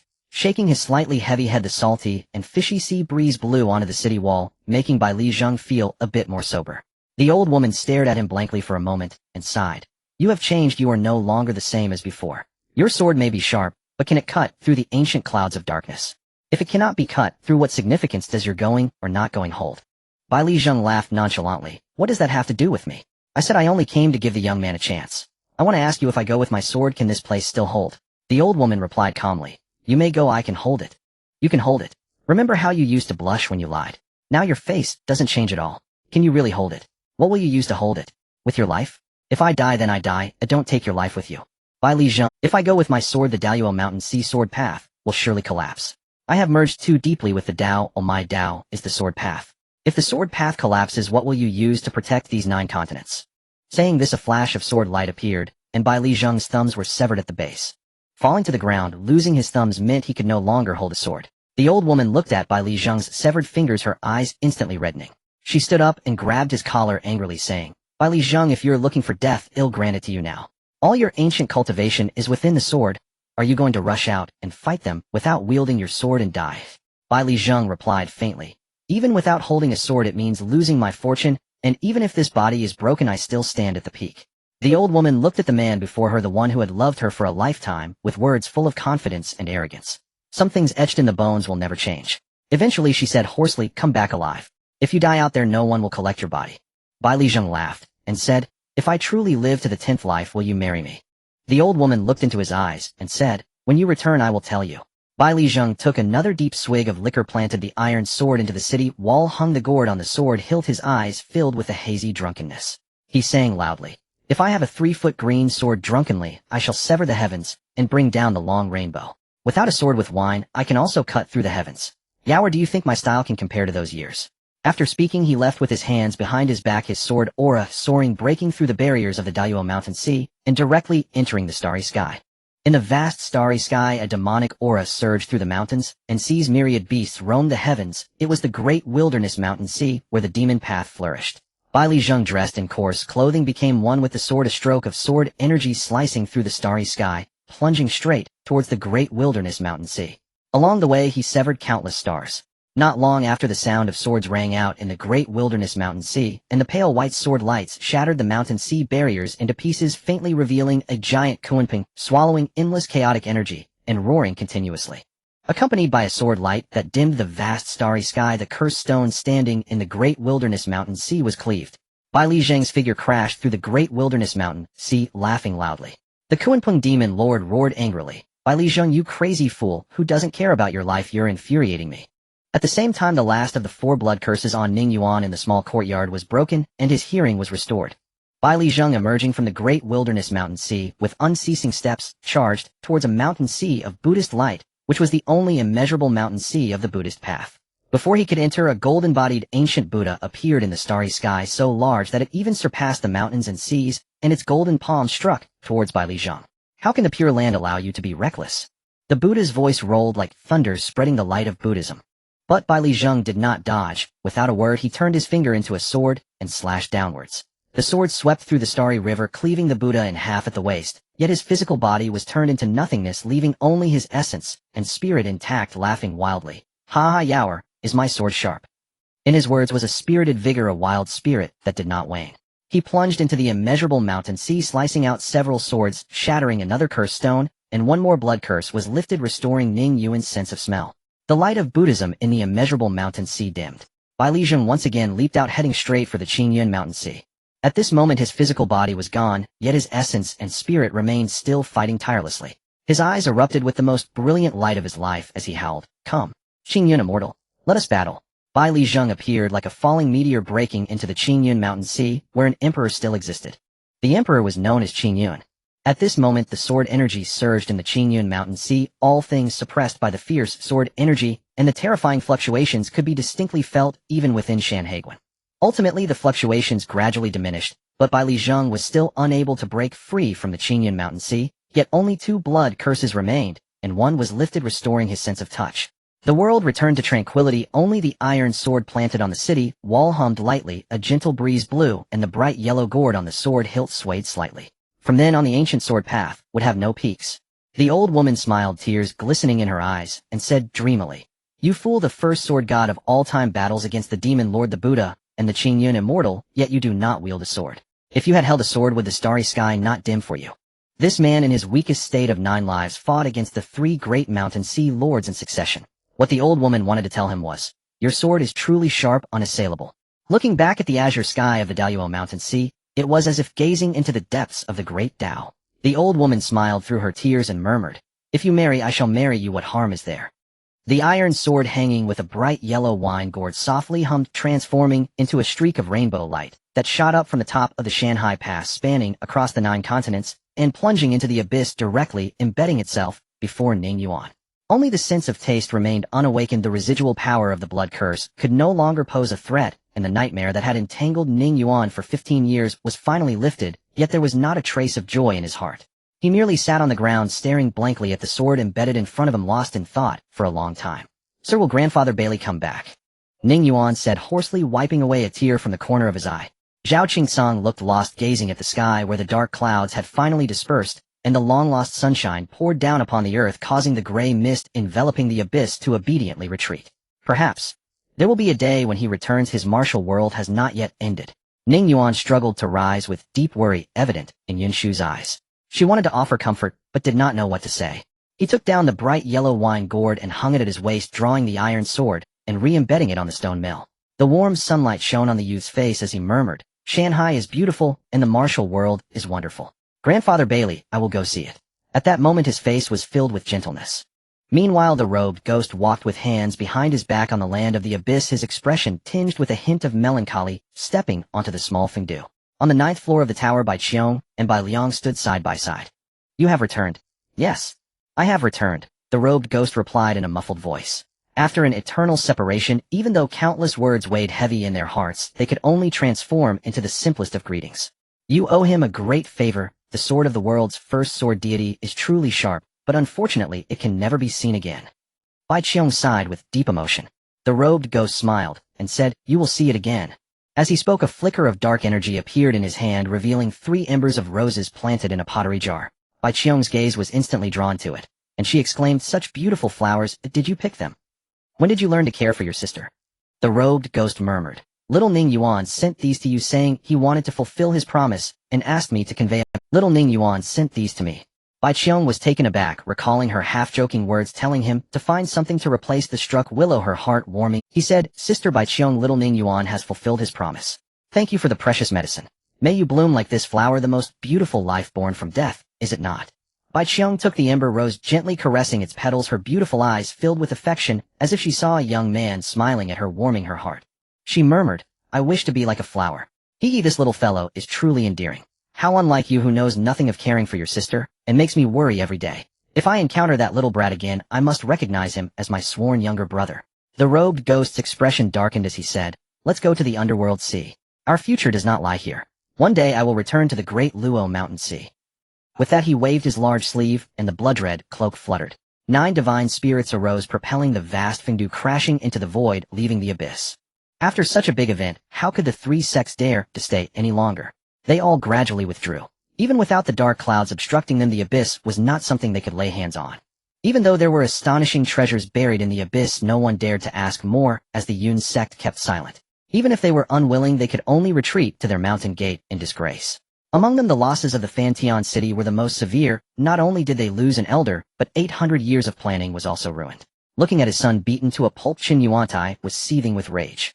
The abyss incident also stirred up a storm in the long-quiet Great Luo Mountain Sea. After all, by Li Jing's emergence, and the involvement of the Yun sect in the 9 continents, Chao Tian K resulted in an earth-shattering battle. The 9 continents raised their swords to the sky. Each event was enough to be a topic of conversation over meals. Moreover, the old sword deity severed the Chilean mountains that separated the Ming-Tsang continent and the southern Wu-Ing continent with a single strike, and this matter had far-reaching implications. As the only divine dynasty in the southern Wu-Ing continent, it was very likely to take this opportunity to strike at the Ming-Tsang continent. The hearts of the people in the Great Luo Mountain Sea were in turmoil, and many turned their gaze to the abyss, as it was the most dangerous place in the 9 continents, the oldest battlefield, where treasures and legacies buried within were astonishing. If one could obtain even a fraction of it, it would be enough to soar to great heights. Yet the silence of the Yun sect left no one daring to intervene. Thus the abyss also returned to a long-lost peace, as if it had silently departed even without the chance to bid farewell. He wanted to return and ask the old woman what the pinnacle of the sword path truly looked like. In the small courtyard, Meng Feiyu was reluctantly bidding farewell. His father, the king of the south, was preoccupied due to the severing of the Chilean mountains, and with such a significant event occurring in the abyss, how could he feel at ease? He hastily summoned him back. Meng Feiyu had no choice but to give Ning Yuan a big bear hug, saying boldly, "Brother Ning, if you ever want to go out and have fun, just come to my southern Wuing continent. I guarantee you will have a great time." He hastily summoned him back. Meng Feiyu had no choice but to give Ning Yuan a big bear hug, saying boldly, "Brother Ning, if you ever want to go out and have fun, just come to my southern Wuing continent. I guarantee you will have a great time." "Brother Ning, am leaving now. I wanted to stay longer, but with such a big event various forces outside are keeping a close eye. If I stay too long I might fall into their hands, and then it would be a round of questioning, and I wouldn't even be able to leave. Lu Liang said helplessly. Ning Yuan patted his shoulder, and said, be more vigilant outside, do not underestimate the heroes of the world. Living is more important than anything. Lu Liang looked at Ning Yuan's haggard face, his heart twinging. He sniffed and chuckled. Don't worry brother Ning, I've always been the one to trick others. If anyone bullies me outside in the future, just call me. If it's a major issue, I might not be able to help, but for minor ones don't bother me. Ning Yuan, amused by Lu Liang, pushed him hard saying, get lost quickly. I will help you find that lid. Once I find it I will come to you. Lu Liang laughed as he left the small courtyard carried away by Yu Xiangnan and shouted from afar, we'll meet again in the mountains and rivers. On the abyss Lu Liang looked longingly at the winding valley and murmured, it would be great if I really had such a brother. Young master, where are we going? Yu Xiangnan asked, and Lu Liang coldly replied, to Zhongzhou.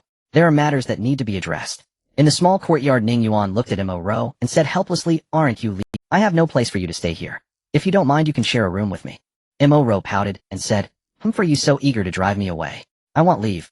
Looking at the persistent Mo Ro in the small courtyard Ning Yuan felt utterly helpless. He turned to Yin Shu only to see her eyes were red. Taking a deep breath she said, little comb, I will take you back. Yin Shu nodded, climbed onto his basket, and together they left the valley heading towards the Divine Maiden Palace. In the courtyard Lu Mingqing bit her lower lip and said, why is he like this? In his heart Grandpa Bailey is the most important person to him. Now that Grandpa Bailey is gone for good, if he were to cry or throw a tantrum I would still feel at ease, but now. Zhao Qingsong sighed deeply and replied, because he knows that no matter how he feels he cannot change this fact. He can only bury it deep in his heart, and he understands that Grandpa Bailey did this for his own sake. Since he cannot change it he will choose to strive to respond to meet Bailey's expectations of him. Little Ning Yuan's gaze has changed, it is no longer the clarity it once had, but now contains an indescribable depth. One day he will seek out all of this. From the moment he entered the abyss, he was already caught up in this predicament. Bailey Zheng has given Ning Yuan a future, but Ning Yuan will also walk the path that Bailey fears the most for him. As Ning Yuan's teacher Zhao Qingsong understood him better than anyone. On the way back to the Divine Maiden Palace the two walked in silence. The atmosphere felt somewhat heavy, and in the end it was Yun Shu who spoke first saying, I'm worried about you like this. If you feel trouble just talk to me. Don't bottle it up, you might run into problems like this. Ning Yuan replied, there's no need to worry about me. If sulking could solve problems I would have locked myself in my room and cried 1,000 times already. I'm sure Grandpa Bailey wouldn't want to see me like this. I will strive to live in a way that doesn't worry anyone to become better. There are things I may not understand yet, but as I take each step I will eventually figure it out. The reason I Ning Yuan have survived to this day and have a future is that someone has sheltered me from the wind and rain carrying the burden. One day I will become someone who can shield you from storms. The boy's shoulders may not be wide, but he wishes to bear the weight of the world. Perhaps from the moment Bailey Zheng left the small courtyard the boy shed his youthful innocence and underwent a splendid transformation. Unbeknownst to them the two had already arrived at the Divine Maiden Palace. Yun Shu reluctantly climbed down from the basket and murmured, this time I will enter seclusion. With the 3 life stone in hand, I cannot rest easy without trying. I don't know if I can live out the next life, nor if the self I live out in the next life will still be me. Yet Ning Yuan cupped her face, pressing his forehead against her smooth brow, and said, you will succeed, you are the renowned Yun heroine of the Jianghu. I'm still waiting for you to protect me in the Fu. Ha ha ha. Hearing this Yin Shu couldn't help but laugh, dispelling the previously somber atmosphere.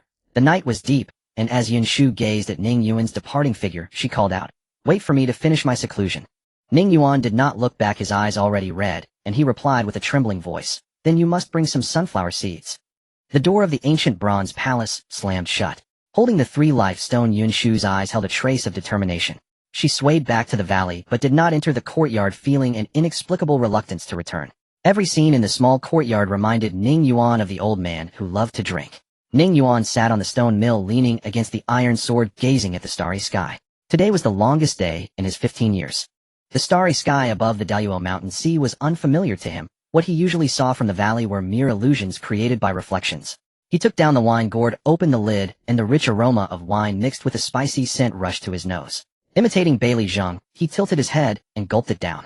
The strong liquor slid down his throat like a knife, warming his belly, causing him to cough incessantly, tears streaming down his face. He forced a bitter smile and said, Grandpa Bailey said that a Jianghu without wine isn't a Jianghu, but I really can't handle this wine.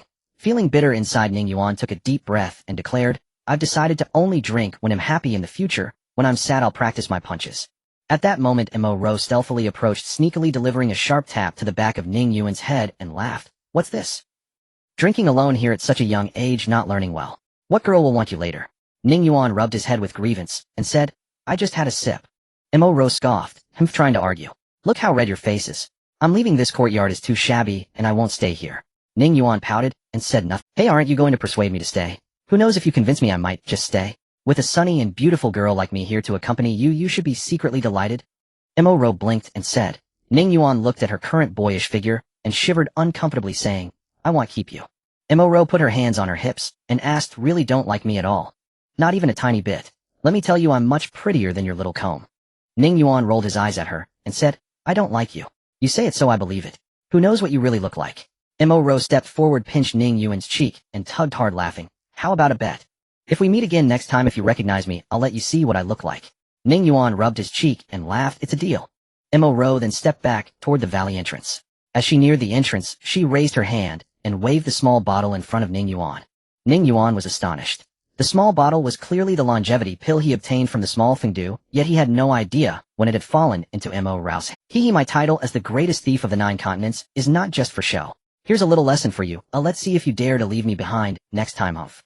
Saying so, she transformed into a wisp of ink-like energy, shooting up towards the abyss, and vanished in the blink of an eye. Leaving Ning Yuan with a bitter smile, thinking, when did that girl take it? The night was deep. The boy returned to the house, and a bowl of steaming scallion noodles on the table made him read as he wolfed it down, tears uncontrollably falling into the bowl. No matter how much he wiped, they wouldn't dry. Lu Mingqing, hearing the faint sobs through the wall, murmured, cry. It's okay to let it out. The next morning, with the morning light just right, the boy who had cleaned up the courtyard began to organize it. He assumed his usual stance, yet there was an added determination and expectation etched deep within his eyes. The morning light had faded, and Ning Yuan, drenched in sweat, withdrew his fists with a bitter smile, saying, to reassess the 8 desolations with the eye of wisdom is akin to learning to punch anew. It truly is a challenge. During his battle with Su Zhengyang in the Yin Thunder Pool, Ning Yuan inadvertently discovered the marvelous use of the eye of wisdom, allowing him to re-evaluate his own punching stance, only to find that what he once believed to be perfect was in reality riddled with flaws. In stark contrast to the engravings in his mind, this minutiae was a mile apart. Thus he found the direction for his training. Since he could not grasp the meaning of the fist for the time being, he decided to push the form of the punch to its utmost, ensuring that every strike he delivered was flawless. However, one cannot change their nature easily. This was akin to learning to walk anew. After so long, Ning Yuan still could not find the feeling of delivering that flawless punch he once had. Forget it. This is not something that can be achieved in a moment. One cannot rush to eat hot tofu. No longer troubled by this, Ning Yuan changed into a clean outfit and headed straight for the back mountain. The old pine on the mountaintop was in a pitiful state, its needles long fallen, and a thick aura of death pervaded the air. Zhao Qingsong stood upon the blue stone, his form appearing so ethereal that he seemed at any moment to be blown away by the wind. Sir, Ning Yuan greeted him, still maintaining proper etiquette. You've come? If you have any questions, feel free to ask. I will tell you what you need to know, Zhao Qingsong replied. Sir, there is no longer the protection of the black cloud fiend beneath the abyss. What will the future hold? Ning Yuan asked, for in just a month too many unforeseen events had occurred, and it was the future of the abyss that troubled him the most. Zhao Qingsong rasped, as long as I am here, the abyss will remain the abyss. There may be some changes, but the essence will not change. In my next life, I will become a deity in this vast realm, taking root here to form a divine domain. This is the path I have chosen for my next life. Ning Yuan asked in confusion, divine domain. What is that? What does it mean to be a deity? Zhao Qingsong laughed. Why do you ask such trivial matters? This is not the path meant for you. Since you wish to know, I shall tell you. In this world there are 6 paths: demons, immortals, Buddhas, devils, ghosts, and gods, each with its mysteries. You and your sister walk upon the path of the divine, and to achieve the divine path, one must establish a divine domain. Once the divine path is established, I shall be the deity within the domain. As long as the domain exists, I will endure for eternity. There are many benefits, but there are also drawbacks outside the divine domain. One becomes less formidable. Unlike your sister, who treads upon the divine path without establishing a domain, her very being is a divine domain. Wherever she is, she embodies divinity. Once she succeeds, she will be an immortal being walking the world unbound by any constraints. Ning Yuan's eyes sparkled as he exclaimed, I knew my sister was powerful, haha. I never expected her to be so formidable, but why can't you, sir? Zhao Qingsong laughed heartily. Have you heard of the saying, humans move to live, while trees die, if moved? I was originally a pine tree, and only after awakening my spiritual intelligence did I embark on the path. Wherever I take root is where I belong. If I move, I will die. As for your sister, I won't say much, as she does not wish for you to know. Just know that she has carved out a path unprecedented in history, and you played a part in it. Ning Yuan was taken aback, saying, how is that related to me? You first saved her, then obtained precious medicine for her, becoming the final piece of fortune. Often the difference on the path is just a single step, and you helped her along the way. Of course I have my share of credit in this too, ha. Zhao Qingsong ruffled Ning Yuan's hair. Do you know why everything beneath the abyss is dead, while the valley thrives, hey? Zhao Qingsong continued. I have been beneath the abyss for many years, constantly scattering my power, which is why this fortune has gathered in the valley meant for you, but you gave it to Lu Mingqing. Ning Yuan touched his nose, looking at the old pine that had begun to display signs of death, his eyes filled with worry. Sir, must it truly end in death? Zhao Qingsong pointed at the tree trunk and said calmly, it can no longer survive. I was struck by a sword, and that sword severed my path, otherwise why would I resort to the divine path? Thus I descended from the abyss early to select a site for my future divine domain, fearing that I might be plotted against. I have been protected here for a long time. At that moment Ning Yuan noticed an inconspicuous scar on the sturdy trunk of the old pine. Although it had healed, it had severed the path. He could almost confirm that the scholar he saw on the ancient battlefield must have been Zhao Qingsong. He could not help but gaze in astonishment, wondering just how many years this being had lived to have so many captivating stories. Haha, don't look at me like that. I'm just reluctant to die, and have been holding on, but I can't hold on much longer now. Zhao Qingsong smiled, but his eyes were filled with more confusion. He did not know what he would become once he entered the divine path, having lost his golden pen and jade book, and whether he would still be his true self. Thus he was reluctant, unwilling to die, and wanted to see more of this world.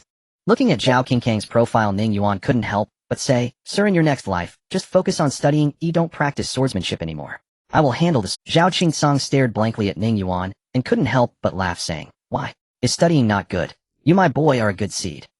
Ning Yuan shook his head. Books must still be read, but in your stories the scholar is always bullied, deceived by fox spirits lacking in grandeur. One should practice swordsmanship. The martial world should be traversed with a sword. Besides, if you practice swordsmanship in your next life, what will your student do when he has questions? Who will he ask then? Looking at Ning Yuan with the wine gourd hanging from his waist, Zhao Qingsong felt a hint of nostalgia, as if he saw a familiar figure murmuring, will your sword be sharper than Bai Li Zheng's in the future? Bai Li Zheng, the pinnacle of the sword path, for eternity unmatched, in skill his sharpness known throughout the world. Ning Yuan laughed. Sir, who can say what the future holds? Observing the unwavering determination in Ning Yuan's clear eyes, Zhao Qingsong smiled, and said, being a scholar in the next life isn't a bad thing. If you wander the martial world, then you will have to rely on your student to protect you. Ning Yuan, upon hearing this, deeply bowed to Zhao Qingsong, secretly clenched his fists, and descended the mountain. Do not worry about the external forces, and what they will do to the abyss. As long as I am here, do whatever you wish. Zhao Qingsong instructed him a few more times. Ning Yuan also realized that the reason no forces had intervened in the abyss until now was not due to the luck of the sect, but because of this old pine. Yet now Ning Yuan had no intention of leaving the abyss. The mountains and seas were beautiful, he wanted to see them, but not now. There were too many things he wanted to do. He needed to learn to punch, and even more so to practice swordsmanship. However, he had no idea how to practice swordsmanship. I remember I have a master. Rushing back to the small courtyard, Ning Yuan saw Lu Mingqing in a green dress, holding a bamboo basket under the cherry tree, picking cherries from the branches. The bright red cherries filled the tree, bending the branches down, and the bamboo basket was already full. Ning Yuan exclaimed in delight, Sister Qing, you're standing up. Haha, that's wonderful. Excited, Ning Yuan rushed over and circled around Lu Mingqing several times. She was very tall, even taller than Ning Yuan by half a head, with a slender and graceful figure. Her long hair was tied in a ponytail, and although she had not dressed up, her beauty was enough to make one's heart race. Haha, I told you Sister Qing is the most beautiful. Just look, I can't take my eyes off her. Ning Yuan's eyes were filled with joy, genuinely happy for her. Although Lu Mingqing usually disliked being noticed, her cheeks still flushed with a rosy hue as she stuffed a cherry into Ning Yuan's mouth, saying, try this. It's really sweet, it's almost going to make my teeth fall out. Lu Mingqing glared at Ning Yuan and said, you little brat without any taste buds, you can't even tell the flavor. What's sweet? I think it's your mouth that's sweet. Ning Yuan merely smiled without saying a word, and the small courtyard was filled with cheerful laughter. In the following days, besides tidying the small courtyard, Ning Yuan practiced his punches all day long. However, no matter what methods he tried, he still could not reach the most perfect form of his punches. There was always something missing. He shifted most of his focus onto his eyes, consciously accelerating the flow of his blood, his heart pounding like a drum. After doing this, his eyes became extremely hot, as if 2 fireballs were placed in his eye sockets, and his brow ached painfully, scaring him into not overdoing it for fear of bursting his eyes. The world before him became clearer, and time seemed to slow down, allowing him to see the wings of bees vibrating repeatedly, and the tiny cracks on the edge of the chopper. Looking far into the distance, he could even see objects dozens of miles away, as if they were right in front of him. Ning Yuan found it amusing. If he could do this in battle, the power of these keen eyes would be terrifying. Moreover, each time he used this ability, as the burning sensation gradually faded, he could feel the world becoming increasingly clearer. Frequent use also had At this time, Ning Yuan was like a child who had received a new toy, using his bloodline, without distinguishing between day and night, to keep his eyes ablaze.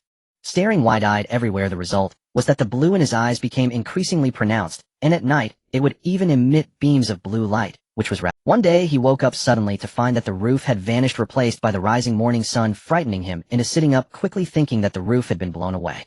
He then realized that the roof was intact, it was just that his sight had become capable of penetrating through solid objects. Ning Yuan was astonished. Could it really be trained to this extent? Had he not attained a form of X-ray vision? He instinctively glanced at Lu Mingqing's room, and not knowing what he saw, hurriedly withdrew his gaze, blushing more than the cherries on the tree. After a long while he calmed down and accepted this fact, unable to suppress the excitement in his heart. He casually picked up an ancient bronze mirror from the wooden frame and looked into it. In an instant, endless patterns of Tao appeared in front of him, overwhelming him, as if his head was about to explode with pain. Then everything went black and 2 warm streams flowed down the corners of his eyes. Covered in sweat, Ning Yuan waved his hands in front of him, unable to see anything, and cried out, "No. Could I be blind?" Fortunately, after 2 days, Ning Yuan was able to see again, but this time, he did not dare to casually look at the treasures on the wooden frame. Yet he had made up his mind to dig up more whenever he had the chance, as he had heard from Lu Liang that they were quite valuable. After this, no matter how Ning Yuan urged himself, he could not advance his vision further, as if he had encountered some sort of bottleneck. He did not push it, and was eagerly anticipating the future uses of his keen eyesight. He gave this current state a beautiful name, entering the subtle. However, this extraordinary ability of X-ray vision still had to be used cautiously. Thinking of this, Ning Yuan's face flushed again. No longer fixating on his eyes, Ning Yuan once again shouldered the bamboo basket and stepped out. Among the tools were a large number of shovels and spades, but the chopper in his hand was replaced with the iron sword that Bai Li Zheng had left him. He entered the gray mist and arrived beneath the stone tablet. Now, with the Fengdu order in hand, he was no longer afraid of the mist's invasion. Chun Hung, covered in dust as always, was still pressed against the stone tablet. Looking at the iron sword in Ning Yuan's hand, there was a hint of melancholy and nostalgia in his eyes. The first thing he said was, "Master, I want to practice swordsmanship." Chun Hang's face turned green with anger as he scolded, "You little brat, just a couple of days ago, I taught you the ancestral fist, and now you say you don't want to practice anymore. What sword can you possibly practice? Are you a cultivator? Can you create a mountain of swords in the sea of qi?" Ning Yuan shook his head and replied, "I'm not a cultivator, my divine court hasn't opened yet." Looking very innocent, Chun Hung, puffing his beard and glaring, said, "Then what sword are you practicing? What kind of sword cultivator are you? Have you ever seen a sword cultivator who comes from a Qigong practitioner background? Just flailing a sword around as a Qigong practitioner doesn't make you a sword cultivator. Is there really no way? I already told the teacher that in my next life I'll continue studying, and I will take the sword." The teacher agreed, "And my sword must be sharper than Bai Li's," Ning Yuan said, stubbornly, looking like a mule. Chun Hung was taken aback, and then his face darkened as he said, "Sharper than Bai Li Zheng. Do you really know how sharp the peak of the eternal sword path? You little brat who doesn't know the height of the sky, saying such things will make people laugh to death." But Ning Yuan stubbornly looked at Chun Hung and said, "One must look up at the peak while walking on the mountain to ascend higher step by step. I want to learn punches, and I also want to practice swordsmanship." The two of them locked eyes for a moment, and Chun Hung sighed. "All right, practice swordsmanship if you want. I don't expect you to carry forward my teachings. The ancestral fist is wasted on you. You were never meant to blaze your own trail. Since you want to practice swordsmanship, then first master your punches. I don't understand swordsmanship, but I know that the sword in your hand is also an extension of your punches. Learn your punches first, then practice your sword, understand?" Ning Yuan nodded vigorously, a bright smile on his face, and said, "Master, don't worry, I will also study punches diligently." Chun Hung rolled his eyes. He knew Ning Yuan's secret. His divine court had not opened due to external sealing, but one day it would be reawakened. He was a natural. Being a Qigong practitioner may not be Ning Yuan's path, but it couldn't be said that everything he was doing was in vain. As he traveled further down the path of the Qigong practitioner, his foundation would become more solid. When his divine court reopened, it would be terrifying. Why is Yu Xiangnan, who practices both law and body, so formidable? Because he has almost no weaknesses, and what Chun Hung is doing now is to create the best foundation for him. What Chun Hung didn't know was how much surprise this seemingly unpromising student would bring him in the future. "Master, there is one matter I still do not understand." Ning Yuan recounted in full detail his struggles with the divine eye technique and his inability to perfect the fist stance posture, seeking clarity from Chun Hung. Chun Hung first stared in astonishment, then declared, "Want to know why? Simple. Take a beating and you'll understand. Fists are forged in combat, not polished in practice. Pursuing perfection is not wrong, but the human body is like an endless mountain range and boundless sea, shifting ceaselessly with every breath. No two snowflakes in this world are identical, nor can you ever throw two punches exactly alike. Cultivators face life and death duels. Every instant, every angle of a strike carries profound consequence. Why train fists at all? To unleash them amid the razor's edge between life and death. Cherish that fleeting moment of perfection. Etch its sensation into your very bones. Do not let your fists grow rigid, lifeless, or mindless. Learn with vitality, and apply with instinct. Flawlessness is a sensation, not a fixed form. It resides in the heart, the absolute certainty that this punch launched now stands at its zenith, so potent that even a Tao sovereign could not withstand it. Understood. Ning Yuan nodded fiercely. Having a master truly made all the difference, far superior to groping blindly on his own. Are you ready? What? A thunderous boom erupted. An overwhelming force slammed Ning Yuan to the ground, as though a primordial divine mountain pressed upon every inch of his flesh. Droplets of blood seeped from his pores. What else? Taking a beating, of course. Strike the stone steel, my blows carry no mercy. Since this is fistcraft honed at the precipice of life and death, survival is possible, but so is death. The choice and the risk lie entirely with you. Chun Hung smiled, but to Ning Yuan that smile was bone-chilling. He felt his very bones fracturing under the crushing weight. This truly was the threshold between life and death. Yet Ning Yuan felt no fear, no hesitation. Once decided, he sought no justification, offered no excuse. In that instant, Ning Yuan's eyes burned crimson, rimmed with azure light. Summoning the technique to pacify the 8 wastes, he lunged toward the steel, stepping forward with explosive force, his fist trailing a coiling dragon, descending like a colossal maul, the shaking form, weighty as the collapsing heavens. A deep, resonant boom echoed. The steel remained unmoved, yet a torrent of immense counterforce surged from within it and slammed back into him. Ning Yuan was hurled backward, his chest imprinted with a stark fist mark. Horror flashed across his face as blood gushed from his mouth. He realized this returning blow was heavier than the one he had just thrown. It was like eternally battling an opponent, just slightly stronger than himself. In that moment, Ning Yuan finally grasped what it meant to strike at the edge of life and death, because death here was not metaphorical, but terrifyingly real. His eyes shimmered with fierce light as he roared, and threw another punch. Again and again flung aside, blood soaking his body, yet still he struck onward. Harnessing the power of the divine eye, he refined the angle and timing of each strike. Enduring blow after blow stronger than his own, he left bloody imprints upon the steel, striving with every fiber of his being for that flawless, transcendent fist. Dull thuds reverberated beneath the steel, dust billowed skyward. All the while streaks of azure chi seeped forth from the stone, mending his wounds, preventing him from being shattered by his own force. But Ning Yuan's eyes blazing red paid no heed. He simply raised his fists and struck. For he could feel himself advancing, each time sensing he was so close, just one hair's breadth from seizing that flawless sensation. That unbearable, intoxicating yearning drove him to strike, without pause, utterly lost in the crucible of combat. So absorbed was he that he failed to notice his celestial dragon breaking through a second acupoint. Even Chun Hung watched, clicking his tongue in quiet awe. I was never this relentless in my youth. 7 full days passed before Chun Hung finally halted him. By then Ning Yuan looked less like a cultivator, and more like a grotesquely swollen pig's head. Lion tiger. I'm still good, continue. Ning Yuan slurred, his face grotesquely swollen. Chun Hung snapped, still good. You can't even speak straight. Your vital chi is utterly depleted. If you persist, you'll shatter your foundation. Go home, restore your chi, then return. Even with the azure chi repairing his body, countless hidden injuries remained, requiring rest. Without it, even the most promising talent would be ruined beyond recovery. Remember, replenish your vital chi. Piercing acupoints demands chi, forging fists demands chi. The more the better. Chun Hung reminded him, as only then did Ning Yuan realize his ravenous hunger. He could devour an ox whole. His limbs felt leaden, his body emaciated, stripped down to sinew and bone, a dire sign of catastrophic chi depletion. Staggering home, he devoured sunflower seeds by the handful, washing them down with blood pills. Those sunflower seeds paled beside blood pills, they were all his household possessed. He made do. Seeds at least were plentiful. He devoured everything edible at home, yet hunger lingered. Ning Yuan felt transformed into an insatiable glutton, who ate endlessly, yet gained no weight. 3 days later, nauseated from sunflower seeds, yet brimming with vigor, he sprinted back to the steel and cried, Master, I'm ready. Let's begin again. Chun Hung stared astonished. He'd expected Ning Yuan to stay away for weeks. After all, each session left him battered beyond recognition. There was nothing pleasant about it. Only raw, unrelenting torment. Yet here he stood, beaming with excitement. Was he a masochist?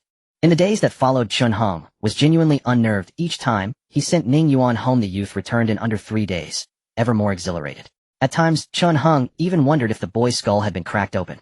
Does he feel no pain? This remained Chun Hung's sole lingering question, unaware that for Ning Yuan, born with 5 senses incomplete, even the sensation of pain had once been a luxury. Now blessed with fully awakened senses, every physical impression flooded him with an ineffable sense of reality. He cherished it, even pain, because it affirmed beyond doubt that he was alive. Only those who have wandered endless darkness can comprehend such despair, where existence itself feels worse than death. Yet when Shun Hung saw Ning Yuan's shattered bones piercing through his flesh, and still his fists flew without pause, he fell silent. This impromptu disciple was ruthless, merciless to himself, and therefore infinitely more dangerous to others. Days of rigorous training slipped by swiftly. One day bruised and battered Ning Yuan squatted on the ground staring in disbelief at 6 empty, giant wicker baskets dragged out from beneath his bed. He murmured, "Gone. How is that possible?" He hadn't spared even a single sunflower seed shell, prying every stray kernel from brick crevices to devour. He stepped outside and gazed toward the sun-facing field of sunflowers on the rear mountain, still far from ripening. The supposedly inexhaustible sunflower supply had vanished, and truly who could blame him? In this brief span 27 of his body's 365 acupoints had been forcibly opened, his primordial celestial dragon had grown thick and unyielding, its foundation unshakably solid, forged literally in the crucible of life and death. Lost in thought, Ning Yuan suddenly smacked his forehead, as if recalling something vital, and hastily removed the azure jade pendant hanging around his neck, eyes alight with anticipation. Ding Hai's miniature realm. Ding Hai, as a chi refiner of the 7th heaven, undoubtedly possessed significant wealth, though he had been too rushed to examine it at the time. He distinctly remembered that there were several treasure chests and scrolls among his belongings. Eagerly he took out the 3 sandalwood treasure chests, opened one, and found it filled to the brim with green coins. One side bore the image of celestial bodies, while the other side inscribed with the words Tsongshan, like waves Nujiang dragon soars. The coins contained a powerful aura of fortune. Among them were also silver coins shaped like crescent moons, not many in number, but their energy fluctuations were 100 times greater than that of the green coins. There were also a dozen red coins stored separately containing powers 100 times that of the silver coins. These must be the Qingshan coins, Inue coins, and Xiang coins mentioned by L.V. Liang. Is the power they contain really the power of fortune? Interesting. By absorbing the fortune power from the coins, cultivators could increase the speed of refining spiritual energy, while chi refiners could enhance the speed of refining chi and blood, making them rare treasures. However, most people were reluctant to use them, as they could be spent as money, hence the saying that cultivation is a money-burning endeavor. But they won't be of use here in the abyss, so they'll just store them for now. Ning Yuan, quite the miser, gathered them up, which also included some gold and silver items. The second chest made Ning Yuan's eyes light up. It was filled with numerous jars and bottles, including several white jade treasure boxes. A chaotic pile of medicinal pills lay within, of which he could only recognize a part as blood pills used to replenish chi and blood. The pleasant aroma suggested they were of high grade, but he couldn't identify the rest. If the healing pills were harmless, he worried about the possibility of poisonous ones, and thus refrained from consuming them carelessly. However, even the recognized blood pills were enough to sustain his cultivation for quite some time. He eagerly opened the few white jade treasure boxes, finding them filled with tender green medicinal herbs exuding a strong herbal fragrance. Even though Ning Yuan didn't recognize them, he knew they were valuable. The last white jade treasure box contained something that truly opened Ning Yuan's eyes. A palm-sized spirit fungus, a deep crimson color speckled with twinkling purple glimmers. As soon as he opened it, a rich meaty aroma filled the entire courtyard. Yes, it was indeed the smell of meat, invigorating and delightful. Ning Yuan's mouth watered, and almost instinctively he brought it to his lips and took a bite. The purple blood spirit fungus melted in his mouth, and a surge of chi and blood erupted within him, like a volcanic explosion, causing Ning Yuan to spit out a mouthful of blood. At that moment his body turned red, swelling up like a balloon filled with chi and blood. Ning Yuan thought he might explode. Startled, he quickly stood up and practiced the Zhen Bahuang, struggling to guide his chi and blood towards his acupoints. Yet even so it remained extremely uncomfortable. It felt as if he had been given a burst of energy, and for 3 whole days he tirelessly punched and practiced in the courtyard before he finally refined it all. He had gained a bit of weight, and most alarmingly 3 of his acupoints had been opened. Looking at the purple blood spirit fungus, which still bore a small bite mark, Ning Yuan felt a sense of lingering fear, vowing never to eat recklessly again. Excitedly he remarked, "What a great treasure. There's a root left. I wonder if it can be cultivated." Due to Zhao Qinkang's dispersal of power, the land in the valley is brimming with spiritual intent. Whatever is planted will thrive. The vast sunflower fields on the back mountain are the best evidence of this. Thus, with great anticipation, Ning Yuan planted the bitten purple blood spirit fungus in the backyard. The last chest's contents left Ning Yuan slightly disappointed, as it was filled with various martial arts techniques, fist techniques, leg techniques, palm techniques, and the like. With the Zhen Bahuang already at his disposal, he found little interest in these. However, there was a piece of golden paper nestled within a book titled Golden Armor Technique. This metallic material was incredibly tough, impervious to fire and water, and could not be torn. It was quite mysterious. That Ding Hai's golden armor technique likely originated from this, and with a keen eye, he could see numerous tiny characters densely written on the golden paper, though he couldn't recognize them. Clearly the golden armor technique was not the only thing recorded on this piece of paper. He treasured it carefully, and couldn't help but feel a sense of melancholy. Ding Hai the old guy was truly poor. A chi refiner of the seventh heaven was already considered a powerful figure, yet his wealth was so meager it was somewhat embarrassing. What Ning Yuan did not know was that Ding Hai had nearly squandered all his wealth to enter the abyss early. With the source of chi and blood no longer an issue, Ning Yuan could now boldly walk the path of tribulation, as every breakthrough would bring about earth-shattering changes to his body. However, Ning Yuan could never quite grasp that flawless sensation. One day, after enduring tribulation beneath the martial monument, he had no intention of returning home, but instead continued deeper into the abyss, wanting to visit the island in the lake to see the green bamboo. He naturally did not forget the words of the ghostly battle robe before he set off. Passing through the forest of immortal weapons, he found the green bamboo on the island in the lake still vibrant, perhaps even greener than before, with battle flags fluttering in the wind on the bamboo branches. Once ashore, Ning Yuan shook off the water droplets and smiled, saying, "Sister Qingzhu, I've come to see you. Senior Bai entrusted me to take care of you. If you need anything, just let me know." He suddenly paused, unsure if the green bamboo could speak, but saw the bamboo's branches and leaves gently sway, rustling softly, and his eyes brightened.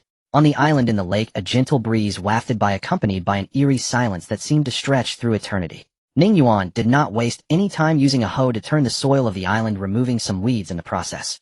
He then sat beneath the green bamboo, gazing at the sparkling lake's surface, his heart filled with tranquility. Abruptly he spoke, "Sister Qingzhu, Senior Bai has left, leaving you all alone here. Won't you feel lonely? There's no one to talk to." The bamboo swayed, and Ning Yuan continued to speak. "If I were the only one left in the abyss, I would feel lonely." The youth's eyes held a hint of melancholy. For some reason, sitting beneath the green bamboo brought a calmness to his heart akin to the still waters of the lake. He instinctively sat cross-legged and began to practice his breathing technique. The world fell silent. Under the green bamboo, the lone youth sat watching the lake, his heart as serene as still water, becoming utterly tranquil. Unbeknownst to him, white chi flowed in and out of his nostrils. The green bamboo swayed, and specks of green light flowed into the youth's body with the white chi. The green leaf atop the innate dragon's brow became increasingly pronounced. Under this mysterious power, the form of the innate dragon became increasingly clear, no longer a vague dragon aura, but truly evolving towards a great dragon. Every time Ning Yuan returned home from the island at the lake's heart, the basket on his back was always filled to the brim with treasures he casually unearthed. Initially, these were mere curiosities, objects sought to test whether they could counteract the sealing of the blood curse. But now, with no such worries, having attained 5 of his 6 senses, bringing these items home was purely to accumulate family assets. Even if he could not use them himself, gifting them to friends would be beneficial. Good things naturally belonged in one's own possession. The wooden racks in the house were already full, so Ning Yuan made 3 more, placing them along the base of the 4 walls. His small room was now a dazzling array of treasures, resembling more a general store. He had also ventured several times into the great pit, searching for the lid of the ceramic jar for Lu Liang, but all attempts were in vain. Some things cannot be forced. Spring passed into winter, and 3 fleeting years transformed the courtyard, which Ning Yuan had tidied anew. The ground was paved with smooth jade green bricks, the roof tiled with glazed tiles, and the walls painted with golden lacquer. Even the table inside the house was replaced with a wooden desk, wasted not a bit. The sunflowers in the backyard were harvested again and again. The greatest delight for Ning Yuan was the purple blood Lingji mushrooms. They not only survived, but grew more than a dozen clusters. Each time Ning Yuan would cut off a small piece to consume, never daring to take too much, and the missing parts would soon replenish themselves. The only pity was that many sunflowers around the purple blood Lingji perished. Yet in this loss and gain, Ning Yuan felt he still profited. From time to time, red sparrows flew over, bringing Ning Yuan many seeds. Some took root, others did not. Most of the trees in this valley were planted by Ning Yuan, including the cherry blossom tree in the courtyard and the sunflowers in the backyard. Ning Yuan cherished life in the valley, serene and fair-reaching, just as his name implied. Lu Mingxing spent increasing amounts of time hidden in the house. Ning Yuan knew she was approaching a crucial moment in her path to enlightenment, and thus did not disturb her.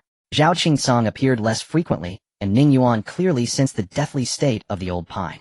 One day, as usual, Ning Yuan arrived beneath the greenstone steely, only to find a man standing there like an iron tower, his muscles taut as twisted steel bars, silently gazing at the steel, without a word. "Master, what's wrong?" Ning Yuan was stunned. The man under the steel was none other than Shen Heng, who had somehow climbed out from beneath the stone. Shen Heng curled his lips. "Do you really think a mere stone steel can restrain me? I just cannot fathom what I should do now that I'm out. And now, have you figured it out?" "I haven't." Shen Heng shook his head. "But seeing you beaten so thoroughly each time, yet still so spirited as your master, I cannot just lie down and accept it. People sometimes, if they lie down too long, they never stand up again. At that moment Ning Yuan realized that Chunheng's body was utterly devoid of any qi or blood, let alone the innate mighty dragon. He was no longer a qi-refining cultivator. Master, what happened to your cultivation? Ning Yuan's eyes were filled with shock. Chunheng replied calmly, I severed it. Since I took the wrong path, I must walk it anew. Such a simple truth, don't you think? Ning Yuan could only smile wryly. Easy to say, but could one so readily sever the peerless cultivation once held atop the mountain? Simple. Hardly. How much resolve must that demand? I have my own path to walk. We are master and disciple, yet I never gave you a formal initiation gift. Before I leave, how about I give you a punch? Chunheng smiled. Ning Yuan's expression grew solemn. I accept, and I will make sure your 3 years of effort were not in vain. With that he assumed his stance. The stance was ancient and stiff with a natural aura. Ning Yuan would never underestimate Chunheng. Despite his lost cultivation, the vistas once glimpsed atop the mountain were beyond his own reach. Even with his cultivation lost, Chunheng still possessed a foundation deep enough to shake the entire mountains and seas. Then come and receive it. As Chunheng spoke, he threw a punch followed by a step forward and a heavy strike aimed at Ning Yuan's forehead. Such a casual punch sliced through the air devoid of any force, yet Ning Yuan felt not a fist but the weight of a mountain and sea pressing down upon him. What a suffocating momentum. One punch capable of subduing the 6 directions and 8 wildernesses. The phrase my fist in the heavens was precisely this confidence, unparalleled confidence. Once this punch is thrown, no one can stop me, even if I am but a mortal body. So what? Ning Yuan knew this punch could not harm him, yet beneath this overwhelming momentum, he could not lift his fist. His battle spirit was defeated before the fight even began. His back was soaked with sweat, palms chilled, and he even smelled death. At that moment Ning Yuan's eyes reddened. If death was certain, why fear throwing the punch? Roaring, he struck out, employing the Siyuan style. 6 years of practice had etched each move into his bones, now instinctual. In an instant, a flawless sensation surged throughout his body. Ning Yuan felt his fist no longer as a strike, but as a dagger sharp enough to pierce the enemy's heart. This was the perfection he had long sought. With a muffled boom, Chunheng's fist halted midair, while Ning Yuan's punch had already imprinted upon Chunheng's chest, his face filled with astonishment. The flawless feeling pursued for years had finally arrived. At that moment Chunheng laughed heartily. Remember that feeling. Before throwing a punch, you never know how it will end, so just throw it with abandon. Your punch must pressure the opponent's heart. The stronger the momentum, the stronger the person. Thus your adversary is defeated before the fight. Victory begins with oneself. If you do not trust your own fist, what else can you trust? He then pointed to Ning Yuan's heart and laughed loudly. You're good, daring to punch back at my blow. Qualified to be my disciple. Next time we meet, if you're still unworthy, I'll seriously deal with you. Ning Yuan took a deep breath, his eyes reddened, and bowed deeply to Chunheng's retreating figure. Disciple Ning Yuan sends regards to Master, wishing you flourishing martial luck. May your fist reign in the heavens. Chunheng had barely taken a few steps before his face paled. Clutching his chest, he muttered curses. Brat, broke 3 ribs of mine, and still don't hold back. Next time we meet, I'll make sure to settle the score. Better soon, or else it'd be a disgrace if I can't defeat you. Ning Yuan stood watching Chunheng's departure, feeling melancholy. Master has left as well. The vast Lin Yuan grew ever quieter. Ning Yuan gazed beyond the abyss. The sun still shone brightly, stirring a faint yearning. Perhaps his dream of the Jianghu was no longer so distant. In the days after Chunheng's absence, Ning Yuan felt an intangible void. Practicing beneath the verdant stone steel still yielded effect, yet, without Chunheng's overwhelming pressure, his progress crawled at a snail's pace. As Chunheng would have said he deserved another beating, so Ning Yuan turned his gaze toward the Yinlei pool. After 3 years of settling, the Yinlei pool no longer raged with such fury. Tempering the body with Yin thunder now promised excellent results. The thunder could also refine qi and blood, and steel the flesh, a truly profitable endeavor on many fronts. Alright, let's do it then. Ning Yuan struck the table, exhaled, hoisted the several Dzinzhang stone steel onto his back, his face flushed as he pressed toward the Yinlei pool. The steel was immense. Even after the earth-shattering transformations Ning Yuan had undergone, it still taxed him grievously. A one step sank the hard ground beneath him down to his knees. His pace was as slow as a snail, yet Ning Yuan treated it as cultivation, pouring every ounce of strength into moving the steel to the pool. Only then did he discover that his Ningdi bloodline caused the Yin lightning to skirt around him, refusing to strike. This vexed him greatly. He had come precisely to be struck by lightning. Otherwise, carrying the steel would have been for naught.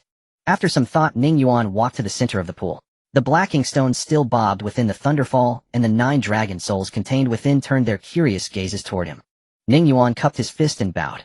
Disciple Ning Yuan pays respects, honored elders. I have come to request one thing. Would you please refrain from treating me differently, and strike me with your Yin thunder? The 9 dragon souls were stunned, then exchanged incredulous looks.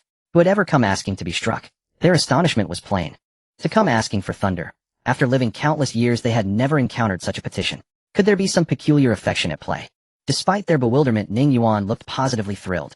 A bolt of thunder like an iron spear plunged down and blasted him, sending him flying, and leaving his body charred and smoking.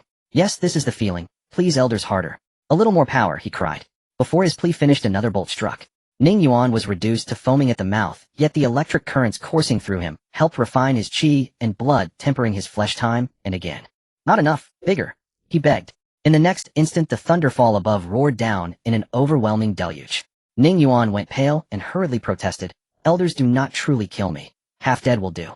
After much torment, the 9 dragon souls learned to gauge their force. Amused, they watched him practice his fist beneath the steel as bolts struck him until steam rose from his skin. This became their sole diversion, and Ning Yuan grew at a terrifying rate.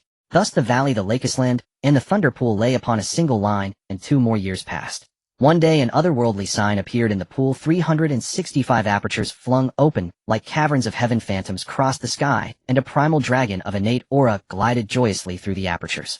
By then Ning Yuan had clearly reached the pinnacle of the second-rank Qi refiner's breakthrough into the apertures. Under the tempering of the primal dragon and the pool, his body had attained a certain extreme. His muscles contained explosive force. Qi and blood had accumulated in the apertures to their limits, and began the qualitative transformation. After 2 years, Ning Yuan had carved that sense of flawlessness into his very bones. One punch was perfection itself. 5 hurried years passed. Ning Yuan was now of coming age. His height had risen. Youthful softness vanished from his face. His features were carved like a blade, handsome and radiant, imbued with a boundless heroic vigor, at once like pine, like willow, like sword. As the saying goes, which youth by the road his life is in its prime. Standing with his fist withdrawn, Ning Yuan reveled in his joy. Give him but a little more time, and he was confident he could break into the 3rd meridian wheel. As he prepared to gather himself and return to the valley, a red flash streaked like lightning. The vermilion sparrow, its eyes frantic, twittering in urgent alarm. Ning Yuan's expression hardened. He stamped with such force the earth split, his body shot forth like an arrow, not pausing for a breath, his heart seized by dread. Something had gone awry in Shinu Palace.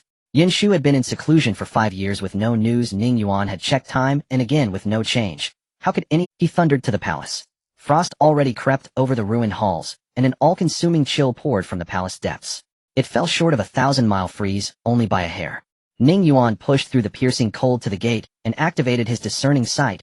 Everything within the palace was cast clearly into his mind. Urgency sharpened his bearing. His movements flowed with unforced grace. Iron-bridged stride, a twisting waist, and a bridged step. Each motion carrying an imposing momentum. In that moment his shoulder ceased to be mere shoulder and became a towering green mountain, utterly flawless. Taishan Cao.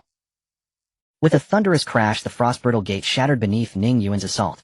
The cold slammed his face and chilled him to the bone. Within the hall stood an unopened bud of ice entirely composed of crystal, the source of the bone-searing chill. At the instant the gate gave way, the ice bud unfurled into a colossal ice lotus. Cold billowed outward, and curled within its pistil was a figure. She was utterly bare, no thread upon her skin, like packed snow, crystalline and translucent, appearing only 8 or 9 years old. She rose lazily, rubbing sleep from her eyes with a naive bewilderment. Around her neck hung a white stone, the Sanxing stone diminished by a full size. Ningir, the little girl mumbled. Ning Yuan gaped, unbelieving. This was Yin Shu. This is absurd. How could she have become so small? Yet every brow and feature matched Yin Shu's, only several years younger, fragile and exquisite like a portly. Little comb, why have you shrunk? Ning Yuan could find no other word. Only then did Yin Shu seem to grasp the situation. She sprang up, spun once, looked at her pale, tender hands and crystalline little feet, and began to cry. It's over, Ningir, it seems the procedure failed. The baby might die. She hugged her knees in the ice lotus and pouted, tears brimming in her wide eyes. Ning Yuan frowned, and fetched a set of clothes from a small grotto to clothe her. But the garments were enormous, a single tunic hung to her ankles. Her crying intensified, and Ning Yuan realized Yin Shu had not merely shrunk physically. Her temperament had altered as well. What did she mean by baby? Was that Yin Shu's pet name? Looking at Yin Shu, now only half his height, Ning Yuan was baffled. Little comb, what on earth happened? Yin Shu wiped her tears with a pitiful expression that melted Ning Yuan's heart. Didn't you say you'd live out your next life? Did it fail? Seeing Yin Shu weep endlessly, Ning Yuan retrieved a handful of vivid crimson cherries from his small celestial realm. Her large eyes sparkled instantly as she snatched them eagerly and stuffed them into her mouth with both tiny hands. He's so sweet. She laughed as she ate, her cheeks still streaked with damp tear tracks, already seeming to have forgotten the earlier distress. Yin Shu's childlike innocence left Ning Yuan utterly unprepared. Well, how shall I put it? Half successful perhaps. Had the abyssal black cloud malevolence remained unbroken, preserving this place's nature as a realm suspended between life and death, the ritual would surely have succeeded. But the flaw emerged when I refined the stone of 3 lives. The abyss had already fractured. Then catastrophe struck. My body regressed. This form is merely the beginning. It will shrink further until I become an infant once more, retreating all the way to the origin of life itself, which is no different from death. At this, Yin Shu's eyes brimmed with tears again, and Ning Yuan's face darkened, his brow furrowed in deep consternation. Reverse aging. He had never heard of such a phenomenon. This was grave indeed. Even her original cultivation realm, third realm C formation, had now been erased by this regression. Ning Yuan sighed heavily. Is there truly no solution? Shall I ask Qingjie, or beg Master himself? Futile. Matters concerning escape from the wheel of reincarnation lie beyond others' reach. Only. Yin Shu shook her head, her voice trailing off, as if holding back unspeakable words. Ning Yuan's eyes reddened fiercely. Only what? We're past the point of hesitation. If there's even the slimmest chance to reverse this, no trial is too arduous. I refuse to stand by and watch you die. I must return to my birthplace, to halt this regression and truly live my next life. Then let us go. If a path exists, hope remains. Ning Yuan declared without hesitation. Return. That's no simple task. I was born at the frostbound holy land of Liangzhou in Beiyu, farthest north in the great Luo Mountain Sea. We stand now in Mingtsong continent bordering Nanwu, Yingzhou to the south. Heaven and earth could not be farther apart. To traverse from here to Beiyu Liangzhou demands crossing the entire expanse of the great Luo Mountain Sea. A single continent dwarfs mortal comprehension. Some spend lifetimes without ever stepping foot upon another. And between continents rise impenetrable continental barriers, not easily breached. The journey spans millions of li. As a mere child, I'd likely regress into oblivion before even leaving Mingtsong. At this, Yin Shu burst into tears anew, her plight truly unbearable. Ning Yuan's frown deepened further. You made no arrangements before coming. Couldn't your holy land send emissaries to retrieve you? I can't even recall how long I've lingered in the abyss. My peers are surely long buried, and this matter must remain sealed. Sexual entanglements run far deeper and darker than you imagine. Ning Yuan fell silent. Yin Shu stole a glance at him, then wept even more bitterly. I'll escort you home, Ning Yuan said abruptly. Wiping her tears, Yin Shu asked softly, Truly, after 20 years within the abyss, it's time I stepped beyond its bounds, to see whether the mountain sea lives up to Master's descriptions of celestial wonder. And with you beside me, I won't walk alone. You famed Lady Yin must shield me along the way. Yin Shu bit her lower lip, suddenly overwhelmed with guilt. But, it's so far away. What of this place should you leave the abyss? Ning Yuan replied calmly, there is no what of it. Even if I wished to remain here, I could not. For Master's mortal vessel nears its end. Only by living his next life and ascending to godhood can he endure. His delay, I believe, stems solely from concern for me. Qingjie too. She has already taken that step. Yet she stays, choosing to accompany me. Lately I've pondered departure myself, only lacking final resolve. Each soul walks their own Tao. So do I. Once I imagined spending eternity beneath the abyss, content in stillness. But no longer. Here no blade may be forged sharp enough to cleave the heavens. Within me lies a peerless Jianghu, a realm of unparalleled beauty, where you all dwell. In the abyss, it is where my dream first took flight. At that moment light shimmered in Ning Yuan's gaze, cloud-soft yet flame-bright. When youth bears ambition across the 4 corners of heaven, its heart sheds boyhood forever. Yin Shu gazed upon Ning Yuan, his childish softness gone, and teased, you're truly radiant like this. With tender affection, Ning Yuan gently tapped Yin Shu's nose, placed her in his wicker basket, and carried her back to the valley. Departure was certain, but not immediate. A journey spanning millions of li, crossing the entire great Luo Mountain Sea, demanded meticulous preparation. He never imagined his first venture into the Jianghu would stretch from the southernmost edge to the northernmost reaches. Back in the courtyard, Lu Mingxing swept fallen blossoms from the ground. Seeing Ning Yuan return, she offered a gentle smile, warm as spring breeze. After a pause, Ning Yuan recounted his imminent departure and Yin Shu's plight. Lu Mingxing showed no surprise, only quiet sorrow. How wonderful. My younger brother has grown ready to wield his sword and wander the Jianghu, she said lightly. Ning Yuan flushed. Sister, please don't tease me. It's terribly embarrassing. Stay a few days before you go. I'll prepare something for you then. With that, Lu Mingxing withdrew into her chamber. Ning Yuan felt puzzled, but not anxious. He entrusted Yin Shu to Lu Mingxing's care. Deprived of cultivation and reduced to infancy, the divine maiden palace naturally deemed her unsafe to leave unattended. At dawn the next day, Ning Yuan journeyed to the heart of the Yin Thunder Pool and addressed the 9 dragon souls coiled within. Elders, I prepare to depart the abyss. What are your intentions henceforth? Without the shelter of the abyssal black cloud malevolence, turbulent times lie ahead. The 9 dragon souls exchanged glances and nodded in unison. Instantly, the boundless Yin Thunder light reversed its flow, every scattered Yin Thunder crystal drawn back into the inkstone. In its place floated a delicate inkstone within which 9 dragons swam freely amid undulating pools of thunder liquid. now resting serenely in Ning Yuan's palm, claimed through equal parts cunning and persuasion. Such a treasure could never fall into outsiders' hands. He had planned this well in advance. He then relocated the greenstone stele to the rear courtyard, hastened next to the divine pit, and searched one last time for the earthenware jar's lid, only to kick aside a clod of yellow earthmere steps in revealing a corner of the lid beneath. Holding the exquisitely crafted lid, Ning Yuan chuckled, "Perhaps I do possess a knack for treasure hunting. I wonder if young Lu Liang would choke with envy upon hearing this." Haha. Only then, heart full and spirit satisfied, did Ning Yuan make his way to the lake's central isle, to meet Qingzhu. On the island in the lake, Ning Yuan turned over the soil, once more gazing at the swaying green bamboo, and softly said, "Sister Qingzhu, I must depart now, and it may be a long time before I return. I wanted to say goodbye to you." As he spoke, he placed a small wooden figure beneath the bamboo, and smiled. "When I'm not here, this little figure will keep you company, and with the master around you will be safe." The bamboo swayed as if bidding farewell. Although it could not speak, Ning Yuan sensed that this was its intention. Returning to the valley, Ning Yuan began to pack his belongings in an orderly manner. He always planned thoroughly before acting, so he naturally wanted to prepare adequately, and fortunately the small cave of about 10 feet square could hold quite a bit. He packed a considerable amount of white jade melon seeds, gathered over 10 purple blood spiritual mushrooms from the backyard as reserves, and stuffed more than 10 of his favorite treasures onto a wooden rack, including a bronze mirror, an ancient lamp, and a battered wooden fish. Perhaps they might be useful. After a whole day's effort, the small cave was packed to the brim. Early the next morning, Ning Yuan headed towards the back mountain to bid farewell to the master. At the mountain peak, Zhao Qingcang leaned against a tree. His figure had nearly faded to the point of being almost invisible. "Are you leaving?" Zhao Qingcang asked. Ning Yuan replied, "If I stay any longer, the master might not be able to hold on." These words elicited a hearty laugh from Zhao Qingcang, who beckoned Ning Yuan over and said, "Come here, I want to show you something. I know you are wise and there are some things you should know." Ning Yuan couldn't help but feel puzzled, not knowing what it was. He saw Zhao Qingcang place a hand on his shoulder, taking a step forward, and an overwhelming sensation of dizziness washed over him. To his astonishment, he realized that beneath his feet had turned into a long river shimmering with flowing light. In this river, bizarre fragments occasionally emerged, and Ning Yuan even saw the scene of himself battling Su Zhengyang. "Is this the river of time?"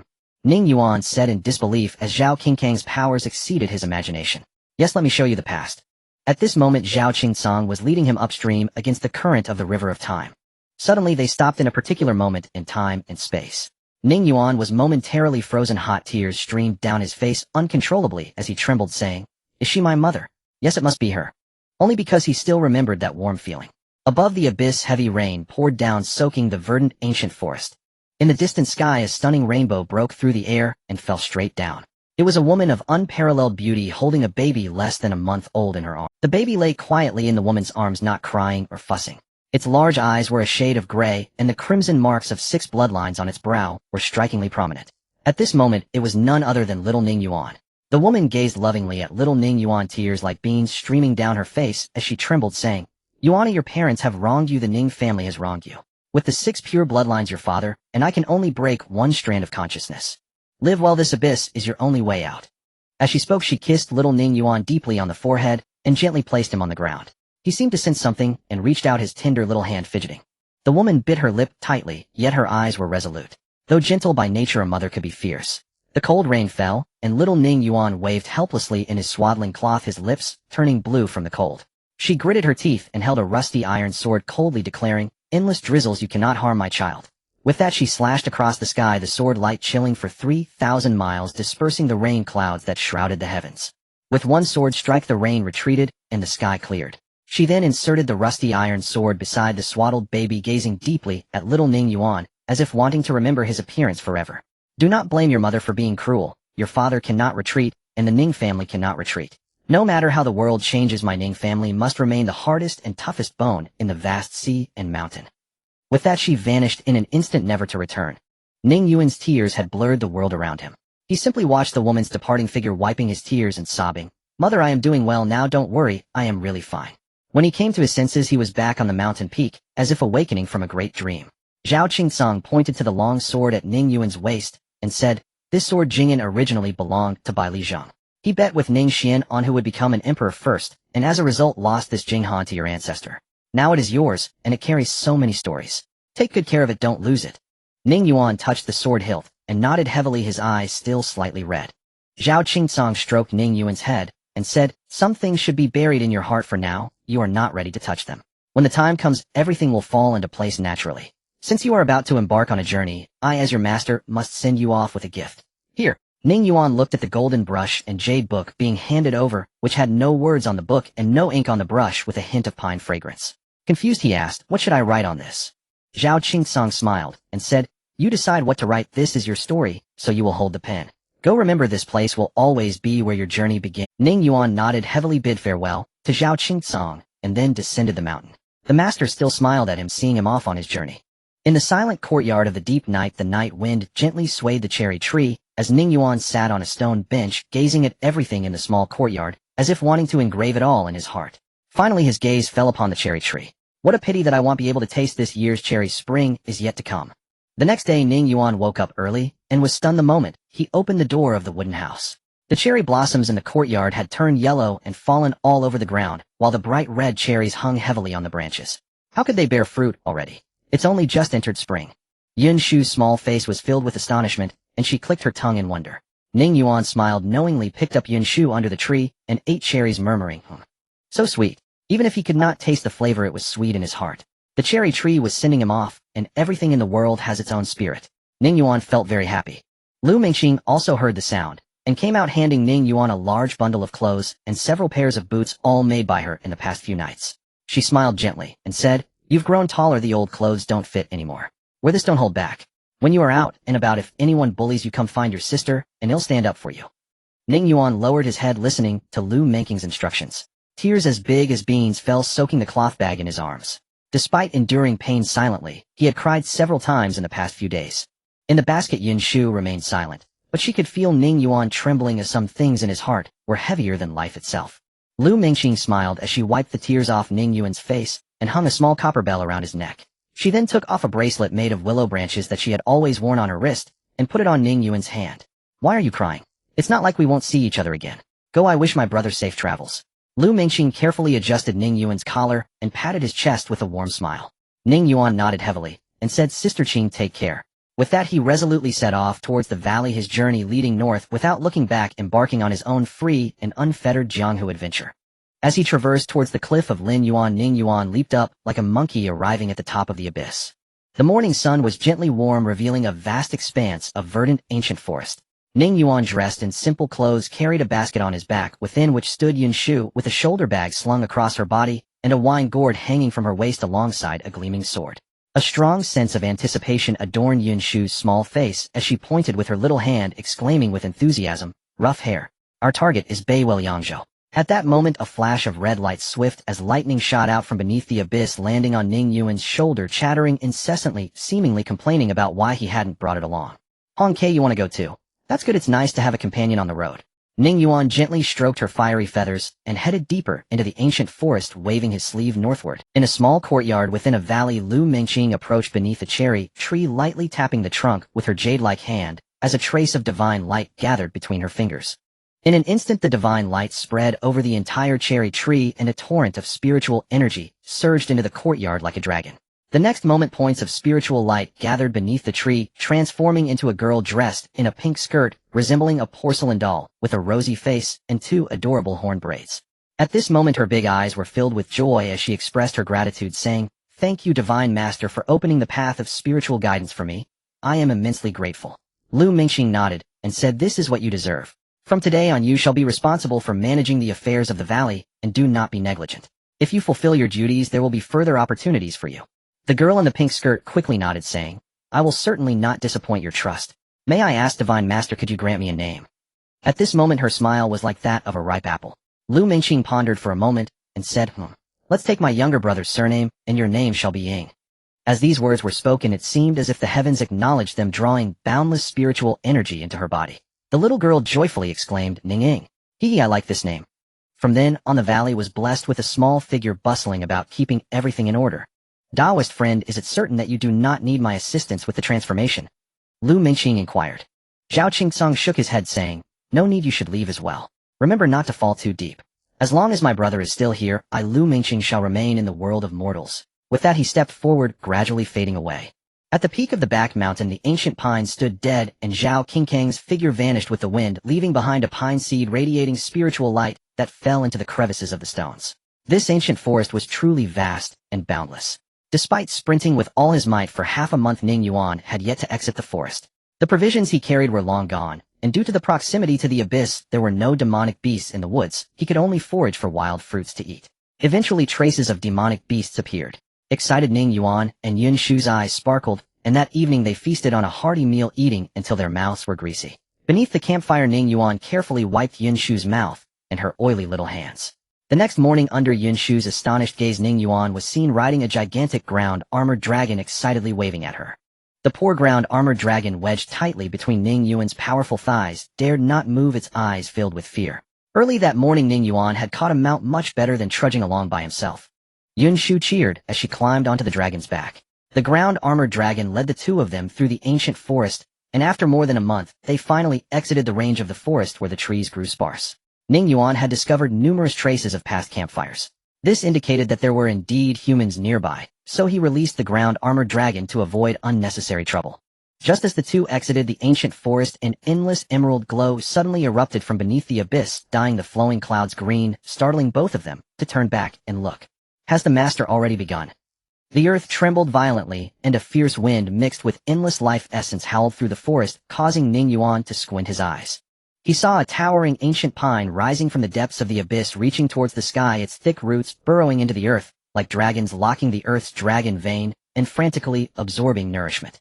In the blink of an eye, the ancient pine stood tall, its crown piercing through the clouds, casting shade upon the land, its massive trunk indescribable, visible throughout the entire Mingtsong continent, and it continued to grow. Such a terrifying commotion naturally attracted many powerful figures to investigate as streaks of astonished light pierced the air, heading straight for the tower. However, before they could approach, a terrifying wave of energy erupted violently from the ancient pine, transforming into a green circle that rapidly expanded. Those who had rushed to investigate were all turned into a rain of blood, their bodies unrecognizable. A green light curtain descended, sealing the heavens and earth for hundreds of thousands of miles. Within the sealed heavens and earth, endless green light danced. Beyond the light curtain, countless powerful figures stood in the void, cut off from the world. Having learned from the previous example, who would dare to advance? There is a Qiansong ancient pine in Mingtsong continent, transforming into a deity, aiming to establish a divine realm, sealing the heavens and earth for hundreds of thousands of miles. This news spread across the 9 continents like an explosion, each face displaying shock. After all, this momentum was indeed somewhat frightening. It was impossible not to pay attention. However, none of this had anything to do with Ning Yuan. He could only silently wish for the master's success.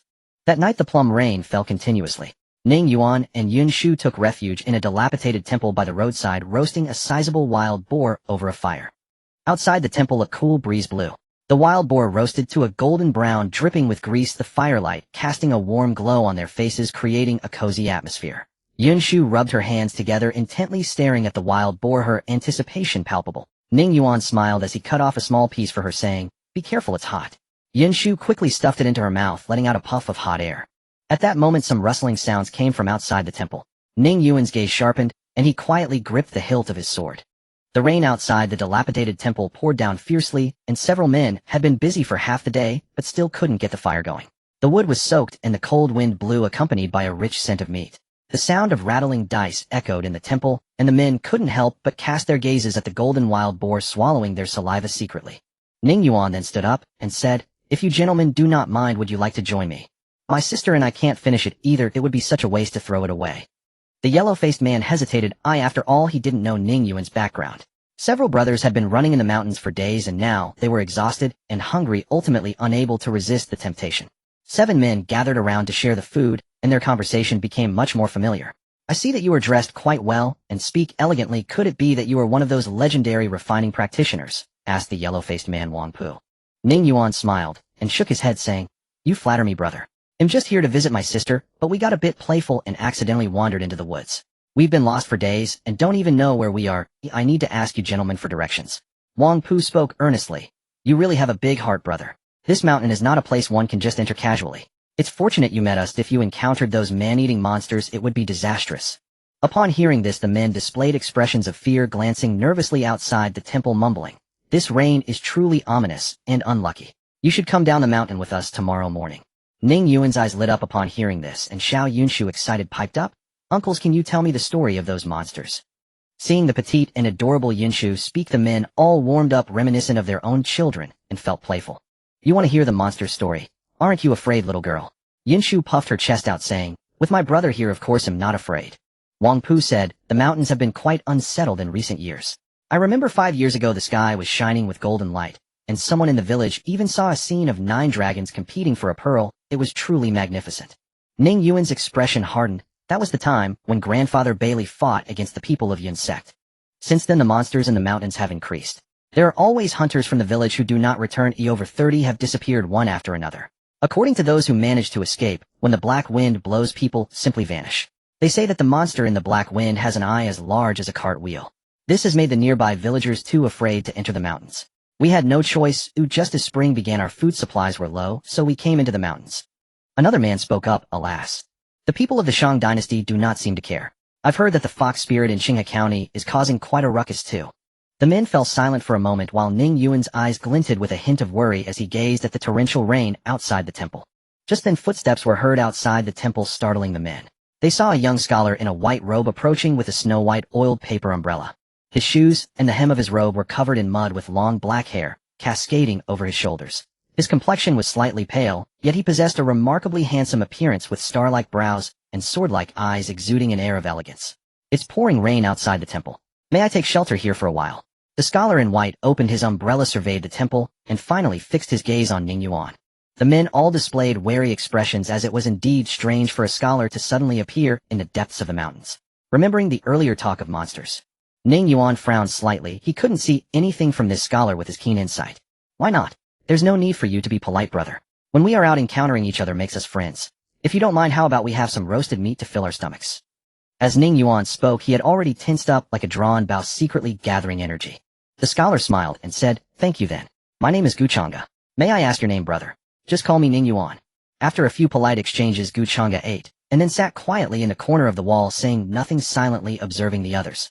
His arrival had caused the originally harmonious atmosphere to vanish. The men were filled with wariness, glancing towards the temple entrance from time to time. The silence inside the temple was eerily profound. Only the crackling of the fire could be heard. Yet Xiao Yinshu continued to observe Guchanga, even making faces at him. Guchanga responded with a similar face, which made Ning Yuan feel somewhat relieved. Night had fallen deep and hurried footsteps were heard outside the temple again. Ning Yuan's mouth twitched, thinking, this little broken temple is really lively tonight. A tall, skinny man burst into the small temple anxiously, saying, Wang Gu, it's bad.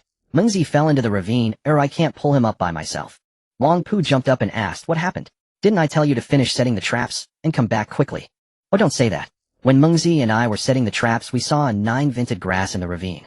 I thought we could wait until the rain stopped to pick it, but Mengzi was afraid it would be washed away by the flash flood and insisted on going down to pick it. The rock wall was too slippery and he fell. What about him? Is he okay? Wang Pu hurriedly asked. His leg is definitely broken. Wang Gu, hurry and take someone to get him up. If we delay any longer, he might not make it. Wang Pu hesitated for a moment, then called out and stood up to leave the temple. But at that moment, Ning Yuan, sitting by the bonfire, suddenly said, Wang Gu, it's pouring rain outside, and there's no light. Shouldn't we wait until dawn to go? Wang Pu was taken aback, saying, what are you talking about, little brother? Mengzi has a broken leg. We can't leave him to die. If we wait until dawn, he might already be cold. The other brothers chimed in. The tall, skinny youth shot a glance at Ning Yuan, and then urged, Wang Gu, don't waste time with him. The young masters from wealthy families in the city don't value their lives. Hurry up. Mengzi is still waiting. Wang Pu clasped his fists and said, thank you for your kindness, Ning brother. We are all brothers who entered the mountains together. We cannot stand by and watch him die. He then intended to rush out of the temple, but Ning Yuan spoke again, wait. At this, even Wang Pu's expression darkened. His brother's life was in danger, yet this person kept obstructing him from rescuing him. What was his intention? Guchanga, sitting in the corner, watched the scene with great interest, a faint smile playing on his lips. I ask you, little brother, what are you doing? We are going to save him ourselves, and we didn't ask you to come along. Why are you stopping us? I see this kid has no good intentions. Wanga, let's go, don't mind him. As he spoke, he moved to pull Wang Pu's sleeve. Ning Yuan replied calmly, I am stopping you for your own good. I don't want you to go and throw your lives away. His gaze fell on the tall, skinny man, for that fellow was not human at all. As these words were spoken, the atmosphere in the temple dropped to freezing point. What do you mean by that, young brother? I see as few as seasoned veterans of the old mountain. We are responsible for our own lives. How could we leave Mengzi behind? We can't abandon our brother like that. We are not capable of such vile deeds.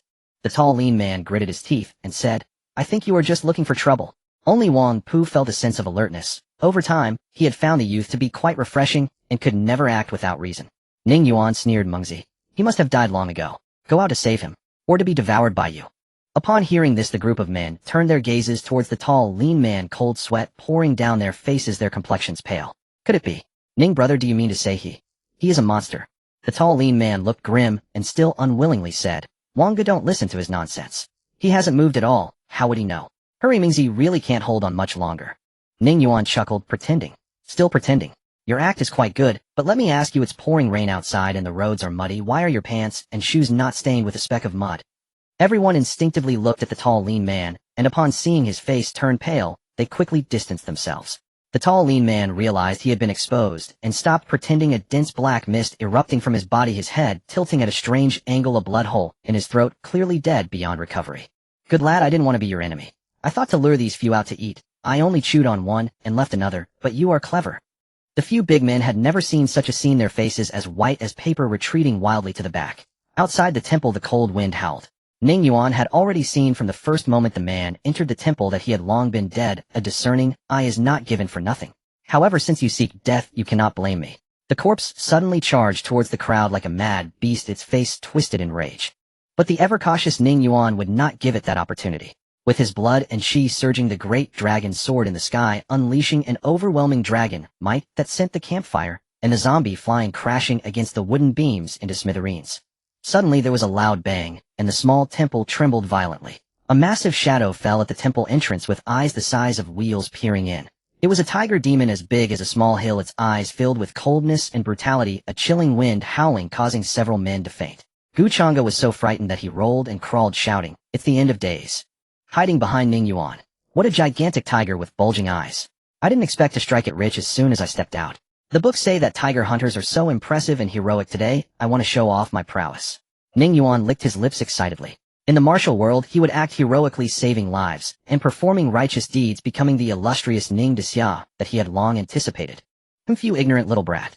A mere second-level refining chi warrior has quite the audacity. Today, let your tiger grandpa teach you how to be a person and give you a taste of the fight. The tiger demon roared, and judging by its cultivation, it must have reached the 4th level of Dao Palace. However, it was unclear how many layers of Dao Palace it had refined. Ning Yuan turned and said, Wang Lao, take good care of my sister. I'm going out to take down that tiger demon. With that, he shot out like an arrow from a bow towards the temple exit, where a claw capable of splitting mountains awaited him. But Ning Yuan did not dodge, he met it head-on with both hands. There was a loud thud as his legs were driven into the mountain stone, but it allowed him to grasp that tiger claw. Breathing out forcefully, he unleashed a tremendous power that could break 10,000 pounds, flinging the mountain-sized tiger demon into a solid shoulder throw, causing the ground to crack and dust to rise. The tiger demon then realized that its robust, beastly body was of no use against Ning Yuan and dared not be careless. It opened its jaws wide and expelled a black wind blade slicing through the air. Ning Yuan, however, did not retreat, stepping forward and throwing out his fists like a dragon, moving without hesitation, as if his fists were no longer fists but the towering green mountains embodying the word shake. With one punch, he shattered the wind blade and his entire being surged forward, thrusting his waist and hips, delivering an upward strike that resembled a dragon's horn, as if a golden dragon was rushing towards the heavens. At the same time, the tiger's tail lashed out with a shrill scream, and with a punch the crisp sound of bones cracking echoed as the tiger demon was completely flipped over, its jaw shattered, and Ning Yuan grasped the lashing tiger tail in his hand. In pain, the tiger demon whimpered incessantly, tears streaming down its face, realizing that this young master before it was too strong. A mere second-level refining chi warrior was significantly stronger than the same-level cultivators when in close proximity. Coupled with its own 4th-level Dao Palace cultivation, which was merely built on consuming lives, it was utterly hollow. It was no match at all, being beaten to the point of being half dead. Ning Yuan's punches were fierce and unhesitating, as forceful as a tiger descending the mountain. With just 2 punches, it was left dazed, and now it didn't even know who the real tiger was. Roar! The tiger demon, struck hard by Ning Yuan, let out a soul-piercing roar that resonated in Ning Yuan's ears, causing them to ring and blood to flow ceaselessly, just as it was about to seize the chance to escape. But Ning Yuan grabbed the tiger's tail, breathing out forcefully, swinging the mountain-sized tiger demon around and smashing it down over and over. The group of big men in the temple were already dumbfounded. The scene was simply too horrifying. Ning Yuan's small stature contrasted sharply with the massive tiger demon, yet the tiger demon was being utterly humiliated like a grandson. What incredible power was contained within its body. My dear mother, this is a god. Today I have truly opened my eyes. This Ning brother is too fierce. Go Ning Gear.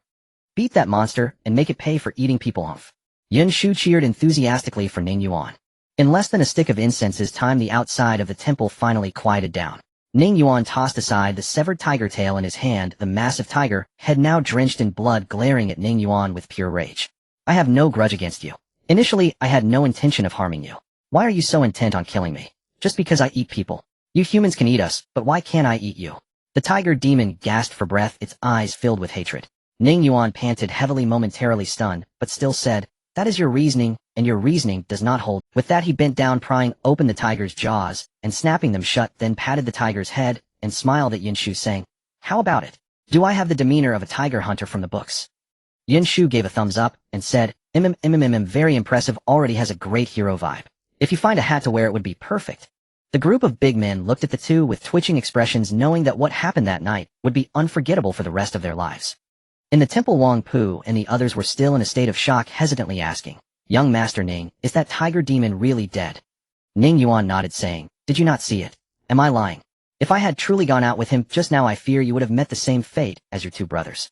Upon hearing this, the men felt a bit embarrassed, sighing, we just misunderstood young Master Ning earlier. We mountain folk lack knowledge, please forgive our ignorance. Ning Yuan furrowed his brow, clearly sensing that Wang Pu and the others were now more cautious in their demeanor, responding with excessive politeness. He disliked this feeling, but what did it matter how high one's strength was? Yet he did not force the issue, after all he was merely a passerby. After this incident, no one felt like sleeping, and they stayed in the temple until dawn. Ning Yuan was also busy skinning the tiger demon and turning its hide into a fur blanket, which would serve as protection against the cold during future nights spent outdoors. He was fine with it, but Yunshu was weak and delicate. Ning Yuan did not wish for her to endure the elements alongside him. He also retrieved a demon core the size of a pigeon egg from its corpse. Early the next morning, as Wang Pu and the others prepared to bid farewell, Ning Yuan smiled and said, since I am new here and unfamiliar with the way, may I accompany you down the mountain? Wang Pu and the others naturally had no reason to refuse. On the way down the mountain, the men remained silent, unsure how to explain to the families of the two brothers. Upon reaching the official road, the group parted ways. Wang Pu informed Ning Yuan how to get to Qinghe County City, simply advising him to follow the official road. Ning Yuan casually flipped his hand and placed a cloth pouch into Wang Pu's embrace. When opened, it revealed over a dozen taels of silver, neither too little nor too much. Brother, this is unacceptable, we cannot accept this. Wang Pu declined. Ning Yuan smiled and said, what's unacceptable about this? Later you can exchange it for copper coins and distribute it among the families in the village. They should receive more this year, and let's hope they don't have to go into the mountains again for a bit of stability. How about that? Wang Pu's eyes reddened at these words, his hands trembling as he clutched the silver pouch. Thank you, young Master Ning. Ning Yuan steadied him as he attempted to bow in gratitude, saying, in the world of wandering, one makes friends. If I pass by your place in the future, just share a meal with me. Without further ado, he shouldered Yunshu and departed, while Wang Pu sighed, looking at Ning Yuan's lively stride. He's a good person. There aren't many good people left in this world, and young Master Ning is one of them. On the road, Yunshu curiously asked, why didn't you give them more? We have plenty of gold and silver. Ning Yuan replied, you spendthrift girl, there are many places where money is needed on the journey. We must save a bit. Besides, if we give too much, it can lead to trouble. Wealth stirs the heart. There are principles to consider. Let the village get through this spring with a little extra money, that's enough. We mustn't turn good deeds into bad ones. Yunshu was somewhat confused, as she never considered such things. Turning back, she made a funny face and said, hey, what's with that guy following us? Along the way, the scholar in white silently followed behind them, saying nothing and remaining very quiet. Even on this sunny day, he carried that white oiled paper umbrella. Ning Yuan frowned and glanced back, his vigilance never quite fading. The path down the mountain was rocky, but they didn't move slowly. Several mountain guides were quite familiar with the way, and Ning Yuan also had some cultivation. Yet this seemingly delicate white-clad scholar was still able to keep up. What was he doing in the mountains at such a late hour? Additionally, with his keen eyes unable to see through him, anyone could tell this white-clad scholar was not simple. Guchanga laughed, saying, just passing by, just passing by. Ning Yuan implied, is it that you follow us wherever we go? That's not the case. I merely saw the tiger demon in the mountains yesterday, and was quite frightened. Seeing that the young hero's strength is remarkable and his heart is kind, I thought to follow you for some peace of mind. After all, the current Mingsan continent is not very peaceful. Guchanga replied, always wearing a calm and cheerful smile. Ning Yuan doubted the credibility of his words, responding with a smile. That reason doesn't sound very convincing. Give me another one. Guchanga pretended to ponder and said, I see that the young hero has quite a heroic spirit, so I wish to follow you to feel the thrill of facing tigers in the deep mountains. Ning Yuan's lips twitched in annoyance. That won't do, change it again. Guchanga remained unbothered, cheerfully saying, I see that Yunshu is lovely, and I want to look at her more. I can't bear to leave. Ning Yuan's face darkened at this. The child was only 8 or 9 years old. How could he say such a thing? Yunshu further exclaimed, pish. Shameless. Change it again. If you don't come up with a proper reason, I will tell Ning Gear to chase you away and not let you follow us. Gu Chang'e sighed with a pained smile. I see you handle matters with great order. You seem enthusiastic, yet never overstep your bounds. Everything you do is within the confines of rules which you set for yourself. Ning Yuan's gaze sharpened as Gu Chang'e continued, from inviting Wang Pu to share a meal in the dilapidated temple to my arrival, then revealing the tiger demon and battling it, and finally gifting gold and silver. Nothing was left to chance because everything was under your control. If something unexpected were to occur, it would still fall within a controllable range. However, with me you have never engaged too closely. You do not understand my intentions, and even less my strengths and weaknesses. Because I have shown no malice, you are hesitant to break this layer of relationship, as you cannot control the situation. Thus you have been guiding the situation in a direction favorable to yourself. At your age to have such disposition is truly impressive. You plan every step before acting, ensuring that you do nothing wrong, all within the rules you have set for yourself. What you practice is the way of a gentleman. You set rules to restrain yourself rather than others. Do you know there is a saying, a gentleman can be deceived by rules? Within the rules you have established, can I not do anything without reason to resist? As he spoke, he cast his gaze upon Ning Yuan. Ning Yuan felt a surge of alarm, realizing that in just 1 day's time this person had seen through him, completely analyzing him, with perfect accuracy, leaving no secrets. He could not help but speak in a deep tone. Since we are at this point, I will ask, what is your intention? Gu Chang'e smiled, saying, no need to be nervous, put that little bottle away. The things in Liming Lake are of no use to me. If I truly had malicious intent, you two would not walk out of that ancient forest. Ning Yuan's brow furrowed even deeper as he replied calmly. So you are indeed here for the two of us, but are you really sure that you can prevent me and the little comb from leaving that ancient forest? While speaking, Ning Yuan had already reached for the willow branch ring on his wrist. The moment he glanced at the willow branch, Gu Chang'e's smile froze, cold sweat appearing on his forehead as he trembled slightly. No, I was just joking. I saw the atmosphere was too tense, so I wanted to show off a bit. No malicious intent. Besides, look at me. I don't seem like a bad person at all, do I? Quite charming, just short of having I am a good person written on my forehead. Have you ever seen such a handsome bad guy? Gu Chang'e smiled like a blooming flower. Yin Shu pouted, saying, bad people always claim to be good. Who would admit to being bad? Gu Chang'e shrugged helplessly, looking innocently at Ning Yuan. From what Brother Gu says, it seems you have profound insights into the way of the gentleman. You must be well versed in knowledge. Ning Yuan released the willow branch he was holding, and the three continued to stroll leisurely along the official road. Gu Chang'e humbly replied, it's not really insights, but I do possess a wealth of knowledge. The ink in my belly could fill the 4 seas, and still leave a measure left over. The principles in my heart tower higher than the Tsushan in Zhongzhou. I am the most reasonable person, and the world's smartest man is none other than myself. Ning Yuan stared in amazement at Gu Chang'e's self-praise, feeling speechless, while Yin Shu exclaimed, Ning Gear, I've finally encountered someone who can boast even better than I can, or it sounds just like the truth. Since you say so, I have a matter I would like to consult you about. Ning Yuan pondered. What is it? Please do tell. I have always loved to relieve people's worries and solve their problems, and I receive great reviews. Ning Yuan said, well, before I killed that tiger demon, there was a saying, it is only natural for humans to eat demon beasts, so why is it a crime for demon beasts to eat humans? I was contemplating from the human standpoint and believed the tiger demon was in the wrong and deserved to die. But what if I were to consider it from the standpoint of the demon beasts? Should the tiger demon be killed? Is its behavior right or wrong? How should this matter be resolved? In fact, the words of the tiger demon before its death had greatly affected Ning Yuan, making him question whether killing it was truly justified. What it said was not without reason. Why is it that when you humans eat demon beasts it is deemed natural, yet when we eat humans it is considered a grave sin? Gu Chang'e smiled, saying, in this matter I believe the tiger demon was indeed wrong. You were justified in killing it, but you were misled by its fallacious arguments. Ning Yuan raised an eyebrow, saying, oh, please do explain. Gu Chang'e continued, I believe that right and wrong depend on the fundamental motive. Wang Pu and the others entered the mountains to hunt for food, driven by the need to survive. Without food they would starve. That is their motive. On the other hand, the tiger demon's motive for eating humans was not survival, but rather an addiction to consuming humans to enhance its cultivation.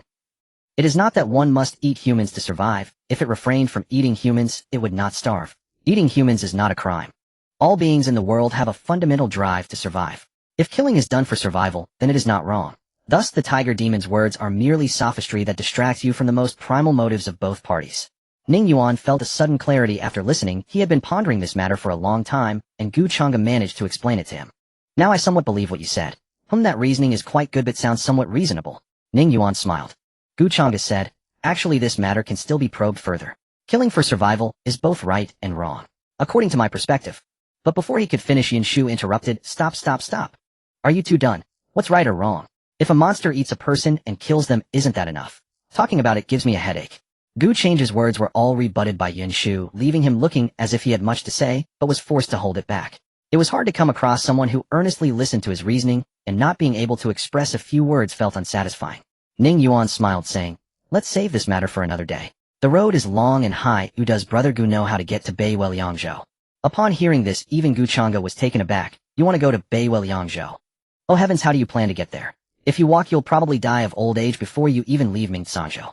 Ning Yuan grimaced, saying, Is it really that far? Yin Shu also looked worried. Gu Changxing explained, Have you heard of the 4 characters Shan Hai Wu Yin? Some people spend their entire lives without being able to leave a single continent, and there are barriers between continents. These barriers are remnants of the world walls that existed before the 9 continents merged. Unless one has at least 8th tier cultivation, it is impossible to break through. Moreover, the barrier of Mingcangzhou is the thickest among the 9 continents. Even a powerful being at the level of a sect leader can only briefly break through it. To leave Mingcangzhou, one must use the Tsangjiang ferry. The Tsangjiang spans several continents, and even the barriers cannot obstruct it. Gu Chang'e continued, That is the business of Fantian City controlling the trade between Mingcangzhou and other continents. Yin Shu whispered, Fantian City. We killed so many of their disciples, killed an elder, and even stole the treasure they had been planning for 800 years. They should let us cross the river, right? Ning Yuan's lips twitched as he replied, Cross the river. Don't joke around. As soon as we show up in Fantian City, we'll probably be chopped into pieces. Brother Gu, is there really no other way? Gu Chang'e was also feeling overwhelmed, thinking that these 2 little troublemakers had offended Fantian City terribly. How could they even think about crossing the river? It's not that there are no alternatives. 5 years ago, the old sword god cut a sword towards the Nanwu incontinent, severing the Lianxi mountain range that divided the 2 continents, and the barrier was torn apart. Now the Tsangjiang Ferry is not the only exit from Mingcangzhou. Through that gap, one can also reach the Nanwu incontinent. But the Wuchao army is currently fighting for this place against the Shang dynasty, and the 3 major forces of Mingcangzhou are supporting their respective sides. It's quite chaotic. Gu Chang'e said, his eyes glinting. Ning Yuan wore a worried expression, realizing he would have to study how to proceed further. He decided to head towards areas with more cultivators and seek a way to leave the continent. If he continued to dawdle, he might really die of old age on the road. The 3 continued along the official road until they arrived at Qinghe County City. They casually found an inn to stay in, finally bidding farewell to the days of roughing it outside. On the way, Ning Yuan learned a lot from Gu Chang'e about the matters between the continents, particularly about Mingcangzhou, which was quite interesting. In Mingcangzhou, Fantian City, Lingxiao Palace, and Jun Valley are transcendent cultivator forces, essentially dividing Mingcangzhou into 3. However, the number of cultivators is scarce, and the continent is vast and boundless. How could they manage such a large territory? Thus, the 3 forces supported the establishment of a national court to govern the continent, named the Shang, which has become the Yunqiao. Most people in the court are qi refiners. If someone opens a divine court naturally, who has the time to be a qi refiner in such a miserable state?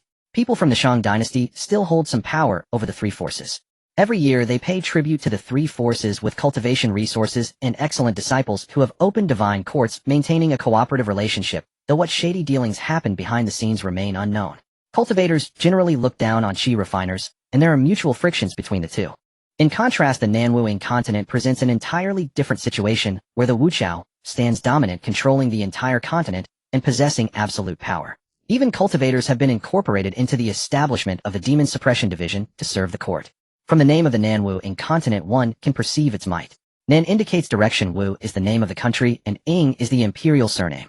It possesses the grandeur of a holy dynasty ruling the Nanwu incontinent with an iron fist. During the day, he bought quite a lot of supplies like dry rations in Qinghe County, still using real gold and silver.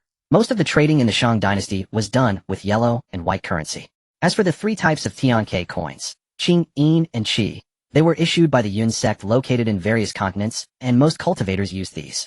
However, it is said that the most inconspicuous Qingshan coin requires 10,000 taels of gold to exchange for a single piece, which startled Ning Yuan significantly. He remembered the huge box of Tianke coins in the small cave, and felt that even the small cave had sunk a little. If that's the case, then old Dinghai can't be considered too poor. The city was bustling with traffic, extremely prosperous, and many qi refiners could be seen, though most were at a low realm, just having awakened their qi. He did not see a single cultivator, for in the eyes of the mundane world, cultivators were akin to deities. That night the Monfu Inn was bustling with business. Ning Yuan and his companions ordered a table full of dishes sitting by the window. The county had no night restrictions, so even at night it remained very lively. Yin Shu was eating heartily, while Gu Chang'e enjoyed his free food and drink. Only Ning Yuan seemed somewhat distracted listening to the noisy discussions around him. Hey brother, have you heard? A major incident occurred in the west in Huansha County. It is said that a giant earth bull has emerged from the Tsang River so enormous that it blocks the river's width of 100 miles, causing the river to flood the county, and many refugees are fleeing this way. I know a bit about this too, but that's old news. For years that earth bull had been standing still in the Tsang River, and the Shang dynasty had no way to deal with it. The three major families had not taken any significant actions as the earth bull was a topic of endless speculation. But just in the past few months, that earth bull which had stood in the river for years has begun to move, walking across the land. Who knows how many ancient mountains it has crushed, or where it's headed. My goodness, if that bull's hoof comes down, a city would surely be trampled to pieces.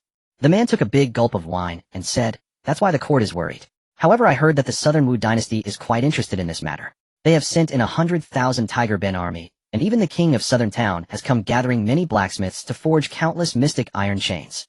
All those chains are tied to that earth bull, with 100,000 Tiger Ben soldiers pulling it relentlessly. But it still makes no difference, the earth bull goes wherever it pleases.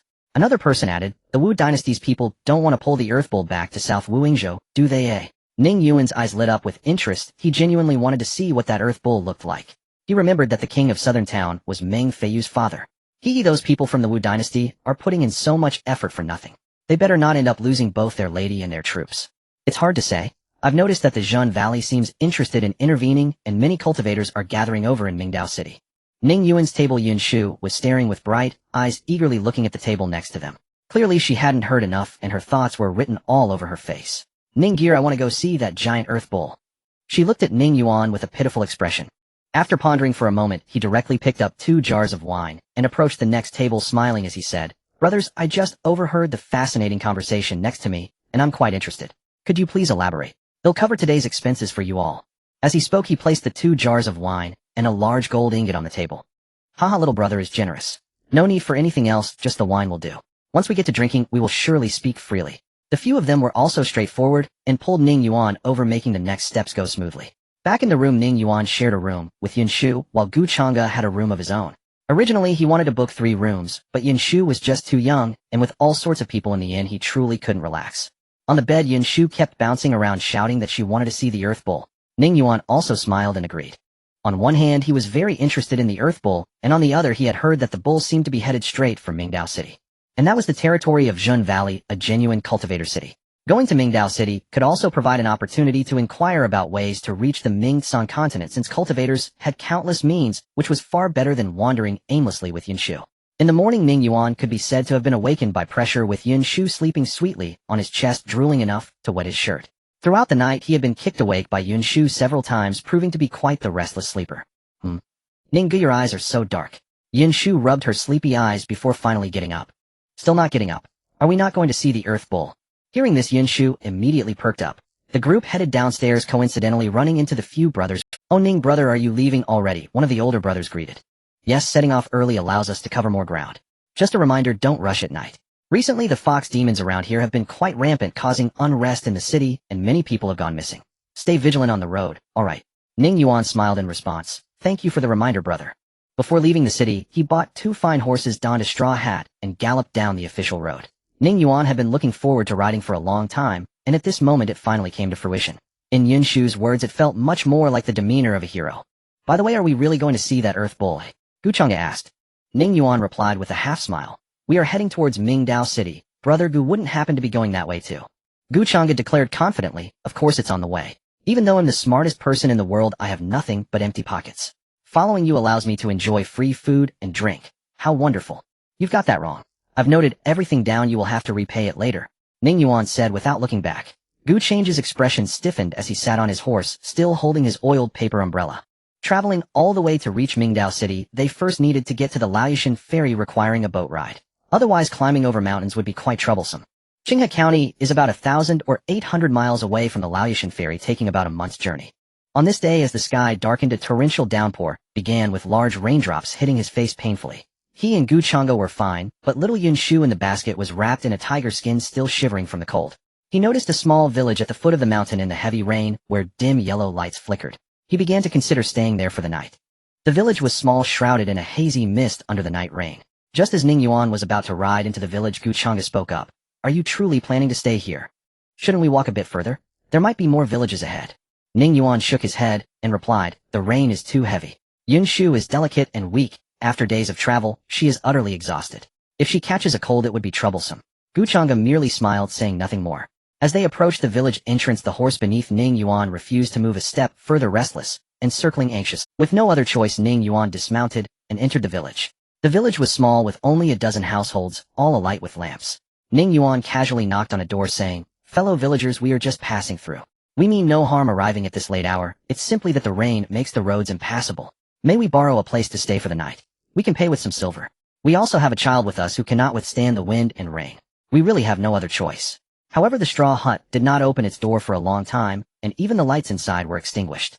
Ning Yuan had no choice but to try another house, feeling no resentment. Helping others is kindness, while not helping is merely the norm. After knocking on more than 10 doors, none offered shelter. Seeing Yun Shu shivering from the cold, Ning Yuan's heart ached, and just as he was about to give up and leave, one door finally opened, revealing an elderly couple. The old man was blind and leaned on a cane, while the old woman wore simple clothing, shivering, her hair white and her appearance frail. Come in, young man. The rain is quite heavy outside, you mustn't catch a cold, the old woman said. Ning Yuan smiled and replied, thank you, ma'am. Thus the group entered the house and sat around the stove. Seeing Yun Shu trembling, the old woman hurriedly fussed about, even bringing a bowl of ginger soup. Yun Shu sweetly said, thank you, Grandma. After drinking the ginger soup, she indeed felt much warmer. Oh, this little girl has such a sweet tongue. The old woman laughed her remaining tea. I wonder why the villagers are unwilling to take us in. If it weren't for you, ma'am, we might still be outside in the wind and rain worrying about what could happen. Ning Yuan questioned. It's just a bunch of people making a mountain out of a molehill, creating chaos and preventing peace. The old woman gently pulled the old man's hand, soothing him. Old man, stop talking. Don't let the young man hear your ramblings. Oh, once people grow old, they become muddled. Just who has seen a fox demon harming anyone? It's just a bunch of people making a mountain out of a molehill, creating chaos and preventing peace. The old woman gently pulled the old man's hand, soothing him. Old man, stop talking. Don't let the young man hear your ramblings. Oh, once people grow old, they become muddled, just like children. Ning Yuan smiled, saying, you two have been together for so long, your relationship is truly enviable. The old man proudly declared, being with my ear, I wouldn't feel bored even in the next life.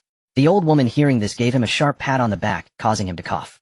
If the rain stops tomorrow, you young men should be on your way. We don't have much to offer as hospitality here. The old woman added. Ning Yuan smiled, assuring, you needn't worry, ma'am. We will leave early tomorrow morning. The rain did not stop throughout the night. Yun Shu, covered in a tiger skin, curled up and fell into a deep sleep. Guchanga sat in a corner fiddling with his oil paper umbrella, while Ning Yuan lay on the Kong, unable to close his eyes, vaguely hearing the conversations from the other room. The old woman sighed. I hope nothing goes wrong. More and more troublemakers have been coming to the village these days, and the sisters can't bear it. Continuing like this isn't a solution. They shouldn't have taken them in. If they carry a bad vibe, it might harm us.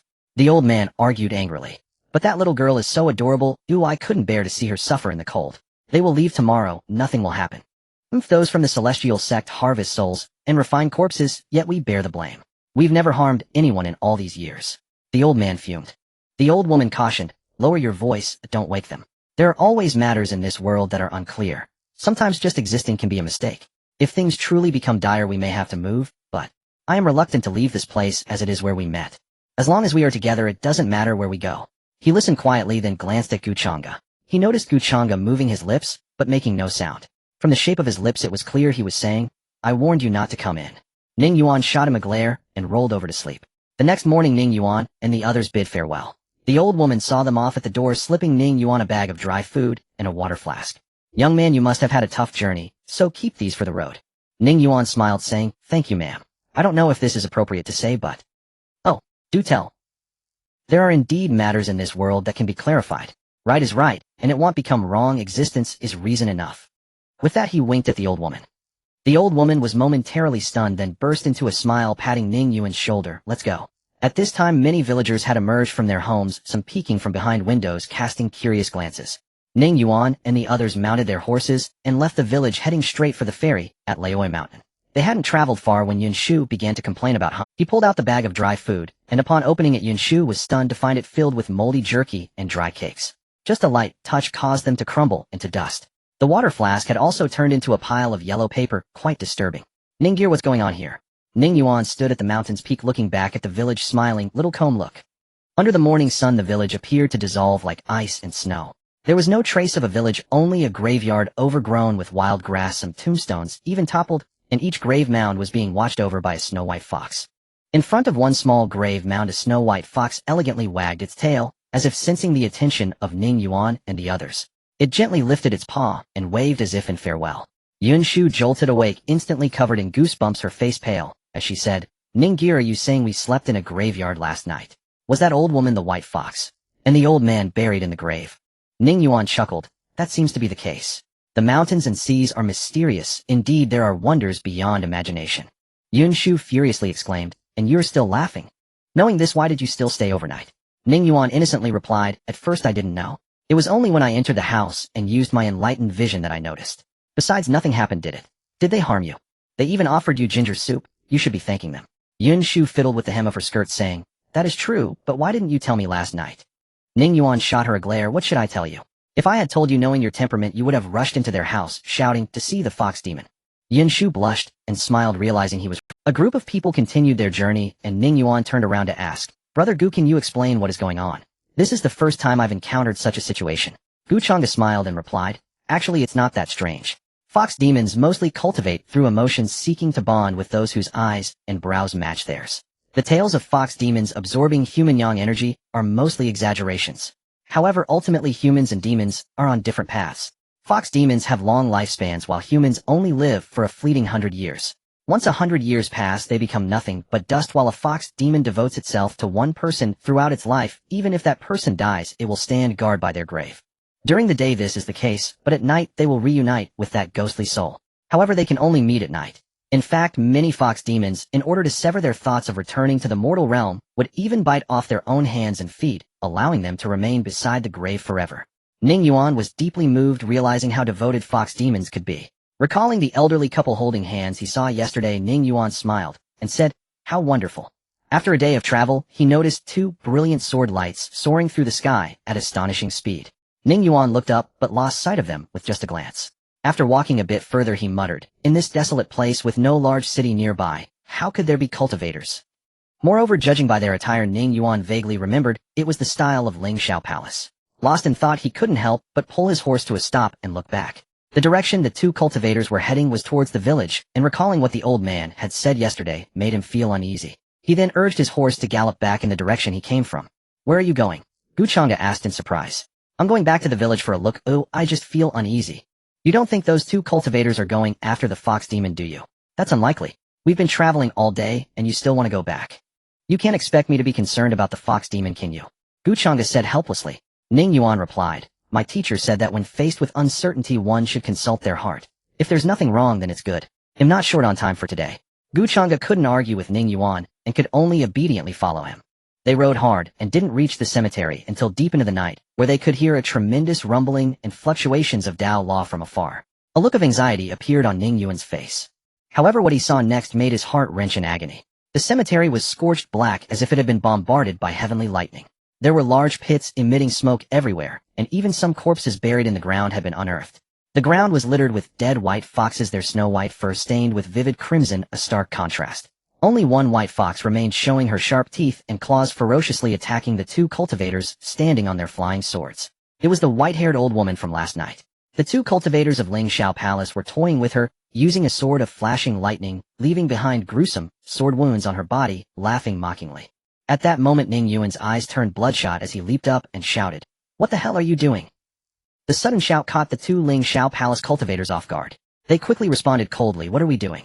This fox den has harmed countless people. Naturally, we are eradicating evil and upholding the Tao. Ling Xiao Palace handles its affairs. You unrelated individuals should leave at once." However, Ning Yuan gritted his teeth, finding their words infuriatingly laughable. What a fine Ling Xiao Palace! What righteous extermination of evil! What evil are you eliminating? What Tao are you upholding? What wrong have they committed? Can you even claim they harmed anyone? One cultivator coldly replied, "What does it matter to you? I've made myself clear, but means you should leave. I get lost." After speaking, the lightning sword pointed directly at Ning Yuan's forehead, the piercing thunder illuminating the night sky. The fox demon lay in a pool of blood, her eyes filled with sorrow, weakly saying, "Ning, little brother, go. Don't worry about me. It's over. Everything is too late." But Ning Yuan turned a deaf ear, his killing intent palpable and bone-chilling. Step by step moving forward, the power suppressed within him felt like a volcano on the verge of eruption. 2 at the 3rd stage of transformation into the C1 at the 4th stage of Dao Palace. This isn't good. Gu Chang'e muttered. Yunshu anxiously remarked. Aren't you the smartest person in the world? Why not take action to eliminate them? Guchanga replied indifferently, don't count on me. I'm just a scholar with no strength to crush a chicken. I can only speak of principles that people don't want. Yunshu was so furious, she stomped her feet. The third stage transformation cultivator sneered. You seek death, so allow me to help you. It's just that I won't have to find a place to bury you. This spot is just fine. After saying that, the lightning sword whistled towards Ning Yuan, splitting the air and even creating afterimages. Ning Yuan's eyes flashed with a green light. The sword shadows that ordinary people couldn't see appeared slow as a snail to him. Gripping his sword, he drew it, and accompanied by the sound of metal clashing, the sparks exploded like fireworks. Ning Yuan managed to slice the lightning sword in half from its spine, driving the two pieces deep into the ground. The transformation cultivator was stunned. Did he just cut the flying sword in half? That was two. But before he could react, a loud bang echoed as the ground exploded beneath him. Ning Yuan leaped up, like an arrow soaring several dozen feet high. That one's troublesome. Oh, we absolutely cannot let him get close. Fall back. The fourth stage Dao Palace cultivator exclaimed. He never expected Ning Yuan could leap to the height of the flying sword. Was he really just a second stage Qi refining practitioner? But it was too late. Even as the cultivator took out a large handful of flame talismans and hurled them, transforming the air into a sea of fire, Ning Yuan charged through the inferno, raising his leg like a battle axe and smashing it down onto the protective aura. The crisp sound of breaking echoed as the cultivator was smashed to the ground like a cannonball. Ning Yuan fell down, quickly mounted him, and began to pummel him with his fists regardless of the lightning striking him, stabbing with his dagger at his waist. Ning Yuan remained unmoved. Even as he was battered and bloodied, his fists falling like mountains with a force of 100,000 pounds, the ground rumbled and blood splattered all over him. After 3 punches, the cultivator had fallen silent, his head smashed in. Only then did Ning Yuan rise, a more intense, killing intent in his eyes. Gu Chang'e remarked calmly, though there are sunflowers in the heart, a vicious dragon is hidden within. Has the dragon finally raised its head? The fourth stage Dao Palace cultivator's face turned ugly as he coldly said, killing my junior brother, you've sealed your fate. Suddenly a torrent of spiritual energy surged around him, and 5 Dao Palace phantoms appeared behind him, all shining brilliantly at that moment. In an instant, the earth and stones surged like waves, fiercely trapping Ning Yuan within. Just as he punched through the earth wave, 6 streaks of blazing lightning shot towards him like spears, trapping his body in place, and even piercing his thigh, causing blood to gush out. Divine ability Thunderclap. With a loud bang, a purple lightning bolt as thick as a barrel fell from the heavens, striking Ning Yuan hard, filling the entire world with white light, and igniting a torrent of thunder and fire. Amidst the searing lightning, Ning Yuan stood drenched in blood. Violent currents coursed through his body, inducing unbearable numbness and agony. Yet he tilted his head upward, fixing a gaze of celestial fury upon the Dao Palace cultivator. Without uttering a word, he strained with every fiber of his being to break free from the thunderous prison. But the cultivation base of a 4th realm Dao Palace cultivator was no trivial matter. As a disciple of the Lingxiao sect, his strength dwarfed that of any rogue tiger demon by leagues. Today I will kill you. For the first time in his life, Ning Yuan burned with such unrelenting, murderous intent. The Dao Palace cultivator sneered, what arrogance blinds you? It is you who shall die, not me. A mere Qi refining cultivator dares presume himself worthy of notice. Go join my junior brother in death. With a casual flick of his fingers, he conjured a spear of thunder and fire which plunged downward with devastating force, piercing Ning Yuan's abdomen clean through. Blood erupted from his mouth, still crackling with residual lightning. At that moment, Ning Yuan threw back his head and unleashed a feral sky-rending roar. The vital energy accumulated over 5 years within his 365 acupoints surged forth all at once. Crimson Qi billowed upward like an infernal plume, shaking the thunderous prison to its very foundations. The cultivator's brow furrowed, lightning roiled violently in his palm as he prepared to end Ning Yuan's life. On horseback, Yunshu wept uncontrollably, clutching the 3-life stone hanging around her neck, ready to crush it, when Guchanga seized her wrist.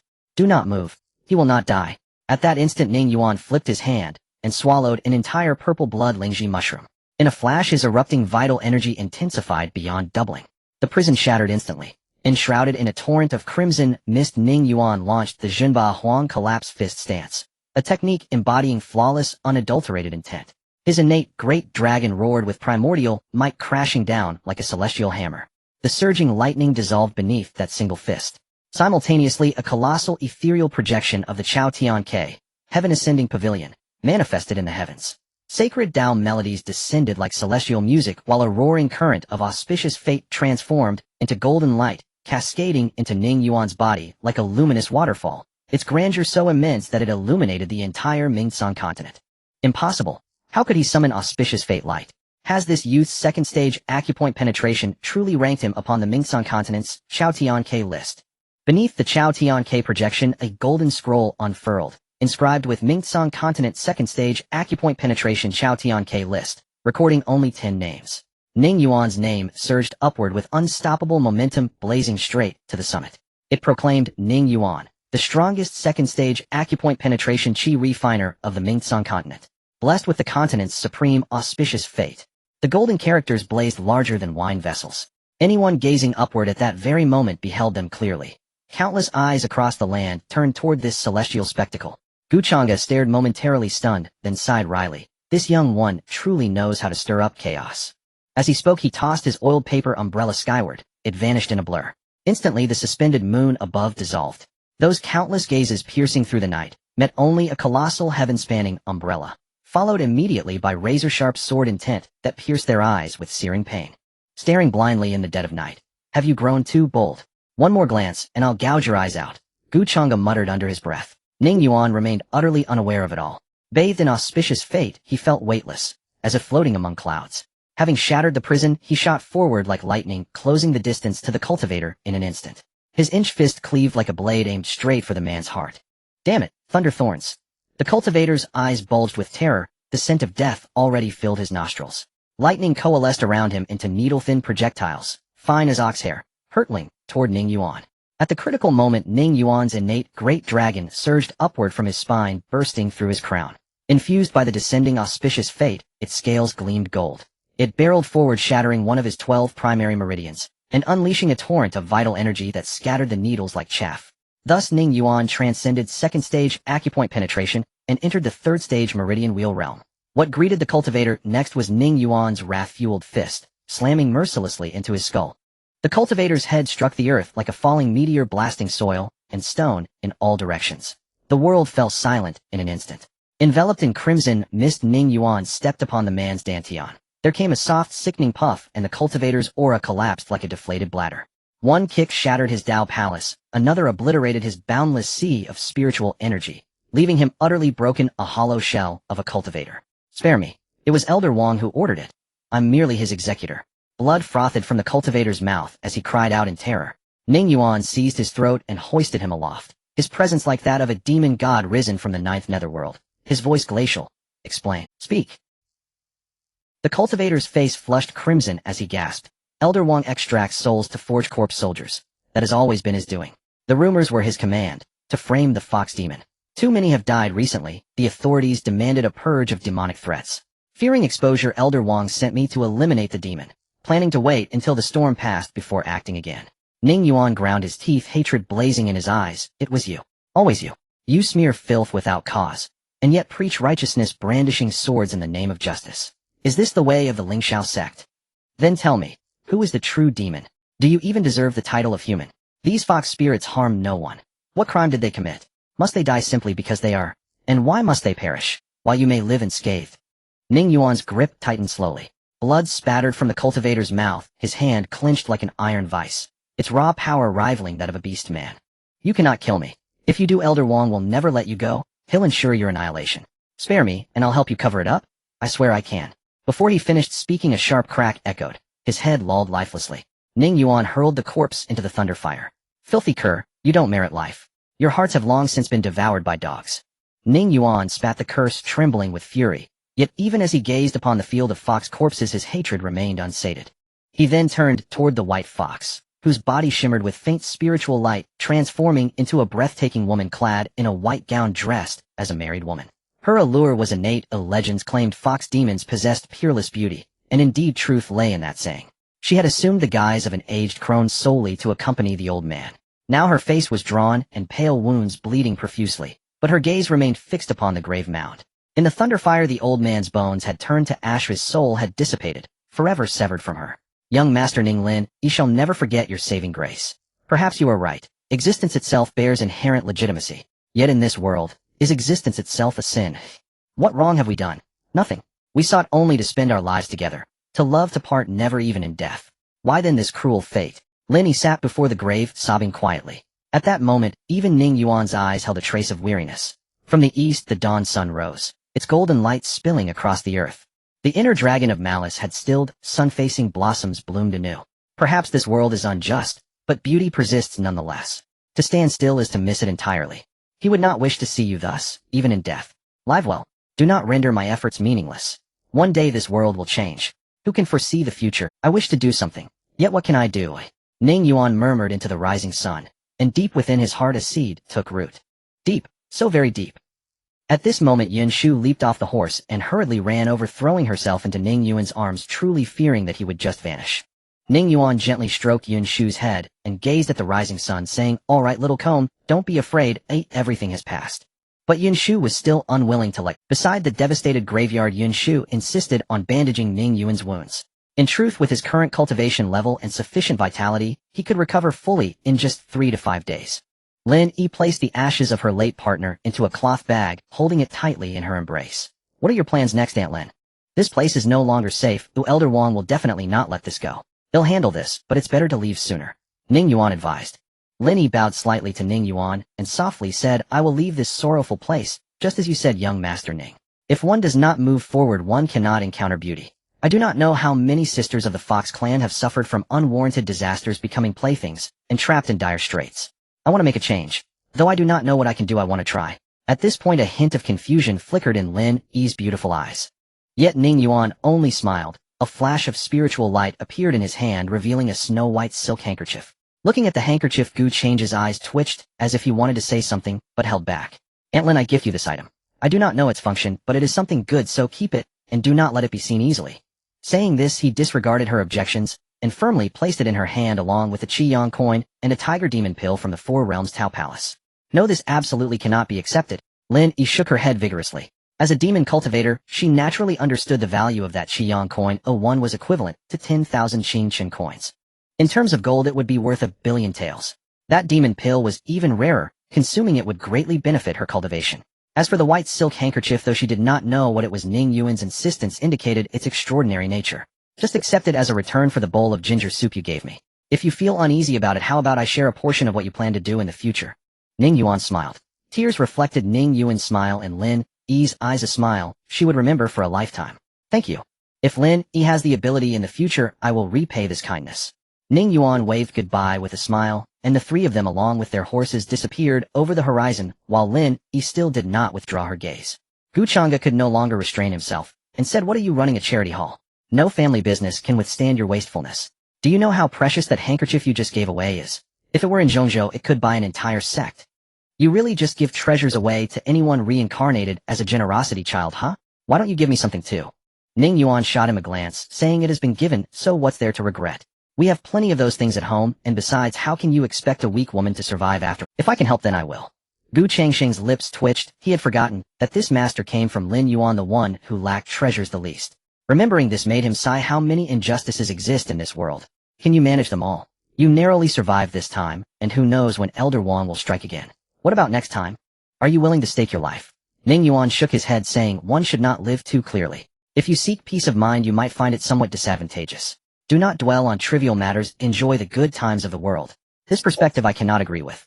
There are no trivial matters in this world, no small matters. What I cannot see, I do not care about, but whatever I encounter I will manage. If a person's kindness has no trace of sharpness, then it is equivalent to nothing. Yet my kindness will shine brightly. Gu Chang'e looked at Ning Yuan in astonishment, somewhat unexpected, yet within reason. Perhaps this was how it should be.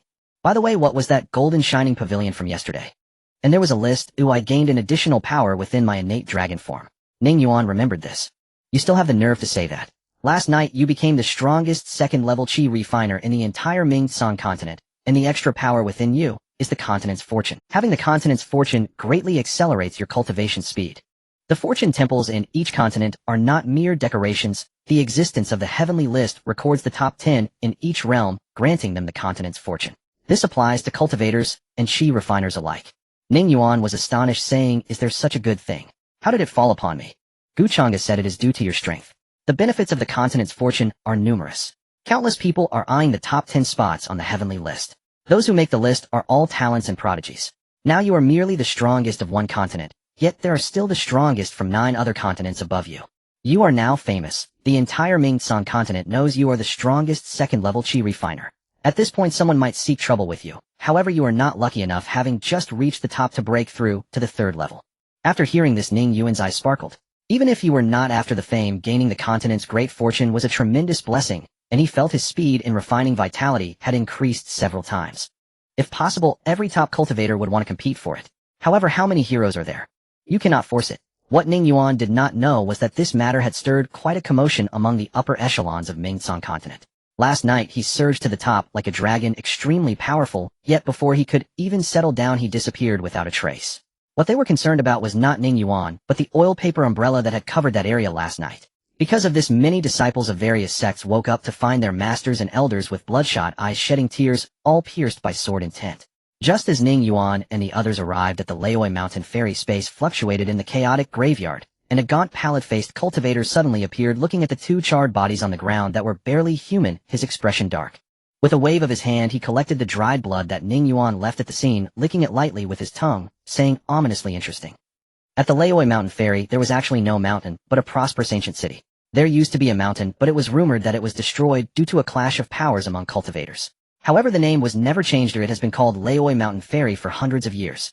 This was Ning Yuan's first time seeing such a bustling city, far beyond what a county town could compare to, as the ferry was a hub for trade with many goods coming and going, so there were no city walls. The streets in the city were crisscrossed, and as the 3 walked through the city, to be honest, his eyes were somewhat overwhelmed. Wandering around the city, Yunshu was unusually not in the basket, but riding on Ning Yuan's neck, her small hands clutching 4 or 5 sugar-coated hawthorns sticky with sweetness, occasionally handing one down to Ning Yuan for a bite. After that, they did not delay any longer and arrived at the actual ferry. Before getting close, they could already hear the thunderous sound of water, and before their eyes stretched the Tsangjiang River, which spanned several continents. The Tsangjiang River was over 100 miles wide, yet the current flowed with extreme ferocity, raising waves often as high as several zhang. Tumultuous torrents surged, creating a mist of water in the air, bringing a touch of coolness to the scorching summer. At the ferry, dozens of large ships were docked, and many chi refiners were unloading cargo as heavy as small mountains. The crowd was dense, and after paying at the dock and receiving their tokens, the 3 of them boarded the ferry, which was several miles long. This was the only boat going to the Aray Valley Mingdao City, and this ferry was also a property of the Shang dynasty. It wasn't expensive. The 3 of them spent 9 Qingshan coins. Ning Yuan only needed a place to stay, and since it was merely a half-month journey, he didn't bother with unnecessary expenses. The 3 stood by the railing on the deck as the ferry moved, and Ning Yuan originally thought it would go downstream. But to his surprise, it actually went upstream, the bow cutting through the waves and smashing the oncoming giant waves, sending water splashes soaring hundreds of zhang high, a truly spectacular scene.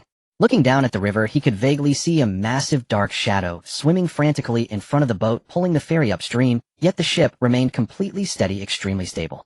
Yunshu waved her sugar-coated hawthorn, utterly excited, and over the past few months her appearance had become even smaller. What kind of fish is that? Can such a large ship be pulled along? Ning Yuan asked curiously.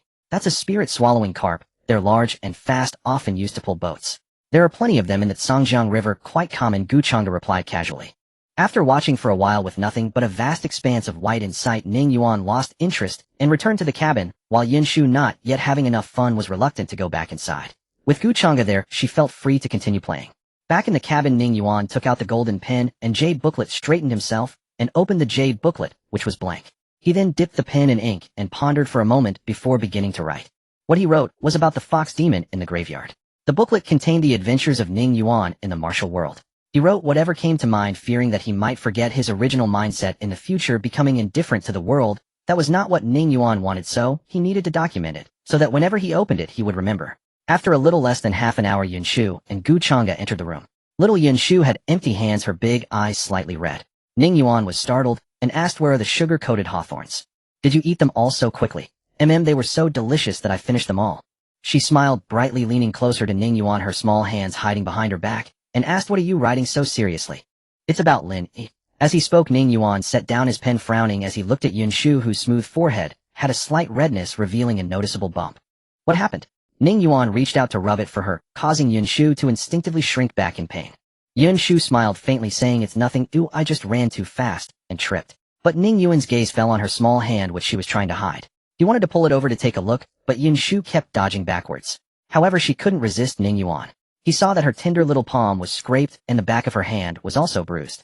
There was even a footprint on the back of her white dress. Ning Yuan's expression turned completely cold, while Yunshu's gaze became evasive, unable to meet Ning Yuan's eyes. "Gu brother, what happened?" Ning Yuan's tone was very calm, revealing no hint of emotional fluctuation. Guchanga spread his hands, saying she was bullied, but that's not my fault. I was trying to help, but the little one wouldn't let me intervene. Ah, it's nothing, in the famous Yun heroine. What is this little injury? Yun Shu forced a smile, clearly still wincing from pain just moments ago. After saying that, she shot a glare at Guchanga, as if threatening him not to say anything. But looking at Ning Yuan's face, which had turned blue, Guchanga spilled everything. It turned out that while Yun Shu was having fun on the deck, her sugar-coated hawthorn accidentally brushed against the boy's clothes. The boy was relentless, and even snatched her sugar-coated hawthorn and smashed it on the ground, causing her hand to be scraped by the bamboo stick. Yun Shu didn't want to trouble Ning Yuan, so she kept apologizing, but the boy's parents came over demanding she pay for the clothes. She had no money and her apologies were in vain.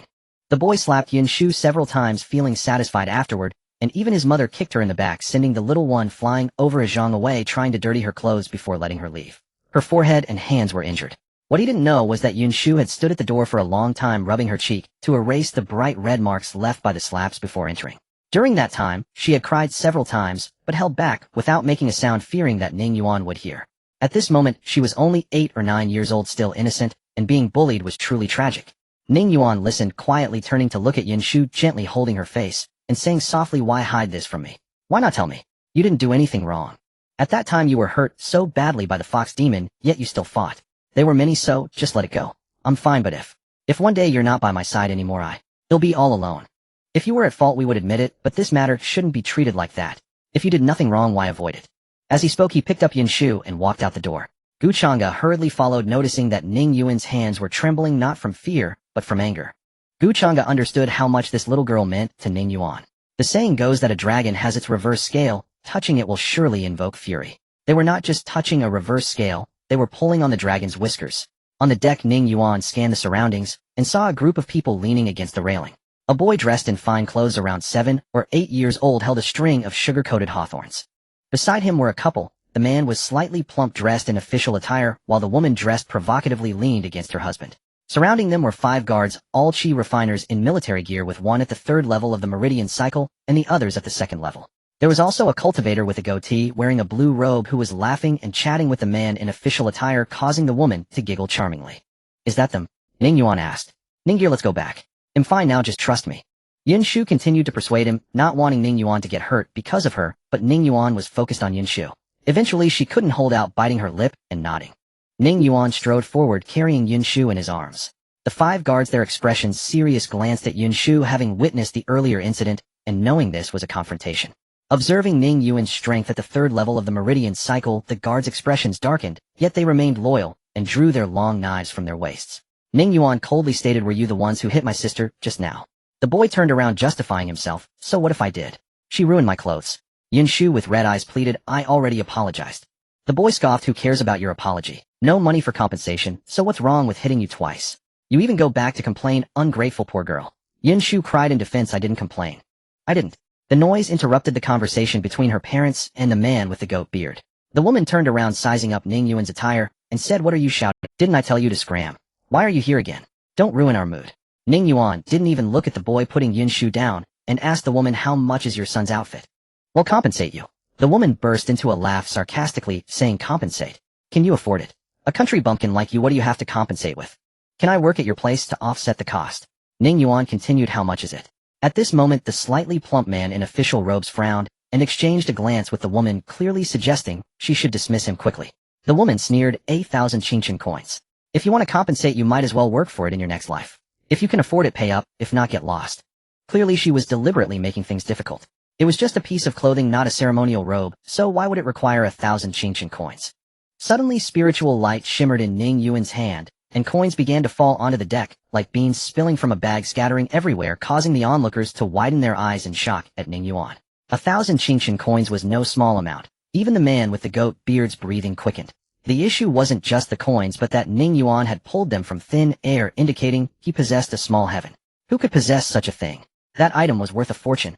The woman's expression stiffened instantly, losing her confidence as she gazed at the coins scattered all over the ground, her face slapping loudly.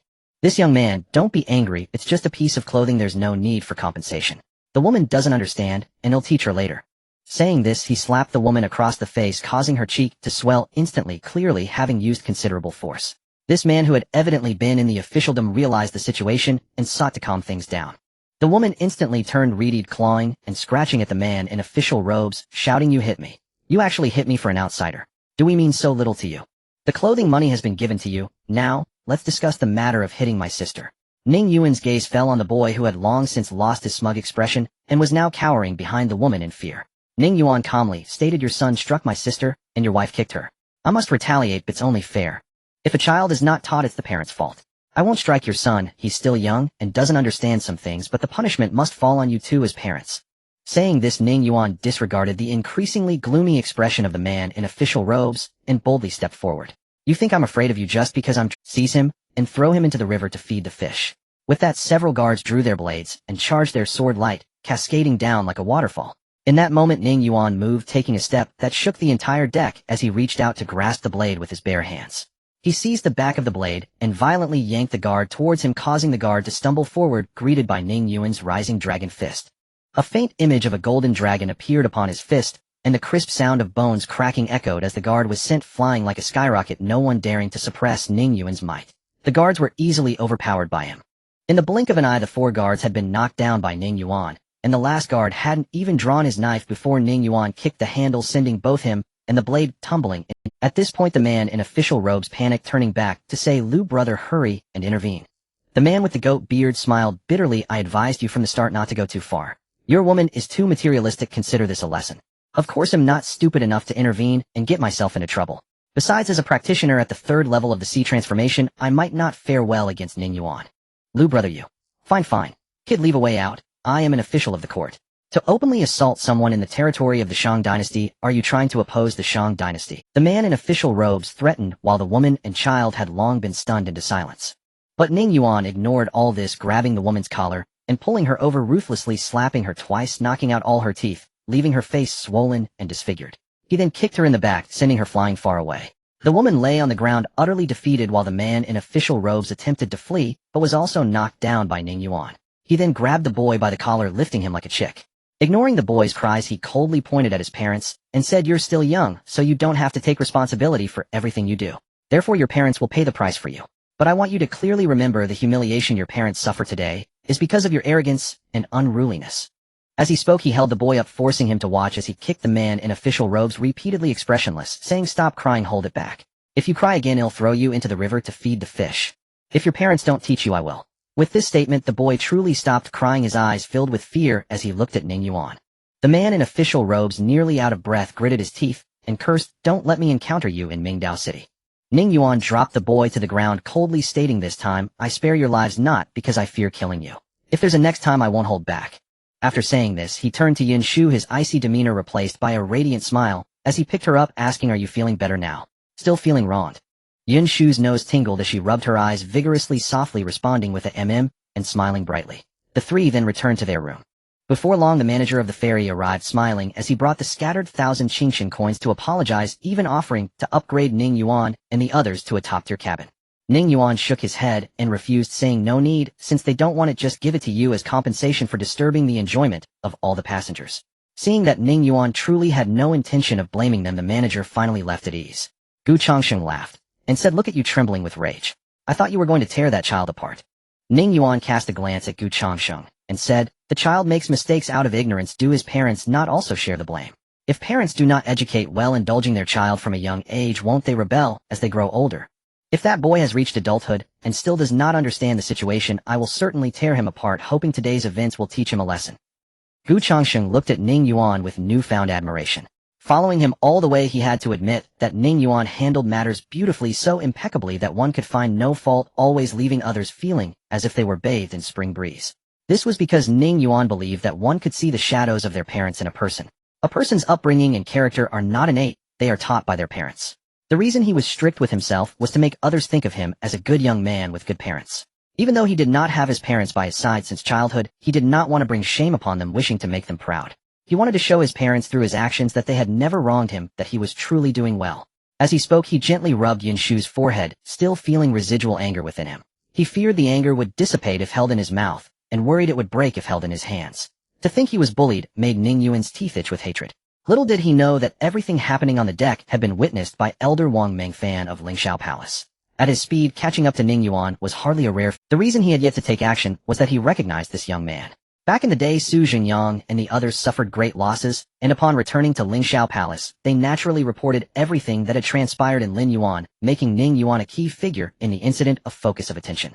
Upon first seeing Ning Yuan, Wang Mengfan was astonished momentarily, believing he had made a mistake. The existence from Lin Yuan had actually emerged, and even collided. Recalling the incident of the ancient pine in Lin Yuan, Wang Mengfan felt that matters were slipping out of his control. Thus he crafted a flying sword to send a message using his magic to activate it, and a brilliant light soared into the sky, heading straight for the mountain gate of Lingxiao Palace. Sure enough, 3 days later he received a reply from his sect advising him not to act rashly, and to maintain contact without losing track. It's indeed a fortune falling from the sky, though I can't not seize it. The following half-month was peaceful, as no one dared to seek trouble with Ning Yuan. One morning a commotion arose on the boat. It turned out that Mingdao City was just ahead. Ning Yuan was truly stunned at the sight of Mingdao City, which sat upon the vast river of Cangjiang, nearly covering half the river's surface. Beneath the city was a massive floating array inscribed in the void, constantly swallowing and expelling endless spiritual energy, supporting the incredibly heavy giant city. Within the city stood several green mountains with towers rising like layers of clouds. The sides of the city were connected to the riverbank by magical bridges, giving it an undeniably Are you really stunned? Just wait until you see my family business. Want your eyes pop out? Guchang scoffed. Ning Yuan skeptically replied, you have a family business. Did you not claim to have a life of simplicity? He revealed a meaningful smile, and said, it is so now, but what is yours is now mine, and what will be mine in the future will be yours. Ning Yuan retorted, I'm not interested. Why would I let you stay here for free? That would be a loss. The three laughed as they disembarked, heading straight for the heart of Mingdao City, in search of the busiest, and wanting to inquire how to leave the Nethertsan continent, and about the news regarding the Earthox. But when they entered the city, Ning Yuan was dumbfounded. Mingdao City was simply overcrowded, almost stepping on each other's feet. He casually approached a female cultivator and asked, excuse me miss, may I ask why there are so many people in this city? Is it usually like this? This is quite alarming. Are there really that few cultivators? It's almost bursting at the seams. The female cultivator laughed and replied, don't you know? What is the reason for all these people flocking to Mingdao City? Recently, elderly Chongqing from the Array Valley is about to break through to the 7th realm at the questioning Dao Pavilion in the city. The Array Valley has announced to the world that most cultivators are coming to witness this moment, to hear the sound of the heavenly drum and see the Dao. It is a rare opportunity. Moreover, that Master Li has stated he will select the one with the deepest understanding of the Dao among the cultivators as his disciple. Who wouldn't be moved by such an opportunity? If one were accepted as a disciple, it would truly be a leap to greatness. Another person chimed in, haha, we're not thinking about that. It just so happens that the Array Valley is recruiting disciples recently, and many are here, hoping to seize a chance. After all, being associated with the Array Valley means never having to worry for life. The female cultivator laughed, and said, you. Forget it. I am not daydreaming. I mainly came to catch a glimpse of Fairy Su. She is the most beautiful woman in the Nethertsan continent. Just thinking about it excites me. The female cultivator rolled her eyes at the male cultivator with a look of disdain, while Ning Yuan was astonished, not expecting to encounter such a situation on this trip. After chatting for a while, it became clear that they could not expect to find an inn. Every place they visited was fully booked. Brother Gu, what is the deal with the heavenly drum? With nothing else to do, Ning Yuan and his group made their way to the questioning heaven pavilion in the center of the city. It's just that nothing extraordinary. When a cultivator reaches the 6th realm, they must cross the bridge to ascend the mountain. If they wish to advance further, they need to forge the heavenly drum at the peak to bear their own fortune. During this process, the heavenly drum sounds embodying the true meaning of the Tao. Listening to it doesn't have much significance. Gu Chang'e spoke with a dismissive tone. However, Ning Yuan was very interested. Such a phenomenon attracting so many cultivators to observe could not be as mundane as described. I also want to hear it. Let's go take a look. Ning Yuan became enthusiastic. Gu Chang'e rolled his eyes and said, you're just an Qi refinement practitioner, not a cultivator. What could you possibly hear? Ning Yuan replied, isn't it fine for me to just want to enjoy the excitement? He initially thought he could listen for free, but he didn't know that entering the city required payment.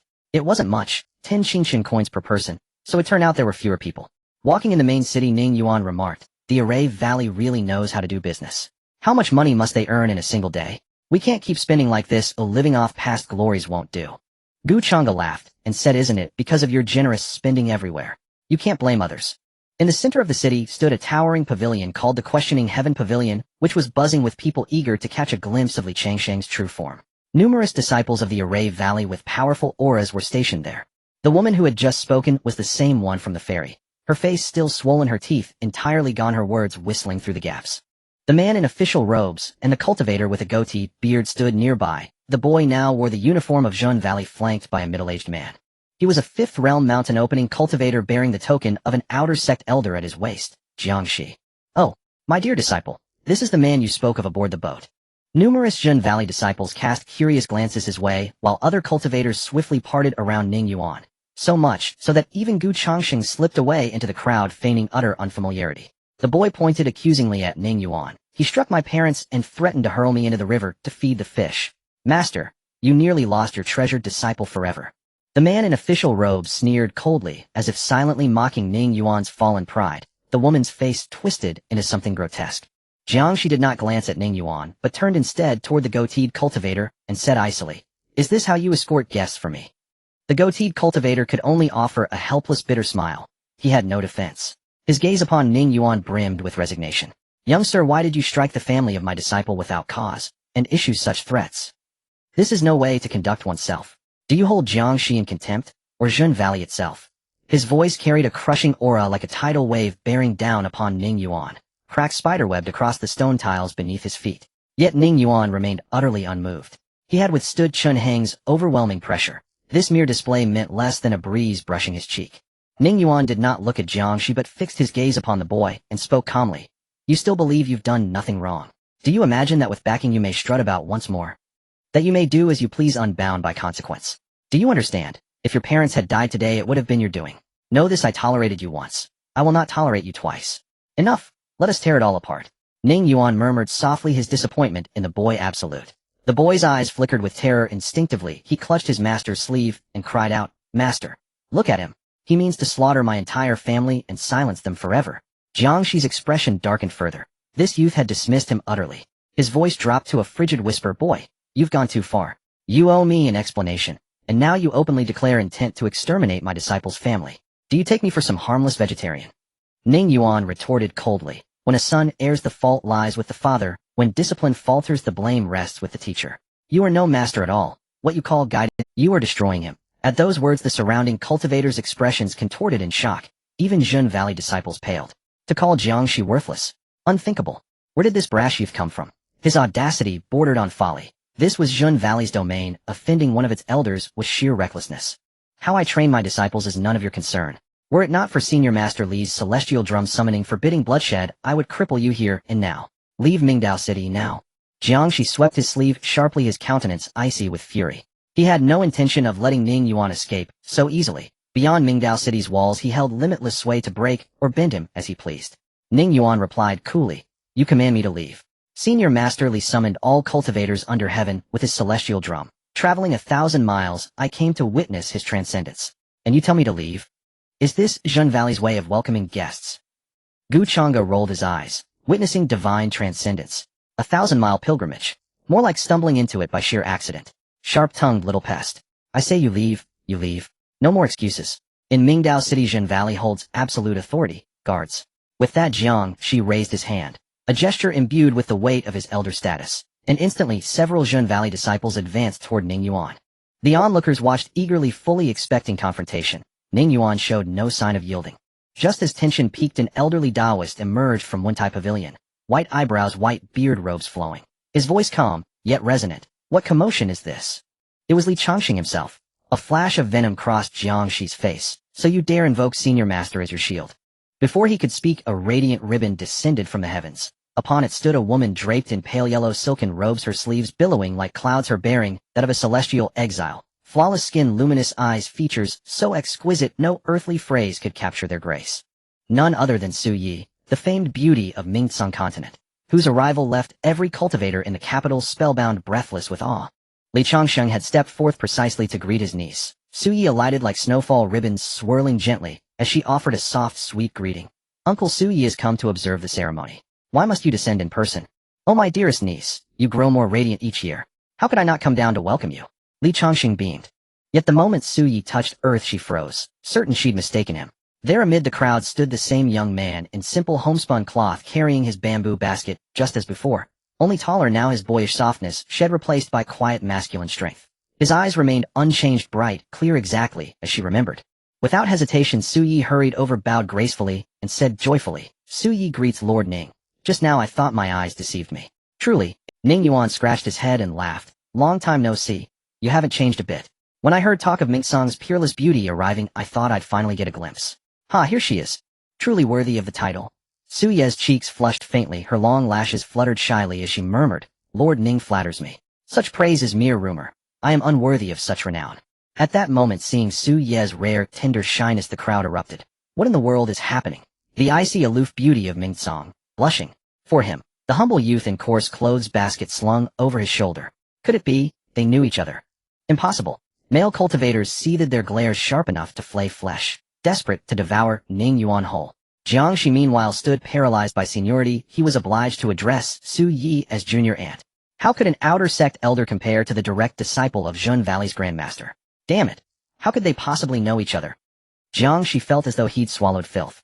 Glancing again at the wretched trio, disgust curdled in his gut, especially at the boy's expectant, eager stare, silently begging him to exact vengeance. He longed to slap them both, hard,